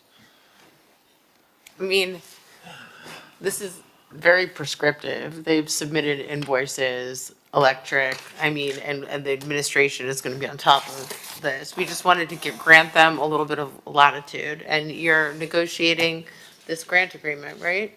We would draft into the grant agreement that it's not to exceed $250,000, and it would be prescriptive as to what the expectation is they would deliver on the site. And Eric, correct me if I'm wrong, do you think that with this money, it's going to be enough for their intended, for their goal? I am not convinced as we sit here today, but that's why I would recommend it be a grant agreement so that they have the ability to fundraise to do any differential cost. above the 250,000 to be able to deliver the outcome. Okay, and just part of that grant agreement, if they're not able to, then we come back to the drawing board. We don't just give out $250,000. No. They submitted very detailed, I don't know if you looked and saw the containers. These are custom-made containers that they sourced. I think the company is in Orlando, and it's pretty amazing because what they do is they design this container. And if you would have seen the level of detail that they put into the invoices of exactly where they wanted the water connection. These are, Sobe Cats is incredibly diligent and detailed, or they would not have the operation that they currently are running up there, so. Yeah, I'm supportive. Don't I just want to make sure challenge that this money would be used specifically for this purpose and nothing else. And, you know, because if the city manager is telling us that he doesn't feel that it's going to be enough and that they're going to have to fundraise, great, they'll have to fundraise. I may even donate to their cause. But in the event that they can't raise the money and they can't get to the intended goal, I want to make sure that we don't just give $250,000 of taxpayer money. We are not. If you Okay. look at these custom design, basically, they are going to order these custom design containers that will be shipped, and then they really have to just work on water, sewer, electric connections. And the reason that we're outsourcing this is to get it done cheaper and quicker. Kind of like the shade structure at Beach High for $150,000. Julie Basner came to us, she did her research, she found it at 30% of the price, and we agreed to, you know, give her the money, so. Commissioner Bob, motion, Commissioner Magazine, second. Let's call the vote. On C7X, all in favor, please say aye. Aye. Anyone opposed? Hearing none, C7X is approved 7-0. C7AK. C7AK is appoint John C. Norris as Public Works Director. So it was submitted after the agenda printed, so we're doing it after 5 p.m. Do you have a motion? I'll make, Second. Motion by Commissioner Bott, seconded by Vice Mayor Suarez. All in favor, please say aye. Aye. Anyone opposed? Hearing none, C7AK is approved unanimously. Congratulations. C7W. C7W is approved agreement with artist Janet Eckelman for Elevate Espanola. C7W. Pulled it. I pulled it. Commissioner Suarez. Thank you. Look, we're in the middle of a budget crisis. I'm going to try to be as cautious as possible on how we spend our money, or well, not our money, our taxpayers' money. Spending, I believe, $100,000 on a temporary art installation for just 1 year, I don't think is a good use of taxpayer money. I think if we're going to be doing something like that, at least make it like 2-3 years so that we get a little bit more value out of our dollars. But I think right now is not the time to be putting 6 figures on temporary art installations. If it was permanent, it would be one thing. But you know, I think, you know, I think at the last meeting, you know, I think there was a comment that said, you know, we're going to have to start saying no to some of these items. So, you know, there's cuts coming from the county. There's obviously cuts coming from the state, and I can't go to my constituents and say that I'm okay with a temporary art installation for a 6-figure amount that's only going to last a year or maybe a year and a half. So I don't know how my colleagues feel about that, but you know, I think we're in a time of financial scrutiny, and this is unfortunately not the time to be doing this. Yeah, if I could. Ironically, I actually had a similar conversation with the city manager to drill down into what this means, because I don't want to be penny wise, pound foolish, and Espanola Way is one of the great successes of our city. It is truly just something to be celebrated, so I don't want to take away from that experience. However, I did want to be more inquisitive about this program, right? For $150,000, are we renting this and then it gets like recycled and used back somewhere? Could we buy a permanent structure? Tell me more about like the dynamics here, because I do want to be conscious here. It's not that I'd be opposed to spending money, but if we could do so in a more prolonged fashion and get more bang for our buck, I'd like to explore that. Sure. Thank you, Commissioner. Lisa Arrogante, Director of Tourism and Culture, and thank you for your question and allowing me to explain, which is interesting because the reason why it's here is because I'm trying to get more bang for our buck. The genesis of this program was that street was extremely blighted, back in 2021. And we heard from both the Ocean Drive Association and the Espanola Way bid of how bad it looked. And that corridor, like you just mentioned, is extremely important. And it connects both beautiful Espanola Way West and Ocean Drive. And so to do a quick win, in 2021, we did Little Cloud Sky, and it immediately cleaned up the area with beautiful art and a mural. And we started this program, Elevate Espanola, based on the success of Little Cloud Sky.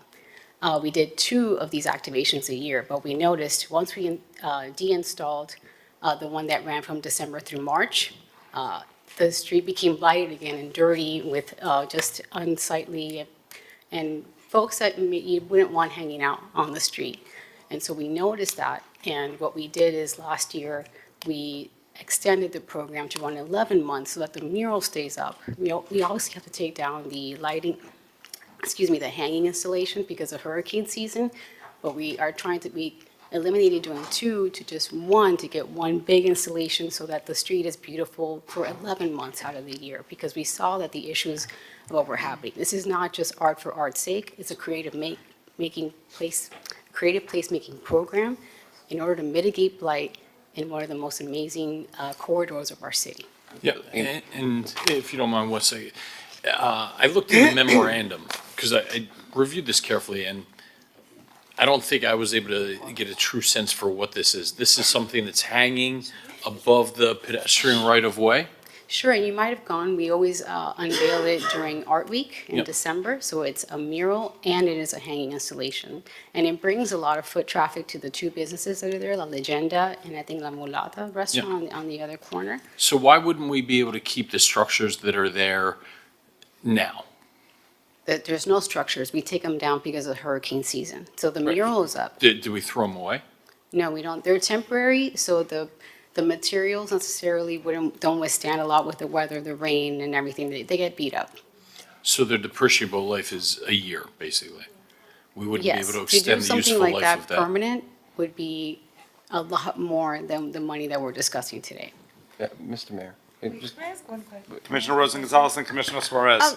I saw that previous to this item, we had a special art exhibit by Michelle Okadonner that was going to be permanent, and it was going to be in the new park, and it was withdrawn. Is that because of finances? No, it's just, it has to go through DRB first. Oh, okay, I was No. very nervous about that, because that is going to be iconic. If you don't know, Michelle Okadonner is from Miami Beach, and when you walk through Miami International Airport, you know how you see in the terrazzo those gold inlays of different shells and leaves and stuff? I mean, she is super iconic at Miami Beach, so I was hoping that that was not because of finances. No. Fine.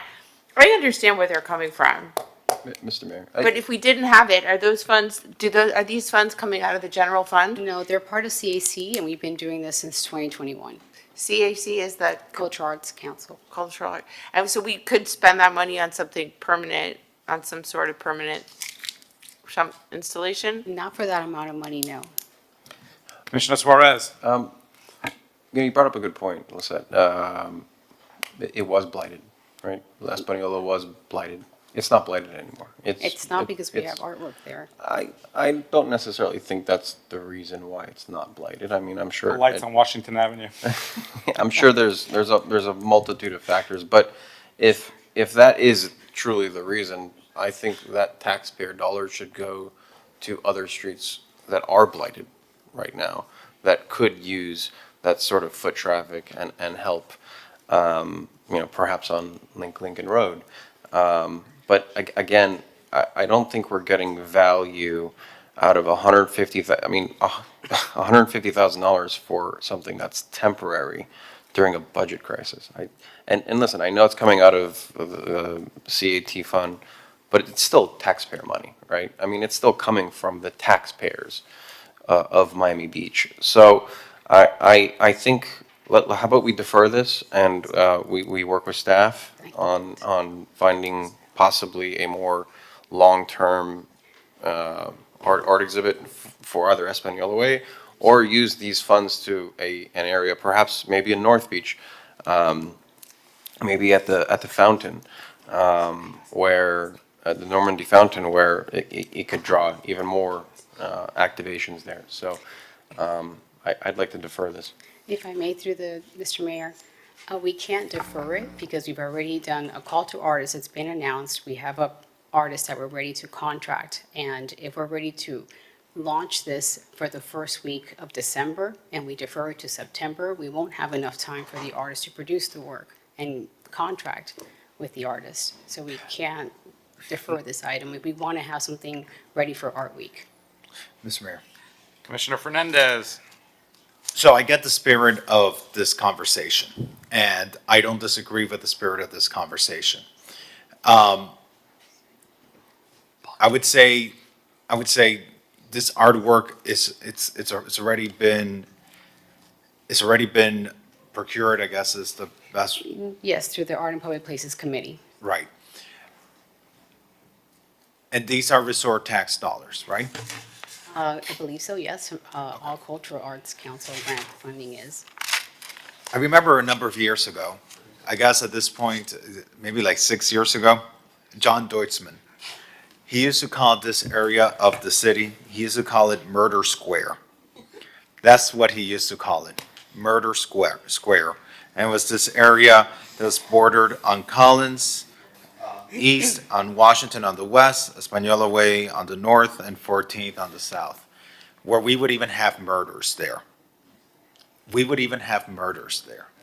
And when we would listen to the law enforcement as to what would be the change agents to restore safety in this area of the city that was once dubbed Murder Square, was positive activation. Positive activation was what was prescribed by law enforcement to transform this area of the city. And I think it's undeniable the influence of the businesses in transforming these areas. The quality of the businesses have been elevated. The work done at the Esme Hotel, and that has elevated the street. The United ownership on Espanola Way and the pride that those owners take there. The work of the Washington Avenue bid, the lighting of the street, the work that's being done on Collins Avenue together with Ocean Drive. It's all part of the puzzle piece, but I think this is also a part of the puzzle piece. I think the right thing might be, moving forward to give direction that if we are looking for places to cut, that this might be something that for future budget years, we might look to reconsider. But given that a call for artists already has been put out there, being that this has already been vetted, that the Cultural Arts Council has made a recommendation that's before us at this point, I think we kind of lost the opportunity to not do this. But I think Commissioner Suarez, the right thing is to say, for future fiscal years, we want to reconsider the Elevate Espanola program, or rather than investing in a temporary installation, consider a permanent installation that perhaps might give us a greater return on our investments. But I think for this year already, it would be unfair to the call for artists that was put out there, the work done by the CAC, and the selection of the artists at this point. We need positive activation. Let's call a vote. I need a motion. What are we voting? The item. Approve. Commissioner Fernandez makes the motion. I'll second. Commissioner Bott, seconds. So all in favor, please say aye. Aye. Anyone opposed? Nay. I have a no from Commissioner Suarez and a no from Commissioner Magazine. Item is approved. Thank you. C7W. C7AJ. C7AJ, accept recommendation, acid wash sidewalk stones, fish pond at 1100 block of Lincoln Road.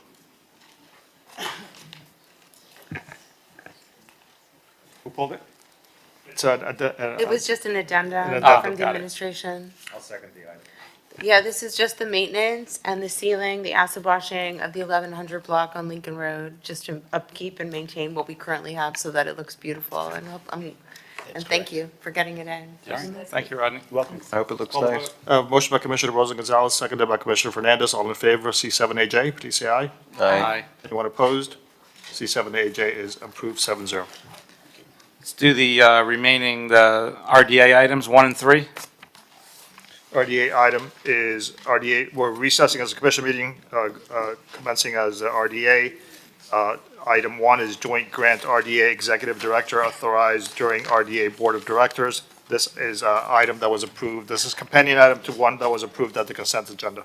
I will move the item. Second. I heard a motion by Commissioner Fernandez, seconded by Commissioner Bott. All in favor? Aye. Anyone Aye. opposed? Hearing none, RDA 1 is approved 7-0 with Commissioner Higgins absent. RDA 3 is a public hearing, new lease for Crown Castle Fiber LLC at Anchor Shops. That's RDA 3. I move the item. Motion by Commissioner Fernandez, seconded by Vice Mayor Suarez. It is a public hearing. I see no one in Zoom, no one in the audience. All in favor, please say aye. Aye. Anyone opposed? Hearing none, item is approved 7-0. Commissioner Higgins is absent. Let's call the CRA items. We are not convening as the North Beach Community Redevelopment Agency. First item is a similar item, grant North Beach CRA Executive Director authorization during the North Beach CRA Board of Director recess. They're both Crown Castle. Second. Motion by Commissioner Bott, seconded by Second. Commissioner Suarez. Did I hear that correct? Yeah. The problem, RDA 1, all in favor, please say aye.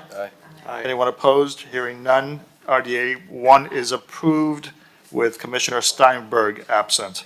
RDA 2 is a joint item, allocate North Beach CRA funds, Normandy Fountain Shade Structure. Second. Motion by Commissioner Bott, seconded by Commissioner Suarez on RDA 2. All in favor, please say aye. Aye.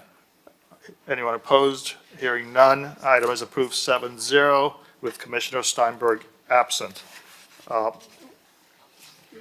Item 3 is joint, and a joint item, accept North Beach CRA Recreation Fund Workforce Housing Analysis for the Byron Carlisle. I pulled this item. You didn't pull this item, you pulled the item from consent. Oh. This is approving the use that the CRA Got it. has authorized. So, a motion by Commissioner Bott, Yes. second by Commissioner Fernandez.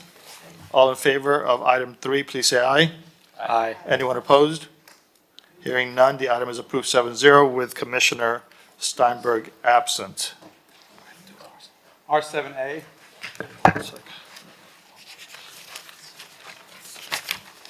R7A is the joint item, and we're not convening back as a City of Commission meeting. R7A is use North Beach CRA funds Normandy Fountain Shade Structure, R7A. Second. Call the vote. Motion by Commissioner Fernandez, seconded by Commissioner Bott. All in favor, please say aye. Aye. Anyone opposed? Hearing none, R7A is approved 7-0. C7Q. C7Q is increase annual city funding, Rhythm Foundation, execute new management agreement. It requires 5/7 vote. C7Q is separated by Commissioner Suarez. Commissioner Suarez. Thank you, Mr. Mayor. Same line of reasoning since the last item, except this is going to be for, I believe, 9 years, and extra funding. We're tripling the budget from 50,000 to 150,000. I love the band shell. I go there, I go there often. I know Adam does great work there. But again, I'm gonna consistently be pushing back on not just for my colleagues, but also staff, when these sorts of items come up, that really start to put a strain on our budget, especially if it's recurring. So, I mean, is there any way to lower that amount? No, you know, perhaps we double it instead of tripling it. It's gonna be a little difficult going back to our constituents saying, hey, you know, we're gonna expect you to do more with less, but we're gonna triple the operating budget of this particular program. So I don't know how my colleagues feel about that, but I'm gonna, again, respectfully to everyone, I'm not trying to be difficult. I think it's important to have at least a cautionary voice on here that really does want to scrutinize with a microscope a lot of these funding of taxpayer money. So I would like to say let's do a modest increase, 100%, to the band shell and not go to 3x. So I'd like to ask Adam to step up. I think it is penny wise and pound foolish in the highest order to do this. It is already a reduction from what had been already asked for. Yes. We are, you know, for 2023 or 2024, let's look at, we spent $49,000 with the band shell and over $1.6 million with the bass. And the band shell got 77,000 attendees versus 75,000 attendees for the bass. So if you're looking to cut funds, and I'm not suggesting we cut funds from the bass, but I would say your ROI is significantly improved with the band shell. We have the 72 Park coming online. We have two, if not three, other buildings already with construction fences and equipment and cranes building already. The Deauville will be coming online in a few years. Ocean Terrace will be coming online in a few years. It is one of the preeminent destinations in the county for live music and around the country. People are coming here saying literally, oh my God, where is this place? How did I not know about this before? So to cut funding by 50 grand as opposed to maybe not spending $6.5 million to change the purpose of a public building is penny wise and pound foolish. And I will absolutely not support this budget reduction. I completely agree with you that we need to find ways to do that, to cut funding, and I think we need to look at big ticket items, not nickeling, diming ourselves into failure. With all due respect, Commissioner, I'm not cutting the budget. I'm simply saying instead of a 3x, we do a 2x. In fact, I'm in favor of increasing their taxpayer dollar grants on a yearly basis, but I just think it should be in a modest amount. I don't think it should be 3x. And look, penny wise, pound foolish. I look at all pennies that taxpayers spend. I don't. It doesn't matter if it's a big ticket item or a small ticket item. I'm going to be I'm going to do my best to safeguard taxpayer money, no matter how small or how large it is. So, with all due respect, that's going to be my position moving forward. It's nothing personal. I hope you don't take it that way. Oh, no, I'm not. I wasn't talking to you, Adam. And, you know, this is, again, we're all elected, and Alex tells me we're all elected by the same people in Miami Beach. And people elected me for different reasons of why they elected you. And I have a different view, and I don't think there's anything wrong with criticizing and scrutinizing how taxpayer money is spent. And I certainly don't like to be chastised on here on my view on how to do that. So with respect, Adam, please go ahead and state your case. Yes, thank you. Well, we did have, and I certainly appreciate and understand and respect your position of wanting to be good stewards of the public coffers. And your colleagues, I believe, take that same tack as well. When we had the conversation at the Finance Committee meeting last month, it was a very, let's say, thorough and spirited discussion around what the right amount what would be. And it was the conclusion of that board at that time that $150,000 total, which amounts to a $99,000 increase, was the right amount. So I would like to move this item to approve this increase as put forth. I have a question. Sure. Okay. So when this went to finance, what was staff's recommendation?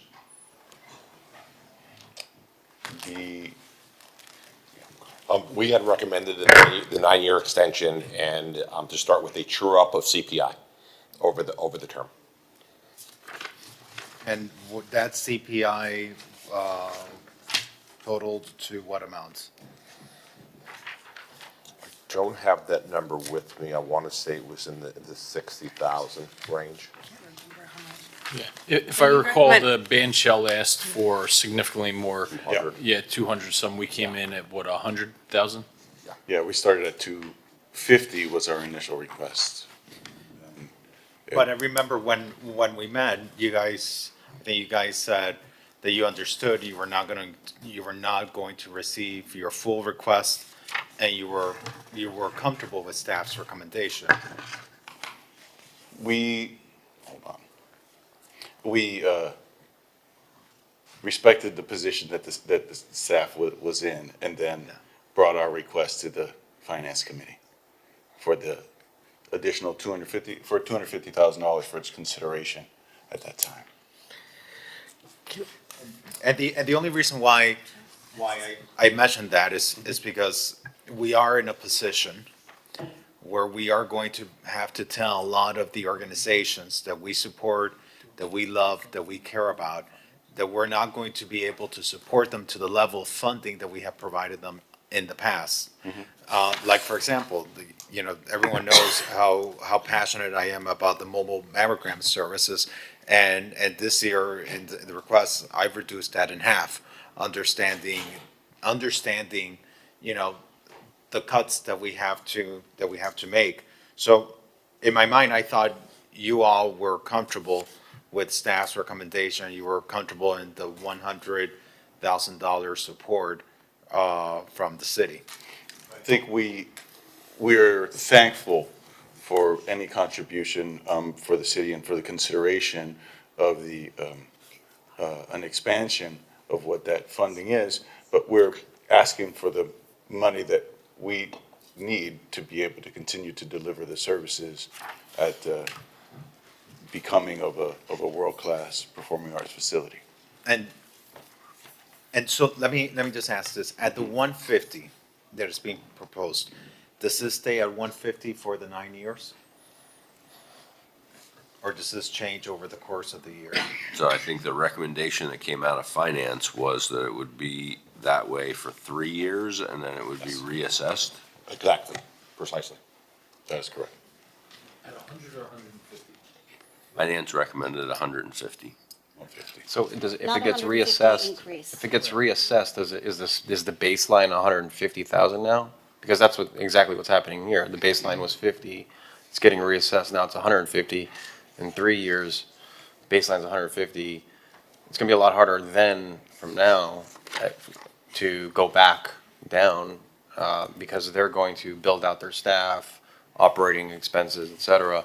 And again, that's why I'm not saying I'm not going with staff's recommendation of $60,000 a year. I'm just simply saying, if we're gonna go to our voters, we should say, look, instead of 3Xing it, we 2X'd it. And, I also want to make sure that this also sends a signal to other organizations that you're not going to always get the full funding of what you request. And granted, I understand you came with 250,000, but you could have came with $500,000 and then settled in for 250, so I get the argument, but at the same time, I think it's important to realize that we want to help the organization because, I know you run a good ship there, or a tight ship.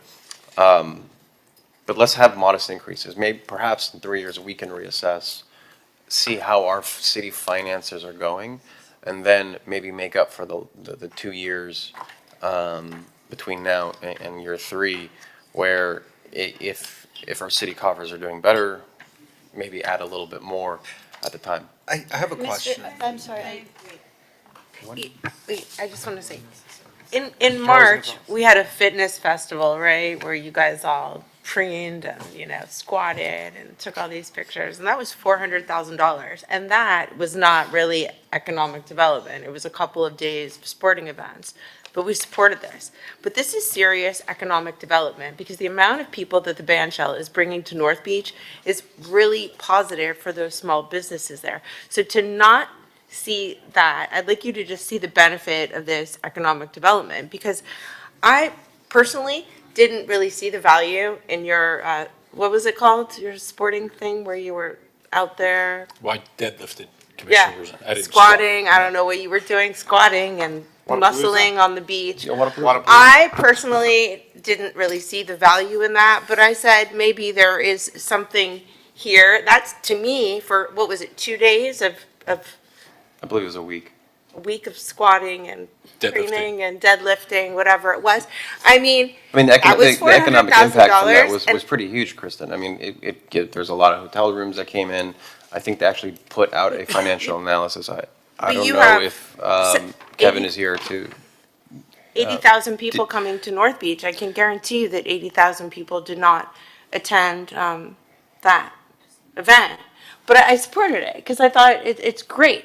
But if you think of the positive press that we get from the North Beach Bandshell, the fact that it has become North Beach is a destination because of it. That bandshell is more successful than anything else that we've invested in. So this small seed investment, and it really is small compared to what we've allocated to other cultural institutions, is smart economic development for that area right now. That is an area in transition. Again, So I have no a one's question. disputing that, Commissioner. I just think that let's have a modest increase instead of a 3X, let's do a 2X. And then perhaps in year 3, when we renegotiate, we can look at our city funds and say, all right, well, you know what? You're doing such a good job. We're a couple properties came online. We can give a little bit more. But right now, we're in a huge budget crisis. I mean, even the county's starting to cut lifeguards. It's so bad. And, Okay, I certainly have a don't. question. I would cut this if we cut 100,000 from your sporting festival. I'm sorry. Cut. You want to cut? I mean, I just don't understand it. It doesn't make a lot of sense to me. Adam, I have a question for you. And these are penny, in the whole. But it's not if you pennies. really want It's to- over 9 years. I have a question for you. I have two questions for you. Heretofore, was your contract rounded up each year to cover CPI increases? There was a number of years where that wasn't happening, and that's where John and staff got the. Okay, so that was just correcting a problem that will not be happening again, which, once again, I don't know how we're doing this, we're doing it with impact fees and all sorts of other things, but we've corrected that, and that will be corrected. When is the last time you got an increase In funding? in funding? No, never, So this is the initial amount that you were funded with? since 2015. Okay, and since then, it is arguably the top draw cultural institution in the city. We've increased the utilization of the space by 6 times, the annual attendance by 9 times. I could do the super truncated return on investment spiel if that's helpful.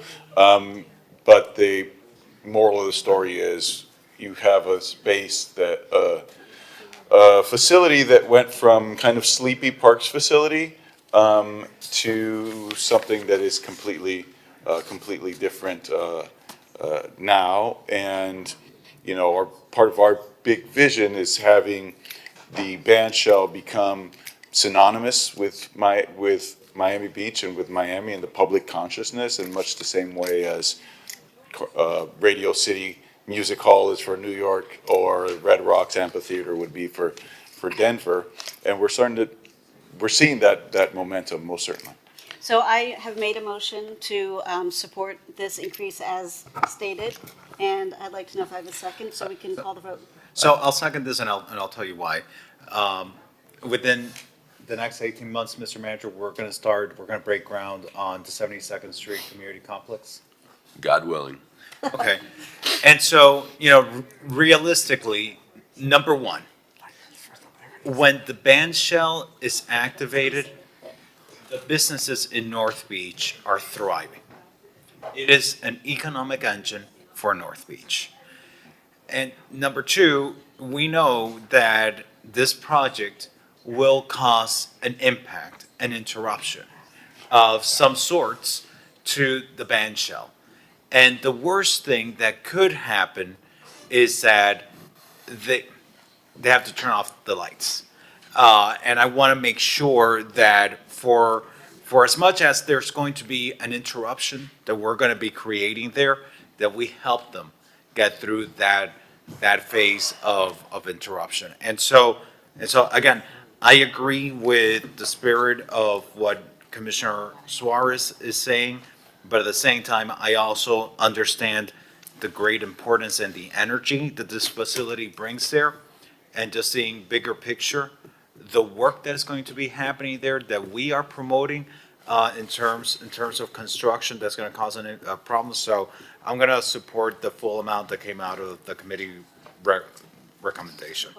Yeah, before we call the vote, just a quick, I know it's not for this item, I'm gonna support this. It's 9 years, 364 days, and we're doing that in this case, so it's a 5/7 vote instead of a 6/7. Sometimes we do it to avoid a voter referendum. Just not crazy about that, because we're rubbing up right against the 10 years, and I just think it's not the best look, because it's obvious we're trying to get around that. I think in the future, maybe we should look to make it something less than that. Understood. I'm glad I see Commissioner Fernandez nodding his head, so. Okay, let's call the vote. On C7Q, all in favor, please say aye. Aye. Anyone opposed? Nay. I hear one no from Commissioner Suarez. The item is approved. C7Q. C7J. C7J is a joint item, accept North Beach CRA Fund Workforce Housing Analysis by Byron Carlisle. C7J was separated by Vice Mayor Suarez. Thank you, Mr. Mayor. Suarez. Yeah, thank you, Mr. Mayor. We had a spirited discussion on this particular property, and actually on a different property, and one of the developers, Don Peebles, came to the podium, and I asked him if he would be willing to lend his expertise on helping us better guide us through this process instead of possibly spending $190,000 on a study. I would prefer to start there before spending, again, $190,000 of taxpayer money on a study. I understand it's for a great purpose, but the fact that we have a developer who's willing to recuse himself from bidding on the project and is willing to help pro bono, who happens to also be a North Beach resident, I think we should start there, especially given that we're in a budget crisis again. I would respectfully ask that we start there. I understand these are CRA funds, but at the end of the day, it's still taxpayer money. And, again, we want to be good stewards of taxpayer dollars. And I just, I understand it may come in under $190,000, but I could spend $190,000. To me, spending almost $200,000 on studies for a project where we don't know where the outcome is going to be, especially since there's going to be a person in the industry who is respected, who can help us pro bono, I think that makes sense starting there. So I'd like to see where my colleagues are, because, the way it has gone down in the last couple of votes, I mean, we're spending a lot of taxpayer money where, I for one think we could be saving, we could certainly be taking a haircut on some of these things. Yeah, and I appreciate your comments, and what you're doing on the budget, although I would differ on the characterization of a budget crisis. Actually, we're in extremely good health, and this is part of the budget process that we go through. So, Commissioner Bott. So we actually have been speaking with Don Peebles for the last 6 to 8 weeks. 6 weeks. The conversation that we had at the Finance Committee a couple of months ago, I reached out to him and I asked him specifically that, explained what the vision is, and whether or not he'd be willing to share some thoughts about doing this. And I then stepped out of the conversation, turned it over to Daniel and your team. We got Roberto Espejo, who's the architect who's working on not necessarily designing the project, but helping to visualize how to make the space work, right? So to fit all the things into it that we need to. And there has been very robust conversation over a number of multiple meetings from the reports that I've gotten from the staff team to work through a variety of different options. At the end of the day, what we keep coming back to is that we are trying to create something that will be an additional economic engine and add affordable workforce housing to the mix. That isn't repurposing, it is adding, and in the way that we're trying to do it is never been done before. So we can't just look to a model. And the last 3 times that we've tried to do something, 2 times on the Byron Carlisle site and 1 time on the Anamar site, we've met with mixed results at best because it is incredibly difficult to do. And what we're trying to do here is even harder. So we have Don's input. It's been, from what you told me, it's been incredibly useful, and it's helped get us a little further down the road. But here we are a year after we've approved this project, still trying to figure out how to do it. And this resistance to spending money to do it correctly, with money that has been authorized from the CRA for the community, from the community and for the community, that will benefit the most directly, so that we can get the expertise we need and craft the solicitation and find the funding mechanisms to produce the results that we want, and not have a 4th example of how this didn't work right because we didn't ask for the right things in the right way, or we didn't know how to do something. We're delaying this project. What the goal was to have this project done by 2027. We're never going to meet that now. It's not possible. Any delay to funding this, which by the way is already funded because the CRA already approved it, is a delay on this project for desperately needed workforce housing and another engine of economic development for North Beach, and thereby by extension for the entire city of Miami Beach. I would make a motion and urge my colleagues to support this. I'll just ask for clarification. I see things slightly differently. I look at the amount of studies that any government does. Our government, we're paying millions of dollars per year for studies. Studies, it's crazy. And that's where government really gets taken to the cleaner, right? All these consultants and studies and things like that. I feel we don't need it because I trust you. I trust you, right? I've seen your work. I trust you. Go out and do it, right? When I see studies, I don't see, if we don't do a study, we're delaying things. I see all these superfluous studies as delay, right? And Commissioner Bott, I think with our team here, and if Donahue needs to be complemented by another developer that would give up all possibility of doing a bid on the workforce housing, sometimes you just go. Right? You just go, we could sit here and micro-engineer till the cows come home. I'm confident in our team, especially with the work at hand. So I view it differently as not delaying. I view this as removing a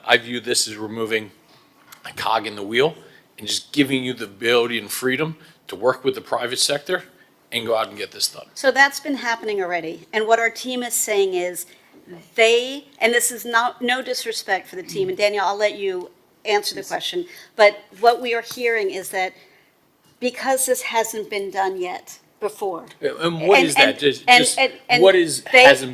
team, let me just please finish my sentence.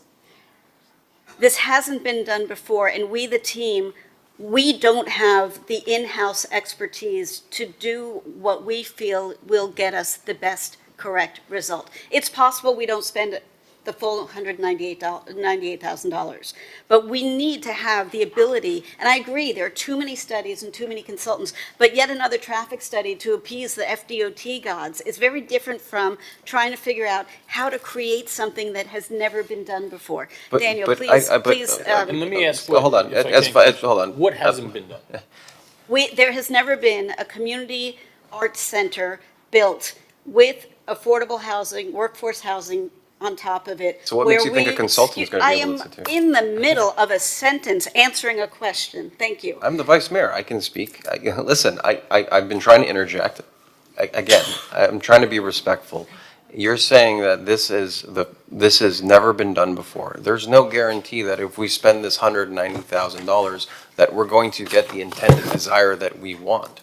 It could just be money wasted, which is what Commissioner Magazine is trying to say. At the end of the day, I think we all have faith in our staff to do this. Sure, we've had mistakes in the past, and, you know, we've learned from them. We're even willing to have developers who are willing to recuse themselves from bidding on this, who are willing to work pro bono for us. I think that's the start that we should do before we start spending hundreds of thousands of dollars of taxpayer money on studies. I'm sorry, I think studies are a big waste of time and a big waste of money. Commissioner Bott? No, I just wanted to finish the answer to the question that I was directly asked, apparently. So if I could, Dan. Apparently, I got pulled rank on. What hasn't existed, to continue answering, and Daniel, I'd like you to please. Yes. Because you'll do a better job of this, but it's the combination of the cultural arts complex, plus the workforce housing, plus we retain the land, plus the way that we finance it is such that we don't have to subsidize the cultural arts complex because the rents that come in after the first X number of years will help do that, thereby enabling the cultural arts complex to be a better amenity for the community by providing more different and more affordable, different, and more affordable offerings for the community that it serves. Daniel. And if I could, Daniel, because I'm going to ask you a question, if I could, Commissioner. There could be some different dynamics, you know, but in terms of it hasn't been done, there's different iterations or versions. So I'm just going to ask you point blank, I'm going to put you on the spot. Sorry if it's uncomfortable in doing so, but speak truly and freely because I'm going to go on your guidance one way or another. Are you confident you, with the help of the private sector teams that we've kind of elicited, can do this in an efficient manner? So, through the chair, Daniel Alzuri, Facilities and Fleet Management, we have been having conversations, and in short, I say yes if or no because. It could fall on either side. And we have been in conversations with Don Peoples of Legacy, and we explained what we're trying to create here. And Commissioner Bott is correct in that, to my knowledge and to those who I've spoken to, this model, this permutation of the joint buildings of the cultural center with the workforce housing managed by a nonprofit entity that then sees the realization of the profits from the rent to subsidize, you know, in our conversations about subsidizing the arts and paying for the arts, this is very timely. We are essentially swinging for the fences here in that we're trying to create a cultural institution that is self-supporting and will never have to come back to the city for money. So we're doing that through a very large investment through the GO bond. We believe through the work with Don and engaging C Studios and Roberto Espejo, who did do the initial massing study pro bono for Friends of the Byron. So he had all of the models, we re-engaged them, re-engaged Don. We had a very candid conversation, a great ideation session where Don contributed so much insight into what we're trying to achieve. But they very much look at it from a for-profit developer standpoint, which needs to see market returns on their investment. So that's one end of the spectrum. You know, we hand this over to a developer, much like the Animar model, where they're required, you know, for their stakeholders to extract a certain amount of value from that project. It's the business they're in. The other end of that spectrum is we partner with a nonprofit cultural organization that's mission driven. And they hire a With property respect, manager. Yes. I get it. Yes. Can you do it? Or do you need help? We can do it. Do you need a study to help you be efficient? What I need is what essentially is a financial business plan or a financial analysis for a business plan.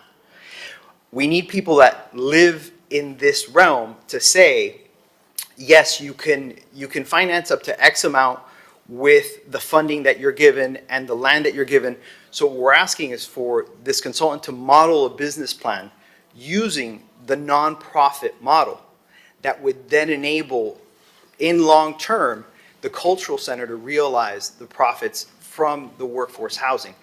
The other part of this is, in conversation with Legacy, they very much are interested in developing this or being part of the development to some degree. And You know, at the last finance meeting, I brought this up to him, and he never mentioned that these are conversations that have been going on for 8 weeks. And that finance meeting was last week. And someone just texted me saying that the CRA was never told that there was conversations going on with Don Peoples ever. And so, I mean, if that CRA board had known that there was a developer interested in helping out pro bono, perhaps they may not have passed those funds to be spent. So, I'm sorry. I'll second. Motion to 15 minutes? I can do 5. I can do 5 too, I've gotta I can do 5. 5 minutes. 5 minutes. Can I say All something? right, so hold on. Wait. Let me finish, please. Commissioner Magazine asked you a question. Can you do it? I think there's other developers who live in Miami Beach who would be more than willing to step up, help on a pro bono basis. And then what we could do is we can take their advice, staff works with them, and then put together a financial plan. And if that doesn't make sense, and if, or we don't get the action or the goal that we want or bids, then we can come back and say, all right, we've tried everything, staff has done their job, we've gotten all the help from the community, from leaders in the community and development community, now we need to go to a study. So I think that's the proper course of action that we need to take before we start spending hundreds of thousands of dollars of taxpayer money on studies. So, you know, I'm not saying no, but I think right now, let's have staff work with interested members of the community that can actually help us craft what we want without having to pay extra dollars for it. I think that's fair and reasonable. Again, I'm just trying to be cautious of all taxpayer money, and my biggest fear is that we spend this money and we don't get what we want, and then we spent hundreds of thousands of dollars and we have nothing to show for it. So, respectfully, I'd like to decline this offer. I'd like to just say something very quickly. I mean, I would be willing to support the study because it is very complicated when you remove profit from it. But $180,000 for somebody to explain to us how we do this, I mean, there are lessons learned. You can go speak to the people at the Animar. We did structure something like this that time, and there has been a lesson learned between what we did there and what we need now, which is probably why you're asking for the study. Maybe what needs to happen is schedule a couple of focus groups. I'm not opposed to what you're saying either. But Like, we're gonna have residents telling us how to structure a deal that If I may. has never been done? can you What get kind us- of focus groups? I'm sorry. Eric Carpenter? So, I think I might be able to help. I think we've gotten some very helpful feedback and very informative data points from Legacy. Daniel and I have talked about that the 190,000 was a worst-case scenario. My suggestion would be, city manager's office has authority up to 100,000. I would like to have your blessing to make sure that whatever gaps that we have in our knowledge base, to make sure that we're getting the best outcome here. I can fill in with that 100,000 over the next month, and if I need more, then I come back. And I would like to just add that you have the authorization from the CRA to spend up to 198,000. So between, if we need 50 grand from the CRA and 100,000 from the budget, like, I do not want to cut off our noses to spite our face to get to what will be, if we do it right, something studied and emulated all over the country. That's the level of stuff we're talking about. We're not saying, oh, well, it's affordable housing, who cares? Or it's just another black box theater, which was proposed and dismissed out of hand by residents and prior commissions. Like, that's all we're trying to do. And I really respect and appreciate the desire to turn up money under every possible opportunity, under every stone. I get it, and I share that with you. I just don't happen to agree with the items that are being put on the chopping block today. There are plenty of other items that we all agree on that we could wait. Let's just move this forward. I'm begging my colleagues to move this forward, get this done, and approve this today, right now. So are you okay with Eric's kind of threading the needle, give him the discretion up to Yes. $100,000? But then we would withdraw this item. No, with any additional funding that might be needed from what the CRA has approved. No, because then you're spending $290,000 potentially. I mean, no, like, we gotta draw the line somewhere. I think, look, it's really easy to spend other people's money. Okay, that's what I'm starting to learn. It's really easy to spend other people's money. I, for one, don't like spending other people's money. If we have an avenue to do this in-house and have people willing to do it for free, for pro bono, and then we can go to bid or to market and see what we get, then great. And we could spare $1 of taxpayer money, even if it's $1. I don't care if it's $1 or $190,000. We all know our position. Let's call the vote because we're going to lose some people soon. Some people have to leave. Some people have a flight. Not me. I'm good, but trying to be considerate. I have a motion by Commissioner Bott. I haven't heard a second yet. Maybe we defer the item to September? Second, okay.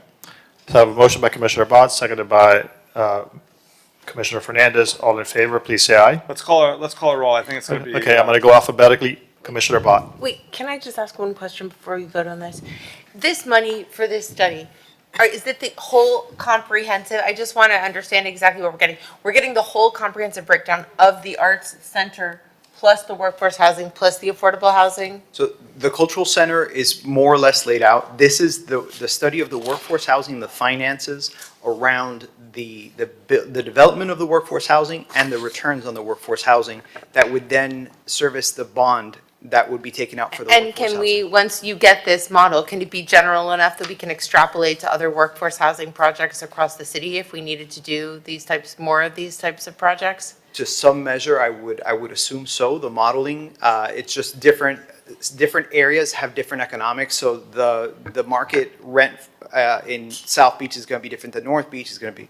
So we need another study, basically, is what you're saying. No, my final question is just, why is it so expensive? Why $190,000 for one project for workforce housing for the financial model? It seems very high. So 190 is the top end of that. It's actually 160 with 30,000 for allowance for activations if we wanted to have resident info sessions or some sort of resident engagement.